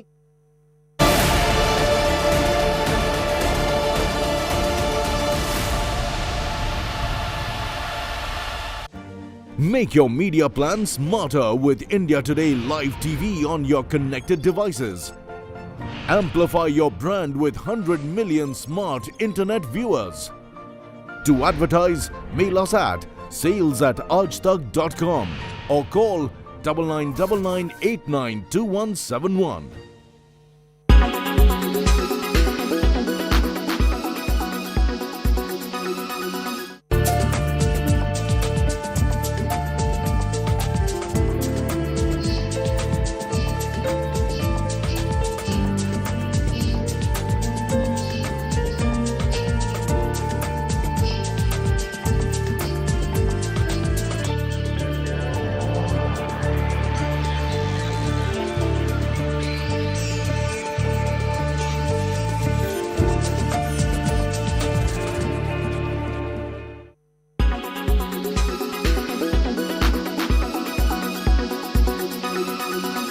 Make your media plan smarter with India Today Live TV on your connected devices.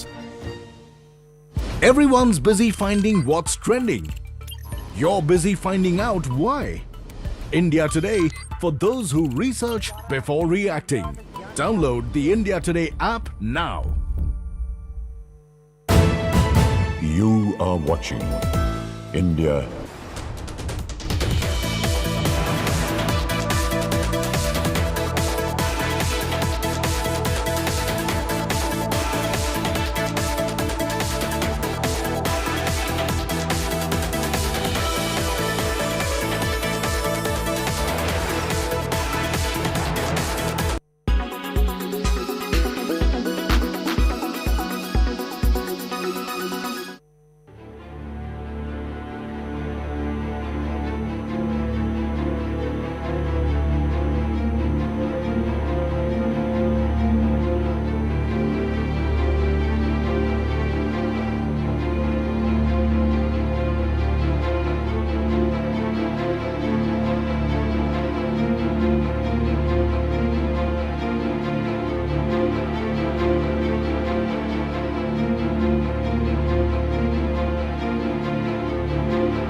Make your media plan smarter with India Today Live TV on your connected devices.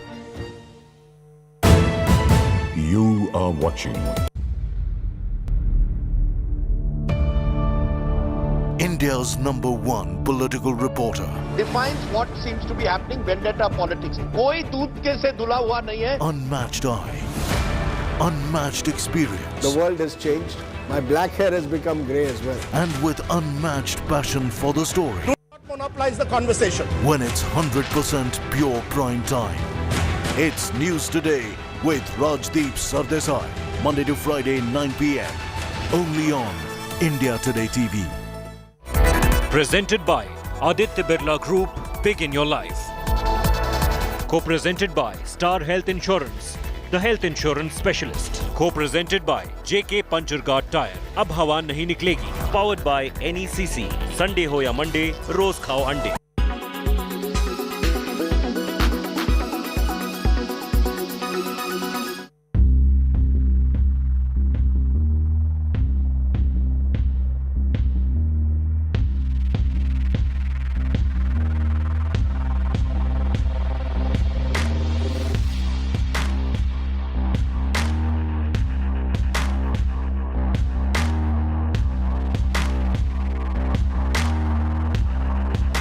We have tested that on large animals, sheep and pig, and that data shows that the technology is safe for use. In fact, that data has been shared with the FDA, who have granted us 2 accelerated designations last year for the first 2 conditions we want to treat.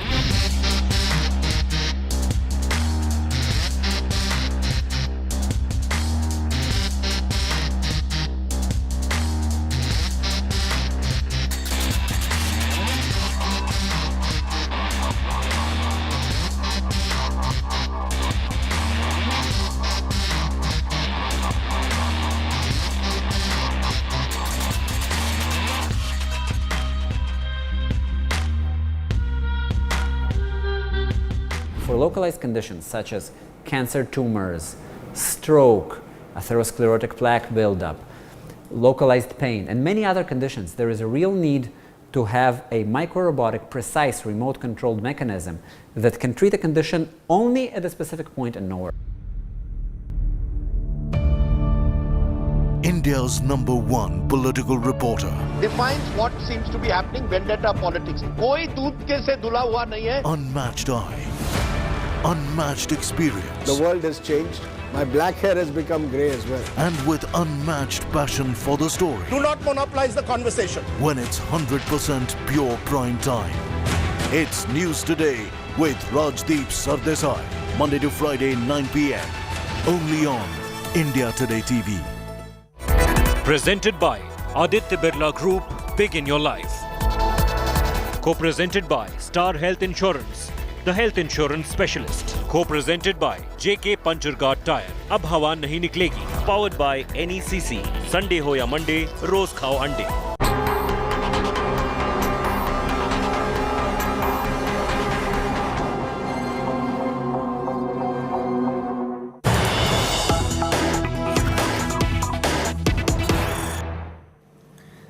India Today on top of this big story coming in from the state of Maharashtra. The Mahavikas Aghadi government right now firefighting the rebellion that leaves the fissures within the alliance quite exposed at this point.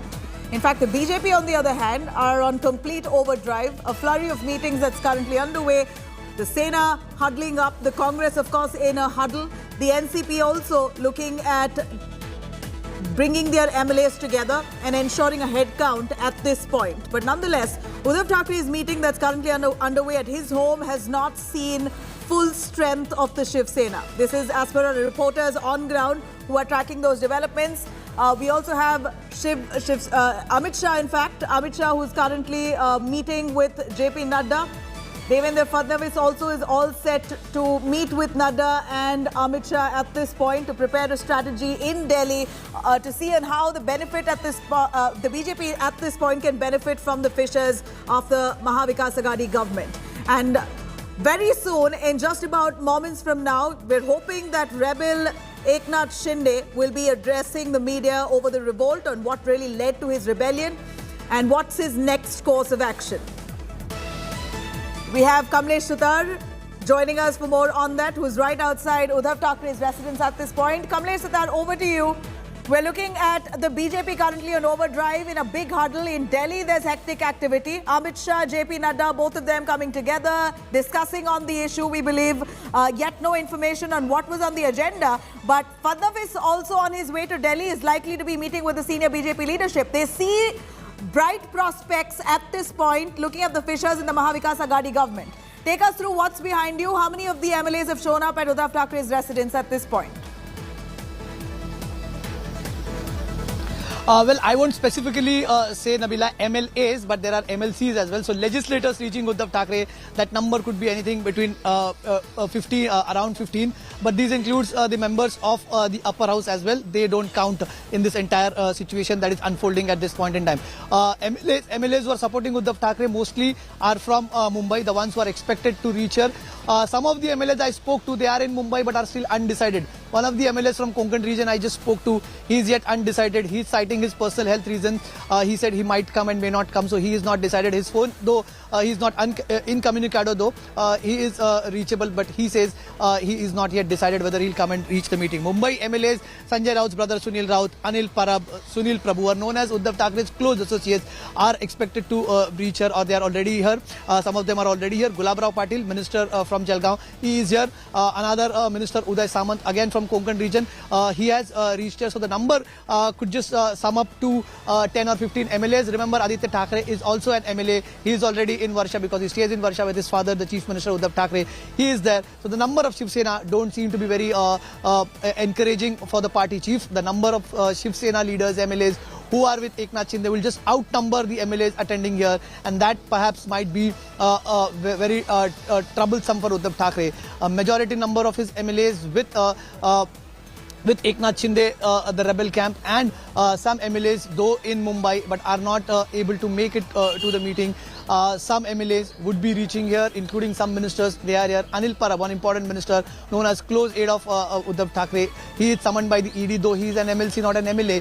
He is expected to reach here. He would be responding to the ED summons today. But problem only brewing for Uddhav Thackeray from all sides. His party MLAs, his biggest troubleshooter Eknath Shinde, he is raising the flag of rebellion against him with maximum MLAs with him, and some MLAs still at this point are non-committal. We will try and get reactions of these MLAs who are still non-committal about which camp they belong to or which way they want to go. But at this point, Uddhav Thackeray has called this meeting. Had called this meeting at around 12. It's 1:30, but we haven't seen sizable numbers of MLAs going in. As I said earlier, at such important and crucial situation, seeing is believing, and what we've been seeing here is not just the number that Uddhav Thackeray would want to see. A very few number of MLAs have reached Varsha. The number could be anywhere between 10 and 15, or perhaps could be less than that. We'll have to wait and watch. Shiv Sena camp, though we tried speaking officially to them, and they say that the number is around 30. We don't believe that number till an official picture of MLAs with Uddhav Thackeray is released, or some official confirmation is given, or a picture of Uddhav Thackeray supporters is released. But at this point, the numbers at Varsha, Uddhav Thackeray's official residence, it's certainly not very encouraging for the Shiv Sena. At this point, Kamlesh, there's a lot of speculation that Eknath Shinde, the man leading the rebellion at this point, could very well push for the Shiv Sena to join an alliance with the BJP. Maybe push the Congress out.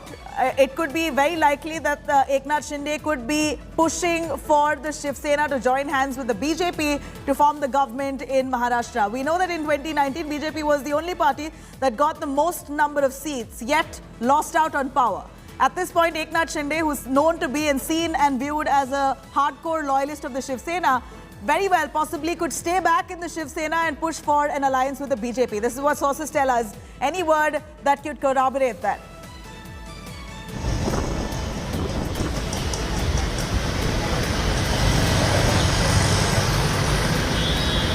Paras Dama, who's also right outside Eknath Shinde's residence at this point. Paras, take us through what the family has to say about Eknath Shinde moving out. Have you had a word with any of them associated with Eknath right outside his residence?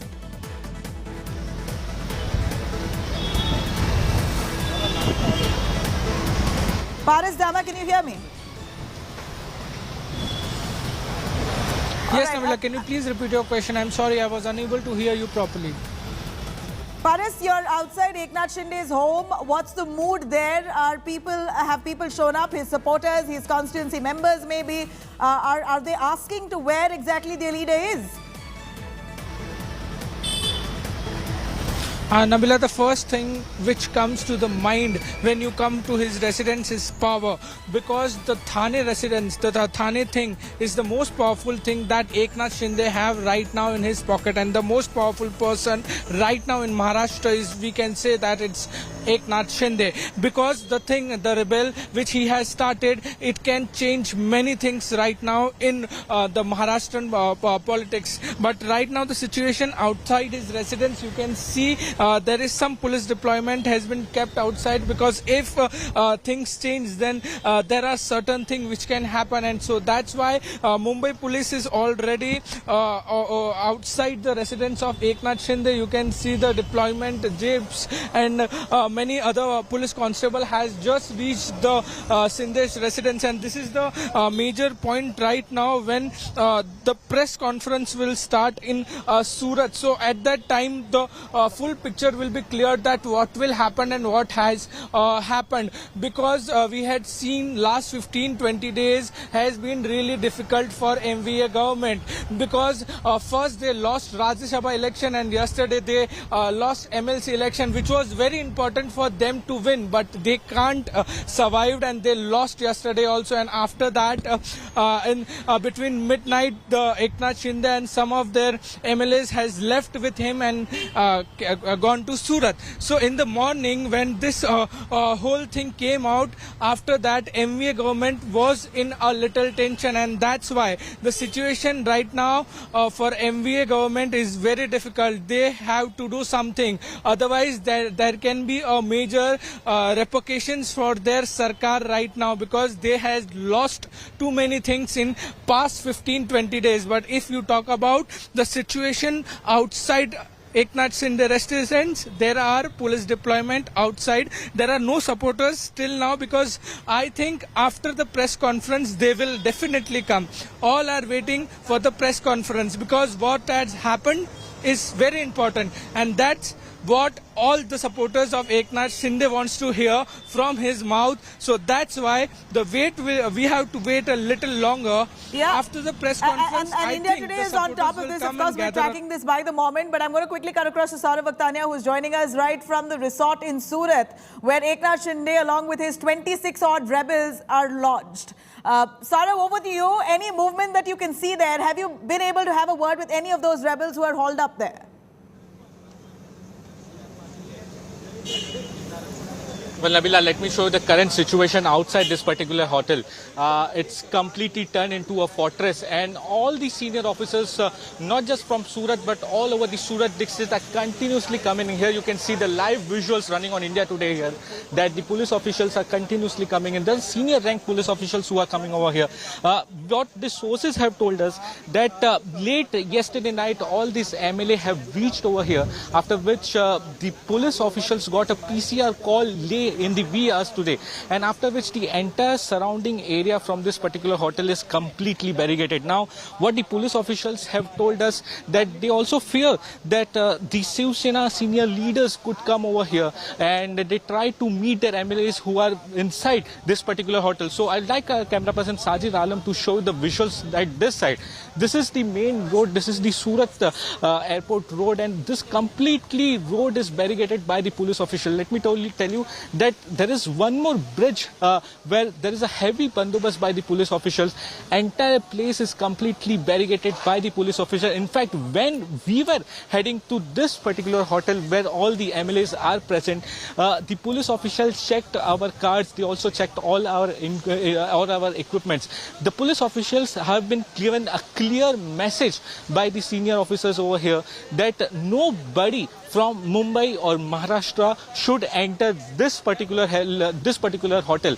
Let me tell you, Nabila, there are several rounds of barricadings have been done by the police official. Now, what is the next step of Eknath Shinde? Remember, Eknath Shinde is the second in charge of Shiv Sena, and he was the most trusted person of Balasaheb Thackeray as well. In the 2019 election, it was Eknath Shinde and several other leaders who were talking about that Eknath Shinde should have been the CM from the Shiv Sena party, but that could not happen. And there were also talks that maybe Eknath Shinde and his team was unhappy. They were upset with the particular decision. And now we are seeing the most trusted and the most loyal person of the Shiv Sena is currently in the state of Gujarat, which is run by the BJP government, and the BJP is very strong in Surat. And here you can see in Surat city, right in the middle of the Surat we city. see that, and we see a huge police deployment as well. Saurabh Bhaktania, do stay with us. I'm going to come back to you on that. We have our reporters on top of the story, Kamlesh Sutar, Vidya, Mustafa Sheikh, Saurabh Bhaktania, all of us bringing us up to speed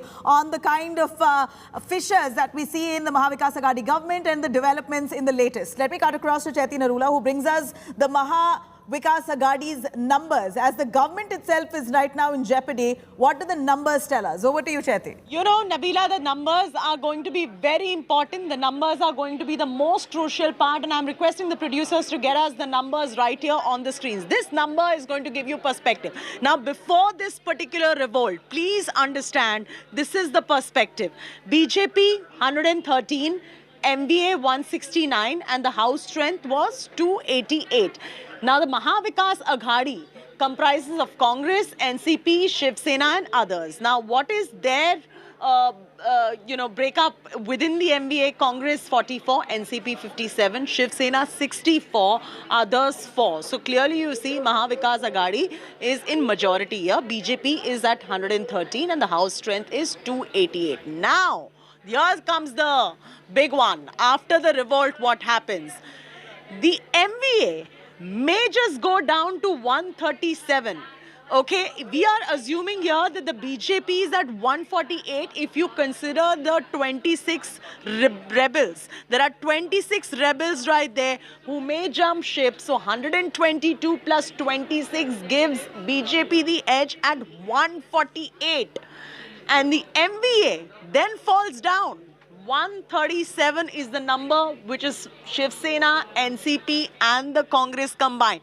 So again, as our colleagues were telling us, at 2 p.m. it's going to be very crucial to know what Eknath Shinde says. Where are the rebels going to go? Because if they are jumping ship to the BJP, just look at the numbers. They are in the BJP's favor. And this should give you enough perspective about what is going on right now in Maharashtra. Back to you in the studio, Nabila. All right, Chaiti, thank you very much. That certainly gives us some perspective. And what we see here clearly is that the Mahavikas Aghadi government right now is on tenterhooks. It's very important for them to pacify those rebel camp, the MLAs who are currently lodged in Surat. Our reporters are right there bringing us the latest updates on what exactly is the sentiment among the rebel camp. In fact, Saurabh Bhaktania tells us that there is huge police deployment at the Surat resort. In fact, they are lodged in a BJP-ruled state in Gujarat, where the police seem to be protecting. So even if by any means you see any of the Shiv Sena leaders land up there to try and reach out to those rebel MLAs, it would be a task for them to maneuver through that thick police deployment. At this point, we have some more big breaking news coming in. Highly placed sources from the Shiv Sena tells us 2 messengers are to be sent to Surat from the Uddhav Thackeray camp to talk with rebel Eknath Shinde. Uddhav Thackeray's close aide Milind Narvekar and MP Rajan Vichare are all set to be sent to meet with Eknath Shinde, who's currently lodged at a Surat resort. Possibly these 2 messengers will be able to pacify him and will connect him with Uddhav Thackeray at this point. Thackeray seems to be finding it very difficult to reach out to Eknath Shinde. He's not been available on phone. There's no communication with him through phone either. So it appears that Uddhav Thackeray's close aides, Milind Narvekar and MP Rajan Vichar, will be sent to meet with Eknath Shinde in Surat. Let me cut across to Vidya for more on that. Vidya, over to you. 2 messengers from the Shiv Sena are likely to reach Surat amid heavy police deployment. We see outside the resort there's huge police force standing, keeping guard of that resort. It could be quite difficult for the Shiv Sena leaders, if at all, who try to venture into that hotel at this point to meet with Eknath Shinde. Well, but certainly all these political leaders will certainly have their own people as well. Though, as Saurav was pointing out, BJP is extremely strong in Surat, and it is unlikely that they will let anyone else venture near the hotel. But the Shiv Sainiks too have invoked all their sources that they had in Surat. They are trying their best to see to it that they can somehow get through to the incommunicado leader as well as the other MLAs. Remember, it's not just Shinde. They're also trying to get through to the other people who are there, so that at least even one of them breaks in and starts talking to the MVA people. Then it could make a way for a breakthrough for the MVA as well. So certainly at this juncture, all the three parties, I'm right now at the Congress leader Balasaheb Thorat's residence, and right here we saw Mr. Thorat say very clearly that they are with the entire other two parties, especially at the time of crisis that the Shiv Sena is facing right now. Thorat himself has spoken to Uddhav Thackeray and offered to help if in any way that the Congress party can, and will try to resolve this entire issue at the earliest. Though none of the Congress leaders themselves are committing to any the fact that the numbers that they are dwindling, that could any way hurt the MVA. They are very optimistic. They are still hoping that there will be no such crisis that would certainly lead to a downfall of the MVA, and they are hoping that Eknath Shinde and the others who are in Surat right now will be back in the Shiv Sena camp at the earliest. Right, at this point, it appears that the Mahavikas Aghadi's numbers itself aren't in their favor entirely, but they're still, they've met the majority mark but are barely there. With 26 odd MLAs who are rebelling against them, it seems like their numbers have dropped significantly. Very well, if they join hands with the BJP, that's it. The BJP, with the party that has the largest number of seats, could float in with such ease at this point. Clearly, the BJP in a key hurdle at this moment. We see that Amit Shah and JP Nadda have met up in Delhi. Fadnavis is also due to be meeting them at this point. Give us a sense of the BJP strategy at the moment, Vidya, if you would know.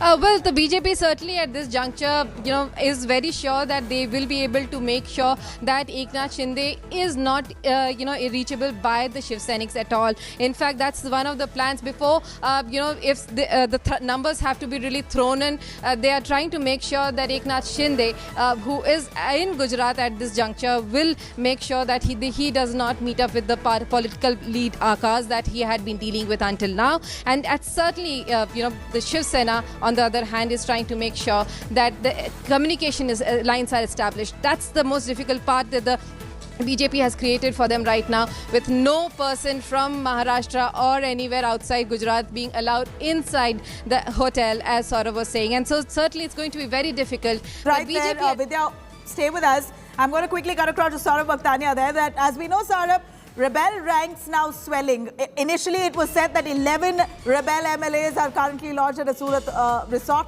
and then the numbers went on to 18, and now there are claims that there are 26 rebel MLAs from the Mahavikas Aghadi government, the union, who've cut away and are hauled up in a resort in an attempt to show their resentment towards the Mahavikas Aghadi government altogether. Here, we see that the MVA government itself is on tender hooks. Uddhav Thackeray has now called for an emergency meeting with all his MLAs showing up, but not the entire strength. So it seems like there's it's almost a dire situation for the Mahavikas Aghadi at this point under Uddhav Thackeray's leadership. Saurav Bhaktania, what's behind you? We see huge police deployment, as you showed us, and also what we hear in the latest is that there are two messengers who are all set to reach Surat to try and meet with Eknath Shinde. Do you think by any means they'll be restricted from entering that hotel?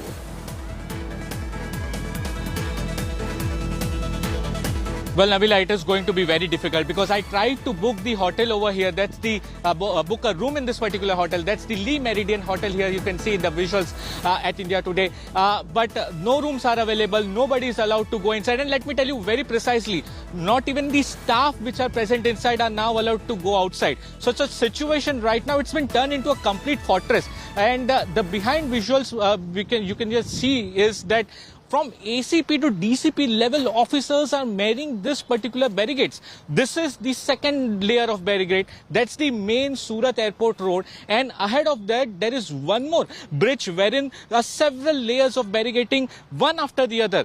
If they suspect, Nabila, that there is someone coming from Mumbai or Maharashtra, the vehicles are immediately stopped.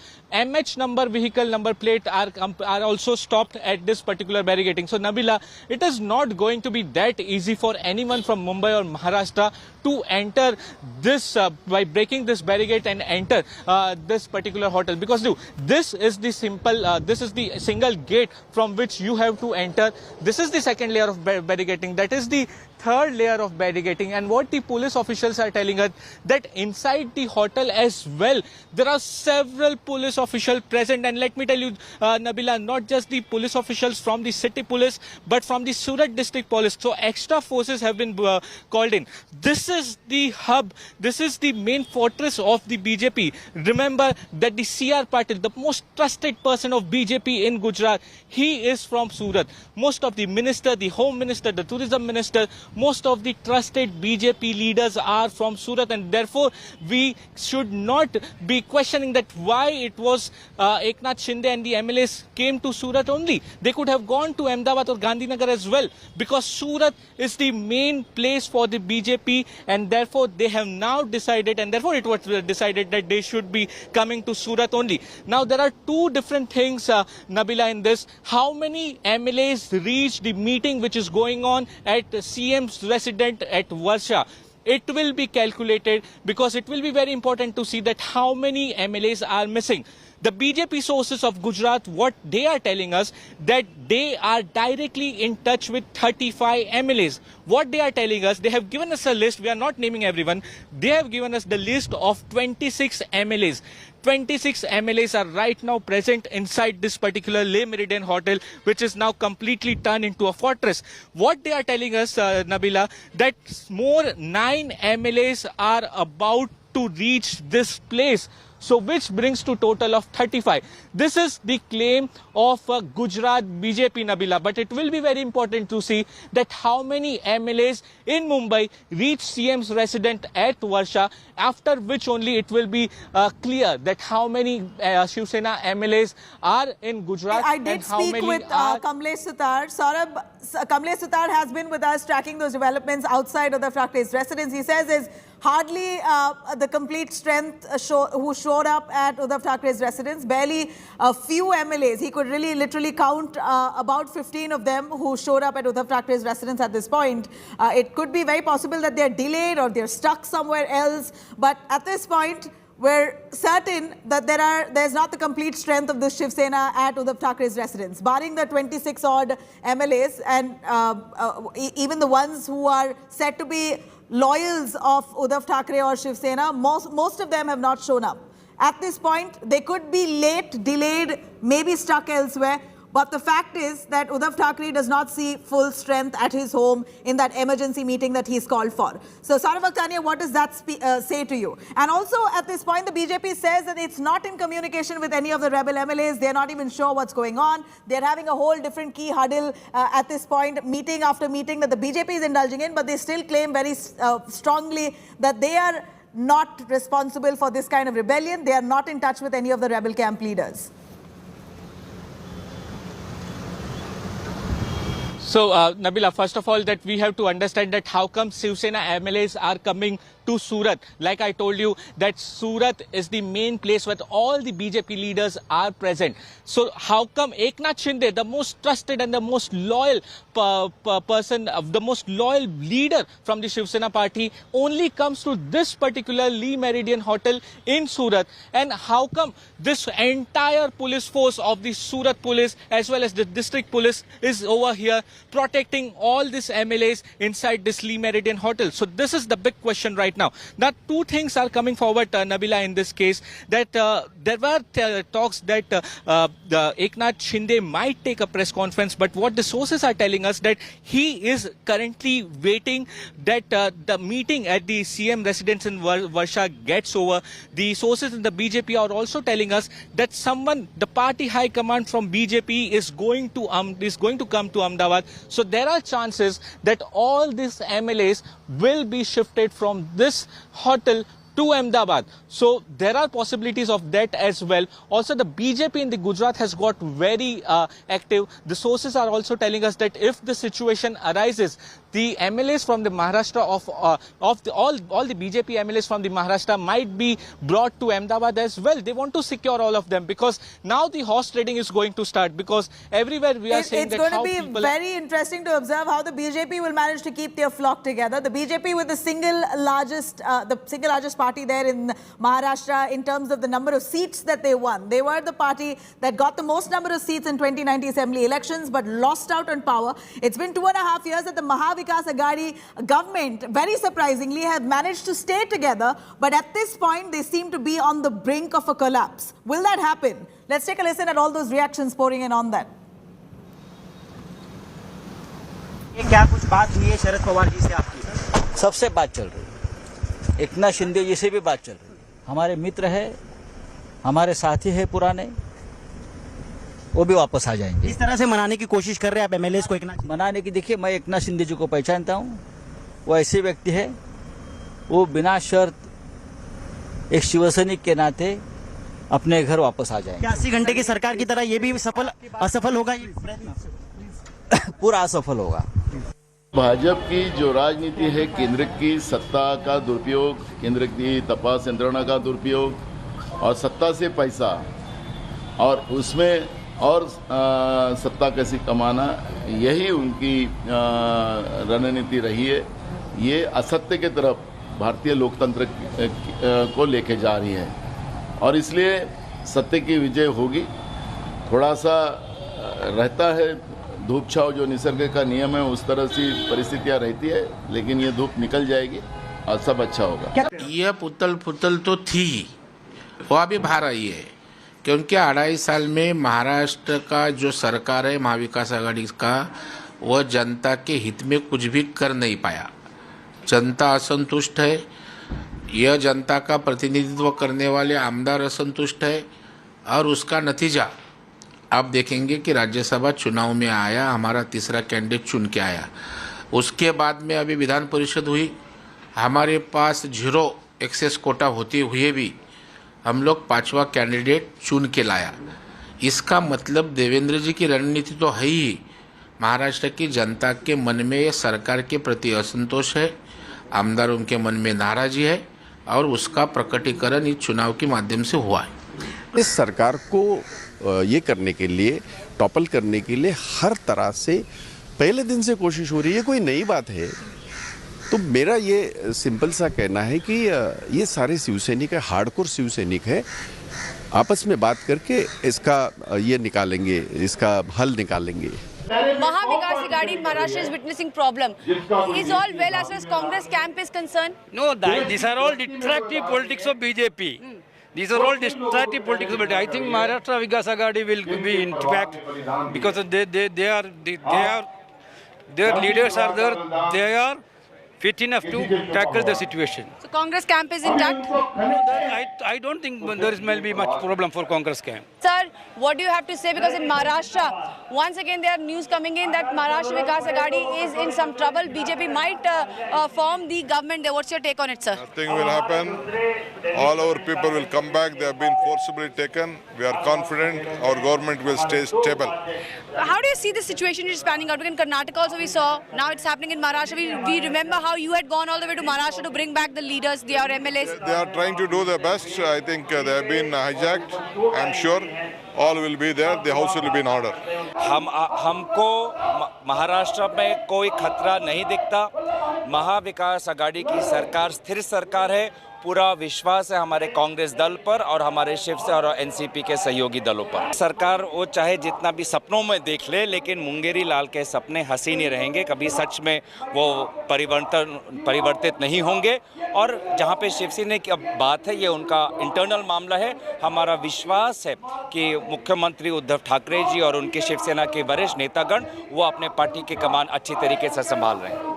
अब मुझे बड़ा आश्चर्य लग रहा है कि यहाँ मुख्यमंत्री शिवसेना का है, जिसका नाम ले रहे हैं आनंद, ये क्या अपने एकनाथ शिंदे, सबसे भारी अच्छे डिपार्टमेंट उसके पास है, जैसे कि एमएसआरडीसी जिसके पास लाखों करोड़ों के काम आज चालू है, यूडी नगर विकास नगर निगम का, पूरा मुंबई से लेके थाना बिना सब, इतनी बड़ी जो ताकत उसके पास होने के बावजूद फिर क्या हो गया है अचानक, ये समझना बिल्कुल मुश्किल हो गया है।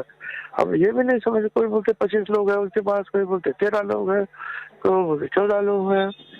अब वो क्या कर रहे हैं नहीं पता है। मगर थोड़ा सा तो जो है कि All right, you have all those reactions coming in on the same, the most unexpected wake-up or root shock for the Maha Vikas Aghadi government. Another senior Aghadi minister goes missing. Here's the latest breaking news that we bring to you right here on India Today as we're on top of the story. The complications for the Maha Vikas Aghadi government seems to be mounting at this point. More members or more leaders within their party, within the union, the Maha Vikas Aghadi union itself, are said to be missing. Another one, Maharashtra's agricultural minister incommunicado. Another senior Aghadi minister who is now, they've lost touch. They're not too sure if he's also now joined in the rebel camp. He goes incommunicado. Another senior leader within the Maha Vikas Aghadi has gone missing from Malegaon. Remember, Maha Vikas Aghadi government right now is balancing itself with barely any numbers as majority. Despite all the three parties coming together, they did have the numbers until now, until today. It seems like 26 and more, 26 and counting rather, leaders already who have separated from the Maha Vikas Aghadi, at least for the optics of it, it looks very clear that Maha Vikas Aghadi government has received a big blow in terms of their numbers. They could very well fall short of a majority, and it could possibly even lead to a demand for a trust vote, which the BJP is already looking at. Of course, the BJP now coming out with its own strategy at this point to try and benefit from this serious, massive divide and fissures within the MVA government. Another senior Aghadi minister now goes incommunicado. He's said to be missing from Malegaon. Very likely that he could have joined hands with the rebel camp. He could have already reached possibly Surat at this point. The Maharashtra's agricultural minister, who's said to be in touch he's also said to be a close aide of Eknath Shinde, said to be in touch with Shinde for a while now, at least over the last 24 hours. He's also now missing. When we say missing, of course, they're unreachable at this point. We know many of these ministers, MLAs who have decided to leave Maharashtra are right now hauled up at a resort in Surat. So it's very likely that the agricultural minister of Maharashtra, who's said to be a close aide of Eknath Shinde, has now joined the rebel camp, is possibly in Surat, possibly at the resort or reaching the resort, one of the two. But this is what is said, that he is incommunicado. They've not been able to reach out to him. The Maharashtra's agricultural minister right now, who's not, he's not reachable. Many of the NCP leaders as well as the Shiv Sena who have tried to reach out to the man, the Maharashtra's agricultural minister, who is said to be close to Eknath Shinde, he is unreachable, and it appears that he could very well be joining the rebel camp right now, who are all lodged at a resort in Surat. This revolt within the Aghadi seems to be only widening. Unexpected, a very rude shock for the Shiv Sena and the Maha Vikas Aghadi right this morning, as a bunch, or rather more than a bunch, more than a dozen of MLAs who have left Maharashtra, gone to a BJP-ruled state, Gujarat, lodged themselves at a resort in Surat amid heavy police deployment, who is protecting and has surrounded the entire resort, who are right now in a huddle, possibly mulling over what's their next course of action. While that on one hand, on the other you have desperate Shiv Sena, Congress and the NCP, who form the Maha Vikas Aghadi, who are trying so hard to reach out to any one of those rebels, but it seems like most of their efforts have so far failed. Here we see the Maha Vikas Aghadi government, who are right now separately involving their leaders to try and see what their real strength is. NCP is having its own meeting. The Congress is having its own meeting. The Shiv Sena, of course, we know is having its own meeting with many of the leaders who've shown up at Uddhav Thackeray's residence, but it's certainly not the numbers that he was hoping for. There's no, the complete strength of the Shiv Sena is not there, is not present at Uddhav Thackeray's residence, raising a lot of concerns that the rebel camp could only swell. The numbers within the rebel camp could possibly swell. Another senior minister now goes incommunicado. Here, a agricultural minister, Maharashtra's agricultural minister, who's now gone missing from Malegaon, very likely to have reached out to Eknath Shinde, is possibly on his way to Surat to join the rebel camp. Now, what we know right now is that Eknath Shinde is adamant. He does not want to come back to Maharashtra just as yet. He's seated there leading the rebel camp, the delegation. He's in fact very stern on his views, it appears, because so far, despite desperate several attempts by the Shiv Sena, he's refused to get on call with the Chief Minister Uddhav Thackeray. And while we see that there are many attempts made by the Shiv Sena to reach out to him, it seems like that Eknath Shinde is quite adamant that he does not want to have a conversation with Uddhav Thackeray right at this moment. Therefore, we hear that the Shiv Sena has sent two of their close associates, two of their really strong confidants, Milind Narvekar, who is the Sena's secretary, as well as Ravindra Pathak, who is the Sena MLC. Both of them are now being ready to be sent to Surat to speak and pacify Eknath Shinde. Remember, Eknath Shinde is said to be one of the most loyal leaders of the Shiv Sena, has been a party loyalist, very close to Bal Thackeray, has taken the party on his shoulders through and through. At this point, for him to break away, lead a rebel faction is certainly a shocker. At this point, we're also looking at NCP Chief Sharad Pawar, all set to address a press conference. Remember, it's not just the Shiv Sena that takes a blow here, it's all three partners of the Maha Vikas Aghadi, including the Shiv Sena, the NCP as well as the Congress. All of them now very worried and concerned about their future within the Maharashtra state. As will they even be able to continue as a government, as a coalition? That remains to be seen. Of course, their future now left hanging in balance. NCP's Sharad Pawar all set to address the media right now. It's very important to note what are the views of Sharad Pawar, because Sharad Pawar, remember, when his own Ajit Pawar tried to break away ahead of the 2019 elections, he was the man who pacified Ajit Pawar, brought him back in time. So after that meeting, definitely I have to meet media, and what is the outcome of that meeting, we explain there. Sir, लेकिन महाराष्ट्र में जिस तरह से राजनीति तेज हो गई है, शिवसेना के विधायक जो है कई सारे सूरत में पहुंच गए हैं, आपको लगता है कि महाराष्ट्र गवर्नमेंट को खतरा है? सरकार ऐसे कि ये जो कुछ महाराष्ट्र में हुआ, ये पिछले 2-2.5 साल में this is the third incident. इससे पहले 2 हुए थे.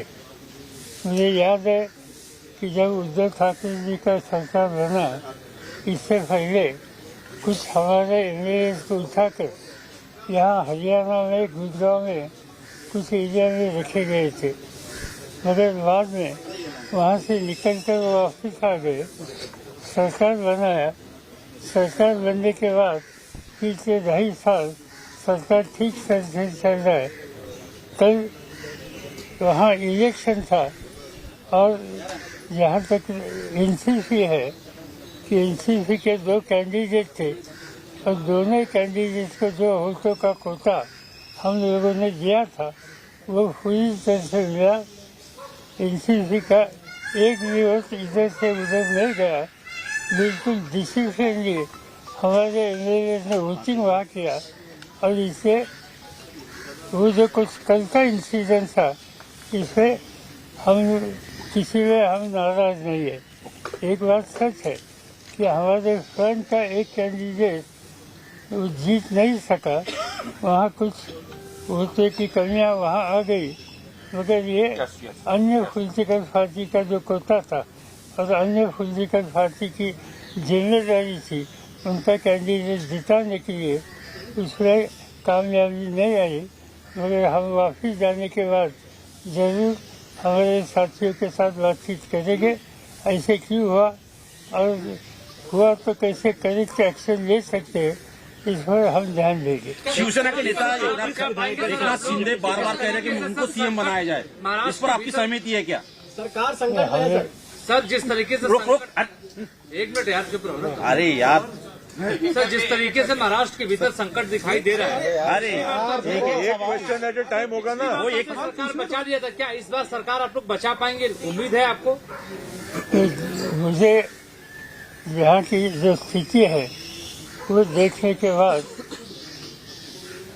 इससे कुछ न कुछ रास्ता निकलेगा, इस पर मेरा पूरा भरोसा है। सर फिर से सवाल करता हूँ, एकनाथ शिंदे बार बार दबाव डाल रहे हैं कि उनको सीएम बनाया जाए, इस पर आपकी सहमति है क्या? नहीं, ये तो मैं आपसे ही सुनता हूँ, ठीक है। अभी तक उन्होंने हमें या और किसी को कहा है कि मुझे सीएम बनाओ, ये मुझे मालूम नहीं।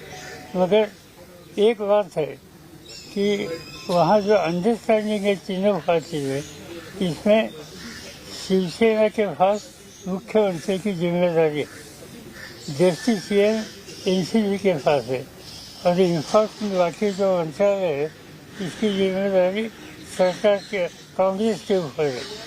जहाँ तक लीडरशिप है कुछ बदलाव करना या किसी को वहाँ मौका देना, वो उनका इंटरनल इशू है, जो शिवसेना की लीडरशिप इस पर जो कुछ तय करेंगे इसके साथ हम रहेंगे। मगर मुझे पूरा विश्वास है कि उद्धव ठाकरे के नेतृत्व पर वहाँ जो गवर्नमेंट चलाई है इसमें कोई बदलाव करने की आवश्यकता हमें लगती नहीं। सर लेकिन एकनाथ शिंदे जेपी नड्डा और अमित शाह को भी मिलने वाले हैं आज। कौन किसको मिलने वाला, हम कैसे करेंगे? सर कल के एमएलसी इलेक्शन में 134 विधायकों का समर्थन बीजेपी को प्राप्त हुआ है। जिस पार्टी के मुख्यमंत्री है उस पार्टी के सारे वोट भी शिवसेना उम्मीदवार को नहीं मिले हैं। क्या आपको लगता है कि ये क्रॉस वोटिंग सरकार के लिए खतरा है?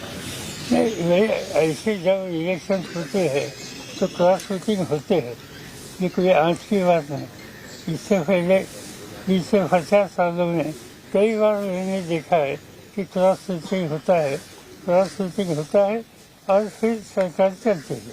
सर क्या अलायंस में भी कुछ मतभेद है? सर अलायंस में कुछ मतभेद है क्योंकि ये क्रॉस वोटिंग सामने आ रही है?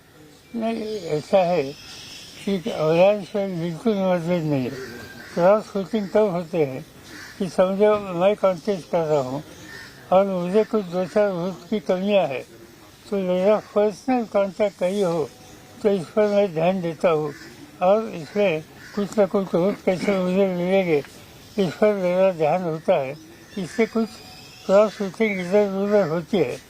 लेकिन जैसे आपको एक बार एग्जाम्पल देता हूँ कि जिस पर आई थिंक 1980 में मेरे पास खाली 6 MLA थे, 6 और 6 MLA के आधार पर हमने 45 वोट लेकर सुरेश रंगानी को राज्यसभा को चुनकर लाया था। 6 वोटों। ये हो सकता है, देखिए रिश्ते आपके हैं, इस पर ये इलेक्शन में कामयाबी मिलती है, ये डिफीट होता है। Mr. Pawar, are you confident that you have a clear majority, that Aghadi government has a clear majority, and what are the numbers like? NCP और कांग्रेस छोड़कर बाहर निकले, ऐसी भी शर्तें रखी हैं। सुनने में आ रहा है जो सूरत गए विधायक, उन्होंने कहा है कि शिवसेना जो है वो एनसीपी और कांग्रेस का साथ छोड़े। ये जो आप कहते हैं मेरे कान पर ये बात आई नहीं। सर उद्धव ठाकरेंशी तुमचं काही बोलणं या सगळ्या घडामोडीनंतर उद्धव ठाकरेंशी काही बोलणं झालं? नहीं, मेरा था कि उद्धव ठाकरे जी ने उनके पार्टी की मीटिंग बुलाई है और वो आज सुबह बैठने, अभी जो आफ्टरनून में बैठने वाले हैं। इस बैठने के बाद एक बार इनके इंटरनल डिस्कशन हो जाएगा तो हम इनसे बात करेंगे। आज ये इशू एनसीपी का इंटरनल इशू नहीं है, ये शिवसेना का इंटरनल इशू है। Sir, today you are leaving for Mumbai. Confident that you have the numbers. Sir Mumbai आप जा रहे हैं सर? जा रहे हैं। क्या मुख्यमंत्री से मुलाकात है शाम को सर? कब जाएंगे सर? मेरे अभी मीटिंग है 2:30 बजे। मुख्यमंत्री के साथ मुलाकात है? प्रेसिडेंट कैंडिडेट सिलेक्शन के बारे में आज जो हमने मीटिंग बुलाई है, ये मीटिंग खत्म होने के बाद I am going to Lahore. Sir आपको संकट मोचक कहा जाता है, खासतौर पर पिछली सरकार भी आपने बचाई थी। एकनाथ शिंदे से क्या आपकी कोई बातचीत हुई है या किसी विधायक से बातचीत हुई है जो सूरत में ठहरे हुए हैं? मेरे किसी से बात नहीं हुई। तो कहाँ चलेगा ये भी मुझे मालूम। Sir, are you confident that Aghadi government has the numbers? Sir एक तरफ आप कह रहे हैं सर आप कह रहे हैं कि ये शिवसेना का इंटरनल मैटर है, लेकिन खतरे में सरकार है, तो आप क्या समझा जाए कि एनसीपी और शिवसेना साथ नहीं है इस संकट को लेकर, फिर कैसे होगा इसका समाधान? बिल्कुल हम कांग्रेस एनसीपी शिवसेना हम तीनों ही साथ, मगर जब तक एग्जैक्टली क्या इशू है और कैसे रिजॉल्व करना, इसमें शिवसेना की गाइडलाइन हमें मिलती नहीं, तब तक इससे हम कुछ कदम उठाना ठीक नहीं। And sir, if government falls, are you open to go with BJP, sir? Are you open to go with any alliance with BJP, sir? If government falls? ये पूरे संकट को लेकर शिवसेना की तरफ से कोई आपसे संपर्क नहीं किया गया है? ये दिक्कत आई है, उनके विधायक छूट के चले गए, भाग गए, तो आपसे बातचीत नहीं हुई है? आज वो दोपहर को हम मिलकर इसमें इन डेप्थ स्टडी करेंगे और शाम को आप लोगों को बताएंगे। ऐसा हमें संदेश आया है, तो वे वेटिंग फॉर दैट। सर, अगर गवर्नमेंट गिरती है या कुछ जो उथल पुथल चल रही है, क्या बीजेपी के साथ जा सकती है एनसीपी? अगर कुछ खतरा होता है, गवर्नमेंट गिरती है तो घुसते हो कुछ तो सेंसिबल क्वेश्चन। सर, अगर सरकार गिर जाएगी तो कहीं तो एनसीपी जाएगी, अपोजिशन में भी बैठ सकती है, बीजेपी के साथ नहीं जाएगी। लेकिन अच्छा सर, बस आखिरी क्वेश्चन, आप चीफ मिनिस्टर उद्धव ठाकरे से मिलने वाले हैं या कोई मुलाकात की बातचीत हुई है? बात आज रात को उनको समय होगा तो शायद मिल सकते हैं, शायद, क्योंकि ये तय नहीं हुआ, मगर मुझे उन पार्टी के तरफ से कोई तो ग्राउंड लेवल सिचुएशन पक्की क्या है इसका ब्रीफिंग हमें मिलेगा और इसके ऊपर आगे की नीति तय करेंगे। साहेब, शिवसेनेतली अनेक बंड तुम्ही बघितली असतील, यावेळेचं बंड मोठं आहे असं वाटतं त्यांच्या वक्तव्यात? नहीं, इससे पहले ऐसा ही था।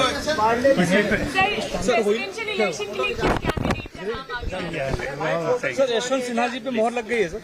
अभी बताना ठीक है।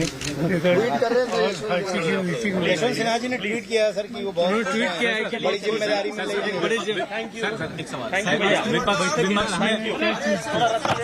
क्या सर? थोड़ा रास्ता देना। ट्वीट उन्होंने नहीं किया है कि ममता जी का धन्यवाद और बड़ी जिम्मेदारी टीएमसी से रिजाइन दे पार्टी एक बड़ी जिम्मेदारी के लिए। नाराज कौन लाएगा? Sir sir sir sir sir sir एक सवाल, क्या सर राष्ट्रपति चुनाव को लेकर चर्चा शुरू हुई कुछ?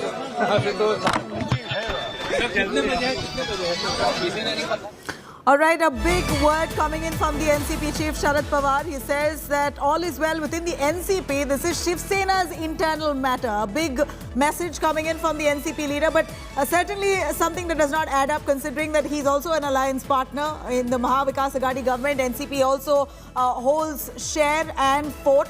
At this point, Aishwarya Paliwal, who's tracking developments within the NCP. Aishwarya, here is the NCP chief Sharad Pawar, who is known to be a problem solver himself. He comes out, absolves himself of involving himself into this matter of this entire controversy, says that it's entirely Shiv Sena's internal matter. They've got to deal with it. Speaking for the NCP, he says that the party is fully united. There's no fissures within his party. But he's also raised concerns over numbers, at the same time expressed hope that the Shiv Sena will work it out. Well, definitely, we are seeing Sharad Pawar being very optimistic about the entire situation. The visuals there, you see Sharad Pawar leaving from his residence to meet the opposition leaders with regards to the candidate for the upcoming presidential elections. This is Sharad Pawar's car. From his residence, the car is now leaving. He is now going and he will meet the opposition leaders. That's what he will do now, and they will discuss about the presidential candidate, because that's also a big bone of contention. They are hoping that the name that they have finalized,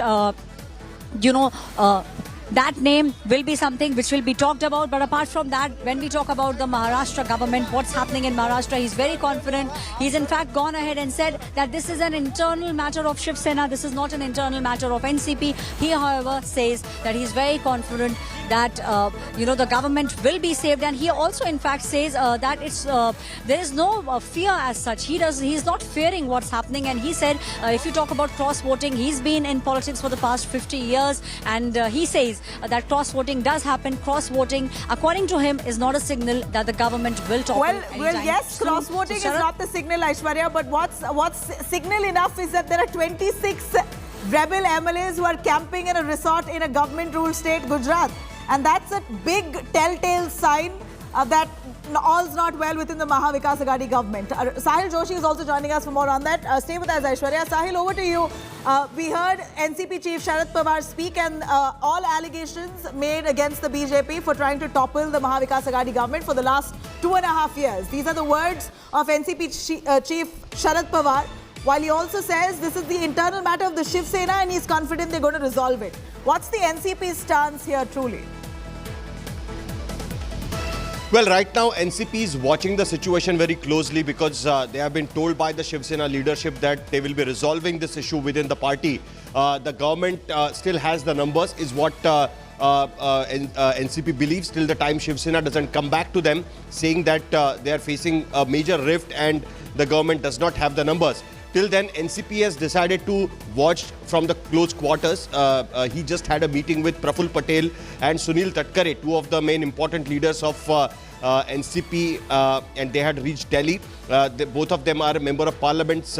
Praful Patel briefed Sharad Pawar with respect to the how many MLAs Eknath Shinde have claimed that he has taken to Surat, and how Shiv Sena is trying to resolve this issue.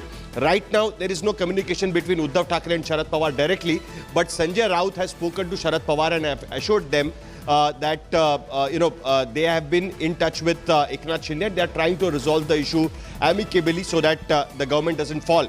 Now, the question remains whether the government has the numbers, because if Eknath Shinde, as being claimed, that have 26 MLAs with him, then this government is lying on a very thin majority. If the thin majority is there, that means if they have only 4 to 5 MLAs more for the majority, then this government is bound to fall. That is very clear. Now, what Shiv Sena does to resolve this issue, because Eknath Shinde's major issue is that he has the Shiv Sena MLAs, but not in the numbers which can, stop the action against those MLAs under the act by which the MLAs can switch to the other party. And looking at that, it's very clear that Eknath Shinde is going to raise up this issue that, quit the hand of Congress NCP and form the government with the BJP, which is unlikely that Uddhav Thackeray and whatever the Shiv Sena is remaining at this point of time with Uddhav Thackeray is going to accept. But there can be more defections, is what Eknath Shinde is implying. If that happens, Sahil, then we're seeing some of the rebels who've been brought back. Would you be able to give us additional information on that?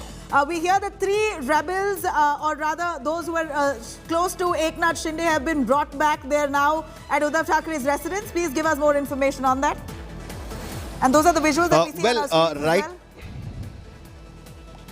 Right now what we are hearing is that few of the MLAs who were supposed to be with Eknath Shinde at this point of time, they have been tracked down by Uddhav Thackeray's team and they have been brought back. But that's not enough. They need more numbers. It's not enough because they have almost 26. A few more MLAs were incommunicado, and that is the reason why they have been approached by various Shiv Sena leaders, the local leaders from Thane, from where Eknath Shinde belong, and they have been trying to approach and being told that they should not be breaking the party. But that's going to be a really tough task. If you remember, Sharad Pawar was just mentioning the rebel by Ajit Pawar, but the only difference is that Ajit Pawar remained in Mumbai, did not flew down all his MLAs to outside Mumbai and to the BJP ruled state, and that is the reason why at right time Sharad Pawar could manage to salvage the situation. But here Eknath Shinde planned it meticulously. After voting, cross-voting at the MLC elections, he immediately took all his supporters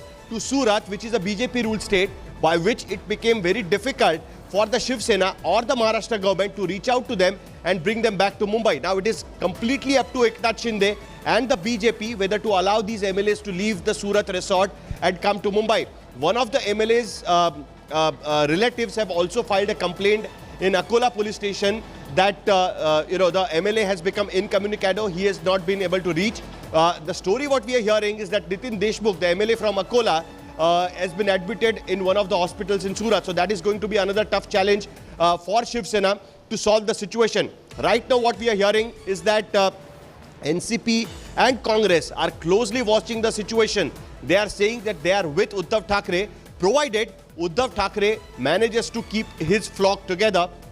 If that doesn't happen, then this government will not be able to be saved. All right, at this point, from what we know is that at least 3 of Shinde's supporters have now reached Uddhav Thackeray's residence. So the scare was real. They weren't showing up at Uddhav Thackeray's residence for this emergency meet. But for now, what we hear, and we showed our viewers visuals as well, 3 of Shinde's supporters now who have been brought to the Chief Minister's home. They were hesitant. They are supporters and loyalists of Eknath Shinde, but they have now landed up at Uddhav Thackeray's residence. So, Sahil Joshi, at this point, Uddhav Thackeray must be so aggrieved, angry, worried, all of the emotions at once, because he hoped that the entire strength of the Shiv Sena would show up, barring the rebels who are in Surat. But even among those who are there in Maharashtra, not all of them have arrived at his home. Is that right? Yes. Right now what we are hearing is that the MLAs, because this basically Shiv Sena was seeing it coming, but they did not know the exact numbers. It happened step by step. During the Rajya Sabha elections, the BJP could manage to break almost 10 MLAs from the MVA flock. But those MLAs were not from Shiv Sena. The Rajya Sabha election is an open ballot system, and that is the reason why they could not break the Shiv Sena MLAs at that particular time. But during the MLC elections, what Shiv Sena could see that almost 12 of the MLAs who were earlier supporting Shiv Sena have cross-voted to the BJP candidate, and later they got to know that not only these 12, but some more MLAs and the ministers have completely snapped communication with the Thackerays, with the Chief Minister, with the Shiv Sena Chief Uddhav Thackeray. And now what they are hearing is that Eknath Shinde, along with those MLAs and the ministers, have already left Bombay, not only Bombay but also left Maharashtra, and have gone to Surat and staying in the resort there. So this has become a very tricky situation. Now if the Shiv Sena will not be able to manage this situation by next couple of days, then obviously BJP will seize the opportunity, and it's likely that the BJP will call for no confidence motion on the floor of the House, or at least is going to go and meet the governor to demand that the governor should force the government to go for the no confidence motion. Well, for what we hear, BJP sources, they're going to be pressing for a precedence rule. That's part of the BJP strategy at this point, to mount pressure for a no trust vote, a confidence motion like you did mention. But before that, a precedence rule is mandatory because the Mahavikas Aghadi does not have the numbers. That's what we hear. The BJP is now attempting to push a proposal before the governor, asking for a precedence rule and then maybe a re-election altogether. Could that be a possibility at all? And in how long or what's the window within which the BJP, you think, may make this move if they want to? Well, right now to go for a re-election is a very distant possibility, because Maharashtra is anyway going to face almost 15 to 20 local self-corporation elections, including the BMC. Whoever rules the government at that point of time has high chances of winning the BMC back. And you all know that the Shiv Sena's main challenge is to keep the BMC intact with the party, which they have been ruling since last more than 27 years. Now that is a major challenge. Looking at the situation, it's likely that if the BJP understands that if they have the numbers, then they will push for the no confidence mode. Looking at the situation, it's likely that they will go for forming the government. They might use the formula which they used in Karnataka as well as in Madhya Pradesh, where they pushed down the government by making some MLAs to resign. That brought down the strength of the assembly, and because of that the BJP could make the government there, and then during the by-polls they could get these MLAs re-elected to the assembly. But that's a very long shot. Whether the BJP wants to go for that is the question. Rather than that, they will push for a proper rift within the party and form the government properly. Right. From what we also understand, the BJP is saying that this is not enough. Just dissent is not enough. They want to see resignations. And that's evident if the government... all right, we have some more information coming in. BJP MLA reaches the Aghadi rebels resort. In fact, the BJP now possibly trying to reach out to the rebels. The BJP also now visiting.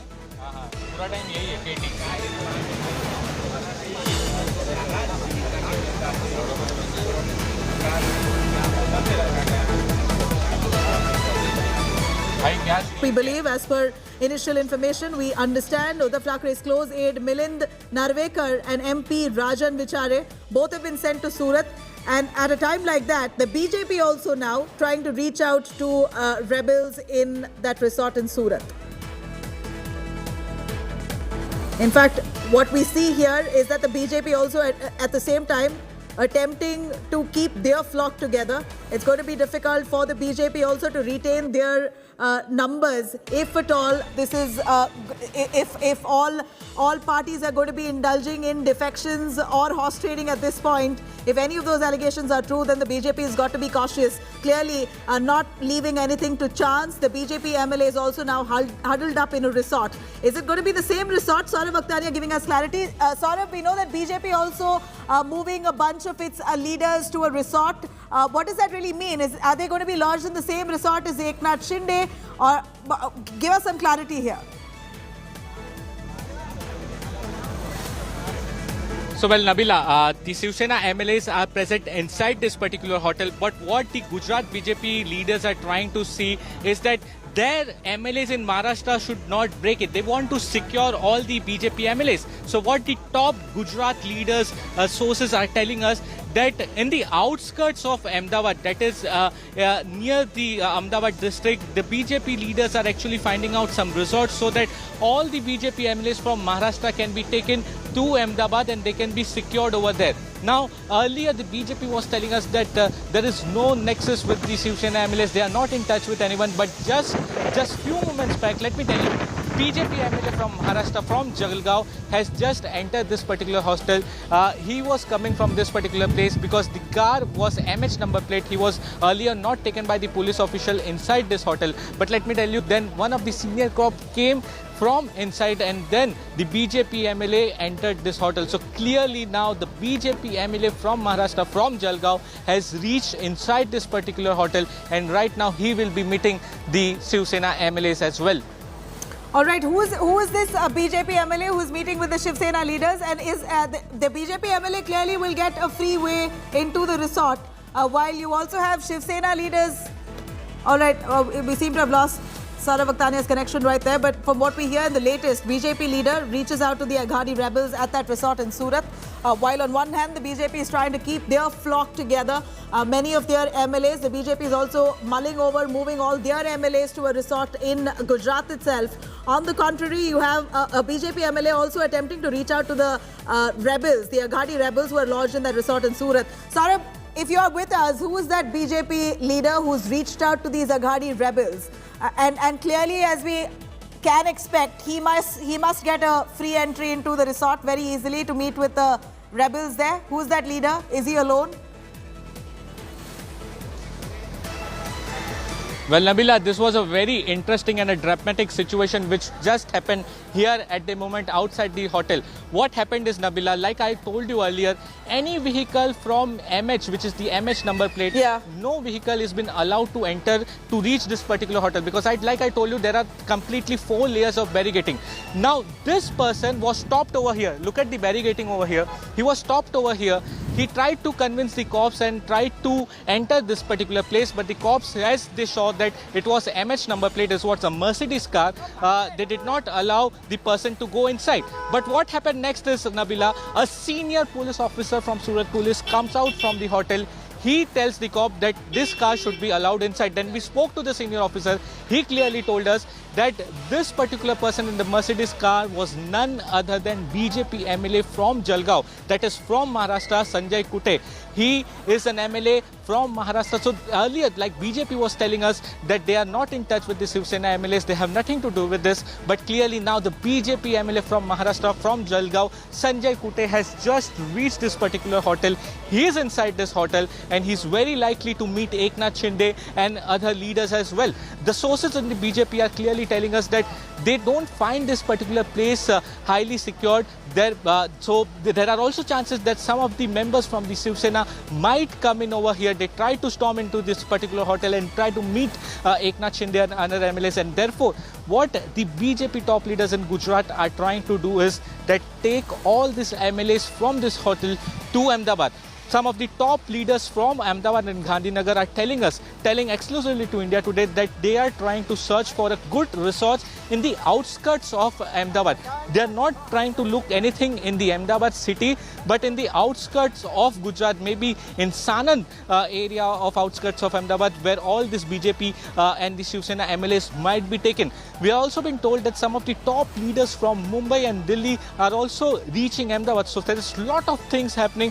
It is not going to be that easy, Nabila. Anyone from Mumbai, that is from Shiv Sena, delegation of Shiv Sena, if they might come over here, it is not going to be that easy to enter and actually break those all barricades and meet Shiv Sena leaders. But because you see, Nabila, this is just the outer layer of police bandobast.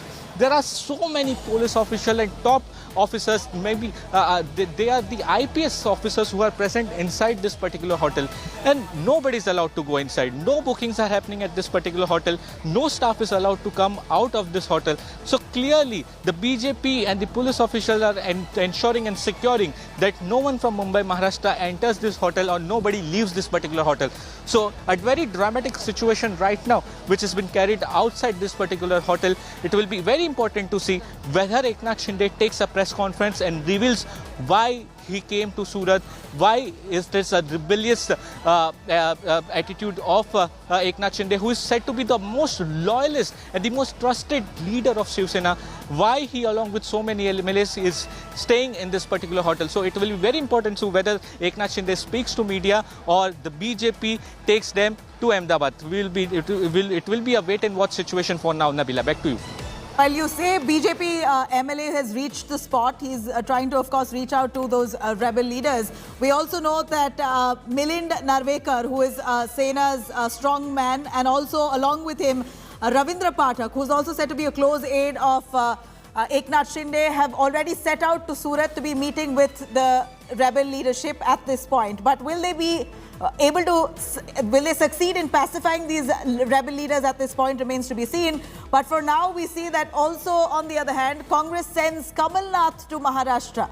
Remember that the Congress also now worried about their prospects within the Mahavikas Aghadi union. And as far as we hear, that Kamal Nath has been sent to Maharashtra to try and firefight at this moment. Because there was a lot of speculation, and the speculation still persists, that Eknath Shinde could very well be mulling over, or rather could push the Shiv Sena leadership to tie or come out with an alliance with the BJP and the NCP and skip Congress in this whole equation.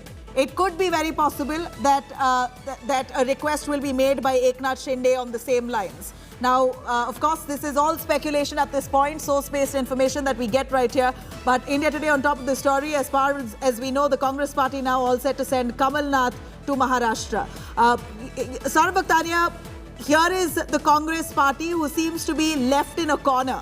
It seems like NCP has spoken. Uddhav Thackeray is doing everything to firefight at this point and bringing back their rebels. But somehow the Congress leadership is observing a wait-and-watch policy. In fact, they've not moved out any of their leaders. All of them stay put in Mumbai itself. They're not moving to any other city at the moment. Instead, Kamal Nath is going to be arriving into Maharashtra to try and check on the Congress and its issues at this point.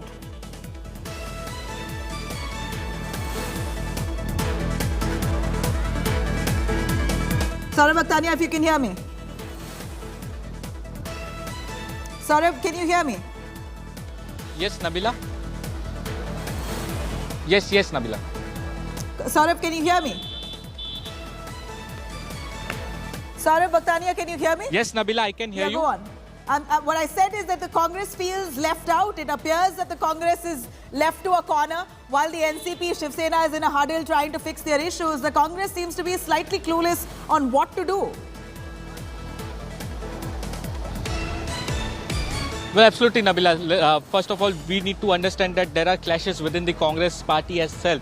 Because yesterday, there was a cross-voting which happened. And let me tell you, the first preference candidate did not win. And the second preference candidate, Bhai Jagtap, actually won the MLC election. So everything is not going well within the Congress party as well, but they are particularly at the moment are far away from this whole debacle which is happening in the state of Maharashtra.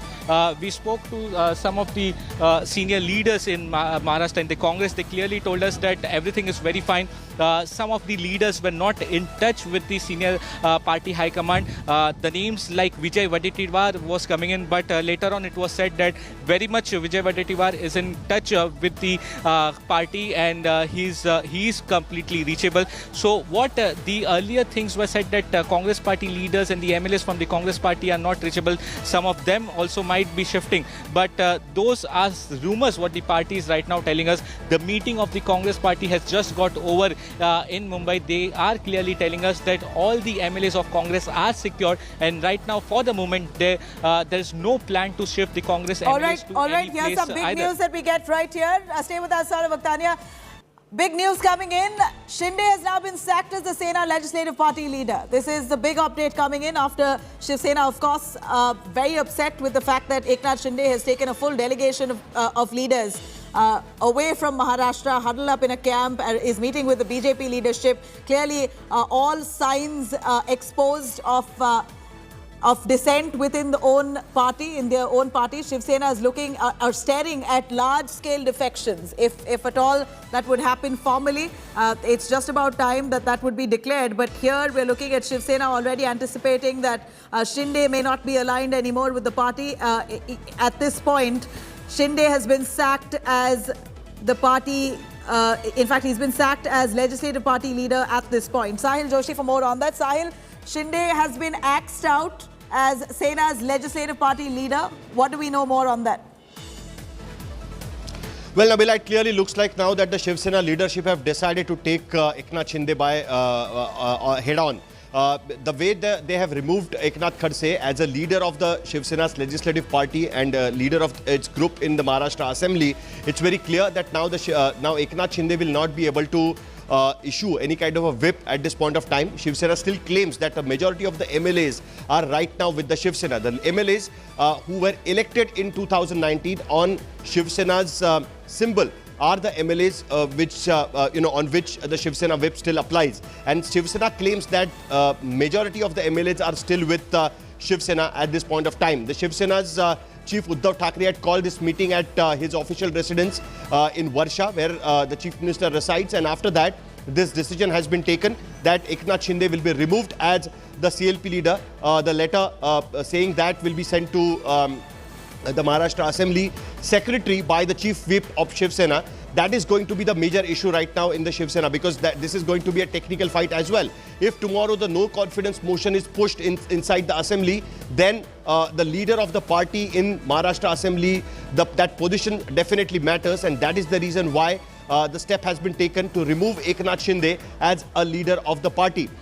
This is a major step, because now it looks like that Shiv Sena have understood that whatever happens, Eknath Shinde is not going to come back to Shiv Sena, or he is going to serve his ties with the BJP and decide to reconcile his position again with the party. What's got them to believe that Eknath Shinde is not going to come back to the party, Sahil? Because we know that they've not been able to communicate with him. No phone lines open to Eknath Shinde at this moment. So why are they so sure that Eknath Shinde might not return?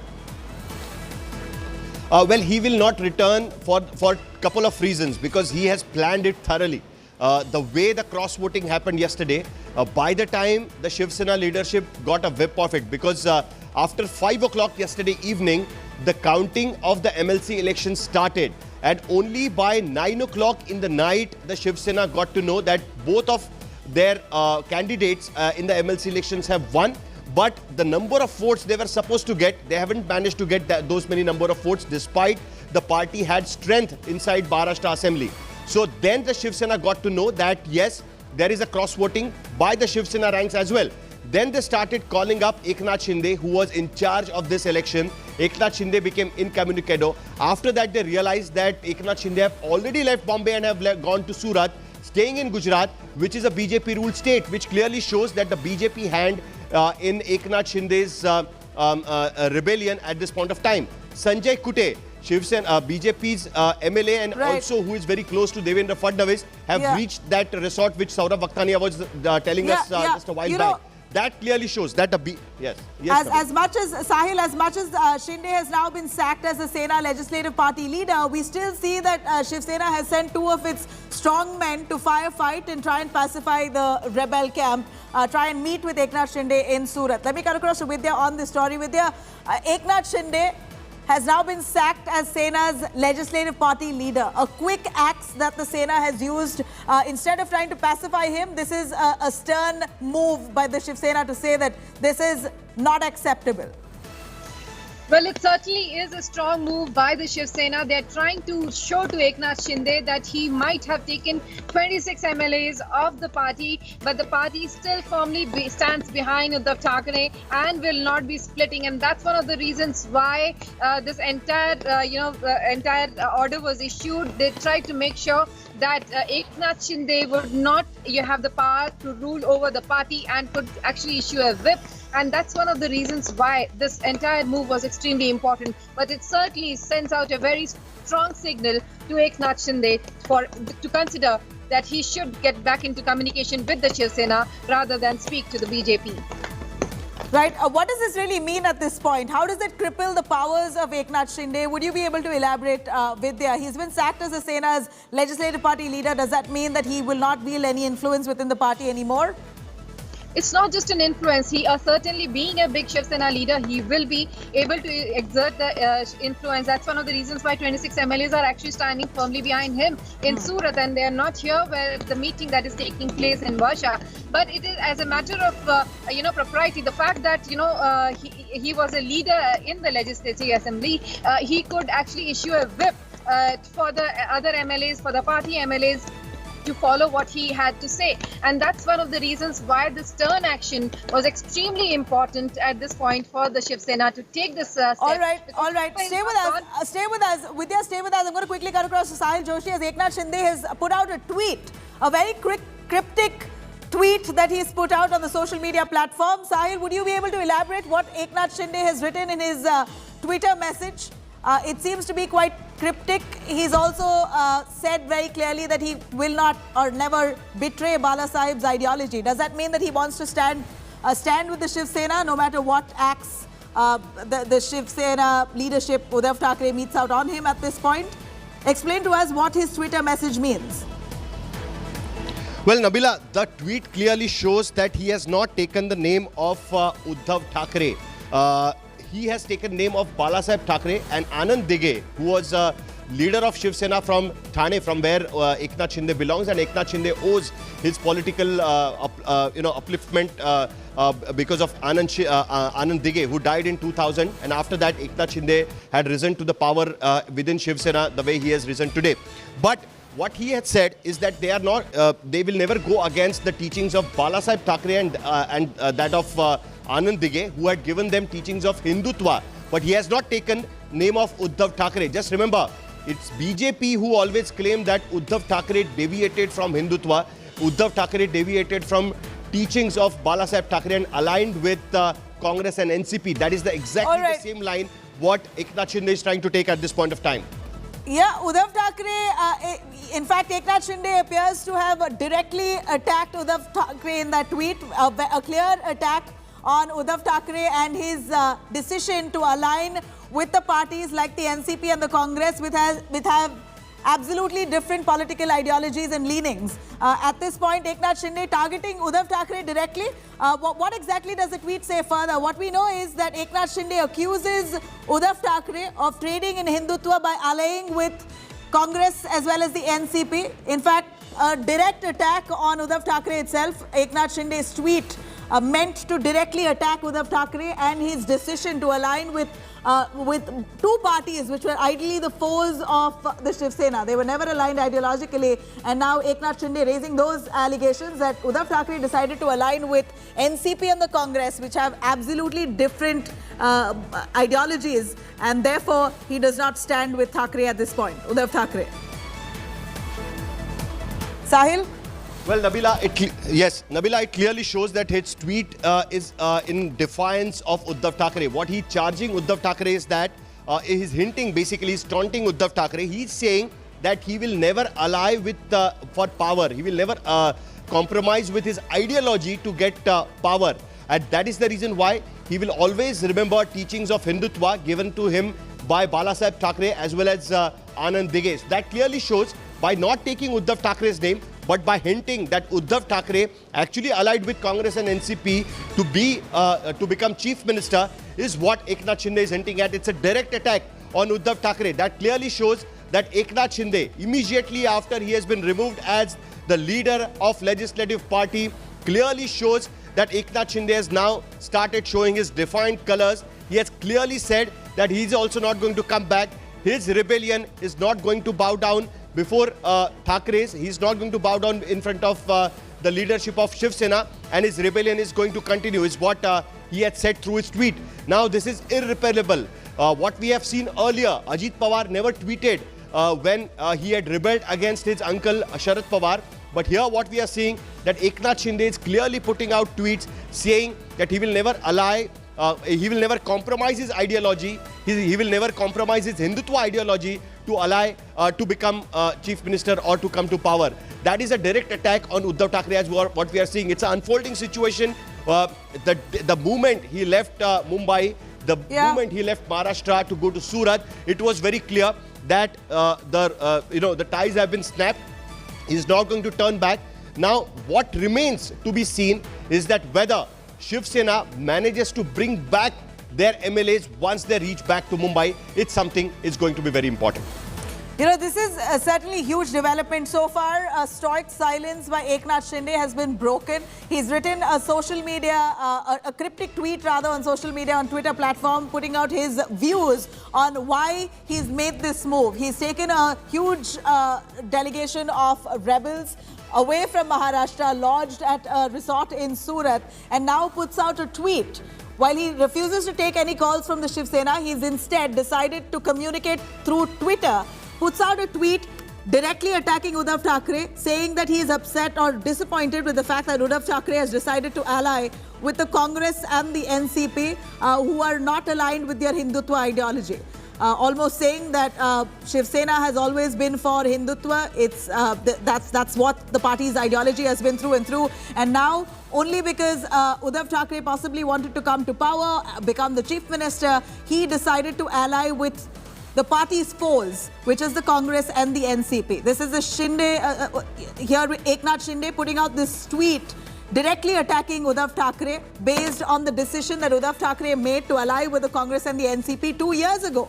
2.5 years, the Maha Vikas Aghadi government have managed to stay together through all the adversities, starting from COVID pandemic to many of their leaders being accused of corruption, including Anil Deshmukh, and then Nawab Malik and several other leaders who were pulled up for corruption. Even through all of those adversities, you had the Maha Vikas Aghadi government staying together. At this point, though, 2.5 years later, post a massive loss in the MLC elections, here you have a big delegation of the Shiv Sena breaking away, leaving the state staged. In fact, they're right now staying at a hotel in Surat, where Saurabh Bhaktania joins us, bringing us all those developments by the minute.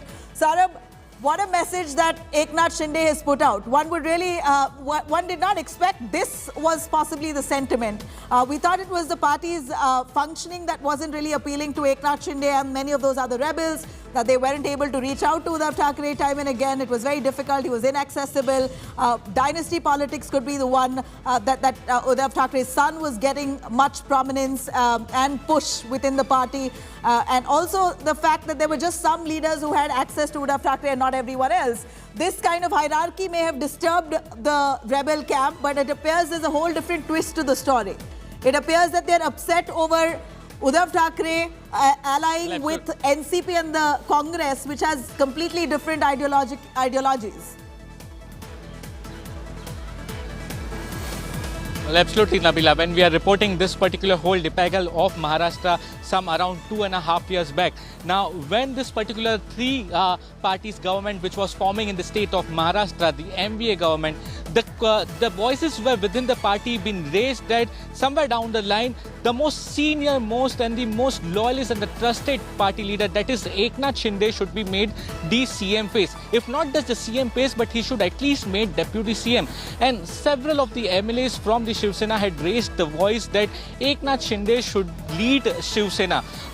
Because after Balasaheb Thackeray, Eknath Shinde is the one who is most trusted and the loyal person. But those time, let me tell you, there were rumors also as well that somewhere down the line, Eknath Shinde is very much upset that he is not given an important place, and he was then made urban development minister. Now, what happens after 2.5 years? He comes to a state which is the BJP ruled state in Gujarat, at the heart of the city in Surat, which is the stronghold of BJP. He is right now, along with several of the MLAs placed inside, all the rebellious MLAs from Maharashtra who was placed inside. And now, after 12 hours, the tweets come out.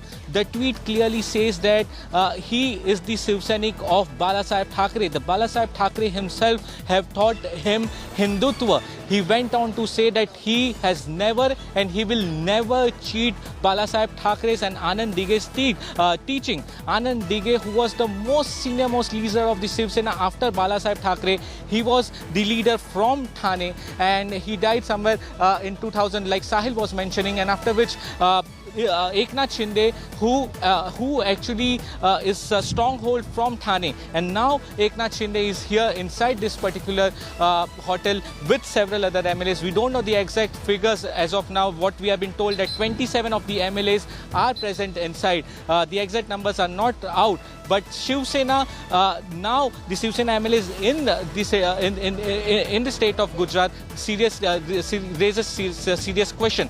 Now, most importantly, we earlier were been told that BJP has to do nothing with this whole debacle. They are not in touch with any of the Shiv Sena MLAs. But clearly, the first BJP MLA who has arrived at this particular hotel, that is Sanjay Raut from Jalgaon. He is right now currently inside this particular hotel and he's currently meeting the Shiv Sena MLAs. He might be communicating with the top BJP leaders and the Shiv Sena rebellious MLA present inside. So what comes next? The tweet has immediately come after the BJP MLA went inside. Dynamics of this entire scenario. Undoubtedly, this has shifted focus from possibly functioning within the party where the rebels were not happy with, to a whole ideological difference now that Eknath Shinde has projected through his tweet. He says that because of the ideology, different ideologies, he's not very happy and satisfied right from the start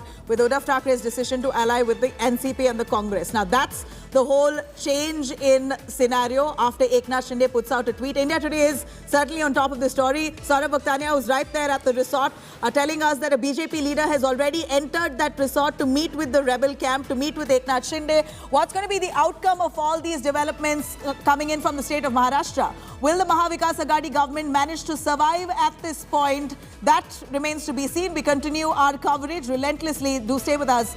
Time for a short break.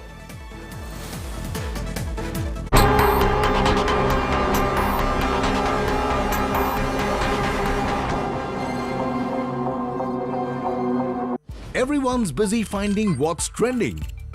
You're busy finding out why. India Today, for those who research before reacting. Download the India Today app now.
Actually, I only started practicing yoga about a year ago. Before that, I used to do what I call fake yoga, which is I used to just see cool poses and I used to want to do them. So I used to try and recreate them without any training, without any supervision, without any of that. Which I don't recommend. Don't do that at home. It's dangerous. But now, since the last 1 year, I've had a wonderful teacher, and she's been helping me a lot with, strengthening my body and increasing my flexibility, and just with the whole practice of yoga, and it's been wonderful.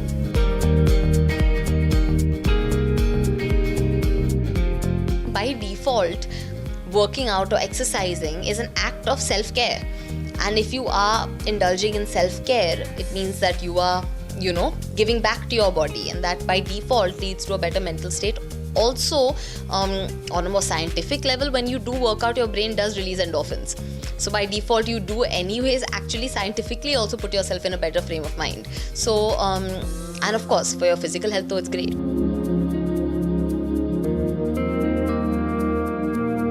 I feel like yoga in general gives you a great sense of discipline, gives you because see, it's a workout that doesn't drain you, it energizes you. It by default has this element of mindfulness and presence and connecting with your body. So I think that on all levels is always wonderful to have in your life, that sort of connect with yourself. It builds so much strength, so much flexibility, you're able to do so much more, you feel so much more agile. So I feel like all these aspects have just contributed to yoga being an integral part of my life.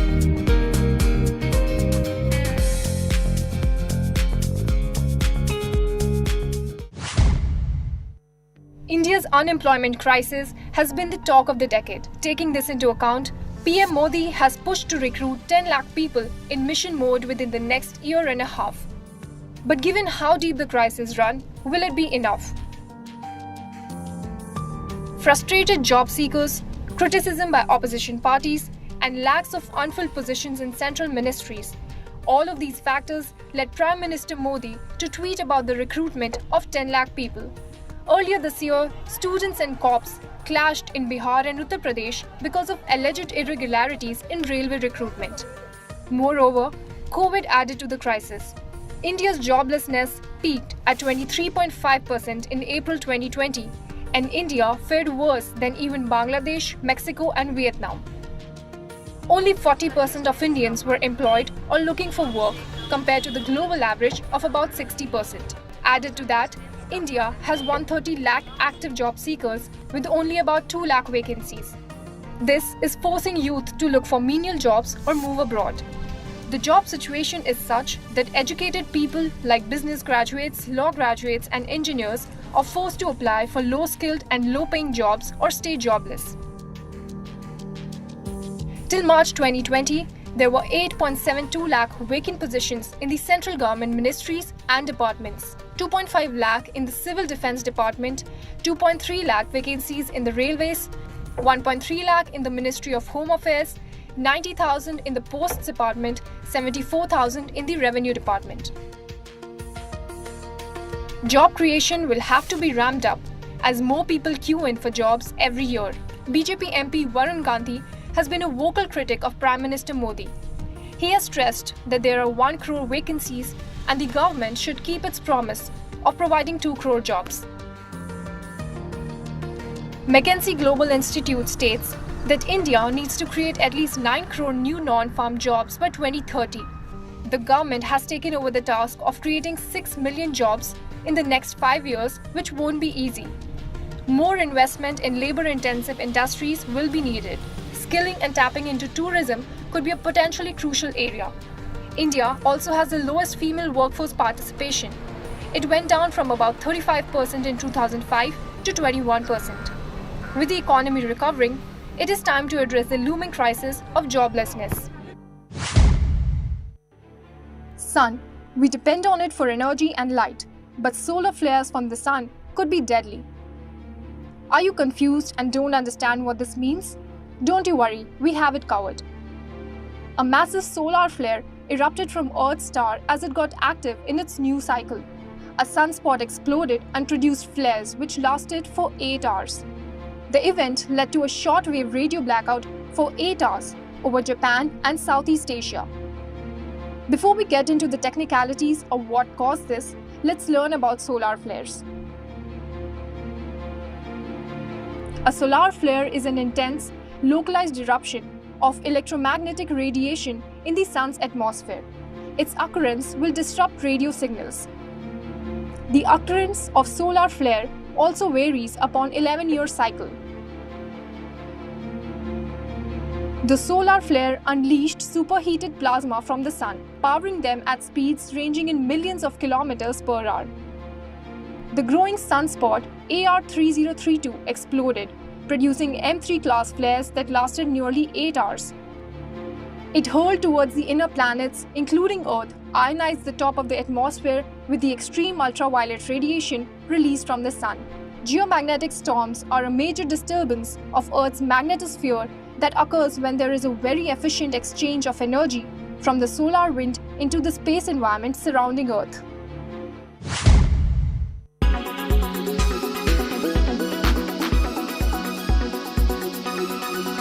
Make your media plan smarter with India Today Live TV on your connected devices.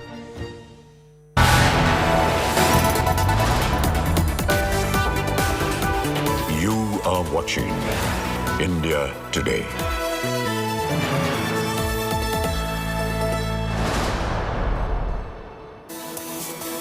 Good afternoon and welcome. I'm Pooja Shali, the only channel that's getting you all the latest coming in from Maharashtra. Let's begin first with the headlines. Uddhav Thackeray and his Mahagadi government may just be under threat now. Maharashtra Minister Eknath Shinde rebels, heads to Surat in Gujarat with 27 rebel MLAs. Shinde taunts Uddhav Thackeray over the Hindutva ideology. Clearly, then, it is a fight for survival for Uddhav Thackeray government. If Shinde gets 37 MLAs to rebel, the Agadi government will fall. But Uddhav Thackeray is sending 2 aides to Surat right away to talk to Shinde. Meanwhile, the Bharatiya Janata Party MLA meeting Agadi rebels at the Surat hotel they are staying in. Saffron Party likely to move all defectors to a resort on the outskirts of Ahmedabad.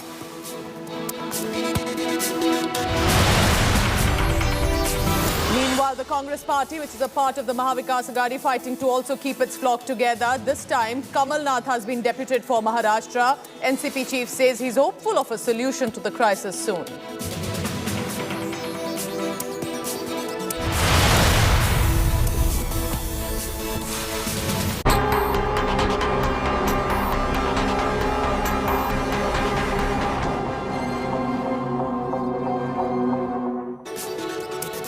So the fastest updates that I'm going to give you now, if you're tuning in right away about what's happening in Maharashtra, there is a Maha Agadi rebellion theatrics that's presently on.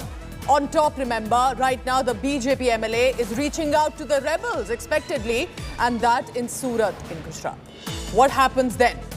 Rebel Shinde, Eknath Shinde, the minister in the government, has given a direct Hindutva jibe attack at Chief Minister Uddhav Thackeray, who's also the son of Balasaheb Thackeray.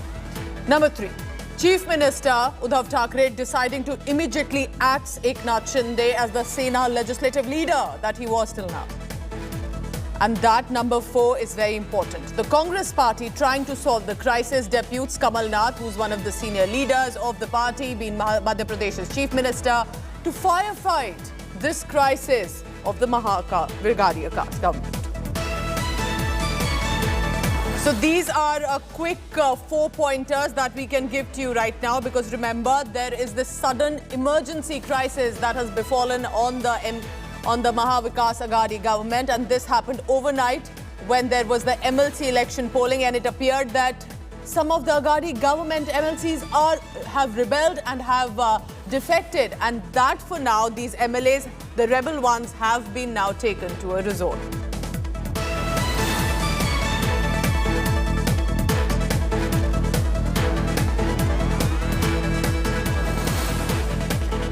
Remember now, it is all about the numbers for the Mahavikas Agadi government in Maharashtra. So where does the House strength stand of the Assembly? 288 is the Assembly seat number for the Maharashtra Assembly. What does that mean? Take a look at that closely. BJP had 113. The Aghadi government combined, which is the NCP, Congress, and of course the Shiv Sena, 169, the majority number. Congress 44, NCP 57, Shiv Sena 64. Smaller parties combined 4, neutrals 6. All of this appears to have changed now. And how? Take a look now. This is after the revolt you're looking at. How strength has become 285. BJP getting possibly the majority number, 122 plus 26 rebels. If they, of course, decide to join the BJP, it becomes 148. It gives BJP the edge to possibly form the government. The Aghadi government currently now, after this defection, as it appears, stands at 137. It has come down. Shiv Sena is at 38, NCP 57, the Congress party at 42. Let's go across to our colleague Kamlesh Sutar and he's in Mumbai, right outside Uddhav Thackeray's residence. Kamlesh, it will be all about the numbers. You've been tracking the political theatrics now for years in Maharashtra. How do you see what Shinde's attempts here mean for not only Mahavikas Aghadi government, for Maharashtra politics now, if the BJP gets that opportunity with the defecting MLAs? If you can hear me, Kamlesh.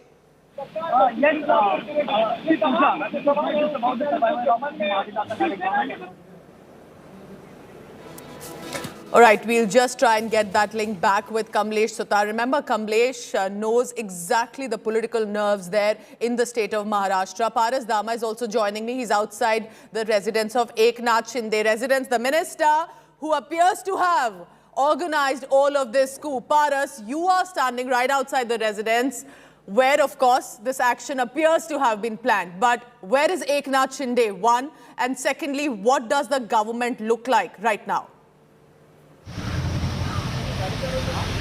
So right now the MVA government is in a mess, Pooja. This is the biggest mess which has happened for MVA government, because the few 15 to 20 days has been very crucial for MVA government, because there are some important things happening. One was the Rajya Sabha election, what they lost. After that, yesterday they lost another election, the civic body election they lost. So there are some things which are happening in MVA. There are some important decisions that they have to made right now, because MVA government is in a very big mess.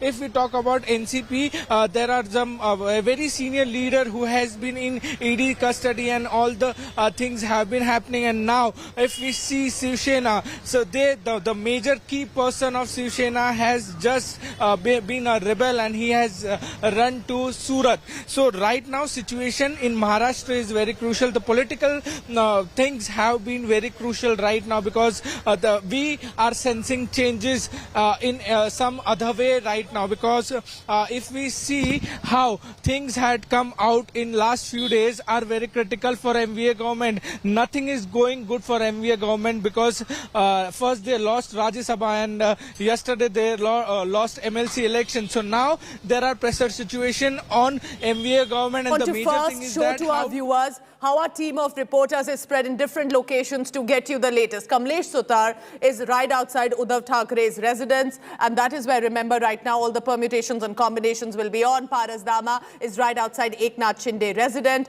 and also others joining us from Gujarat, where that secret resort, and of course right now to save those defecting MLAs. Let's go across first to Kamlesh, because Kamlesh, at this point, just a matter of few hours before the BJP will be more than happy to jump in. What do the numbers look like? What do you think will be Uddhav Thackeray's damage control plan right now? Well, even if Pooja, Uddhav Thackeray wants to get into that damage control mode, the numbers are certainly not on his side. Eknath Shinde has taken out a big chunk of MLAs with him, and right now he's camping with his supporter MLAs in Surat. There has been absolutely no communication between the two parties. Uddhav Thackeray, though, has offered to send 2 messengers from Varsha to talk to Eknath Shinde's camp. He has extended an olive branch, or maybe tried to break the ice with Eknath Shinde, but that doesn't seem to be happening anytime soon. Kamlesh, because right now it is such a big developing story, I'll request you to please stay on, because C.R. Patil, who's also in eye of the storm, is now speaking, addressing a press briefing. Kamlesh, I'll come back to you. Let's listen into what Patil is saying. या निवडणुकीच्या निमित्ताने आमचं महत्त्व महाविकास आघाडीला कळलं. याच्या आधी भेटच देत नव्हते, आता वारंवार भेटी द्यायला लागले. याच्या आधी निधीच देत नव्हते, याच्या आधी प्रश्न सोडत नव्हते. पण निवडणूक लागले म्हटल्यानंतर मात्र आमचा भाव वाढला. त्यामुळे भारतीय जनता पार्टीला सुद्धा एका अर्थाने महाविकास आघाडीमध्ये खचखच किती आहे, असंतोष किती आहे, अपमान झाल्यामुळे कधीतरी उट्ट काढू असं म्हणण्याची भावना किती आहे हे टेस्ट करायला वाव मिळाला. आणि त्यामुळे राज्यसभेला 123 आमदारांनी भाजपला मतदान केलं. भाजपची संख्या ही 112 आहे, 106+6. आणि विधान परिषदेला कमाल झाली की एकूण 133 जणांनी मतदान केलं आणि एक मत बाद झालं. अशा 134 जणांनी मतदान केलं तर 112च्या अगेन्स्ट 134 ही खूप मोठी संख्या आहे. अनेकांनी असं म्हटलं की आता 134 आणि 144 मध्ये 10चाच फरक आहे. त्या दोन गोष्टीचा काही संबंध नसतो. वारंवार आम्ही म्हणतो की तुम्ही सिक्रेट बॅलेटवर जा, मग तुम्ही तुमचं कोण आणि आमचं कोण कळेल. पण यातून घाबरून गेले 2.5 वर्ष महाराष्ट्राच्या विधानसभेच्या अध्यक्षपदाची निवडणूक झाली नाही, हिंमतच नाही, धाडसच नाही. आणि मग कायदा बदलला गेला की हात वर करून. आणि वाय हात वर करू? आताही एका दिवशी तुम्ही 2-2 हॉटेल बदलता. रात्री 12-1 वाजता तुम्हाला न्यूज मिळते की इथे गडबड होईल, मग 12-1 वाजता आमदारांना उठवता, अंगावरच्या कपड्यांशी गाडीत भरता. म्हणजे तुम्ही सरकारमध्ये असून काय उपयोग आहे? तुम्हाला तुमच्या आमदारांवर विश्वास नाही, तुमच्या आमदारांबद्दल भीती वाटते की यांना कोणीतरी भेटेल, सांगेल. आणि त्यामुळे एका अर्थाने भारतीय जनता पार्टीला स्वतःची ताकद दाखवण्याची एक चांगली संधी मिळाली.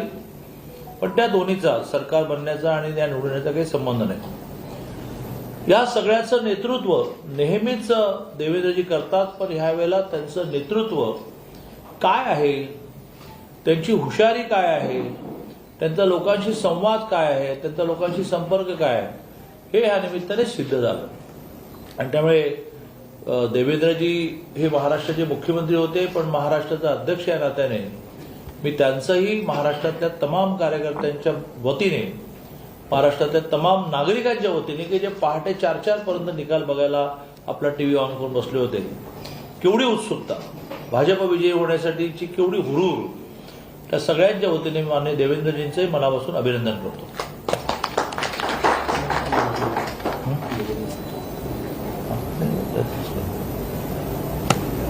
दादा, एकनाथ शिंदे यांचं एक ट्विट आलेलं आहे की आम्ही बाळासाहेबांचे हिंदुत्वाचे विचार मांडणारे आहोत, सत्तेसाठी प्रार्थना करणारे आम्ही नाही आहे. हा नेमका कोणाला इशारा म्हणायचा? आता असं आहे की त्यांना काय म्हणायचं आहे यात एवढंच मी म्हणेल की समजने वाले को इशारा काफी आहे. हिंदुत्वाची लाईट त्यांनी ट्विट करून घेतली, याचा अर्थ ते भाजपला पूरक भूमिका घेतात? नाही, माहित नाही. मी मगाशी सुद्धा प्रेसला हे म्हटलं की आता कुठलंही मत व्यक्त करणं हे थोडं टू अर्ली होईल आणि याच्यामुळे वेट अँड वॉच अशी स्थिती भारतीय जनता पार्टीची आहे. अचानकच काल संध्याकाळी हा मेसेज आला की असे काही जण नॉट रिचेबल आहेत आणि त्याच्यातून हळूहळू विषय पुढे चाललेला आहे.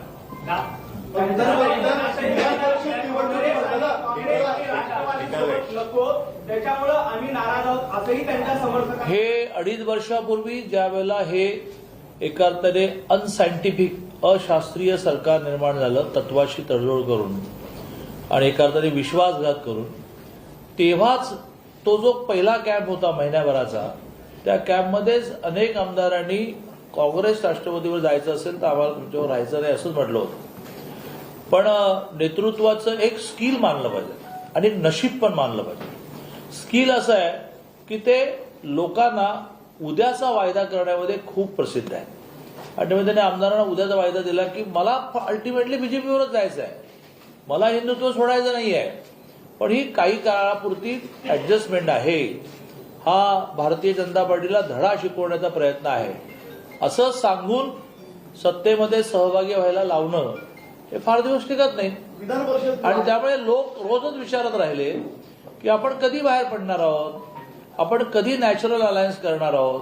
ज्या राष्ट्रवादी आणि काँग्रेसला शिव्या देणारे, त्यांच्यावर टीका करणारे अनेक भाषणांचे संदर्भ आहेत, बाळासाहेब ठाकरेंनी दिलेल्या केलेली टीका, त्या पार्श्वभूमीवर लोकांना हे एम्ब्रेसिंग होतं. आमदार खासदार त्यांना वारंवार सांगत होते की आम्ही नेक्स्ट विधानसभा लोकसभा विदाउट बीजेपी लढू शकणार नाही, विदाउट लढू शकणार नाही.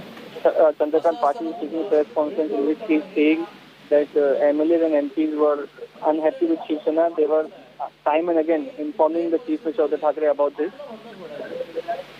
आणि त्याच्यातून जी वाताहत झाली ती झाली आणि त्या वाताहतीबद्दल आम्हाला काही म्हणण्याचं कारण नाही, आम्हाला काही सोय सुद्धा गेले.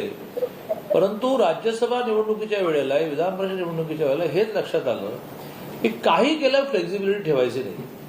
आणि म्हणून मला असं वाटतं The split in the government was seen during the Rajya Sabha and the Legislative Council election which had taken place, in that the shift of votes to BJP had clearly shown the picture.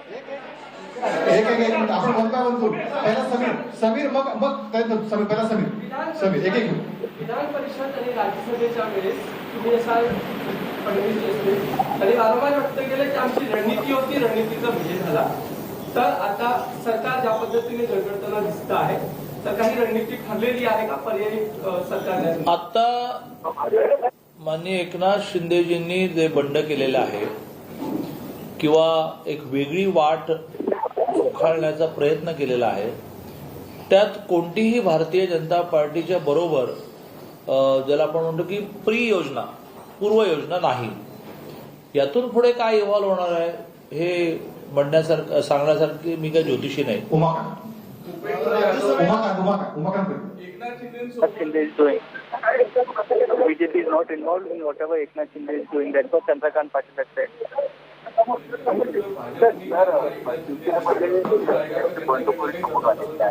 असा कुठलाही प्रस्ताव ना भारतीय जनता पार्टीने दिलेला आहे, असा कुठलाही प्रस्ताव एकनाथ शिंदेकडून आलेला आहे.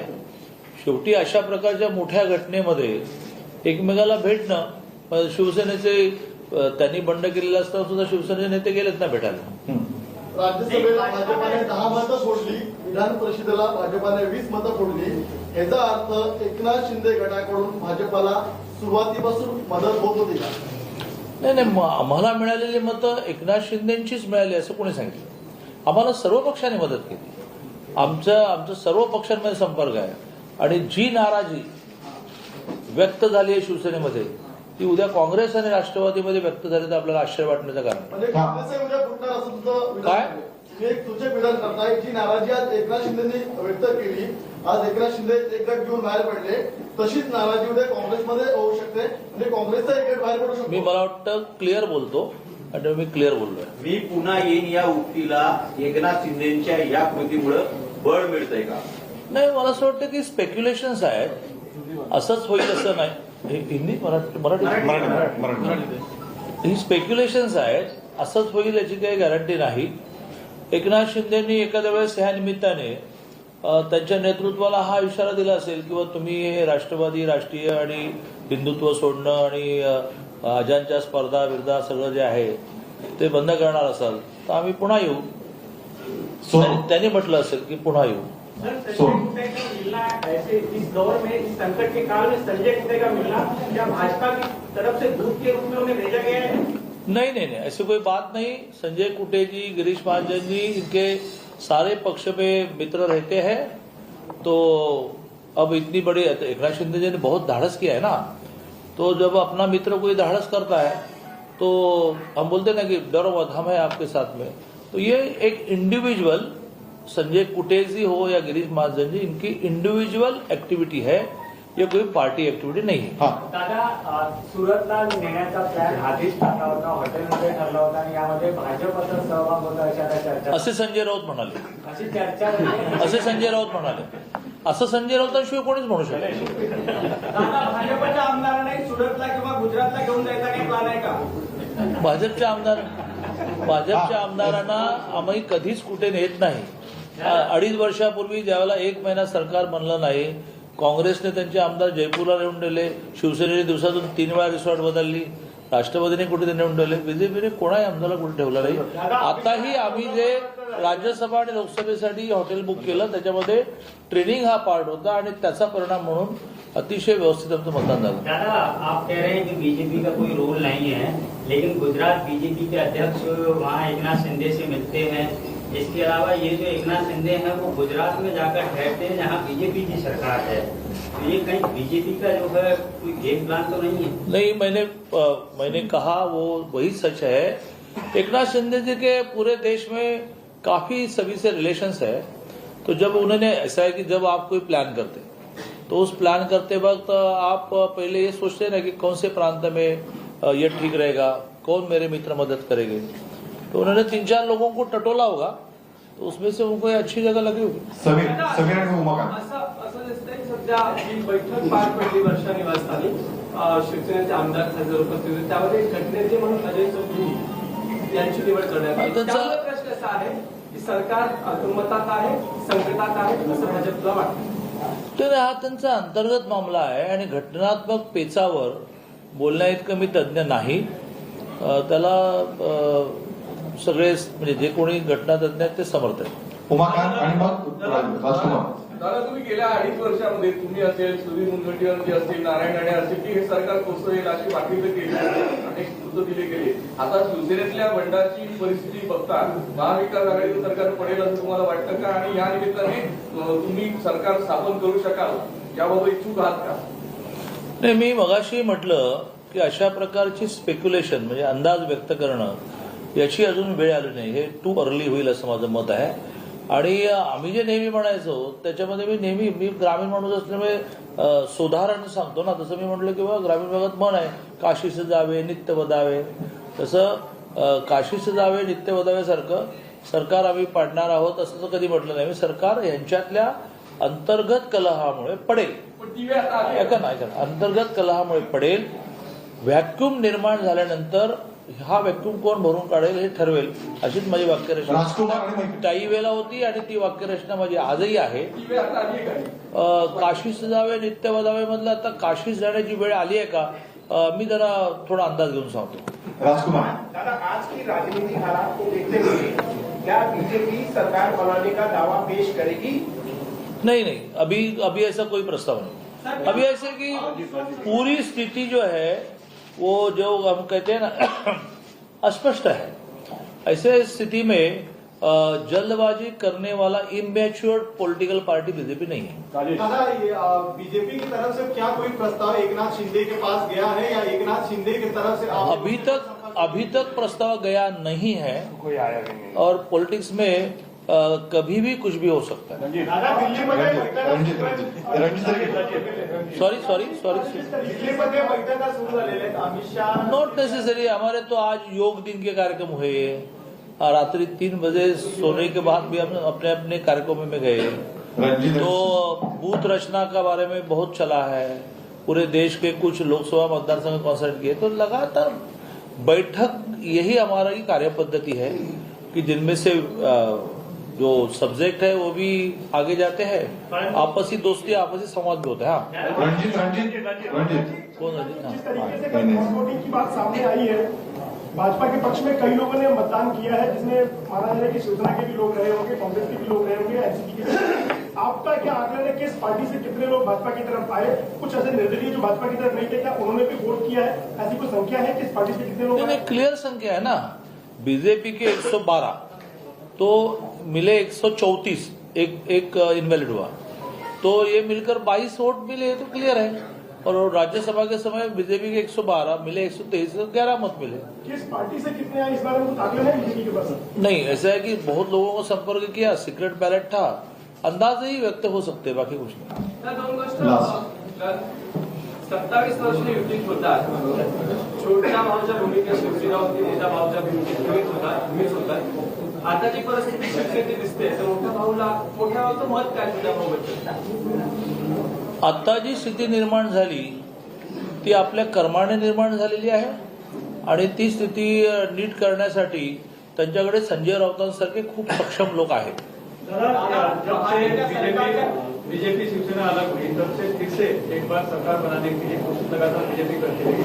आज इतना अच्छा मौका मिला है और आप इतना संयम बैठे हैं और कह रहे हैं कि हम दूसरी करने वाले से देख रहे हैं, इतना संयम लाते कहाँ से?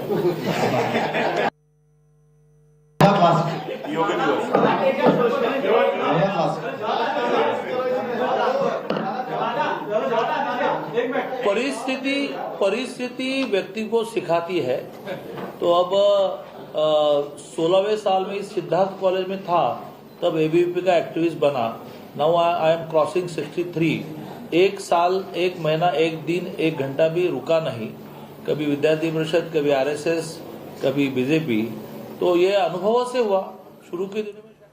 So a smiling BJP chief of the state of Maharashtra right now, looking at all the defections that are taking place and of course looking closely and watching closely the developments unfolding in Surat.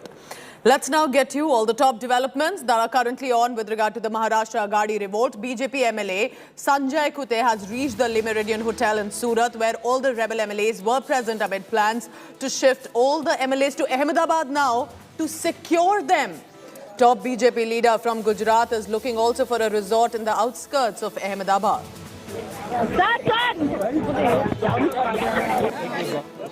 The Congress party has now appointed senior leader Kamal Nath as the party's observer to Maharashtra in the wake of a massive political crisis in the Mahavikas Aghadi government. Sources close to India today have also revealed that 2 of Uddhav's messengers will be sent to Surat right away from Uddhav Thackeray's camp to send out a message, hold discussion with the rebel former Minister Eknath Shinde. Uddhav's close aide Milind Narvekar and MP Rajan Vichare will be sent. And it's therefore a mega BJP huddle ahead of and amid this revolt in Aghadi government. Union Ministers Amit Shah meeting BJP Chief JP Nadda at Nadda's residence in Delhi. According to sources, BJP clearly could now be eyeing for a president rule in the state of Maharashtra. So what about other parties in the Maharashtra Vikas Aghadi government? NCP ministers Chhagan Bhujbal, Dhananjay Munde, key meeting at Ajit Pawar's office in Mumbai is on, while NCP Supremo Sharad Pawar is in national capital Delhi, likely to be meeting Chief Minister Uddhav Thackeray soon.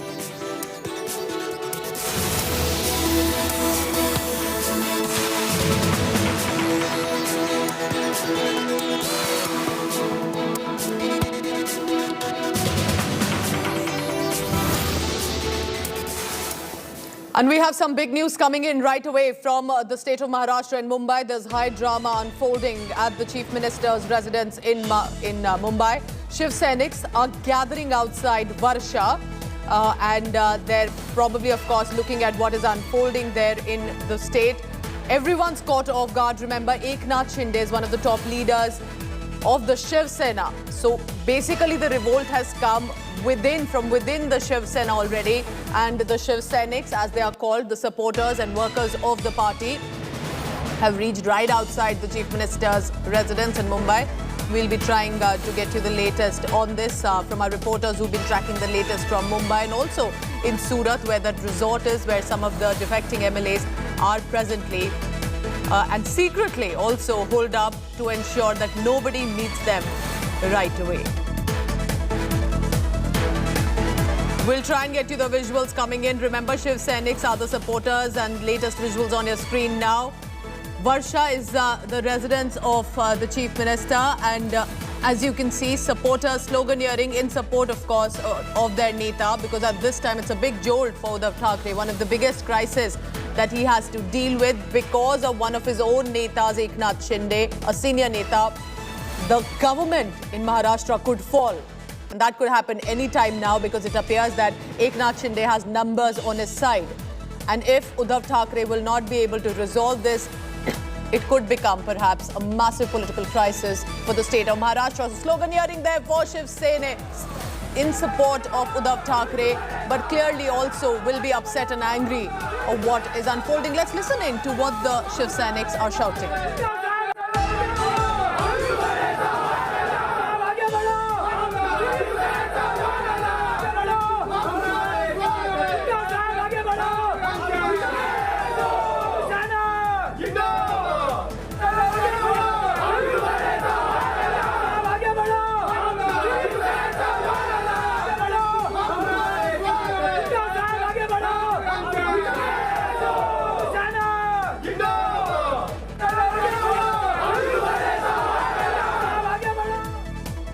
So in support of Uddhav Thackeray saying, "Tum aage badho, hum tumhare saath hain." We are with you. Of course, a reference there to Uddhav Thackeray, who's also acknowledging their presence. Remember, overnight, a lot has changed in the state of Maharashtra, where this non-BJP government had come.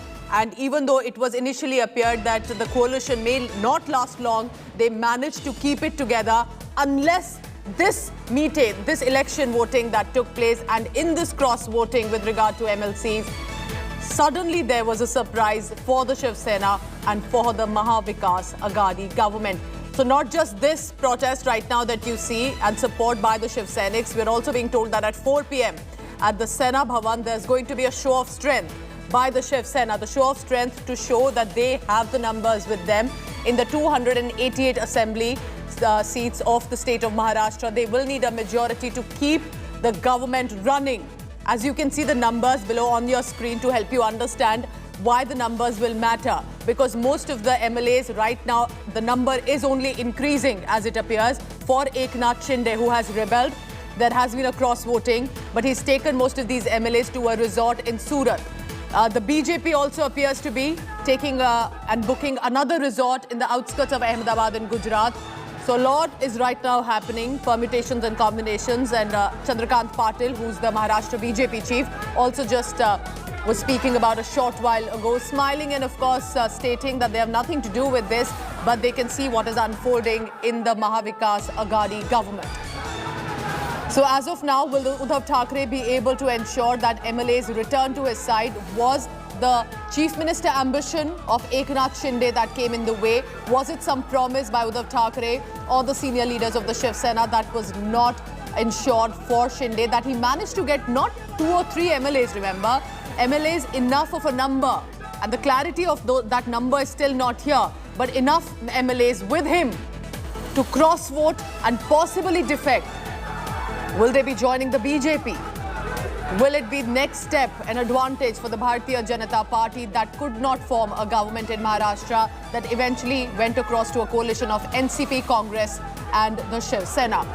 But the biggest crisis right now being watched by Uddhav Thackeray, catching him by surprise. Did he not at all manage to see what was going to happen in the next few hours by Eknath Shinde, and now suddenly caught off guard as it appears? Because remember, the NCP and the Congress right now cannot do much, because this is right now the responsibility of the Shiv Sena to ensure that Eknath Shinde and the Shiv Sena MLAs come back to the Aghadi government.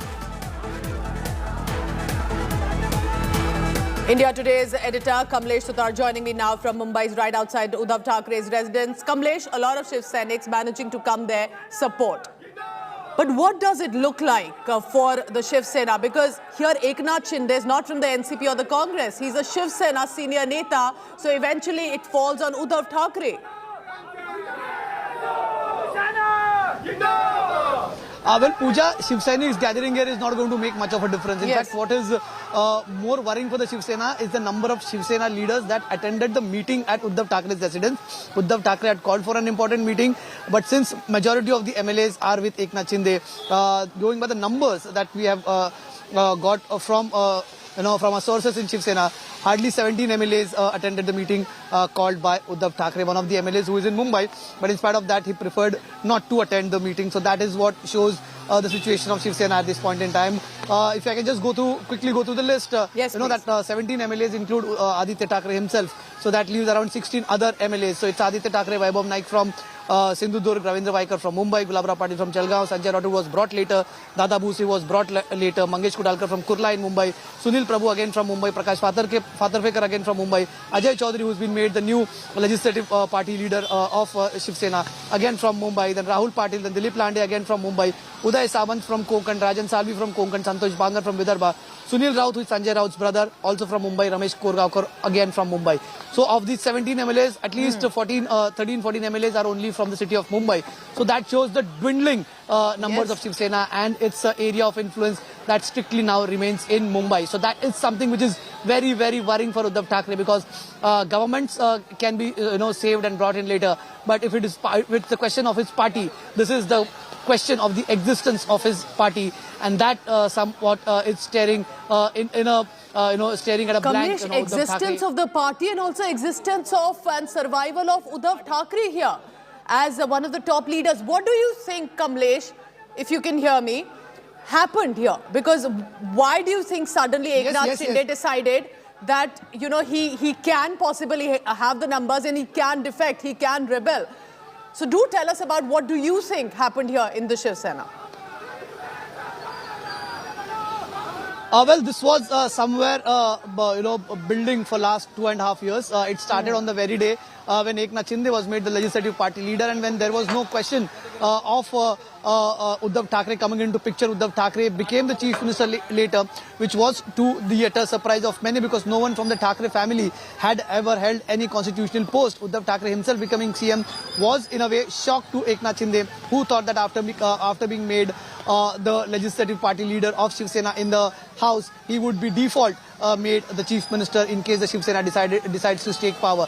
But that didn't happen. Uddhav Thackeray became the chief minister. Then he perhaps thought that being given one of the most important ministries, he would be the default number 2 in the party, but that also didn't happen. Aditya Thackeray, who took charge as a minister, though a lower portfolio of tourism and environment, he was the de facto number 2 in the cabinet, and Minister Eknath Shinde, being the senior most leader, enjoying the support of majority of MLAs in the party, was left in the lurch. That was somewhere brewing in his mind, though he didn't speak his mind out for last 2.5 years. But those who knew Eknath Shinde in his closer circuits, he always said that he's being sidelined in the party, never being interested in any responsibility. And also, the ministry that he was given is considered as one of the most important and plum portfolios, urban development ministry. But his close aides now claim that there was a lot of interference from Aditya Thackeray and his friends into his ministry. That was bothering him somewhere. Now he's saying that it is Hindutva that makes him take this action. His tweet, if we see, he has taken that Hindutva Jai by Uddhav Thackeray, that Bala Sahib has given him the teachings of Hindutva, and he will never betray anyone for power. So that somehow in a way means that the leaning is towards the Bharatiya Janata Party, and the presence of Bharatiya Janata Party leader and Devendra Fadnavis's closest aide Sanjay Raut in Surat shows it all. So even though the BJP officially may deny it is Operation Kamal, Eknath Shinde's resentment has been tapped by the BJP, and perhaps the plan was made a long time back. These two elections became the immediate reasons for the rebellion. But at this point, Eknath Shinde has posed a question not just on the Mahavikas Aghadi government, but also on the existence of Shiv Sena. What happens here on in the next few days if we take that situation right now, that Uddhav Thackeray will not be able to convince Eknath Shinde, will not be able to have rebel MLAs on their side, will lose the majority. That means the government eventually will fall. How do you think the BJP is looking closely? Will it be so easy suddenly to have the BJP take on the next mantle? What happens? What is the procedure? How are you looking at that in Maharashtra? Well, answering the first question first, Pooja, Uddhav Thackeray has kept the doors of communications open. But is Eknath Shinde willing to talk? Will he accept that olive branch that is extended by Uddhav Thackeray is what remains to be seen. Will Uddhav Thackeray has appointed 2 messengers, Milind Narvekar, his close aide, and another Shiv Sena MLC from Thane. Ravindra Phatak, he would be sent. He is a close friend of Eknath Shinde. In case Eknath Shinde decides to hold talks with them, there can be some communication and this rebellion might be quelled. But that doesn't seem to be the action, because Uddhav Thackeray has gone a step ahead and removed Eknath Shinde from the legislative party leader's post. So Uddhav Thackeray is also in a combative mood, so is Eknath Shinde. With neither party is now blinking, it seems to be an upfront battle. But whether the MLAs with Eknath Shinde decide to stay with him, whether Uddhav Thackeray will be able to win back all the MLAs that have rebelled, like Sharad Pawar did in 2009 when several MLAs had gone with Ajit Pawar. Sharad Pawar successfully quelled the rebel and brought them back to the party fold. Will Uddhav Thackeray be able to do that? Will Uddhav Thackeray be able to draw the same picture as Sharad Pawar tried and successfully did in 2019 is the biggest question. Eknath Shinde is a tall leader. He has been Uddhav Thackeray's troubleshooter, but now with his right-hand man, with his man Friday not around, he himself raising the flag of rebellion, it is a question for Uddhav Thackeray now, what next? Secondly, as you said, what next for the BJP? Well, sources in the BJP say they would immediately not push for the fall of the government, but yes, with the Mahavikas Aghadi numbers dwindling, the BJP would certainly meet the governor and claim that this government is in minority, and they might push for president's rule in Maharashtra. How long that would go, whether the governor would send that recommendation to the Home Ministry of whether this government is in minority and should be there should be a precedent rule. Will he give that recommendation is what now remains to be seen. But BJP for now is at least not Kamlesh, the Bharatiya Janata Party's Maharashtra BJP chief Chandrakant Patil was all smiles, casually speaking, as if, they're absolutely unaware and not really bothered of what's happening. But it's all to see to what the BJP would be planning next, and they would want to jump in. Do you also think, Kamlesh, and this is for the benefit of our viewers, that this has become an ego hassle, so to say, within the Shiv Sena? Because even if Uddhav Thackeray budges right now, will that not reflect on him as a leader? He's the chief minister, he's the tallest leader, son of Bal Thackeray, and if he gives that mantle to Eknath Shinde, what happens to his political survival also? Well, Uddhav Thackeray would not do that. Knowing Uddhav Thackeray, people who has been working closely with him, they say that Uddhav Thackeray doesn't very easily trust anyone. And that is what perhaps has been the biggest hurdle in Uddhav Thackeray's stint as the chief minister for the last 2.5 years. Uddhav Thackeray has not been accessible to his MLAs, not just from other parties, but from his own party. We have seen several MLAs complaining in the recently concluded 2 elections where Shiv Sena and the Mahavikas Aghadi had to face defeat, where they said that the chief minister is not at all accessible. Neither Aditya Thackeray is accessible. Where do we go to? So in such a scenario, it was only Eknath Shinde who party leaders could reach out to, and that perhaps has worked in favor of Eknath Shinde, where all the party MLAs trusted him. They went to him. He was their leader, and that is why Uddhav Thackeray lost onto that race with Eknath Shinde in winning the trust of his own party MLAs. Some party MLAs said that you can't just sit in your ivory, ivory tower and just rule the state. You have to be accessible to your party leaders, party MLAs. Listen to them, listen to their problems. There was also growing resentment among Shiv Sena MLAs that it is the NCP that is walking away with all the cake in the Mahavikas Aghadi government. NCP is gaining on the organizational front, as well as their MLAs are getting all the funds, their ministers are getting funds. It is only for Uddhav Thackeray's chief minister's post that others are being held for ransom. That was also growing, and Eknath Shinde somewhere is trying to bring out that voice of resentment of the MLAs in the party. Uddhav Thackeray at this point wants him to come and discuss. No blackmailing, no putting gun on the head and then asking for bargain. Uddhav Thackeray says, come and sit across the table. Let us have a discussion. Eknath Shinde is not willing to do that. Uddhav Thackeray has removed him from the post. Next step would be that of Eknath Shinde, whether he comes out and speaks in public. Basically, Kamlesh, can we say that right now the ball is in the court for Eknath Shinde? Eventually, because if Shinde decides to go ahead and talk, there might be a resolution. And these are more videos coming in from right outside Uddhav Thackeray's Chief Minister residence. Shiv Senics expressing all their support right now in sloganeering in support of Uddhav Thackeray. Tum aage badho, hum tumhare saath hain. But remember, as our reporters on the ground are saying, it's all good for Uddhav Thackeray to have these supporters, but they do not translate into numbers in the assembly.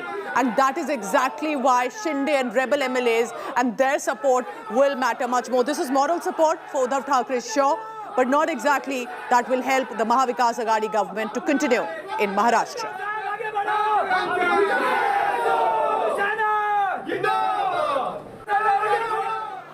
So here's why this is a numbers game for Maharashtra. Take a look at this. This is to help you understand how the Maharashtra Assembly looks.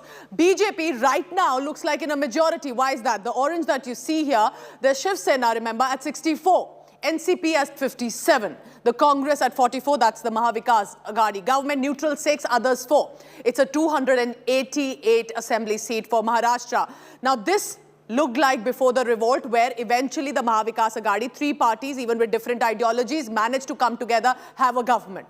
But what happened after the revolt? The past few hours, 285, the assembly seat becoming, and for then, the Shiv Sena faces a revolt. And that revolt comes in from one of the tallest leader, the Urban Development Minister, Eknath Shinde, who was also a close aide to Bala Sahib Thackeray, and of course at this point perhaps also had Chief Minister ambition. So after the revolt, what happened in the assembly, or appears to be happening here? BJP 113, Shiv Sena 64, NCP 57. The numbers suddenly coming down for the Shiv Sena, and that precisely will become a trouble and worrisome if Uddhav Thackeray is not able to convince Eknath Shinde. Because remember here, the BJP is closely watching. BJP with 113 will want to, of course, jump in, ask for president's rule, saying they have the majority now, or the Mahavikas Aghadi government has come in minority and they perhaps have other plans. So a big political crisis possibly could be unfolding in the state of Maharashtra.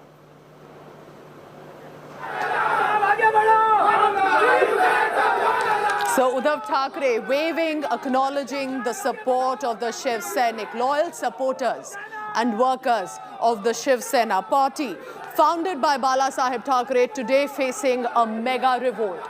This was Uddhav Thackeray's biggest test possibly that he's facing in his political career since he decided to enter into active politics and became the Chief Minister of the state. Chief Minister ambitions of another senior leader got in the way. Kamlesh Sutar has been tracking all the latest on this from Mumbai. Kamlesh, you've been tracking Maharashtra politics for decades now. When you look at what is unfolding here, and it appears the numbers not with him and not with Uddhav Thackeray could actually become a problem, as you're saying, not just for the government but also for Shiv Sena's existence as a party. As we stay with these visuals, take a look closely. Uddhav Thackeray trying to reach out to MLAs who've suddenly gone incommunicado. Nobody knows where they are. They are assumed to be in a resort in Surat. But overnight, MLAs with a number not yet clear suddenly cannot be contacted. They are elected Legislative Assembly members. Uddhav Thackeray trying to reach out to as many as he can, called them to the residence for a meeting. There is a show of strength by the party at Sena Bhavan at about 4 p.m. In just about 15-20 minutes, they'll want to have all the big faces of the MLAs, at least the ones they could communicate to. They will then be shown at the Sena Bhavan. So 2 visuals there on your screen. In support of Uddhav Thackeray, Shiv Sainiks coming in at Varsha, which is the Chief Minister's residence. In another, Uddhav Thackeray acknowledging, waving to them, supporting. A moral support there clearly from the loyal Shiv Sena supporters and workers.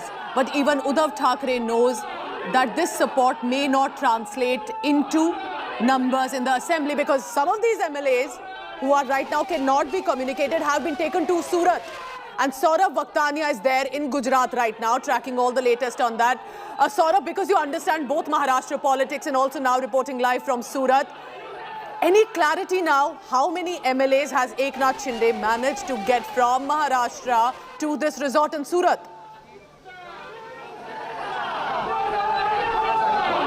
So Pooja, we have spoken to some of the very senior leaders from the BJP here in Gujarat.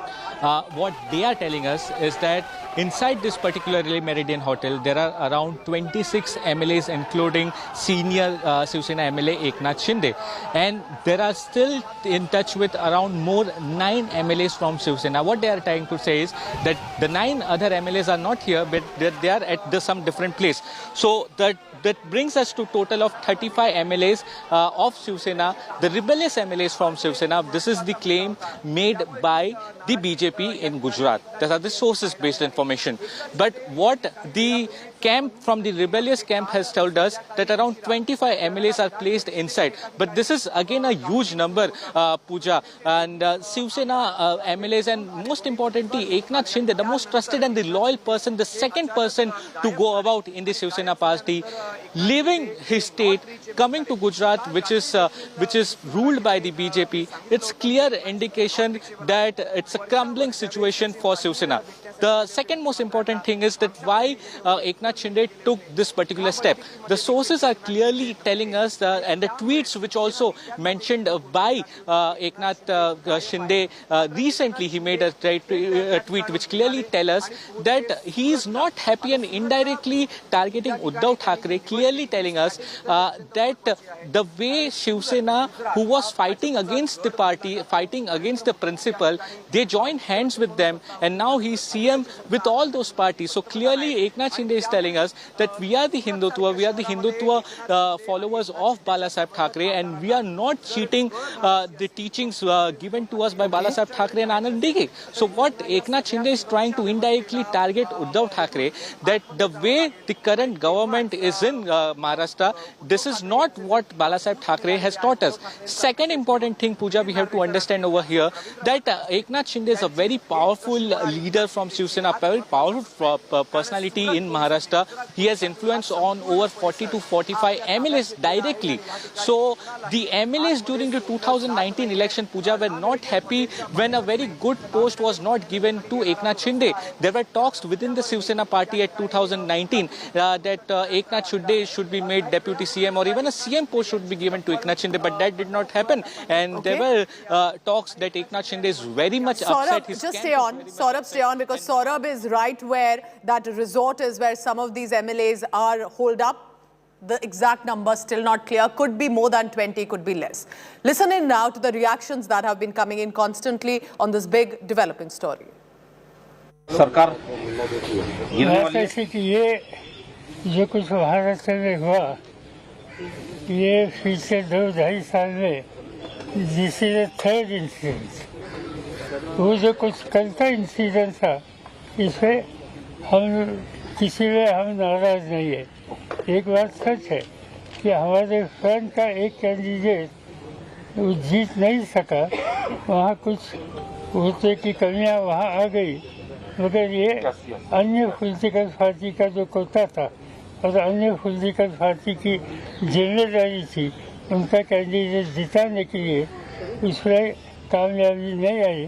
मगर हम वापस जाने के बाद ज़रूर हमारे साथियों के साथ बातचीत करेंगे. ऐसे क्यों हुआ और हुआ तो कैसे करेक्ट एक्शन ले सकते हैं, इस पर हम ध्यान देंगे. ऐसे जब इलेक्शन होते हैं तो क्रॉस वोटिंग होते हैं, ये कोई आज की बात नहीं. इससे पहले 20-50 सालों में कई बार मैंने देखा है कि क्रॉस वोटिंग होता है और फिर सरकार चलती है. ठीक, ऑनलाइन पर बिल्कुल मतभेद नहीं है. क्रॉस वोटिंग तब होते हैं कि समझो मैं कॉन्टेस्ट कर रहा हूँ और मुझे कुछ 2-4 वोट की कमियाँ है, तो मेरा पर्सनल कॉन्टैक्ट कहीं हो तो इस पर मैं ध्यान देता हूँ और इसमें कुछ न कुछ वोट कैसे मुझे मिलेंगे, इस पर मेरा ध्यान होता है. इससे कुछ क्रॉस वोटिंग इधर उधर होती है. सर, वर्षा पर जाएंगे, क्या कुछ बात हुई है शरद पवार जी से आपकी? सबसे बात चल रही है, एकनाथ शिंदे जी से भी बात चल रही है. हमारे मित्र है, हमारे साथी है पुराने, वो भी वापस आ जाएंगे. इस तरह से मनाने की कोशिश कर रहे हैं आप एमएलए को? एकनाथ मनाने की, देखिए मैं एकनाथ शिंदे जी को पहचानता हूँ.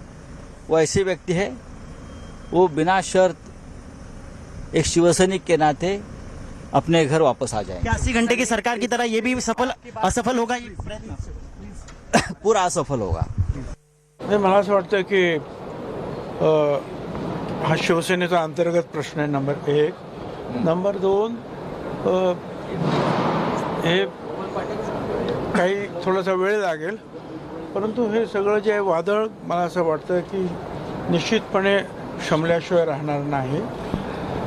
आणि दुसरं म्हणजे आता काही बोलतात की सरकारला काय धोका, सरकारला अजिबात याच्यातून धोका नाही. जोपर्यंत पवार साहेब, उद्धवजी ठाकरे आणि काँग्रेस पक्ष हे मजबूत आहेत तोपर्यंत सरकारला काही धोका नाही.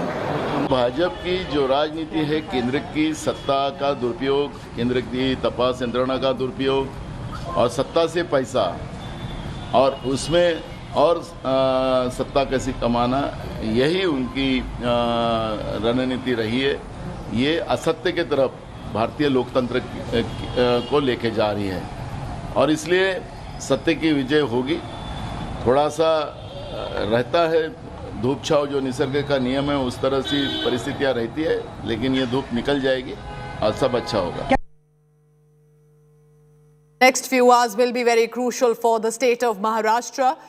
The political crisis unfolding in the state remains our top developing story, leaving you with these visuals of support of Shiv Sainik's for Uddhav Thackeray, while many MLAs still cannot be communicated and are likely in Gujarat at a resort and have defected. What happens to Uddhav Thackeray, his party and the government? Heading into a very short break. Stay tuned.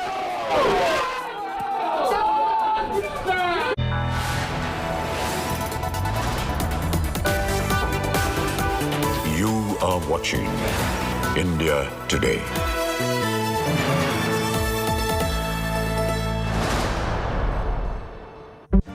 Make your media plan smarter with India Today Live TV on your connected devices.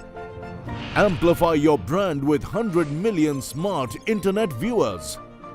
To advertise, mail us at sales@aajtak.com or call 9999892171.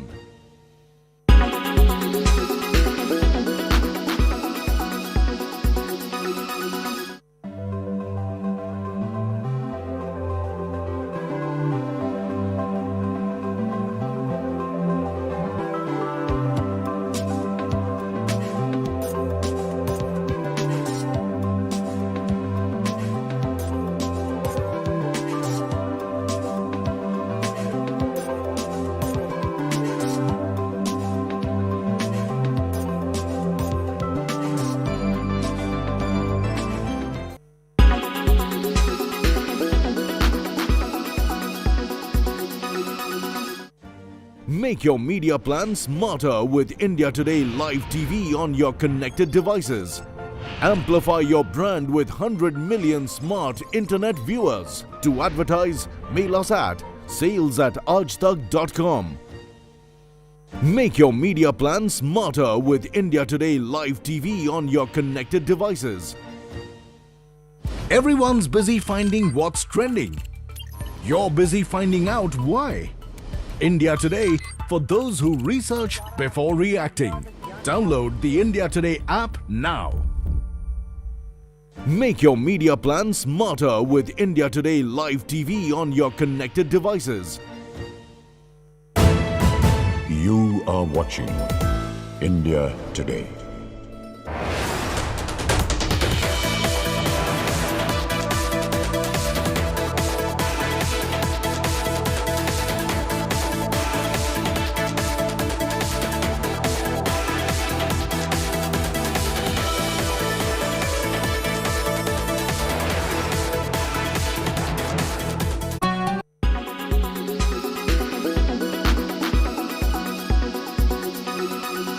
Engineering appealed to me. To really be honest about it, I think it's because everyone said, well, girls don't do that. And I was like, really? That's not right.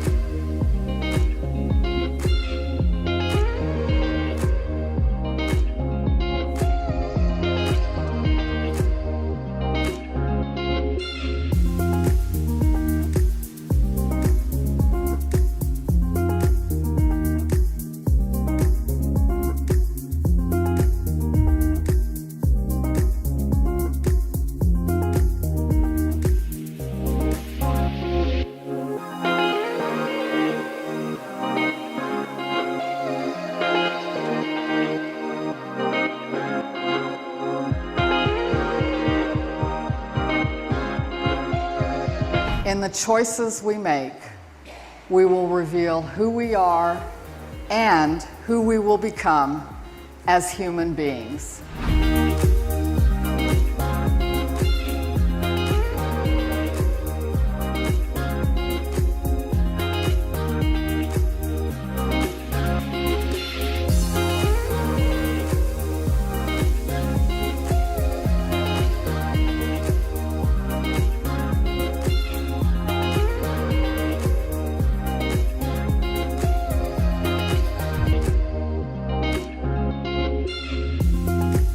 Engineering appealed to me. To really be honest about it, I think it's because everyone said, well, girls don't do that. And I was like, really? That's not right. Let's just go deal with this. And it wasn't until I really got into it that I realized that it was, first of all, it was satisfying intellectually because I just liked the technical content of it.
this testing shows us that there is a vast potential in the commercial use of drones, especially in urban area. And this is a further step of creating an economically viable model.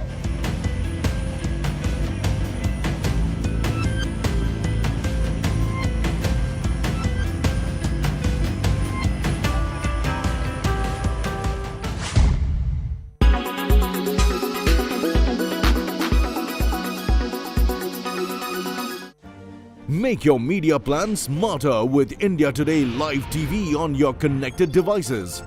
Amplify your brand with 100 million smart internet viewers. To advertise, mail us at sales@aajtak.com.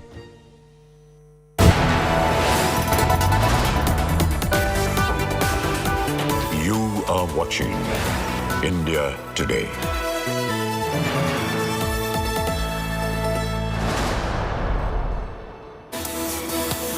Good evening and welcome. Thank you for tuning in. I'm Pooja Shali. Maharashtra's political crisis remains our top story. Let's begin first with the headlines.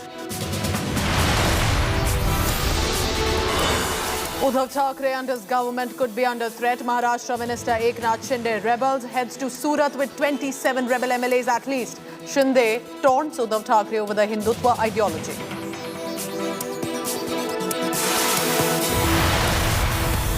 It's a fight for survival now for Uddhav Thackeray's government. If Eknath Shinde gets 37 MLAs to rebel, the Aghadi government will fall. Uddhav meanwhile sending 2 aides to Surat to talk to Shinde.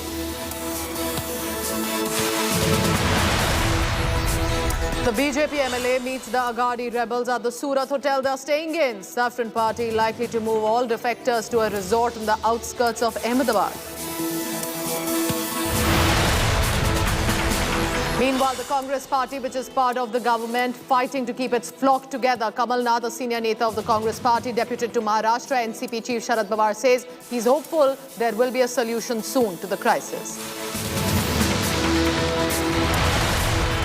Big news coming in. Yashwant Sinha is the joint opposition candidate for the presidential elections. The Bharatiya Janata Party meeting will on to decide on the NDA name for the candidate later in the evening today.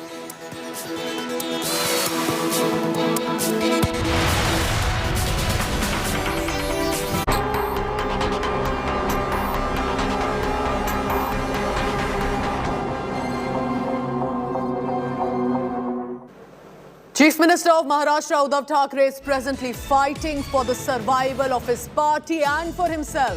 There is now going to be a Shiv Sena show of strength shortly. That will be outside the Sena Bhavan in Mumbai. The Shiv Seniks, who are the supporters and workers of the party, heading to Sena Bhavan right away.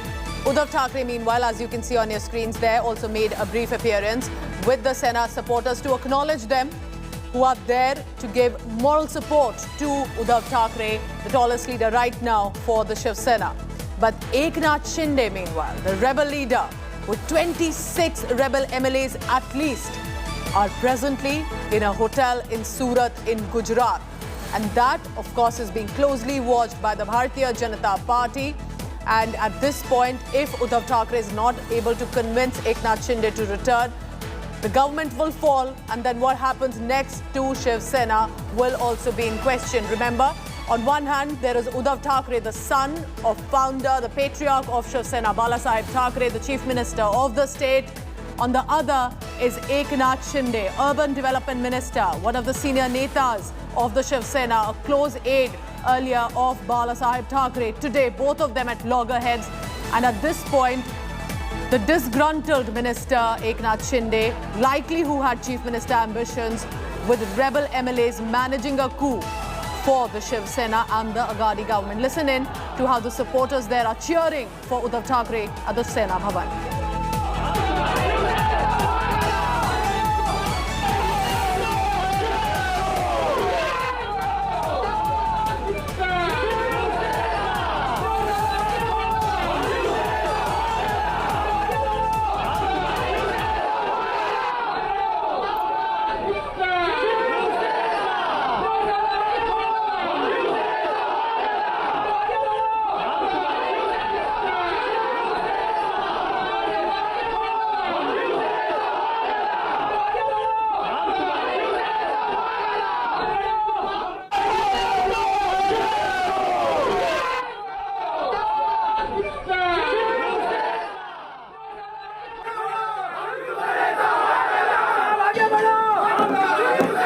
So take a look closely, different angles from the same location. This is the Chief Minister's residence. Shiv Sainiks, the loyal party workers, supporters cheering for Uddhav Thackeray, saying, "Tum aage badho, hum tumhare saath hain." Uddhav Thackeray halts, acknowledges the presence of these supporters who are there. Clearly a moment which is possibly a big test for Uddhav Thackeray and of course all the support that he needs. But it's important to understand what's unfolding here may not translate into numbers for the Maharashtra Assembly, for the Maha Vikas Aghadi government to continue. With the 288 assembly seats there, they need a majority number. They had it with the Maha Vikas Aghadi government. The 145 is the majority mark. But if at least 25 to 26 MLAs have rebelled, that is what Eknath Shinde is claiming. If they've actually gone, all of them, to Surat, it could pose a problem to the Shiv Sena and eventually for the Maha Vikas Aghadi government. Remember, at this point, NCP and the Congress cannot do much. They can only ensure that their party workers and their party's elected representatives stay on with their respective parties. And they can only hope that Shiv Sena and Uddhav Thackeray resolve what is actually an internal crisis for the party to first take care of if the Maha Vikas Aghadi government will not fall. But of course, looking closely, watching closely, will be wanting to tap in is the Bharatiya Janata Party. They will want to have the defected MLAs on their side, after which, if it all works out for them, they can approach for a president's rule and stake claim stating that the present Aghadi government has gone into a minority.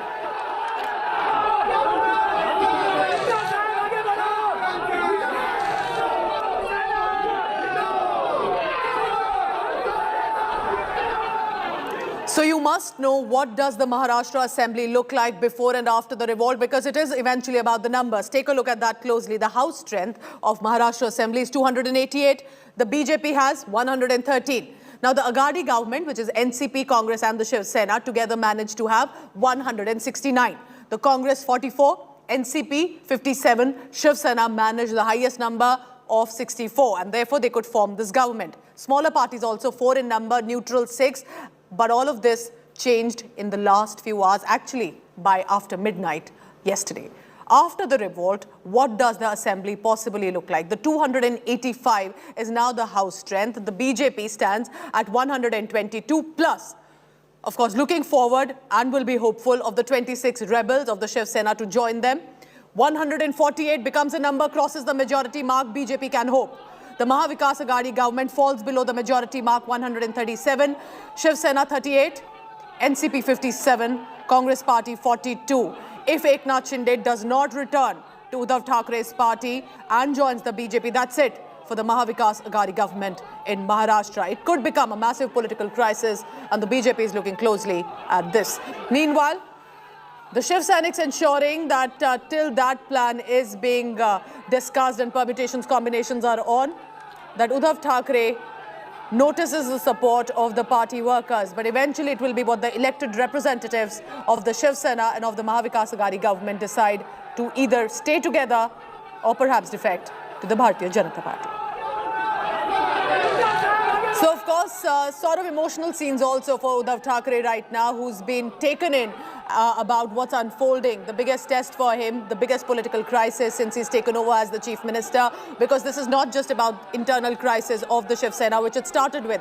It could actually mean that the government, as we see it right now, a coalition government that was even had started with different ideologies earlier, but they had managed to keep it together. Did Uddhav Thackeray not see what was happening and brewing within the party? Remember, to get 25 MLAs at least, if that is what Eknath Shinde is claiming, is on his side. For a senior leader of the Shiv Sena, for an urban development minister, to get more than 20 MLAs on his side, for manage to them to cross-vote with regard to the MLC elections, did Uddhav Thackeray or other netas of the Shiv Sena not see it or did not think much of it while it was being planned? This cannot happen in just about few hours. This must have been long planned. Was Uddhav Thackeray caught off guard with what unfolded? Did he underestimate that Eknath Shinde could actually plan all of this?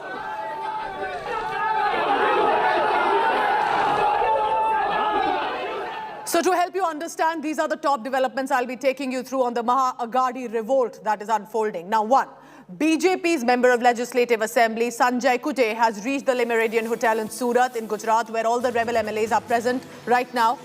there are plans to shift all these MLAs to Ahmedabad to secure them. The BJP ensuring all that they can do as well. The top BJP leader from Gujarat is also looking for a resort in the outskirts of Ahmedabad city, if at all these rebel MLAs of Shiv Sena need to be taken there.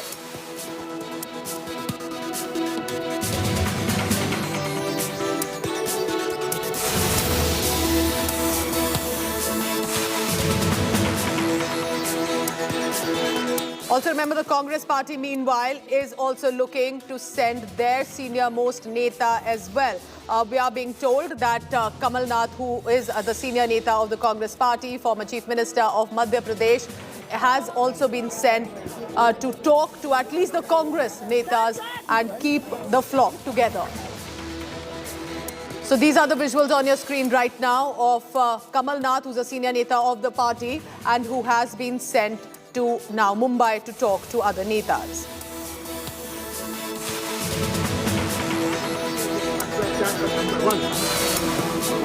Now remember, Uddhav Thackeray will be hopeful that they will be able to talk to Eknath Shinde, and that is why there are close aide Milind Navrekar and MB Rajan Vichare have now been sent. We are being told they're about to reach Surat. They will try to talk to the rebel MLAs and listen into their demands as well.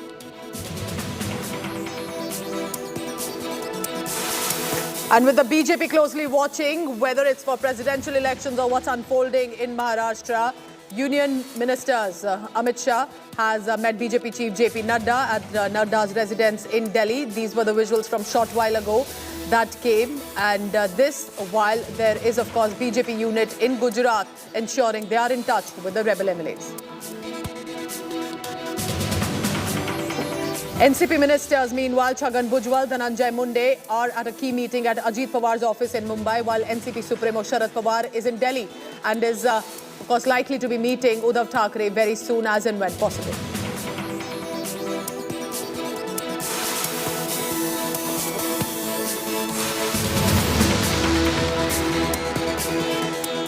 Let's go across for a live update coming in from Mumbai. Paras Dama is joining me. Paras, you're right outside Eknath Shinde's residence, if I'm correct.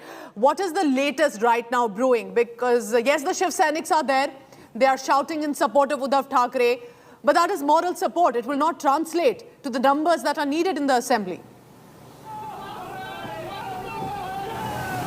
Of course, right now the situation is very crucial for MVA government, Pooja, and we were at Eknath Shinde's residence, but there was no supporter out there because everyone wants to hear it from the horse's mouth, and that's what all the supporters are waiting right now. So when we were there, there was a heavy deployment of police outside Eknath Shinde's house where he resides. But right now the situation is very complicated for MVA government as they need to save their government anyhow. So that's why there are 3-4 steps that MVA government is following right now. One is Sharad Pawar, who is in Delhi, and he is discussing everything to save this government, and probably Sanjay Raut is the man, the key man who have to just be a peacemaker in the situation if Shiv Sena wants to regain Eknath Shinde into Shiv Sena. Right now the situation was that he has been just expelled from the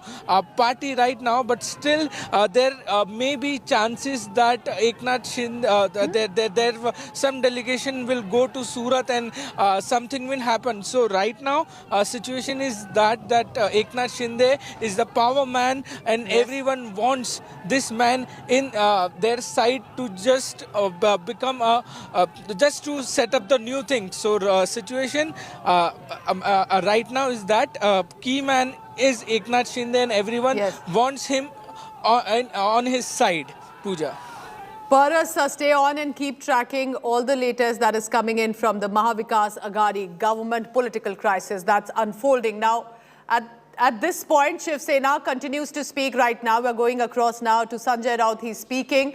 And Eknath Shinde ने बगावत कर दी है। उनका दावा है कि उनके पास 26 विधायक है, कुल 4 मंत्री भी उनके साथ में सूरत जाकर बैठे हुए हैं, और उनको मनाने के लिए शिवसेना की तरफ से मिलिंद नार्वेकर और एक एमएलसी रविंद्र फाटक भी वहां पर गए हुए हैं। अभी जो वर्षा पर बैठक हुई उद्धव ठाकरे के पास, वहां पर उनको विधायक दल के नेता के रूप में हटाया गया है। लेकिन क्या शिवसेना की स्ट्रैटेजी रहेगी, किस तरीके से ये सियासत जाती हुई नजर आ रही है? मेरे साथ में संजय राउत, शिवसेना के नेता और सांसद, इस वक्त मौजूद है। अभी आप वर्षा से आ रहे हैं, किस तरीके की शिवसेना की रणनीति अब इसके बाद रहने वाली है? 26 विधायकों का दावा है उनके पास। देखिए 26 नहीं है उनके साथ, मुझे लगता है 17 या 18 लोग हो सकते हैं। उसमें से 8 या 9 लोगों ने हमसे संपर्क किया है। जिस तरह से उनको वहाँ घेराबंदी में रखा है गुजरात पुलिस, सेंट्रल पुलिस, यही मध्य प्रदेश में हुआ था, यही और भी 1-2 जगह पे हुआ है, चलता है। अगर उसी को कोई ऑपरेशन लोटस के नाम से कोई अंजाम देना चाहता है तो हम स्वागत करते हैं, करके दिखाइए। अभी एक विधायक को वहाँ जो उनके कब्जे में है, वो उसने कल रात को भागने की कोशिश की थी वहाँ से। देखिए विधायकों की मानसिकता देखिए, वो वहाँ से भाग रहा था वापस आने के लिए, और भी 4 विधायक उनके साथ थे। गुजरात पुलिस ने जाकर उनको पकड़कर वापस वहाँ बंद कर दिया। क्या यही ऑपरेशन लोटस है? यही डेमोक्रेसी है? गुजरात की भूमि से अगर लोकतंत्र की इस प्रकार से हत्या होती रहेगी तो ये देश में क्या बचेगा? दूसरी बात ऐसी है, अभी एकनाथ शिंदे जी को हमने विधायक दल का जो नेतृत्व है उनसे निकाल कर अजय चौधरी को दिया। ये शुरुआत है। कितने लोग मौजूद थे इस मीटिंग में? आज आपकी मीटिंग में कितने विधायक थे? जो जानकारी है उसके मुताबिक 17 से 18 से ज़्यादा लोग नहीं। 33 लोग थे।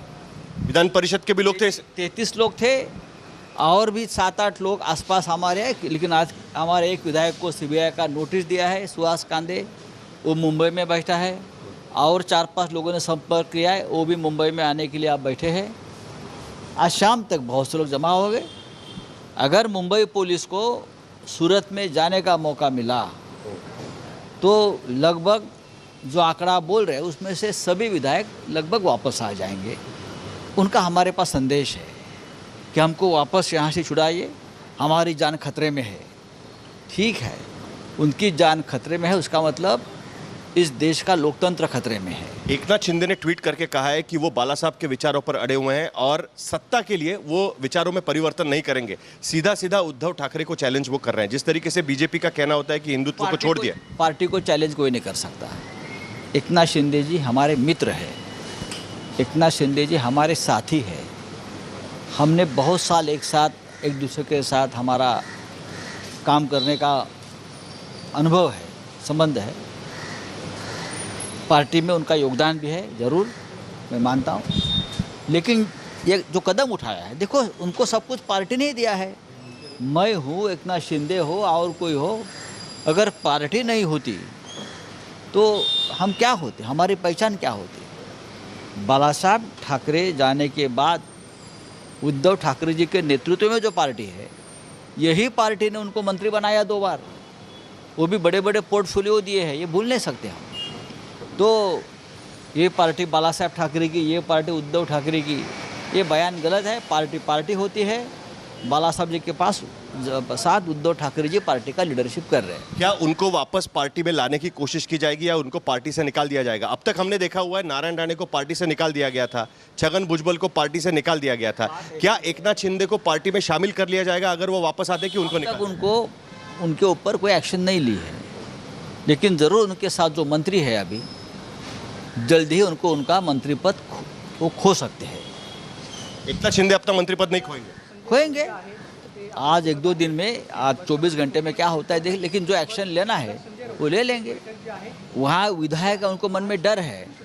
जो खेल चल रहा है, अगर वो खेल चलता रहा तो वहाँ बाई इलेक्शन हो जाएगी, फिर चुनाव हो जाएगा, वापस चुनाव लड़ना पड़ेगा। इसलिए विधायक डर गए हैं जो सूरत में बैठे हो। हमको बार संजय कुटे वहाँ पर देखे गए, जो देवेंद्र फडणवीस के नज़दीकी है, वो वहाँ पर रिसोर्ट पे पहुँचे हुए और उनको वहाँ पर देखा गया। मुझे मालूम है ना, यही ऑपरेशन लोटस है ना।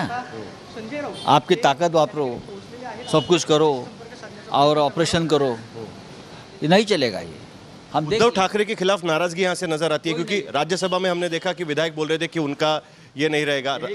21 लोगों ने क्रॉस वोटिंग किया विधान परिषद में भी। आपने देखा होगा ना, 21 लोगों ने क्रॉस वोटिंग किया है, कांग्रेस और शिवसेना और कुछ लोगों को मिलकर। तो आपने देखा होगा तुरंत उसके बाद उनको गुजरात शिफ्ट कर दिया। लोग जाना नहीं चाहते थे, ज़बरदस्ती से। एक विधायक तो भागकर आया है, कैलाश पाटिल, आपको मालूम होगा, 4 किलोमीटर चलकर बारिश में वो मुंबई तक पहुंचा है। ये भी घटनाएं हुई है। ये किसी पार्टी को या देश को शोभा नहीं देते। जो सबसे बड़ा लोकतंत्र का डंका बजाते हैं इस देश में, अगर इस तरह से किडनैपिंग होगा विधायकों का और सरकार बनाने की कोशिश करेगी, सरकार तोड़ने की कोशिश होगी, उसे कोई मान्यता नहीं दिया। पवार कह रहे हैं कि ये शिवसेना का अंदरूनी मामला है, वो पहले सुलझाएं, तब तक वो उस पर नजर बनाए रखें। कांग्रेस और एनसीपी फिलहाल दूर से उसको देख रही है। अजीत पवार के समय पे जिस तरीके से आपका एक साथ हम 169 दिखाई दिया था, 162 जो दिखाई दिया था, क्या इस बार भी दिखाई देगा? कल रात को मुख्यमंत्री जी के साथ सुबह 4 बजे तक सुप्रिया सुळे, जयंत पाटिल थे और शरद पवार साहब, बाला साहेब थोरात, सभी नेता, नाना पटोले, सभी हमारे संपर्क में है। अभी भी शाम को हमारी उनके साथ मीटिंग रहेगी। क्या बहुमत अभी भी एमवीए के साथ में है क्या, या बहुमत खोने का डर फिलहाल लग रहा है? क्योंकि बीजेपी ये हो सकता है कि गवर्नर के पास जाए, राज्यपाल के पास जाए और कहे कि यहाँ पर नो कॉन्फिडेंस मोशन लाया जाए करके। कॉन्फिडेंस आप सिद्ध करिए कि आपके पास बहुमत है। पहले हमारे विधायक हमारे कब्जे में दीजिए ना। आप वहाँ छुपा कर रखेंगे, किडनैप करेंगे, दहशत, ईडी, सीबीआई, शिंदे पर कोई कार्रवाई नहीं होगी? सबके ऊपर होगी कार्रवाई। जिसने डिसिप्लिन को तोड़ा है, वो कोई भी छोटा बड़ा आदमी हो, उसके ऊपर पार्टी में कार्रवाई होती है। इसलिए तो आज विधायक दल के नेतृत्व से उनको दूर किया है। कितने मंत्री गए हैं उनके साथ में? आपके पास क्या इन्फॉर्मेशन है? 4 मंत्री गए हैं। दादा भूसे हमारे साथ बैठे थे अभी। अच्छा, अभी दादा भूसे कैसे जाएंगे? शंभूराजे देसाई वो यहाँ पर नहीं नजर आए हैं। अब्दुल सत्तार वहाँ पर नजर नहीं, और संदीपान बुमरे जी। तो 3 से 4 मंत्री उनके साथ में वापस आ जाएंगे। सब वापस आ जाएंगे आपको? सब वापस। किससे आपका संपर्क हुआ है? क्या उद्धव ठाकरे की बात हुई है एकनाथ शिंदे से? आपने सुबह कहा कि एकनाथ शिंदे से आपकी बात हुई। एकनाथ शिंदे जी से मेरी भी बात हो गई। उनका क्या कहना था? क्यों ऐसा कहा ना कि एकनाथ शिंदे हमारे साथी है। नहीं, वो ऐसा क्यों कर रहे हैं? क्यों इन्होंने ऐसा किया? उन्होंने क्या बोला? उनके मन में कोई मिसअंडरस्टैंडिंग होगा, हम दूर करेंगे। पार्टी है, सभी ने मिलकर पार्टी बनाई है, सभी ने मिलकर उद्धव ठाकरे जी का लीडरशिप को हमने एक्सेप्ट किया है। बाला साहब के बाद पार्टी को उद्धव ठाकरे जी ने संभाला है, हम सबको संभाला है, तो हम उनके साथ। उनका एक ऑफर ये हो सकता है कि बीजेपी के साथ शिवसेना सरकार बनाए, ये रिबेलियन खत्म हो जाएगा। क्या बीजेपी के साथ सरकार बनाने का कोई भी एक चारा रहता है, ऐसा आपको लगता है? देखिए, भारतीय जनता पार्टी ने छोड़ा हुआ एक शगुफा है। बीजेपी किस हद तक जा सकती है, उसके पीछे बीजेपी तो है। जिस बीजेपी ने हमको 10 बार अपमानित किया है, उनके साथ हम जाएंगे। एकनाथ शिंदे जी को भी समझना चाहिए, यहाँ ईडी का और सेंट्रल इन्वेस्टिगेटिव एजेंसी का चक्कर चल रहा है, उस दबाव में ये भागम भाग चल रहा है। बहुत बहुत शुक्रिया हमसे बात करने के लिए। संजय राउत यहाँ पर साफ कह रहे हैं कि एकनाथ शिंदे पर भी कार्रवाई हो सकती है, लेकिन मंत्रियों पर सबसे पहले कार्रवाई होगी। फिलहाल उनको समझा बुझाने की कोशिश चल रही है और अभी भी उनको लगता है कि बहुमत ये महाराष्ट्र विकास आघाड़ी के साथ में। कैमरामैन प्रवीण पाटिल के साथ साहिल जोशी, मुंबई आज तक। So remember, the Aghadi government as of now appears to be on a back foot because according to sources, senior Shiv Sena minister who's been an urban development minister, Eknath Shinde, has the support of at least 26 MLAs. That makes the government come into a minority. Shinde will likely be holding a press conference in a short while. According to our sources, he's likely to raise the Sena NCP matter in the conference. Now, Shinde is likely to ask Uddhav Thackeray to join hands with the Saffron Party, the BJP, saying this is a similar ideology that they have in. Meanwhile, India Today's scoop is revealing that Shinde was not happy that he was sidelined in the Rajya Sabha and Maharashtra MLC elections. Close sources to Eknath Shinde have added that he was also disappointed and upset right at the beginning of the Aghadi government, and that wanted to be a chief minister of Maharashtra after being anointed as the legislative party leader. But his main, of course, ambition was to become the CM. Shinde, remember, was number 2 in Uddhav Thackeray's cabinet, but his close aides say there started to become a lot of interference in the ministry, in his Ministry of Urban Development, by Uddhav Thackeray's son Aditya Thackeray, who's fairly a youngster and a junior with regard to the experience that Shinde has. Shinde has been a strong man in a Shiv Sena. He's an old Shiv Sainik, wielding influence in Thane, Kalyan and Palghar districts. It was Shinde also who had wrestled back MLAs during the Ajit Pawar rebellion in 2019.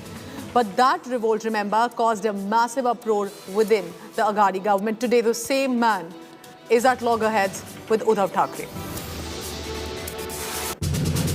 Well, I think it would not be proper on that to say anything because things are evolving, situation is in a flux. और कैसे क्या हो रहा है इसके बारे में कुछ समय के बाद ही बताना उपयोगी होगा। मगर आंतरिक जो उनके अंदर विकृतियां है, विरोध है, इकट्ठा आना, यही एक विकृति थी राजनीतिक, और उसके परिणाम आज नहीं तो कल आने वाले थे। अभी आधा उनका कार्यकाल पूरा हो रहा है तो लोगों के ध्यान में आया है कि इससे कुछ बन नहीं रहा, लोक कल्याण की बात बिल्कुल दूर जा रही है, सब लोग भ्रष्टाचार में लिप्त है। ऐसी स्थिति में जिनको प्रदेश के सुशासन की चिंता थी वो लोग नया विचार करेंगे, बड़ा स्वाभाविक। चीजें अभी धीरे धीरे प्रोग्रेसिवली अनफोल्ड हो रही है, थोड़ा रुकना चाहिए। मगर हमारी बात केवल इतनी ही है कि महाविकास आघाड़ी की सरकार एक राजनीतिक विकृति का उदाहरण था, और विकृति कभी कभी तो समाप्त होती ही है। So remember what could now happen with regard to the Maha Aghadi crisis in Maharashtra. There are different scenarios. We'll try and build it all for you. If Shinde gets backing of 37 plus rebel MLAs, and going by the numbers, it does appear that he does have a good share of numbers with him. The anti-defection law will not apply if he has that many numbers. And then that means Aghadi government will lose power right away. We'll have to then face presidential elections and then presidential rule and then next elections. Scenario 2, Shinde fails to get enough numbers. Aghadi government may just survive if Uddhav Thackeray has managed to get some MLAs on his side. Scenario number 3, enough Aghadi MLAs made to quit. The Bharatiya Janata Party may then use the president rule route. Fresh elections right away that the state will have to face.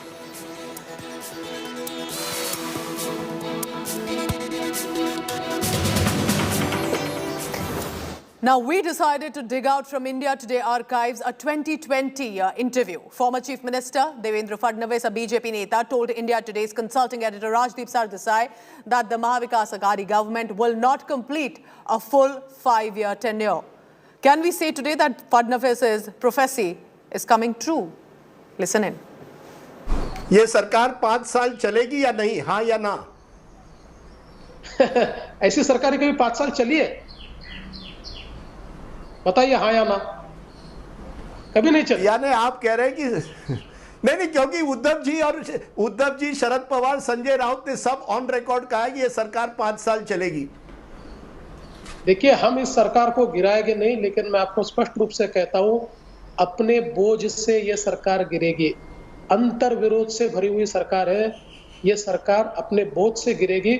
जिस दिन तक चल रही है चलेगी, जिस दिन गिरेगी उस दिन गिरेगी। हमारा मानना इतना है, जब तक चला रहे हो महाराष्ट्र के हित में चलाइए, अच्छा काम करने की कोशिश कीजिए।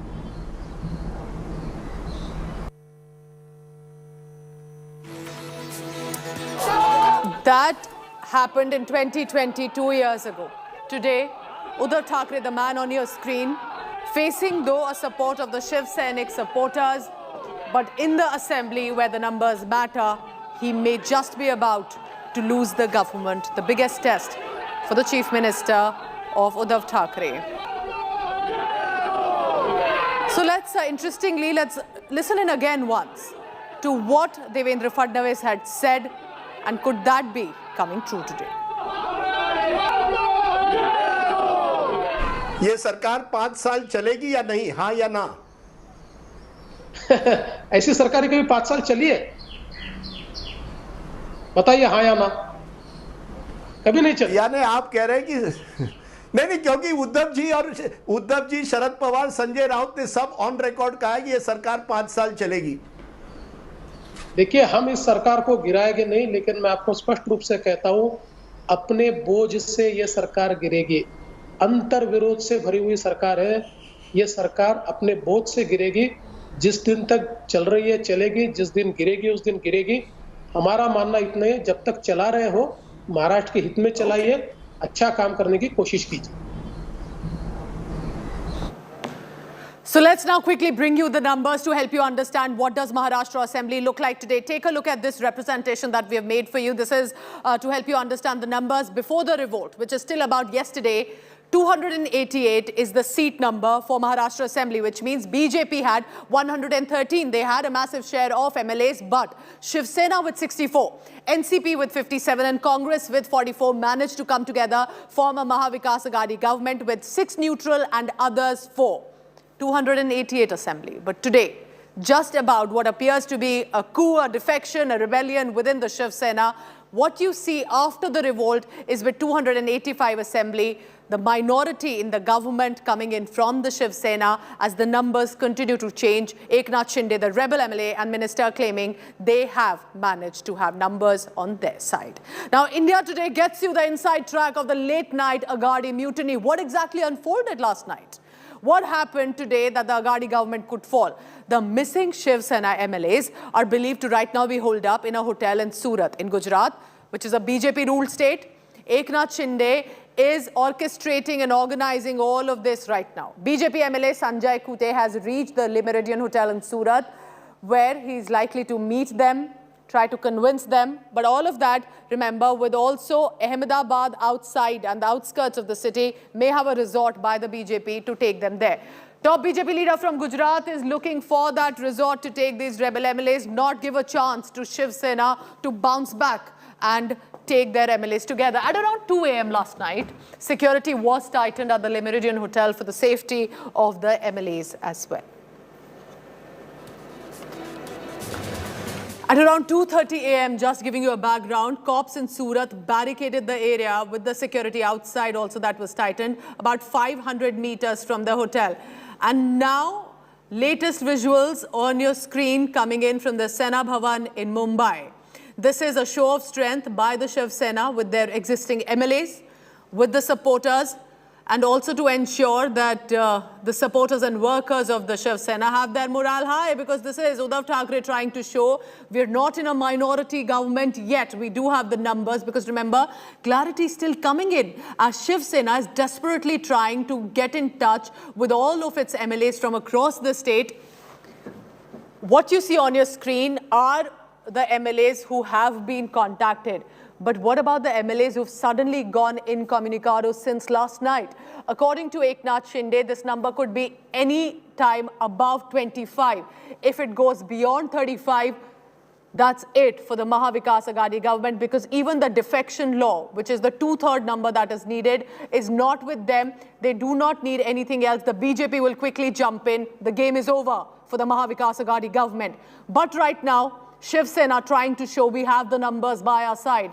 With the Shiv Sena flags, banners, sloganeering. We'll dip in shortly to all the sloganeering that is coming in from there. Remember, this is after what you saw outside Varsha, which is the official residence of the Shiv Sena, of the Chief Minister Uddhav Thackeray, where there were the Shiv Sainiks in support shouting slogans. Now what you see is outside the Sena Bhavan, where not only the supporters and the workers, but some of the MLAs also coming together to show that they are still with the Mahavikas Agadi government.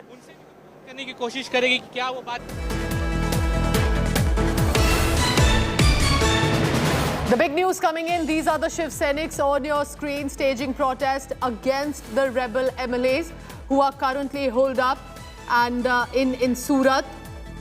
Saurav Vakhtania sends us this ground report as well shortly from Gujarat, but we can tell you that the Shiv Sainiks are staging a protest against the rebels in Maharashtra. जो बड़े दिग्गज नेता है, सबसे पहले तो मिलिंद नार्वेकर और काफी सारे जो एमएलएस हैं वो अब यहाँ पर आ चुके हैं। पुलिस ने उनको रोक रखा है। पहले वो आए थे गेट के, होटल गेट के पास पहुंचे थे, लेकिन होटल गेट के बाद उनको पुलिस ने वहां पर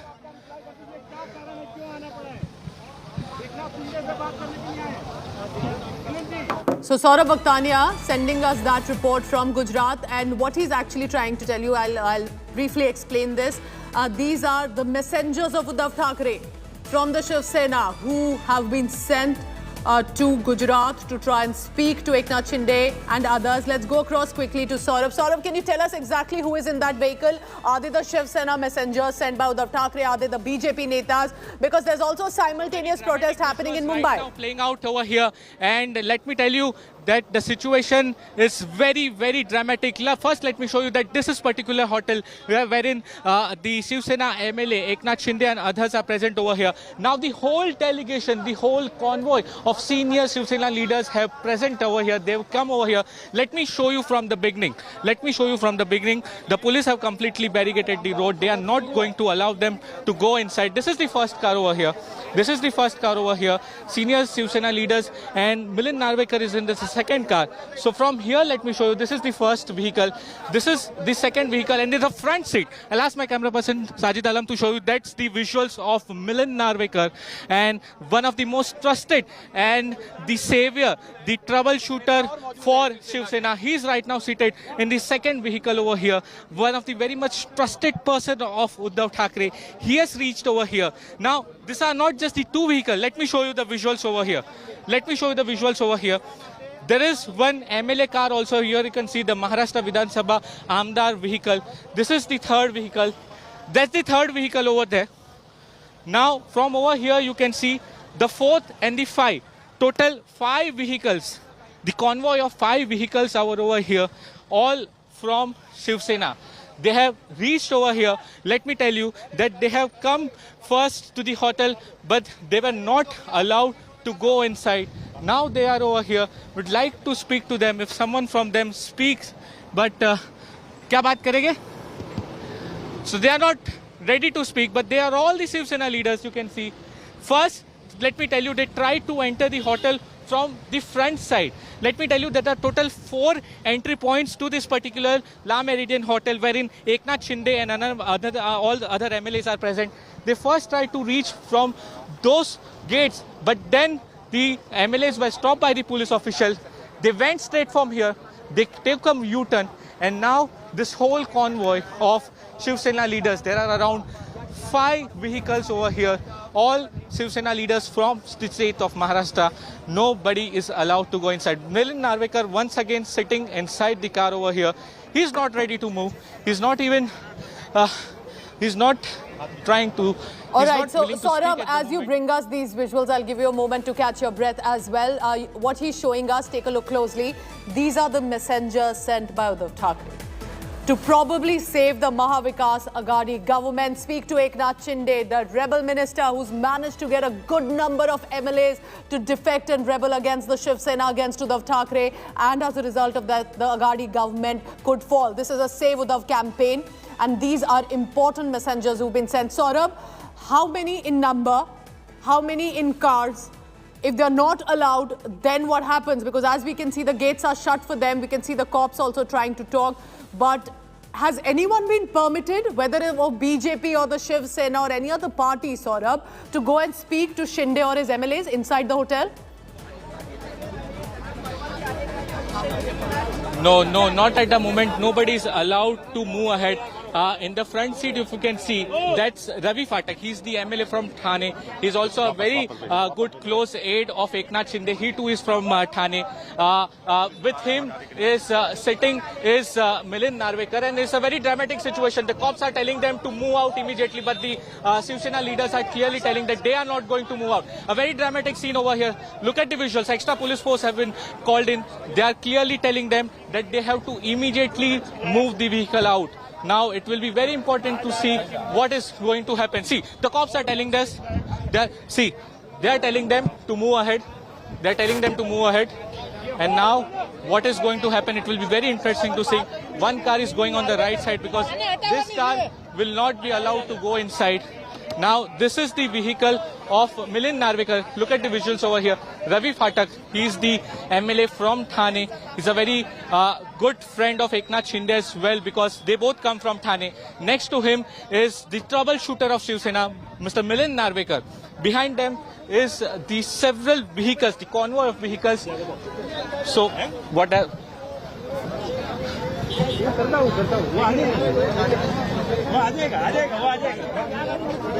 So, trying to be... So, this is the exclusive conversation which you are hearing on India Today. This is... did he say anything specifically, Saurabh? Did one of the Shiv Sena netas say anything that... or was he just checking that he needs to go inside the hotel? Yes, Milind Narvekar and Ravi Phatak is actually driving this particular car, and one car is allowed. One car is allowed. I'll ask my camera person Sajid Alam to come ahead because it is very important to see a very dramatic visuals outside this particular La Meridian hotel. 1 and 2 leaders, like one is Ravi Phatak, the MLA from Thane. Other is Milind Narvekar. Let's speak to Milind Narvekar. Let's speak to Milind Narvekar. Try and speak to Milind Narvekar. What he has to say. what he has to say. Extra police force has been called in. The car has been allowed. The car has been allowed to move little ahead, but it will be very interesting to see whether they will be allowed to meet the MLAs or not. Will Milind Narvekar and Ravi Phatak will be allowed to meet Eknath Shinde and other rebel MLAs? It will be very important as well. So total there were 5 vehicles. Out of 5 vehicles, 1 vehicle is allowed by the cops to come over here. 1 vehicle is allowed to come over here, and let's see what's happened next. So they have allowed. So 1 vehicle is allowed. Now the cops have asked that 1 vehicle is allowed. So Milind Narvekar and Ravi Phatak has been allowed to go inside this Meridian Hotel. Whether they'll be able to meet, Eknath Shinde and other MLAs will be very interesting to see. Let's cut across to the live visual. Let's see over there. Now the vehicle is again been stopped over here. The vehicle is stopped over here. Okay. The senior IPS officers are over there. And now what is going to happen next? The car has been stopped over there. The live visuals which have been playing out on India Today, you can clearly see that the senior officials have now arrived. There were total 5 vehicles. तस्वीरों में आप साफ देख सकते हैं कि किस तरीके से 5 गाड़ियां आई थी। 5 गाड़ियों के बाद एक गाड़ी में जिसमें रवि फाटक बैठे हुए थे, दूसरे मिलिंद नार्वेकर थे। रवि फाटक जो कि एमएलए है ठाणे से, और मैं आपको बता दूं कि रवि फाटक और एकनाथ शिंदे बहुत बेहद करीबी माने जाते हैं। दोनों ठाणे से ही है, और दूसरे जो सबसे इम्पोर्टेंट शख्स है वो शिवसेना के लिए जब भी कोई बड़ी ट्रबल होता है, कोई बड़ी दुविधा होती है, कोई बड़ा प्रॉब्लम का सामना करना पड़ता है, तो मिलिंद नार्वेकर उस गाड़ी में मौजूद है। रवि फाटक जो एमएलए ठाणे से है वो इस गाड़ी को ड्राइव कर रहे हैं। रेंज रोवर आप तस्वीरों में साफ देख सकते हैं।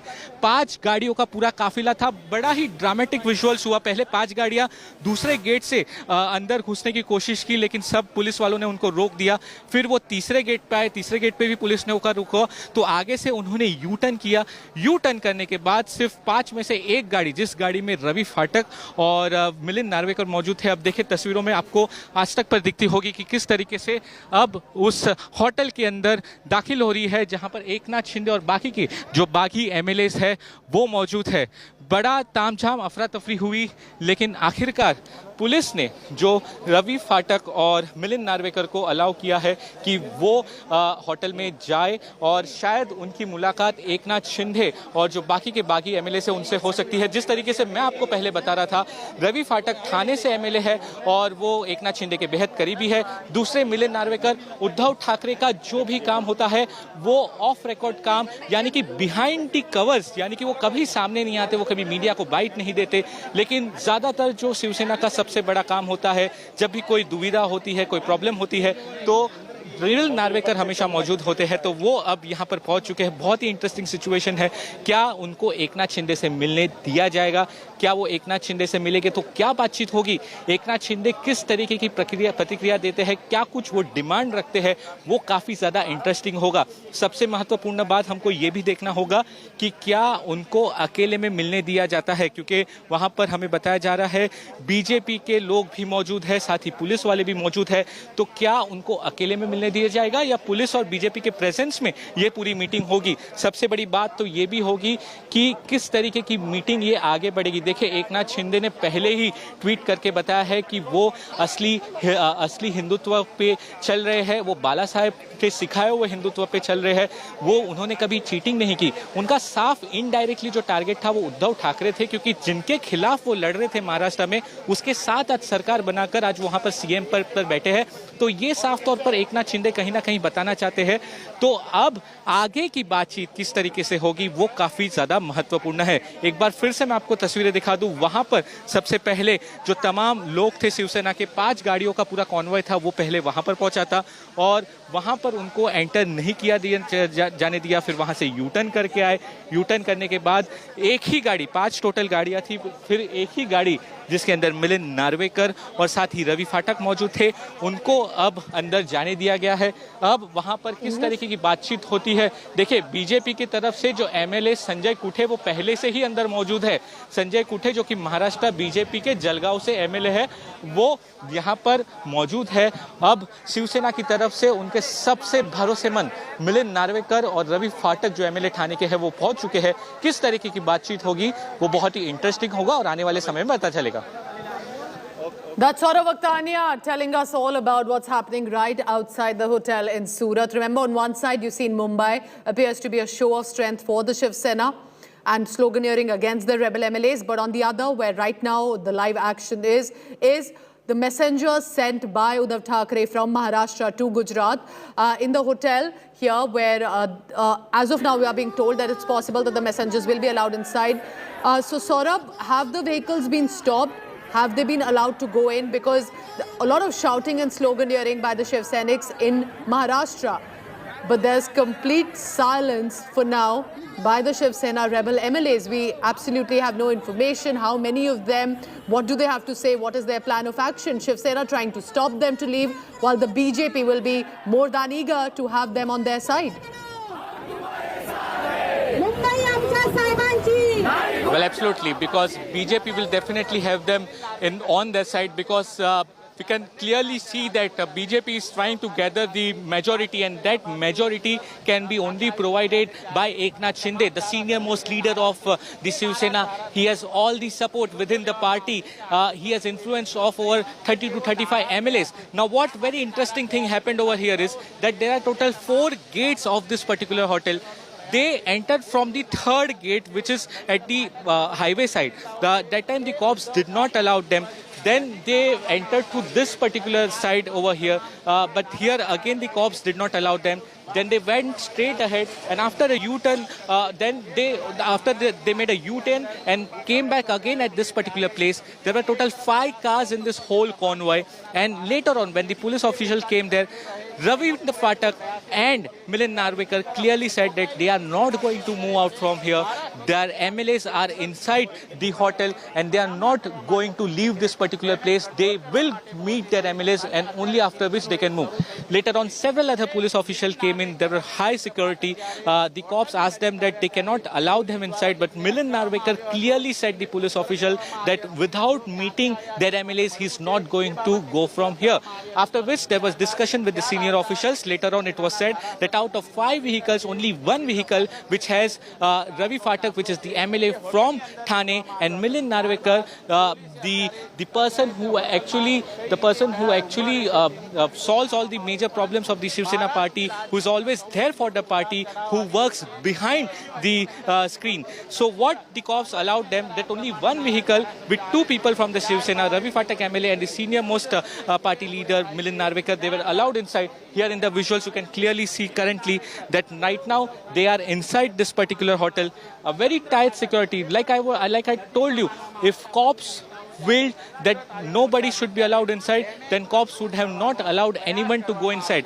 But then Milind Narwekar made sure that he goes inside. Now, most important things which we need to discuss is that what is going to happen inside. Because what the sources are telling us, that inside this particular hotel, already BJP leaders are present. Senior officers who are very good to these people are also present over there. Senior IPS officers are present over here. The staff is not allowed to go outside. So, in the presence of all these BJP leaders, will Milind Narwekar and Ravi Fatak meet Eknath Shinde and other rebellious MLA? What discussion they will happen? This will be very important to find out, because if you can see, Eknath Shinde in his tweet has clearly said that what things were going on with the party are not correct at the moment. He will not cheat what has been which has been taught by Balasaheb Thackeray and Anand Dike. He will follow the Hindutva, and currently Uddhav Thackeray is on the wrong path, which is what he said indirectly. So what are the demands of Eknath Shinde will be very important to see. And one thing which we need to very much understand, that Milind Narvekar is the troubleshooter. So he is very good in convincing, whether it was the 2019 or the recent thing which happened in the party. He has the power to get back who were upset. So it will be very important to see. And both of them are very good because with each other, because they have been with the party since several years. So but Saurabh, here's the important question. Wasn't Eknath Shinde, Saurabh, also a troubleshooter for the longest time for Uddhav Thackeray, for the Shiv Sena, and today he is the troublemaker in so many ways for the Mahavikas Aghadi government. Do tell us also about Eknath Shinde here, who's now, of course, an eye of the storm. How did he, do you think, managed to have at least 30 MLAs plus or minus here and there on his side? Because this is a rebellion not just against the government or the Shiv Sena, as much against Uddhav Thackeray. Well, absolutely. Like you mentioned, Pooja, I remember the things which happened in 2019. Yes. When you remember in the early morning when Ajit Pawar along with Devendra Fadnavis had sworn in and they formed a government. It was Sharad Pawar who was in the action, but for Shiv Sena and other parties, it was Eknath Shinde. I myself have seen that so many leaders who actually had went out from the party, he was picking up them from several other places and bringing back them to the hotel. So he is one of the most trusted and the loyal person. He's also been said that he is the second person to go about in Shiv Sena after Uddhav Thackeray. He was the most closest person to Balasaheb Thackeray as well. So he going against the party is seriously raises the question how the Shiv Sena is actually functioning. The most important thing is about his influence. Let me tell you, Pooja, he is one of the so much senior leader in Shiv Sena party. He has just not hold in Thane, but the neighboring Palghar, Mumbai, Navi Mumbai, Aurangabad, all the Aurangabad MLAs are here with him. So let me tell you that he has influence and he has a whole unit of around 35 to 40 MLAs within the party itself. They trust him, they all trust Saurabh, I request you to please stay on with me. Paras Dama also joins in. पारस, किस तरह की situation अभी है वहां पर मुंबई में जो show off strength है शिवसेना का? कितने सपोर्टर्स एमएलएज आ चुके हैं वहां? So right now we are at the Shiv Sena Bhavan and you can see the pictures, see the visuals that the people has gathered in thousands over here and they are supporting Shiv Sena. We had also asked them that if they are protesting, they said we are not protesting against anything, but we just want to show our strength that we are together, and people have gathered over here. This all are Shiv Sainik. You can see in the visuals that this all are Shiv Sainik who has gathered around, and also MLAs has started coming to Sena Bhavan. We are right in center of Sena Bhavan right now, and you can see how they are supporting the Bhagwa flags in the hands of Shiv Sainiks, and just they are over here and supporting. We had also spoken to some of the Shiv Sainik and they were just saying that we are here to support MVA government. We are here to support Shiv Sena, as Shiv Sena has not done anything wrong right now. But the thing which has happened today is a little bit difficult to just think, because this was not expected from Eknath Shinde. So right now you can see in the visuals that how Shiv Sainik has been gathered and they just are supporting Shiv Sena. We'll try to speak to some of the people who is around us and we'll ask what exact it is. Sir, क्या किस support कर रहे हैं पूरी तरीके से जो हुआ है उसके बारे में क्या कहेंगे आप? ये बोल रहे हो हमारा जमत नहीं बोलेला, ये बोल रहे होते उनसे बोलिए। सर, जो हुआ है शिंदे साहब सूरत चले गए एमएलएस को लेकर, आपकी क्या प्रतिक्रिया है उस पर? देखिए, इस शिवसेना का एक इतिहास है। जब पिछले 2 दिन पहले शिवसेना का वर्धापन दिन हुआ, 56वां, उस वर्धापन दिन के समय उद्धव साहब, माननीय महाराष्ट्र के मुख्यमंत्री उद्धव साहब ने ये बताया कि आज तक पिछले 56 साल ये महाराष्ट्र में शिवसेना सबकी सेवा करके आए। लेकिन एक सबसे बड़ी बात है कि जमीन पे जो रहने वाला आदमी भी था उसको भी शिवसेना ने उठा के गद्दी पे बिठा दिया। और ऐसे कई लोग जो आज शिवसेना के शाखा प्रमुख बने, नगर सेवक बने, आमदार बने, मंत्री बने, खासदार बने, केंद्र में मंत्री भी बने, आज भी उनकी लालसा कम नहीं। So show strength for Uddhav Thackeray and also against the rebels. But remember, these numbers will not what is needed to be translated in the assembly if the Mahavikas Aghadi government wants to stay on. Otherwise, BJP looking at every opportunity here for the next step in Maharashtra political crisis. The biggest crisis Uddhav Thackeray has faced. I am heading into a very short break. Coming up at 5 p.m, Shiv Arur will be taking you through all the latest coming in from Maharashtra and more. Thank you for watching. Stay tuned.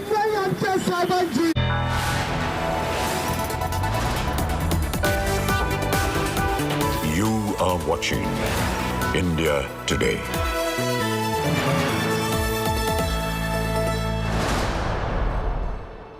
Everyone's busy finding what's trending. You're busy finding out why. India Today, for those who research before reacting. Download the India Today app now.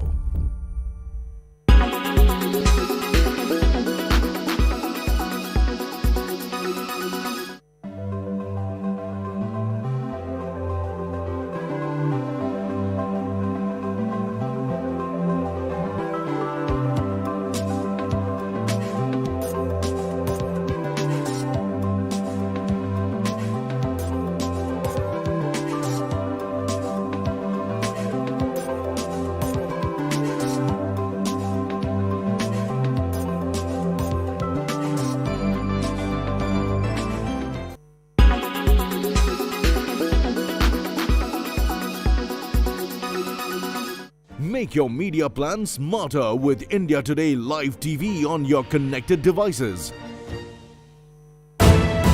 You are watching India Today.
Actually, I only started practicing yoga about a year ago.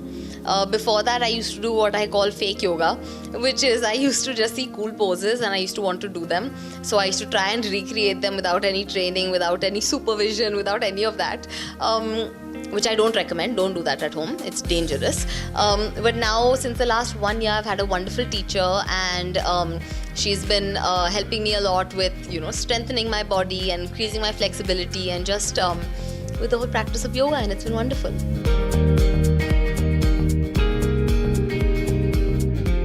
By default, working out or exercising is an act of self-care. And if you are indulging in self-care, it means that you are giving back to your body, and that by default leads to a better mental state. Also, on a more scientific level, when you do work out, your brain does release endorphins. So by default, you do anyways actually scientifically also put yourself in a better frame of mind. So, and of course, for your physical health, though, it's great.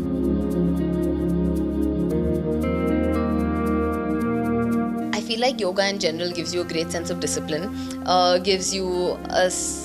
Because see, it's a workout that doesn't drain you, it energizes you. It by default has this element of mindfulness and presence and connecting with your body. So I think that on all levels is always wonderful to have in your life, that sort of connect with yourself. It builds so much strength, so much flexibility, you're able to do so much more, you feel so much more agile. So I feel like all these aspects have just contributed.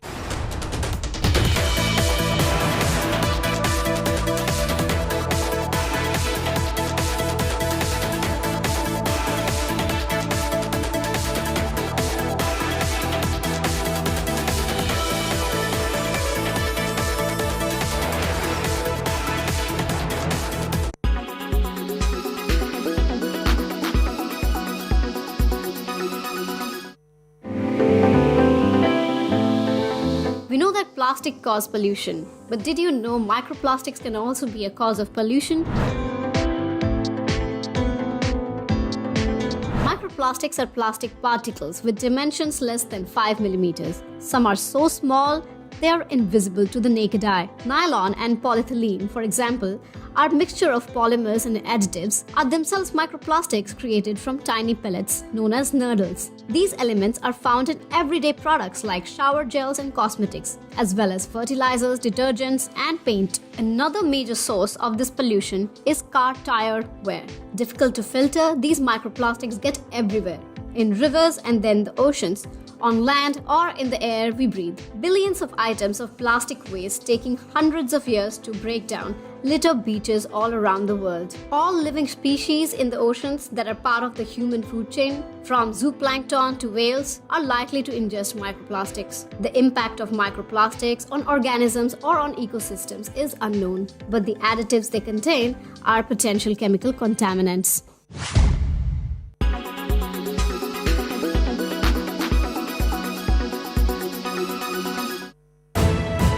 You are watching India Today. In association with Sensodyne Daily Sensitivity Protection. LIC हर पल आपके साथ.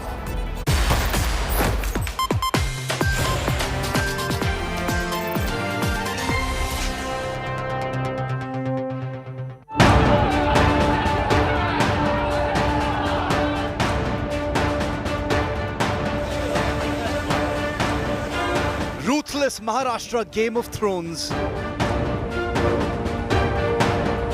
Frantic fight unfolding to save the Maharashtra government.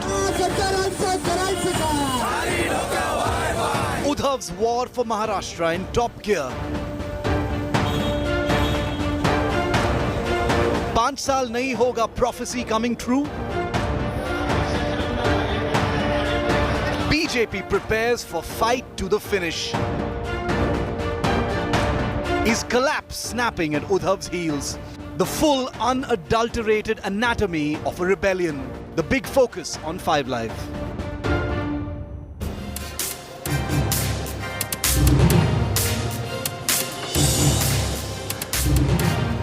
Viewers, first of all, thank you for keeping India Today #1 on all big stories, especially on the big political quakes around the country. The latest being what's happened in Maharashtra. 36 minutes was the lead that India Today had on the big Maharashtra news quake before anybody else began to realize that something was breaking in the state, quaking the Uddhav Thackeray government. And that's the reason why over the next 60 minutes here on 5 Live, I'm going to take you inside the anatomy of how this rebellion started, why the Shiv Sena was caught completely off guard, and why this could mean a threat to the Uddhav government. I'm Shiv Arur. These are the headlines. Fight for survival for Uddhav Thackeray's government. If Shinde gets 37 MLAs to rebel, the Aghadi government will fall in Mumbai. Uddhav sends 2 aides to Surat to talk to Eknath Shinde, but is not allowed to meet him. BJP MLA meets Aghadi rebels at a Surat hotel that they're staying in. Saffron party likely to move all defectors to a resort on the outskirts of Ahmedabad. Congress fighting meanwhile to keep its flock together. Kamal Nath deputed to be observer in Maharashtra. NCP chief Sharad Pawar says he's hopeful of a solution to the crisis soon. He's in Delhi still. Yashwant Sinha is the joint opposition candidate for the upcoming presidential election. BJP meet to decide on NDA name later in the evening today. Rahul Gandhi is being grilled once again. Enforcement Directorate heat on the Congress MP continues.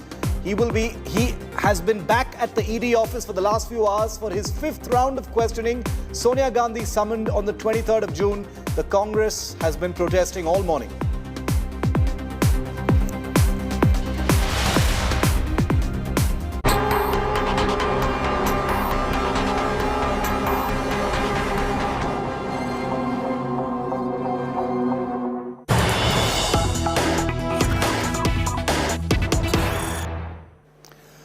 Potboiler by the minute, the big political news quake that's taking place in Mumbai.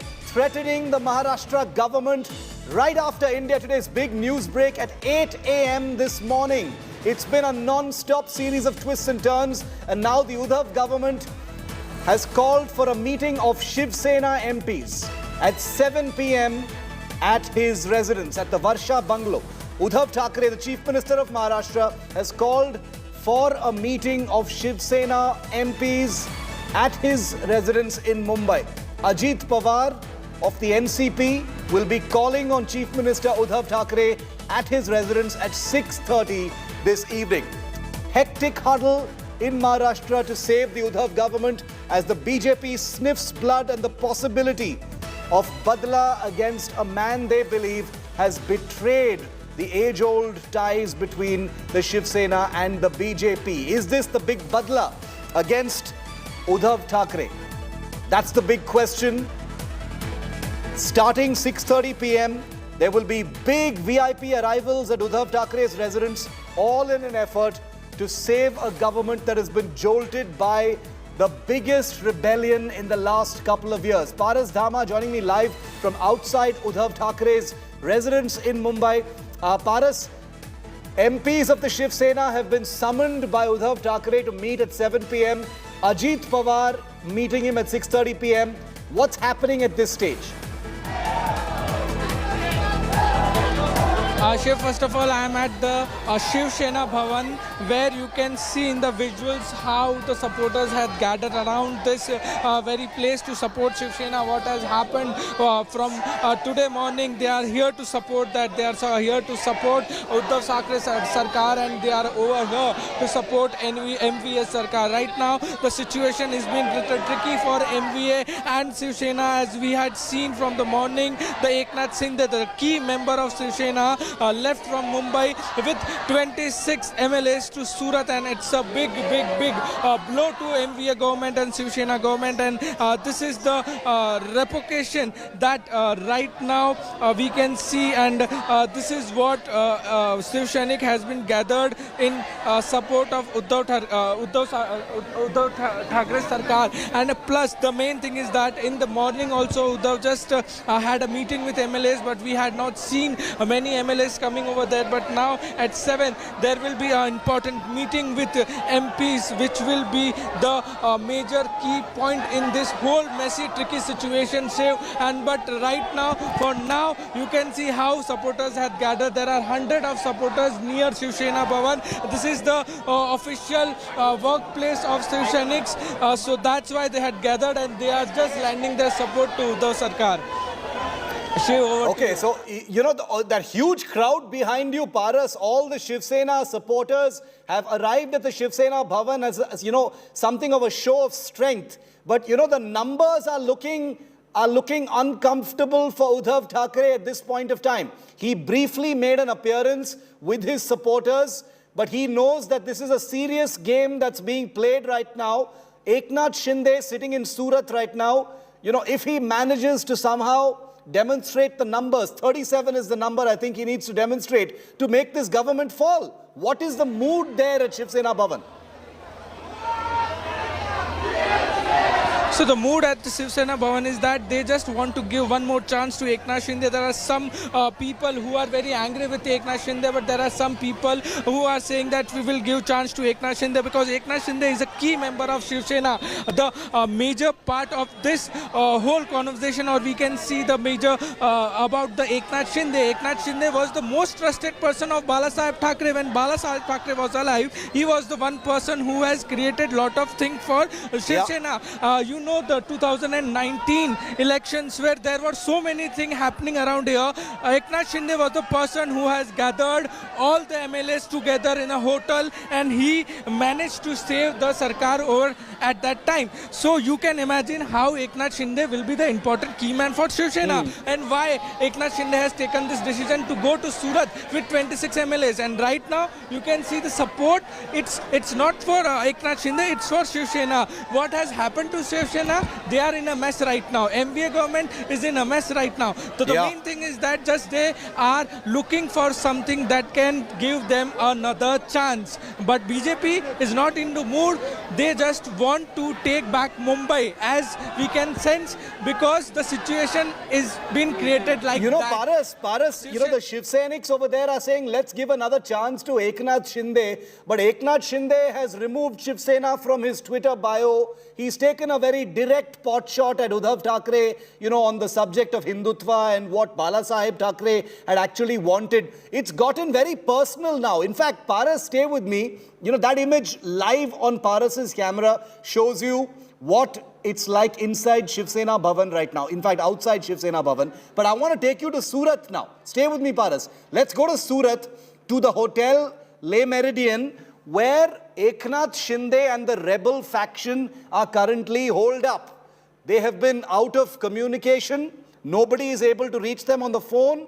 Their phones are off. Saurabh Vaktania is right outside that resort. I want to take you to Saurabh. Saurabh, what's going on? No sounds, no visual from inside, where Eknath Shinde is launching this huge rebellion.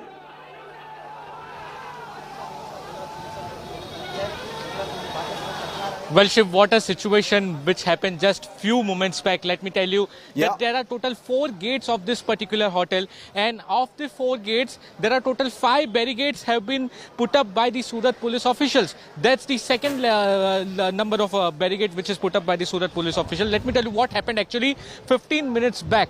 There were total 5 cars of the Shiv Sena leaders which started from Mumbai. They reached over here. There was troubleshooter Milind Narvekar, the most trusted man of Uddhav Thackeray. Second was from Thane, Ravindra Phatak, who is also a very good friend of Eknath Shinde, because they both belong to Thane. So what happened is they first tried to enter from this particular opposite gate. The cops did not allow them. Then they reached out over here. Here also the cops did not allow them. Then they went straight ahead. After going straight ahead, they made a U-turn and they again came back at this particular place. What happened over his, Milind Narvekar was pretty much adamant. He clearly told the police officials that he is not going to move from this place. His party's MLAs are inside this particular hotel. He is not going to go without meeting them. The police clearly told him to remove all the vehicles from here. Then the senior police officials came in. The drama went on for over 15 to 20 minutes, Shiv. Then later on, out of 5 cars, only 1 car was allowed to go inside this particular hotel. Ravindra Phatak, the MLA from Thane, was driving the Range Rover car. Besides him was sitting Milind Narvekar, the most trusted man of Uddhav Thackeray. They also had the security of the Mumbai police officials. There were 3 police officials and other guards. All of them, Shiv, I must tell you, all of them are sitting outside. The cops did not even allow them, the police officials, to go inside the lobby. They are outside sitting on the road. And now currently only 2 people. One, the Milind Narvekar, and the second person is Ravindra Phatak, MLA from Thane. Now the meeting is going on for the last 15 minutes. But let me tell you, Shiv, what will be the discussion? Because Eknath Shinde has made it very clear that he is not going to come back. He has made a personal Saurabh, sorry for interrupting you. Just give me 30 seconds. I want to come back to you. I want our viewers to hear what's happening at the Shiv Sena Bhavan. Let's just put the sound up on that protest.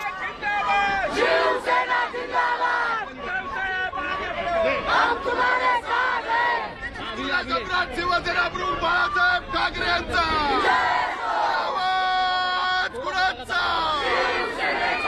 साहेब आगे बढ़ो आदित्य साहेब आगे बढ़ो हम लोग सारी जनता महाराष्ट्र की उद्धव साहब के पीछे है, ये दिखाने के लिए हम लोग सारे इकट्ठे हो गए। वो पक्ष प्रमुख और हमारे जो नेतागण है वो देखेंगे। हमारा काम है उद्धव साहब के पीछे रहना। शिवसेना यही मैसेज देना चाहती कि सारी जनता उद्धव साहब के पीछे है।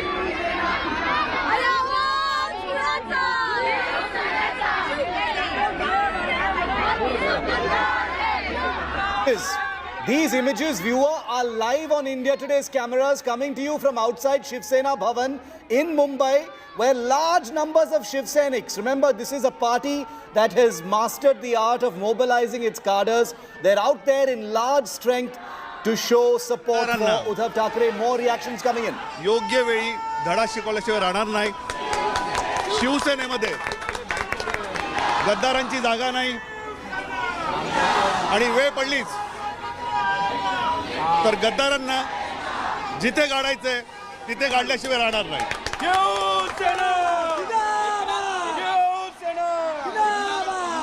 शिंदे यांच्यावर कारवाई केलेली आहे, गटनेतेपदावरून काढलेलं आहे, प्राथमिक कारवाई आहे, पुढे कसं पाहता याकडे?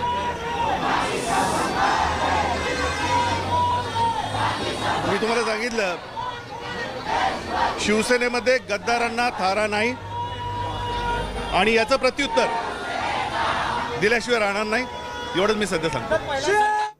Okay, so that comment, of course, was in Marathi. We'll get that translated for our viewers in other parts of the country. But, you know, the tone, the sense of what's happening there outside the Shiv Sena Bhavan doesn't really need any translation. The mood is pro-Udhav. It's muscle flexing. It's strength by numbers. It's show of strength. It's the tiger baring its teeth in the face of what is clearly a huge political surgical strike at the heart of the Mahavikas Aghadi in Mumbai. The rebellion is being launched not from within Mumbai but from far away in BJP-ruled Gujarat, in Surat, as a matter of fact, where India Today's Saurabh Bhaktania was just talking to us from, where, you know, Eknath Shinde and his band of rebels are being, you know, practically imprisoned inside that resort.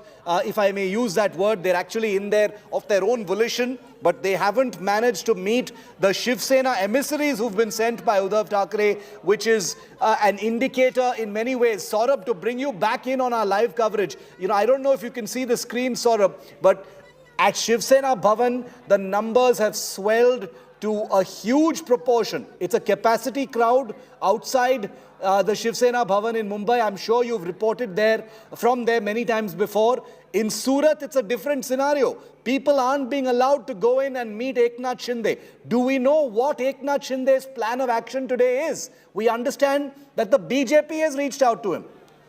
Saurabh. Well, let me tell you, Shiv, it's a very interesting situation. First of all, there will be a massive Shiv Sena crowd outside Shiv Sena Bhavan.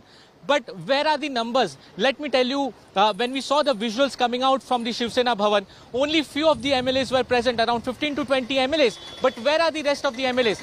Let me tell you, the senior most BJP leaders from the Gujarat are clearly telling us to India Today that they are in directly touch with 36 Shiv Sena MLAs. This is not a small number, Shiv. Yeah. This is exactly the numbers which they want to topple the government in Maharashtra. Now, what the sources are clearly telling us that inside this particular hotel, there are total 26 Shiv Sena MLAs which are present, and other MLAs are right now in touch with the BJP leaders in the Gujarat and some other place. Now, what's interesting? What are the demands of Eknath Shinde? What we are learning from the sources is that the Shiv Sena has taken a very wrong step by joining hands with parties which actually they fought with, that is the Congress and the NCP. So what Eknath Shinde is right now giving a clear message to the party that they shouldn't have formed a government in Maharashtra with parties like Congress and NCP. And let me tell you, there is also second factor, Shiv, in this. During the 2019 election, when the result came in, the whole debacle, let me tell you, there was a particular group in Shiv Sena itself which was telling that Shiv Sena's Eknath Shinde is the topmost leader and he should be given a topmost post, which was not given, and therefore the whole group of Eknath Shinde was unhappy. Now clearly we can see that how Eknath Shinde along with several of the MLAs are lodged inside this particular hotel. Let me tell you, BJP leaders are also present inside. Two troubleshooter. One is Eknath Shinde, who is rebellious, and the second person is Milind Narvekar, the very trusted person of Uddhav Thackeray. Two troubleshooter inside this particular hotel, whether they can solve the problem of Shiv Sena or it just get worse. It will be very important to see in coming times. Very important. It's an unfolding drama. You know, nobody understands the Shiv Sena's workings better than Saurabh Bhaktania, who's outside the Surat hotel. And he's going to tell you exactly what's going to happen, who is meeting Shinde, who is not being allowed to meet Shinde. All that information is only, of course, here on India Today. No fuzzy sources. We are seeing it on our cameras. But I want to go back to Paras Dama. I want to go back to Paras because he's where the action is right now, outside the Shiv Sena Bhavan. Look at those numbers that have collected there in just a short period of time. Not at all surprising. The Shiv Sena has a large cadre base in Mumbai. It's able to mobilize them very quickly. Now this Uddhav Thackeray will be hoping is going to swell into a large show of strength. This is the tiger that is wounded. This is the tiger that is threatened, and it has now become time for it to bare its teeth. Paras, Show us what's around you. Huge crowds outside the Shiv Sena Bhavan. Show us the mood, the voices, the color. Right. Shiv, look at the visuals. I'll just show you the visuals. What is happening around here? Look at the crowd which has gathered around here. The people are just over here to support Uddhav Thackeray. You can see how many people are over there. We are unable to just go from a single line. You can see how much support is being here for Shiv Sena. What has happened with Shiv Sena, whatever MVA is going through right now, people, the supporters doesn't care. They are here to support Shiv Sena. In large numbers they had gathered here, and you can see how they are just chanting that they are with Shiv Sena. We had spoken to some people over here and they are saying that we just want Eknath Shinde to be back. Some people are angry on him, but still some of the people which have come here or gathered over here, they are saying that they just want Eknath Shinde back, because Eknath Shinde is the most prominent leader of Shiv Sena, second in command of Uddhav Thackeray, and the most importantly, he have a major key. We will say in 2019, where the political mess started, he was the one who just handled everything very smoothly. In 2019, where all parties was hiding their MLAs, at that time Eknath Shinde handled all the thing very smoothly, and he just tried to save the government at that time also. We have some Shiv Sainik with us. We will try to speak with them what happened. Sir, क्या कहेंगे आप? एकनाथ शिंदे जी जो हैं वो सूरत चले गए हैं, MLAs को लेके नाराजगी है? नहीं, हम तो उद्धव साहब जी के शिवसेना गए, जो गए तो कौवा और रहेगा तो मावड़ा, यही चाहते हैं। अच्छा, आप चाहते हैं एकनाथ शिंदे वापस आ जाएं? जरूर। हमें शिवसेना गए उतने रिटर्न आए, शिवसेना सब एक मिलजुल के रहना चाहिए, लेकिन अभी तक उनकी तरफ से ऑफिशियली कुछ स्टेटमेंट आया नहीं है। शिवसेना एकजुटा रहने चाहिए, एकजुटा है। आपको क्या लगता है, क्या नाराजगी होगी कि सूरत तक पहुंच जाना पड़ा? स्टेटमेंट आएगा तो मालूम पड़ेगा, तब तक हम कुछ नहीं से कह सकते। दिया है उनको, और क्या चाहिए उनको? उद्धव साहब के अगेंस्ट क्या है कर रहे हैं? शिवसेना की वजह से तो आप बड़े हो गए, और इनके अगेंस्ट अगर तुम जाओगे तो नहीं चलेगा ना। You can see there are both type of people over here. Shiv, that one person is saying that they are not angry with the Eknath Shinde. Other people are saying they are angry, but they just want Eknath Shinde to be back in Shiv Sena, because Shiv Sena is like a family to them. And the thing which started, thing started in the morning, thus they want to stop it now, because right now the situation for Uddhav Sarkar, MVA Sarkar, is very critical. If something goes wrong, there can be a repercussion that they have to put right now, the repercussion they have to face. So Shiv, right now from Shiv Sena Bhavan, you can see the huge crowd supporting, huge Paras, crowd I'm going to come back to you. Paras, hold on to that image. I'm going to come back to you. Keep Paras's camera open. We're going to keep those visuals on our screen. But I've got some breaking news coming in now. The next piece of breaking news in this unfolding political thriller. 3 supporters of rebel Sena leader Eknath Shinde, who were at the Uddhav Thackeray meeting earlier in the day, are remaining defiant. The Shiv Sena claimed that 3 Eknath Shinde supporters, namely Dada Bhuse, Sanjay Raut and Sanjay Bangar, were earlier brought to the Chief Minister's house in Mumbai, and that they were now supporting Uddhav. Well, Eknath Shinde wants Uddhav to patch up with the BJP, is the sense we are getting now. That's what the 3 Shinde supporters have apparently conveyed to Uddhav Thackeray. Patch up with the BJP. The journalist who broke this entire saga is with us live. Kamlesh Sutar is on this outside Varsha. He's outside the Varsha residence of Uddhav Thackeray, and he joins me live. Kamlesh, the 3 supporters of Eknath Shinde who had met with Uddhav earlier, what are they saying? They're saying that the main demand is a patch-up with the BJP. Break it down for us, Kamlesh. Well, yes, let me, put things, break up things for our viewers, Shiv. These 3 MLAs were camped in Mumbai. They were known as Dada Bhuse supporters. They were camped in a central Mumbai 5-star hotel where Shiv Sena MLAs escorted them to Varsha. They were brought literally from that hotel Varsha. A message was sent with them saying that since Uddhav Thackeray has decided to break the ice, he had sent 2 of his messengers to Surat, Milind Narvekar and Ravindra Phatak there. They refused initially to talk to them, and Eknath Shinde camp said that whatever talks you have to do with these 3 representatives of us. And the primary demand that has been put by Eknath Shinde camp is that they simply cannot continue with the Congress and NCP. The Shiv Sena is at losing end. With these 2 parties, it is getting difficult increasingly to stay with them in the government. That is why they have taken this step. That has to be corrected first. They don't want to continue with the Congress and NCP in Maharashtra.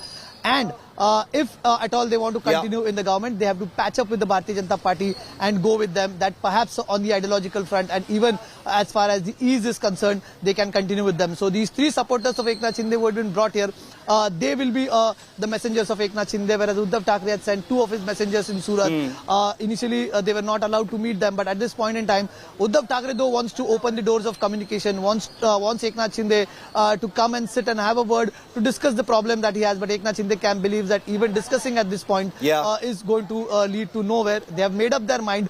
This has been brewing for a long time. Eknath Shinde has been thinking of it for a long time. The way he thought that the party is being subjected to repeated Kamlesh, what's the sense you're getting? Because, you can possibly get the better sense than anybody else because you're there. You've got the mood there right at your fingertips. Eknath Shinde has fired shots directly at Uddhav Thackeray. He's made it personal with that, tweet in Marathi also. He's talked about, the real Hindutva of Balasaheb Thackeray. Basically, it's an attack on Uddhav Thackeray pretty personally. He's apparently removed Shiv Sena from his bio on social media handles, etc. Are you sensing that the Uddhav government, is feeling like this could slip away for them? Or is there a strategy in place? Because they're not, like you rightly said, no communication lines open. Well, even if Uddhav Thackeray has a strategy on his mind, maybe thinking of quelling the rebellion, but what is not favoring him at this point is numbers. Remember, the meeting that Uddhav Thackeray had called of the MLAs was only attended by 17 MLAs. That is the numbers are very depressing for the Shiv Sena. And out of the 17, almost 14 to 15 MLAs were only from Mumbai city. I mean, that is very worrying for the Shiv Sena. That just limits the scope of the party to Mumbai. That is what Uddhav Thackeray would never want. Eknath Shinde, a tall leader who has influence in Thane, Navi Mumbai, Kalyan, Dombivli, Palghar and the adjoining areas of Mumbai, would be a death blow for the party because he is one leader who was known as Uddhav Thackeray's Man Friday. He was one who Uddhav Thackeray would look upon to when such troubles would come. He is the resourceful leader. He is the money and muscle man in the party. He was the one who was looking after the party affairs since Uddhav Thackeray got himself busy with the Chief Minister's post and Aditya Thackeray also got busy with the ministerial responsibilities. Eknath Shinde was the one, but perhaps this attachment with party MLAs got him the support of MLAs that he has. Shiv, let me also tell you, I just spoke to some people from Eknath Shinde's camp in Surat. What they are saying is that they are hardly short of a couple of MLAs to reach that figure of 36, which is the 2/3 of Shiv Sena's total strength. And if they manage to do that, that would mean death blow to the Shiv Sena. If they manage to form a separate group on the floor of the house, they would skip, they would not invite the wrath of the anti-defection law. They will be allowed to have a separate group in the assembly. That is going to be difficult for Uddhav Thackeray to quell. If Uddhav Thackeray has to step in, Uddhav Thackeray has to make some compromise. The compromise perhaps would start with Uddhav Thackeray stepping down, and I don't think Uddhav Thackeray is in that mood. He also is in combative mood, and that was seen when he removed Eknath Shinde from his post. So I'm not going to be surprised at all if he's, if he's totally combative right now, because, like we keep saying, the tiger is going to be in the mood to bare its teeth right now. It's already begun outside the Shiv Sena Bhavan. Kamlesh, keep tracking that story. We're going to keep in touch with you on the big news breaks. But, since Kamlesh was talking about the all-important numbers, and in a democracy, after all, it comes down to the numbers, let's show you where the numbers actually stand at this point of time. Let me show them to you, because on India Today, we want to keep you in perspective as far as the actual numbers are concerned. Remember, the House strength is 288. That's the number that you've got to bear in mind right now. Before the revolt, the BJP had 113, the Shiv Sena Plus had 64, the NCP Plus had 57, the Congress had 44, and 6 and 4 were the neutral and the others. Now let's show you what it looks like post-rebellion. That's a total house of 288. After this revolt, the numbers suddenly become totally different.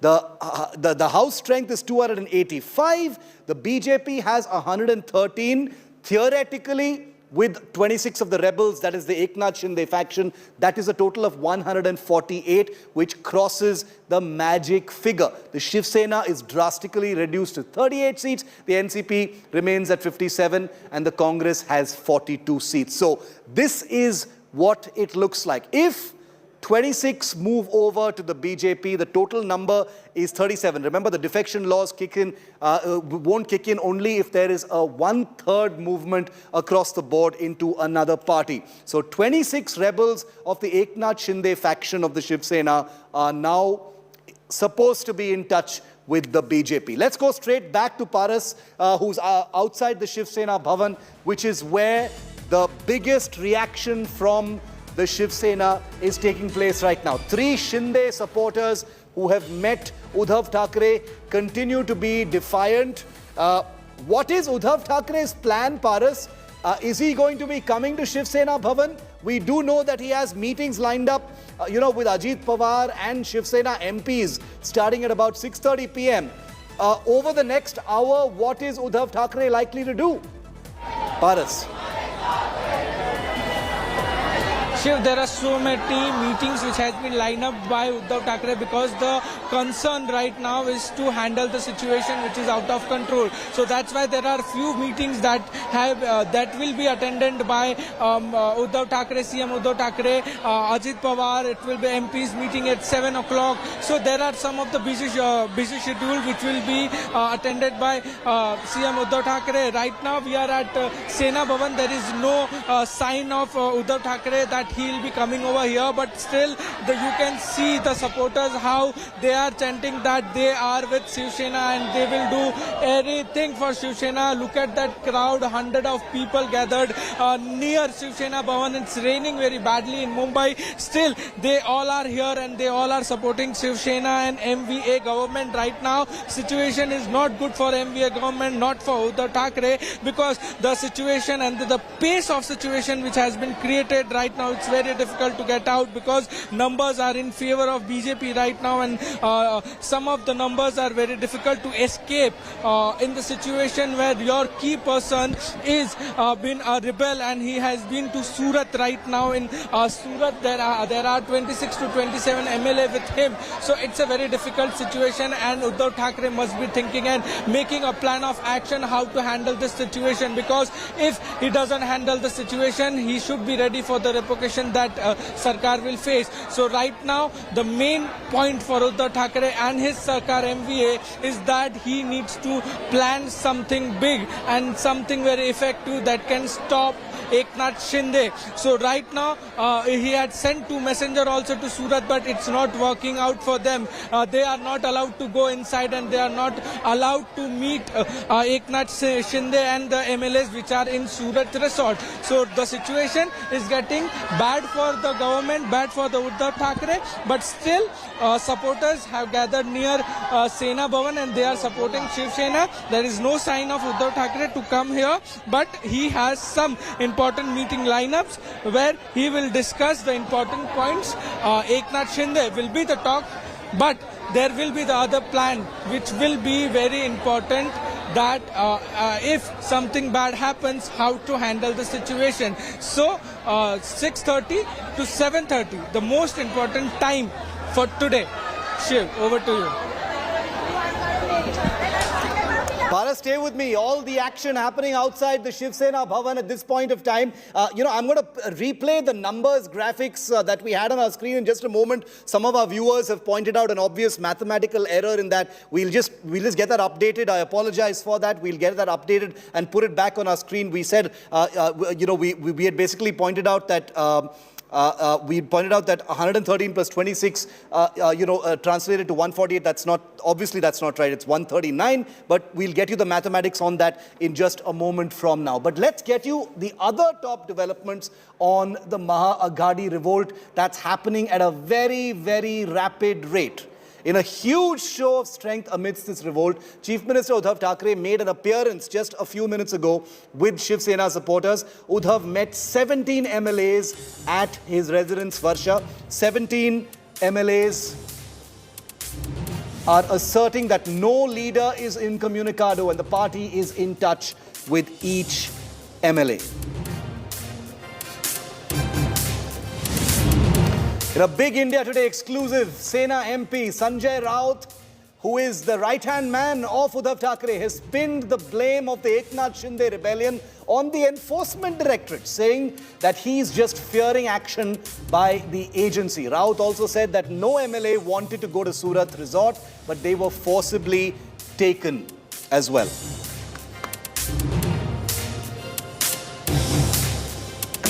BJP MLA Sanjay Kute reached the Le Meridien Hotel in Surat, where all the rebel MLAs headed by Eknath Shinde were present amidst plans to shift all rebel MLAs to Ahmedabad to secure them. Top BJP leader from Gujarat looking for a resort on the outskirts of Ahmedabad as we speak, we're hearing. Meanwhile, the Aghadi government is in top gear amidst this major revolt in the party. Ministers say all of that is happening is party's internal issues and all MLAs are in touch. The Aghadi ministers have brushed off claims of a rebellion that will bring their government down. Meanwhile, the mega BJP huddle amidst this revolt in the Aghadi Sarkar in Mumbai. Union ministers Amit Shah met with BJP chief JP Nadda at his residence earlier today. The BJP leadership in Delhi, obviously, well, unofficially at least, monitoring what's happening in Mumbai. They sniff the possibility of bringing the Uddhav Thackeray government down.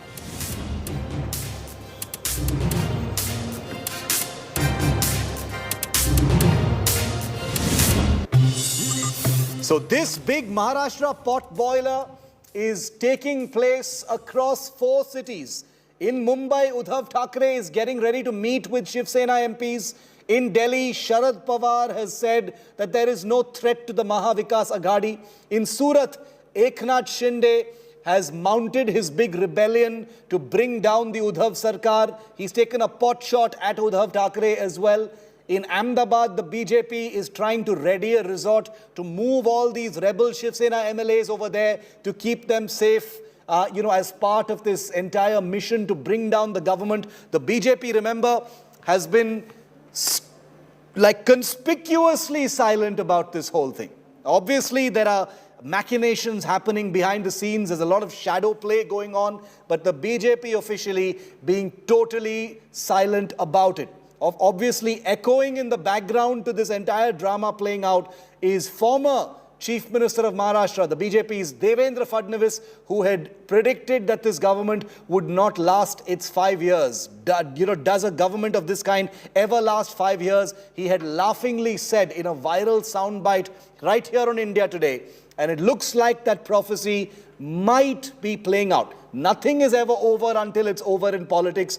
Most certainly in Maharashtra politics. But I want to play out that corrected numbers graphic for you once again. Apologies to our viewers. There was a small glitch in that graphic, so I want to take it again for everyone who was watching that. And I thank you to the people who pointed that out online as well. Here's what the numbers actually look like right now. The House strength in the Maharashtra Assembly, this is before the revolt, 288. BJP has the 113. Shiv Sena 64, NCP 57, Congress 44, and the neutral and others, you can see those numbers. Now watch how things dramatically change after Eknath Shinde's revolt.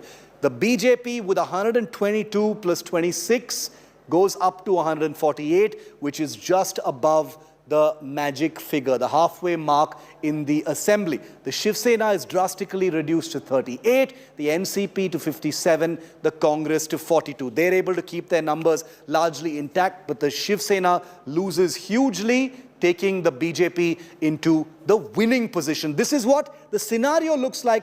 Remember, the BJP is now in touch with those rebels. So even though it's projected in this graphic as 122 plus 26, that addition hasn't happened just yet. Uspe baat chal rahi hai abhi. That's the negotiations are happening right now between Ahmedabad, Delhi and Surat. Those discussions are taking place. Kamlesh continues to be with us from right outside Uddhav Thackeray's residence in Mumbai at this time.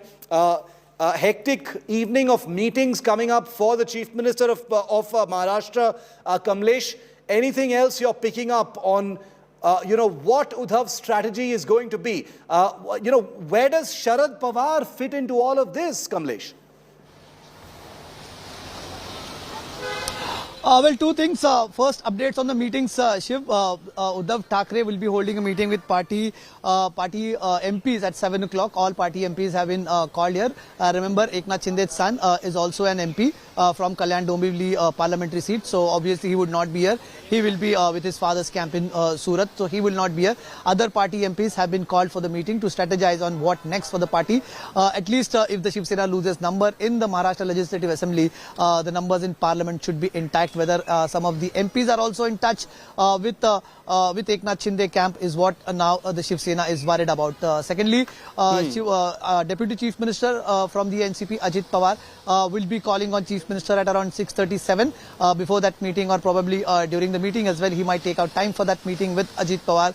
Sharad Pawar, who was in Delhi earlier in this day, is likely to meet Uddhav Thackeray along with Supriya Sule. Now, he is the one who Uddhav Thackeray would be looking on to rescue himself in this, to rescue Uddhav Thackeray from this big trouble that the party is facing. Remember, it was Sharad Pawar who had successfully quelled a rebellion in 2019 when some of his party MLAs had gone with Ajit Pawar, and Sharad Pawar ensured their Ghar Wapsi at that point in time. But now, Sharad Pawar has made it clear that this is an internal issue of the Shiv Sena and the Shiv Sena will have to handle it.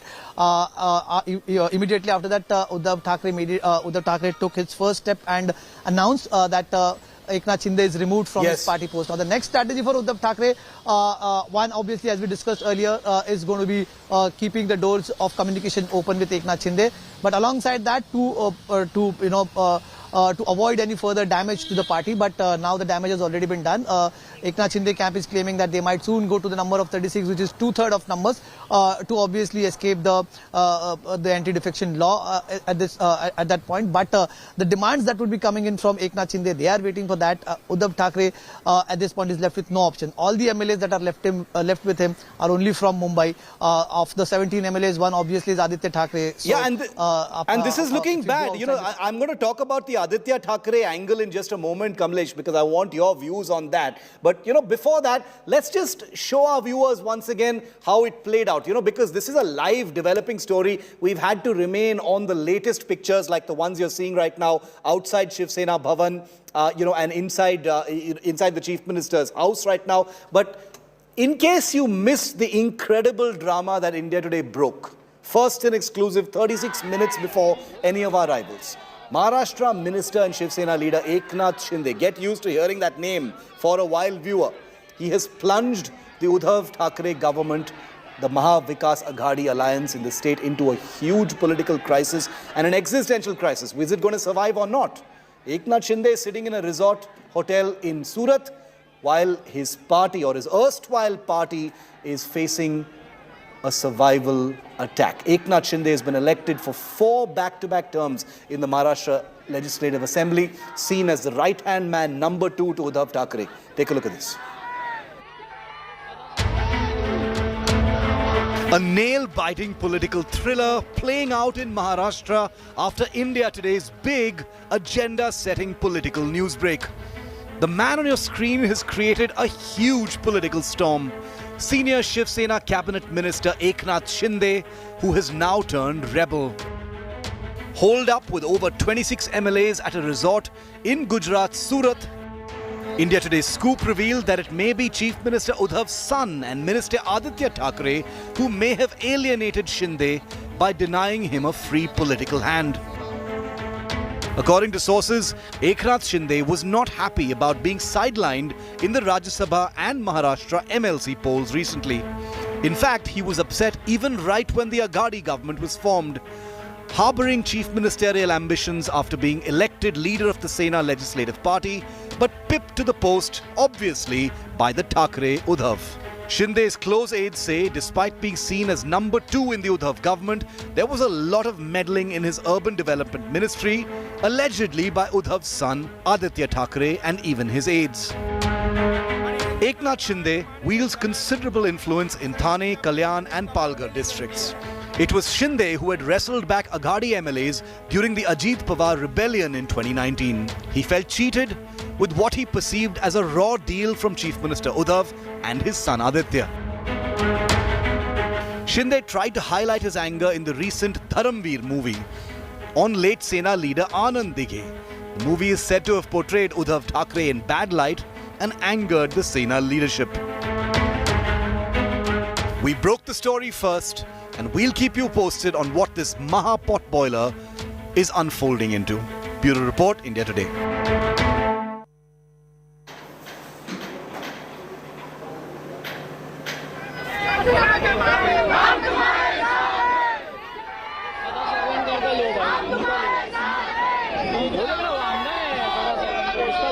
Big questions we're asking as part of this unfolding political thriller coverage that's taking place in Mumbai. You've seen the pictures that are on your screen right now. India Today's cameras and reporters are at each one of the spots where this story is unfolding, from Mumbai to Surat to Ahmedabad and to Delhi. But here are the big questions that we are asking, and I'm sure many of our viewers are asking as well. Is the Uddhav Thackeray government under threat of collapse? We've just shown you the numbers. The numbers speak for themselves. The numbers are precarious. Let's face it, it's a precarious situation for Uddhav Thackeray. Is the BJP waiting for the final kill in Maharashtra? Well, rhetorical question. The BJP has been waiting to throw out the Sena Sarkar for a long time now. For 2 years, since that entire drama in 2019 with Ajit Pawar, they've been biding their time and waiting for an opportunity for Badla. So the answer to that question very simply is yes. Did the Sena miss the rumblings of Shinde's mutiny? Perplexingly, I think the answer could be yes, because the Sena appeared to have made a series of decisions that alienated Eknath Shinde further and further. From the Rajya Sabha election to the MLC elections, there seemed to have been a series of bad decisions that escalated and deteriorated the situation into an all-out crisis that India Today broke earlier this morning. Can Uddhav Thackeray and Sharad Pawar reunite the MLAs who've gone astray and are sitting now in that hotel in Surat? Well, remains to be seen, because they're not even able to speak to them. Forget about convince them. No communication lines are open. The emissaries sent by Uddhav have not even been able to meet Eknath Shinde and co. And finally, is Maharashtra staring at a possible government change again?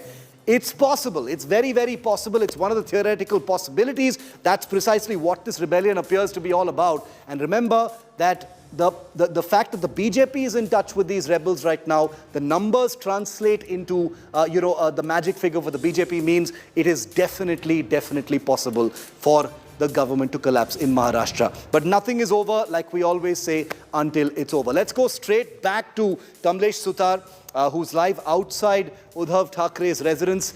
Big meetings coming up in just a very short while from now. Kamlesh, Sharad Pawar is headed back to Mumbai, we are told, later this evening. Are there any late night huddles expected after Uddhav meets with his MPs?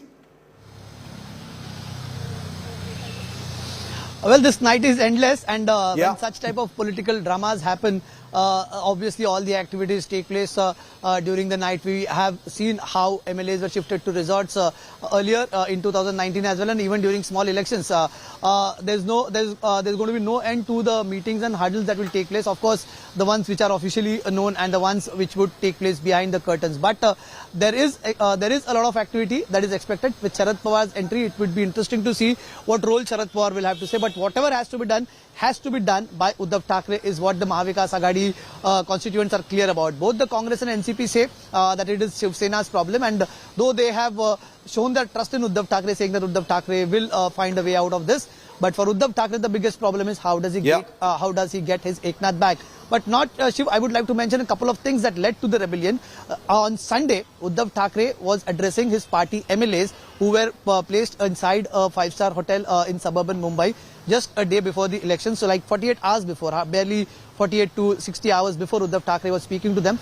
That was the day of Shiv Sena's foundation day, Shiv Sena's 56th foundation day, when Uddhav Thackeray was giving a pep talk to his party workers, party MLAs. At that point, Uddhav Thackeray made two interesting references. One, he would not like to have traitors in his party. He would not like to have people who would sell their mother's milk to others, is what Uddhav Thackeray had said in that meeting when he addressed his party meeting. Secondly, there was a cryptic reference. Now, we initially couldn't decipher that. But today, when we speak and after that rebellion, I could easily say that it was aimed at Eknath Shinde. Perhaps Uddhav Thackeray had that hunch that Eknath Shinde was on his way out, or he was going to indulge into something which is adventurous. Uddhav Thackeray said that don't think that you are indispensable for the party. Anybody who wants to go and join hands with the BJP can do that. But what after that?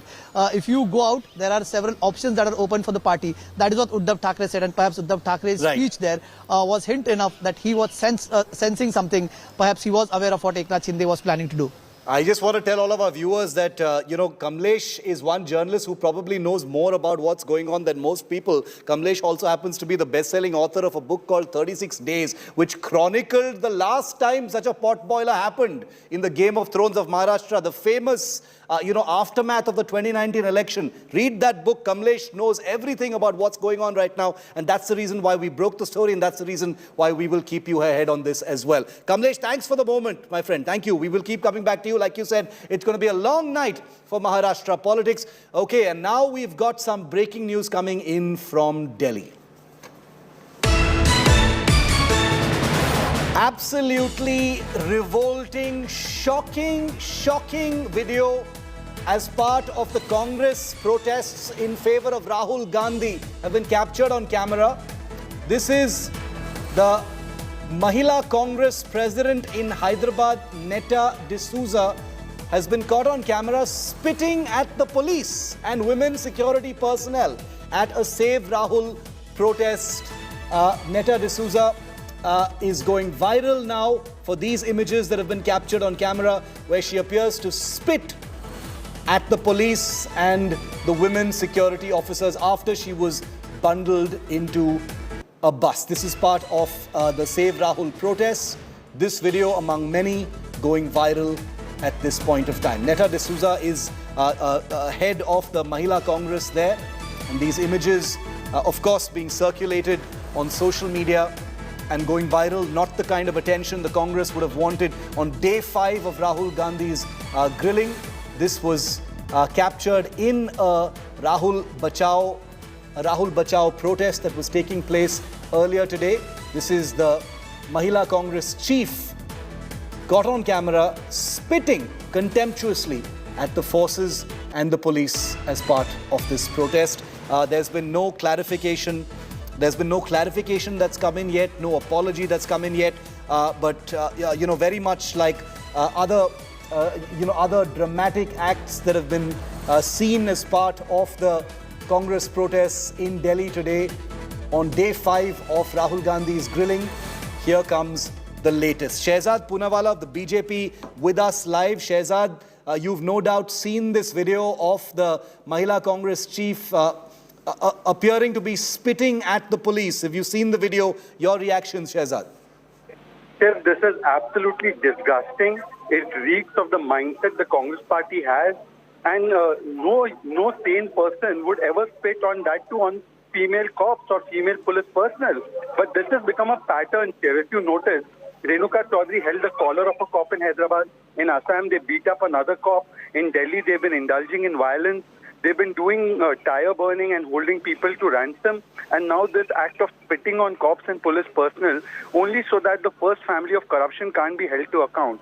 This shows the mindset of the Congress party, and I hope, Shiv, if the Congress party people are watching your show, I hope Sonia Gandhi, Rahul Gandhi, Priyanka Vadra will tell us what action they will take on this lady, because they haven't taken any action on Sheikh Hussain, who said he wanted the Prime Minister to die a jet.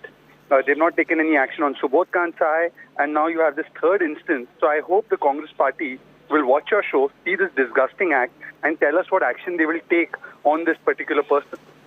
Shehzad Poonawalla of the BJP reacting there to this video of the Mahila Congress chief appearing to spit at the cops as part of this Rahul Bachao protest. We'll keep a track of that story. Remember, the Congress holding legitimate protests on Rahul Gandhi's grilling, but instances of this kind from Renuka Chaudhary to Sheikh Hussain to Subodh Khan Sahai and now to the Mahila Congress chief completely grabbing attention away from the actual substantive protest that's taking place. We'll keep a track of this story and let you know if there's a reaction from the Congress party. But the story that is big and playing out right now is not in Delhi, it's in Maharashtra, because that's where These 6 images on your screen are telling the full story of what India Today broke 36 minutes before everybody else. And that's why they're still following us. All the news breaks, special broadcast with Preeti Chaudhary begins after this very short break.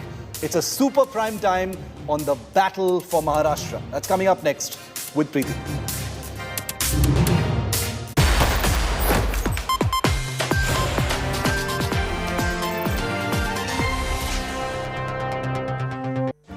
Make your media plan smarter with India Today Live TV on your connected devices. Amplify your brand with 100 million smart internet viewers. To advertise, mail us at sales@aajtak.com or call 9999892171.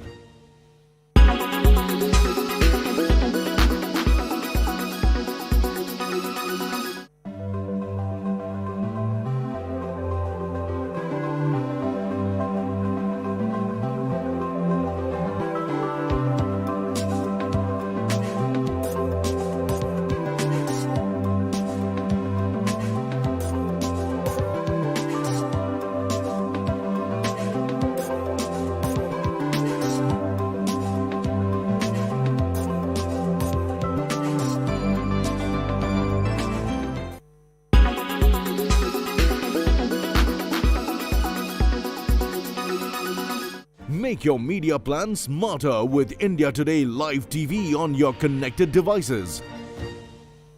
Everyone's busy finding what's trending. You're busy finding out why. India Today, for those who research before reacting. Download the India Today app now. Make your media plan smarter with India Today Live TV on your connected devices. You are...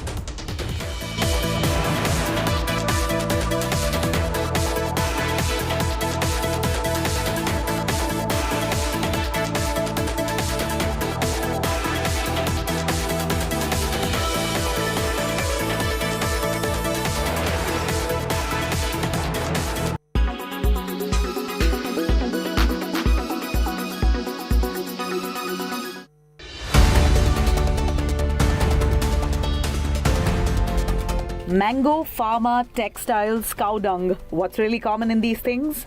They're all items that India exports. Yes, you heard that right. Along with wheat, cereals, vegetables and more, India is expected to export 192 metric tons of cow dung to Kuwait. But why? Agricultural scientists of Kuwait have found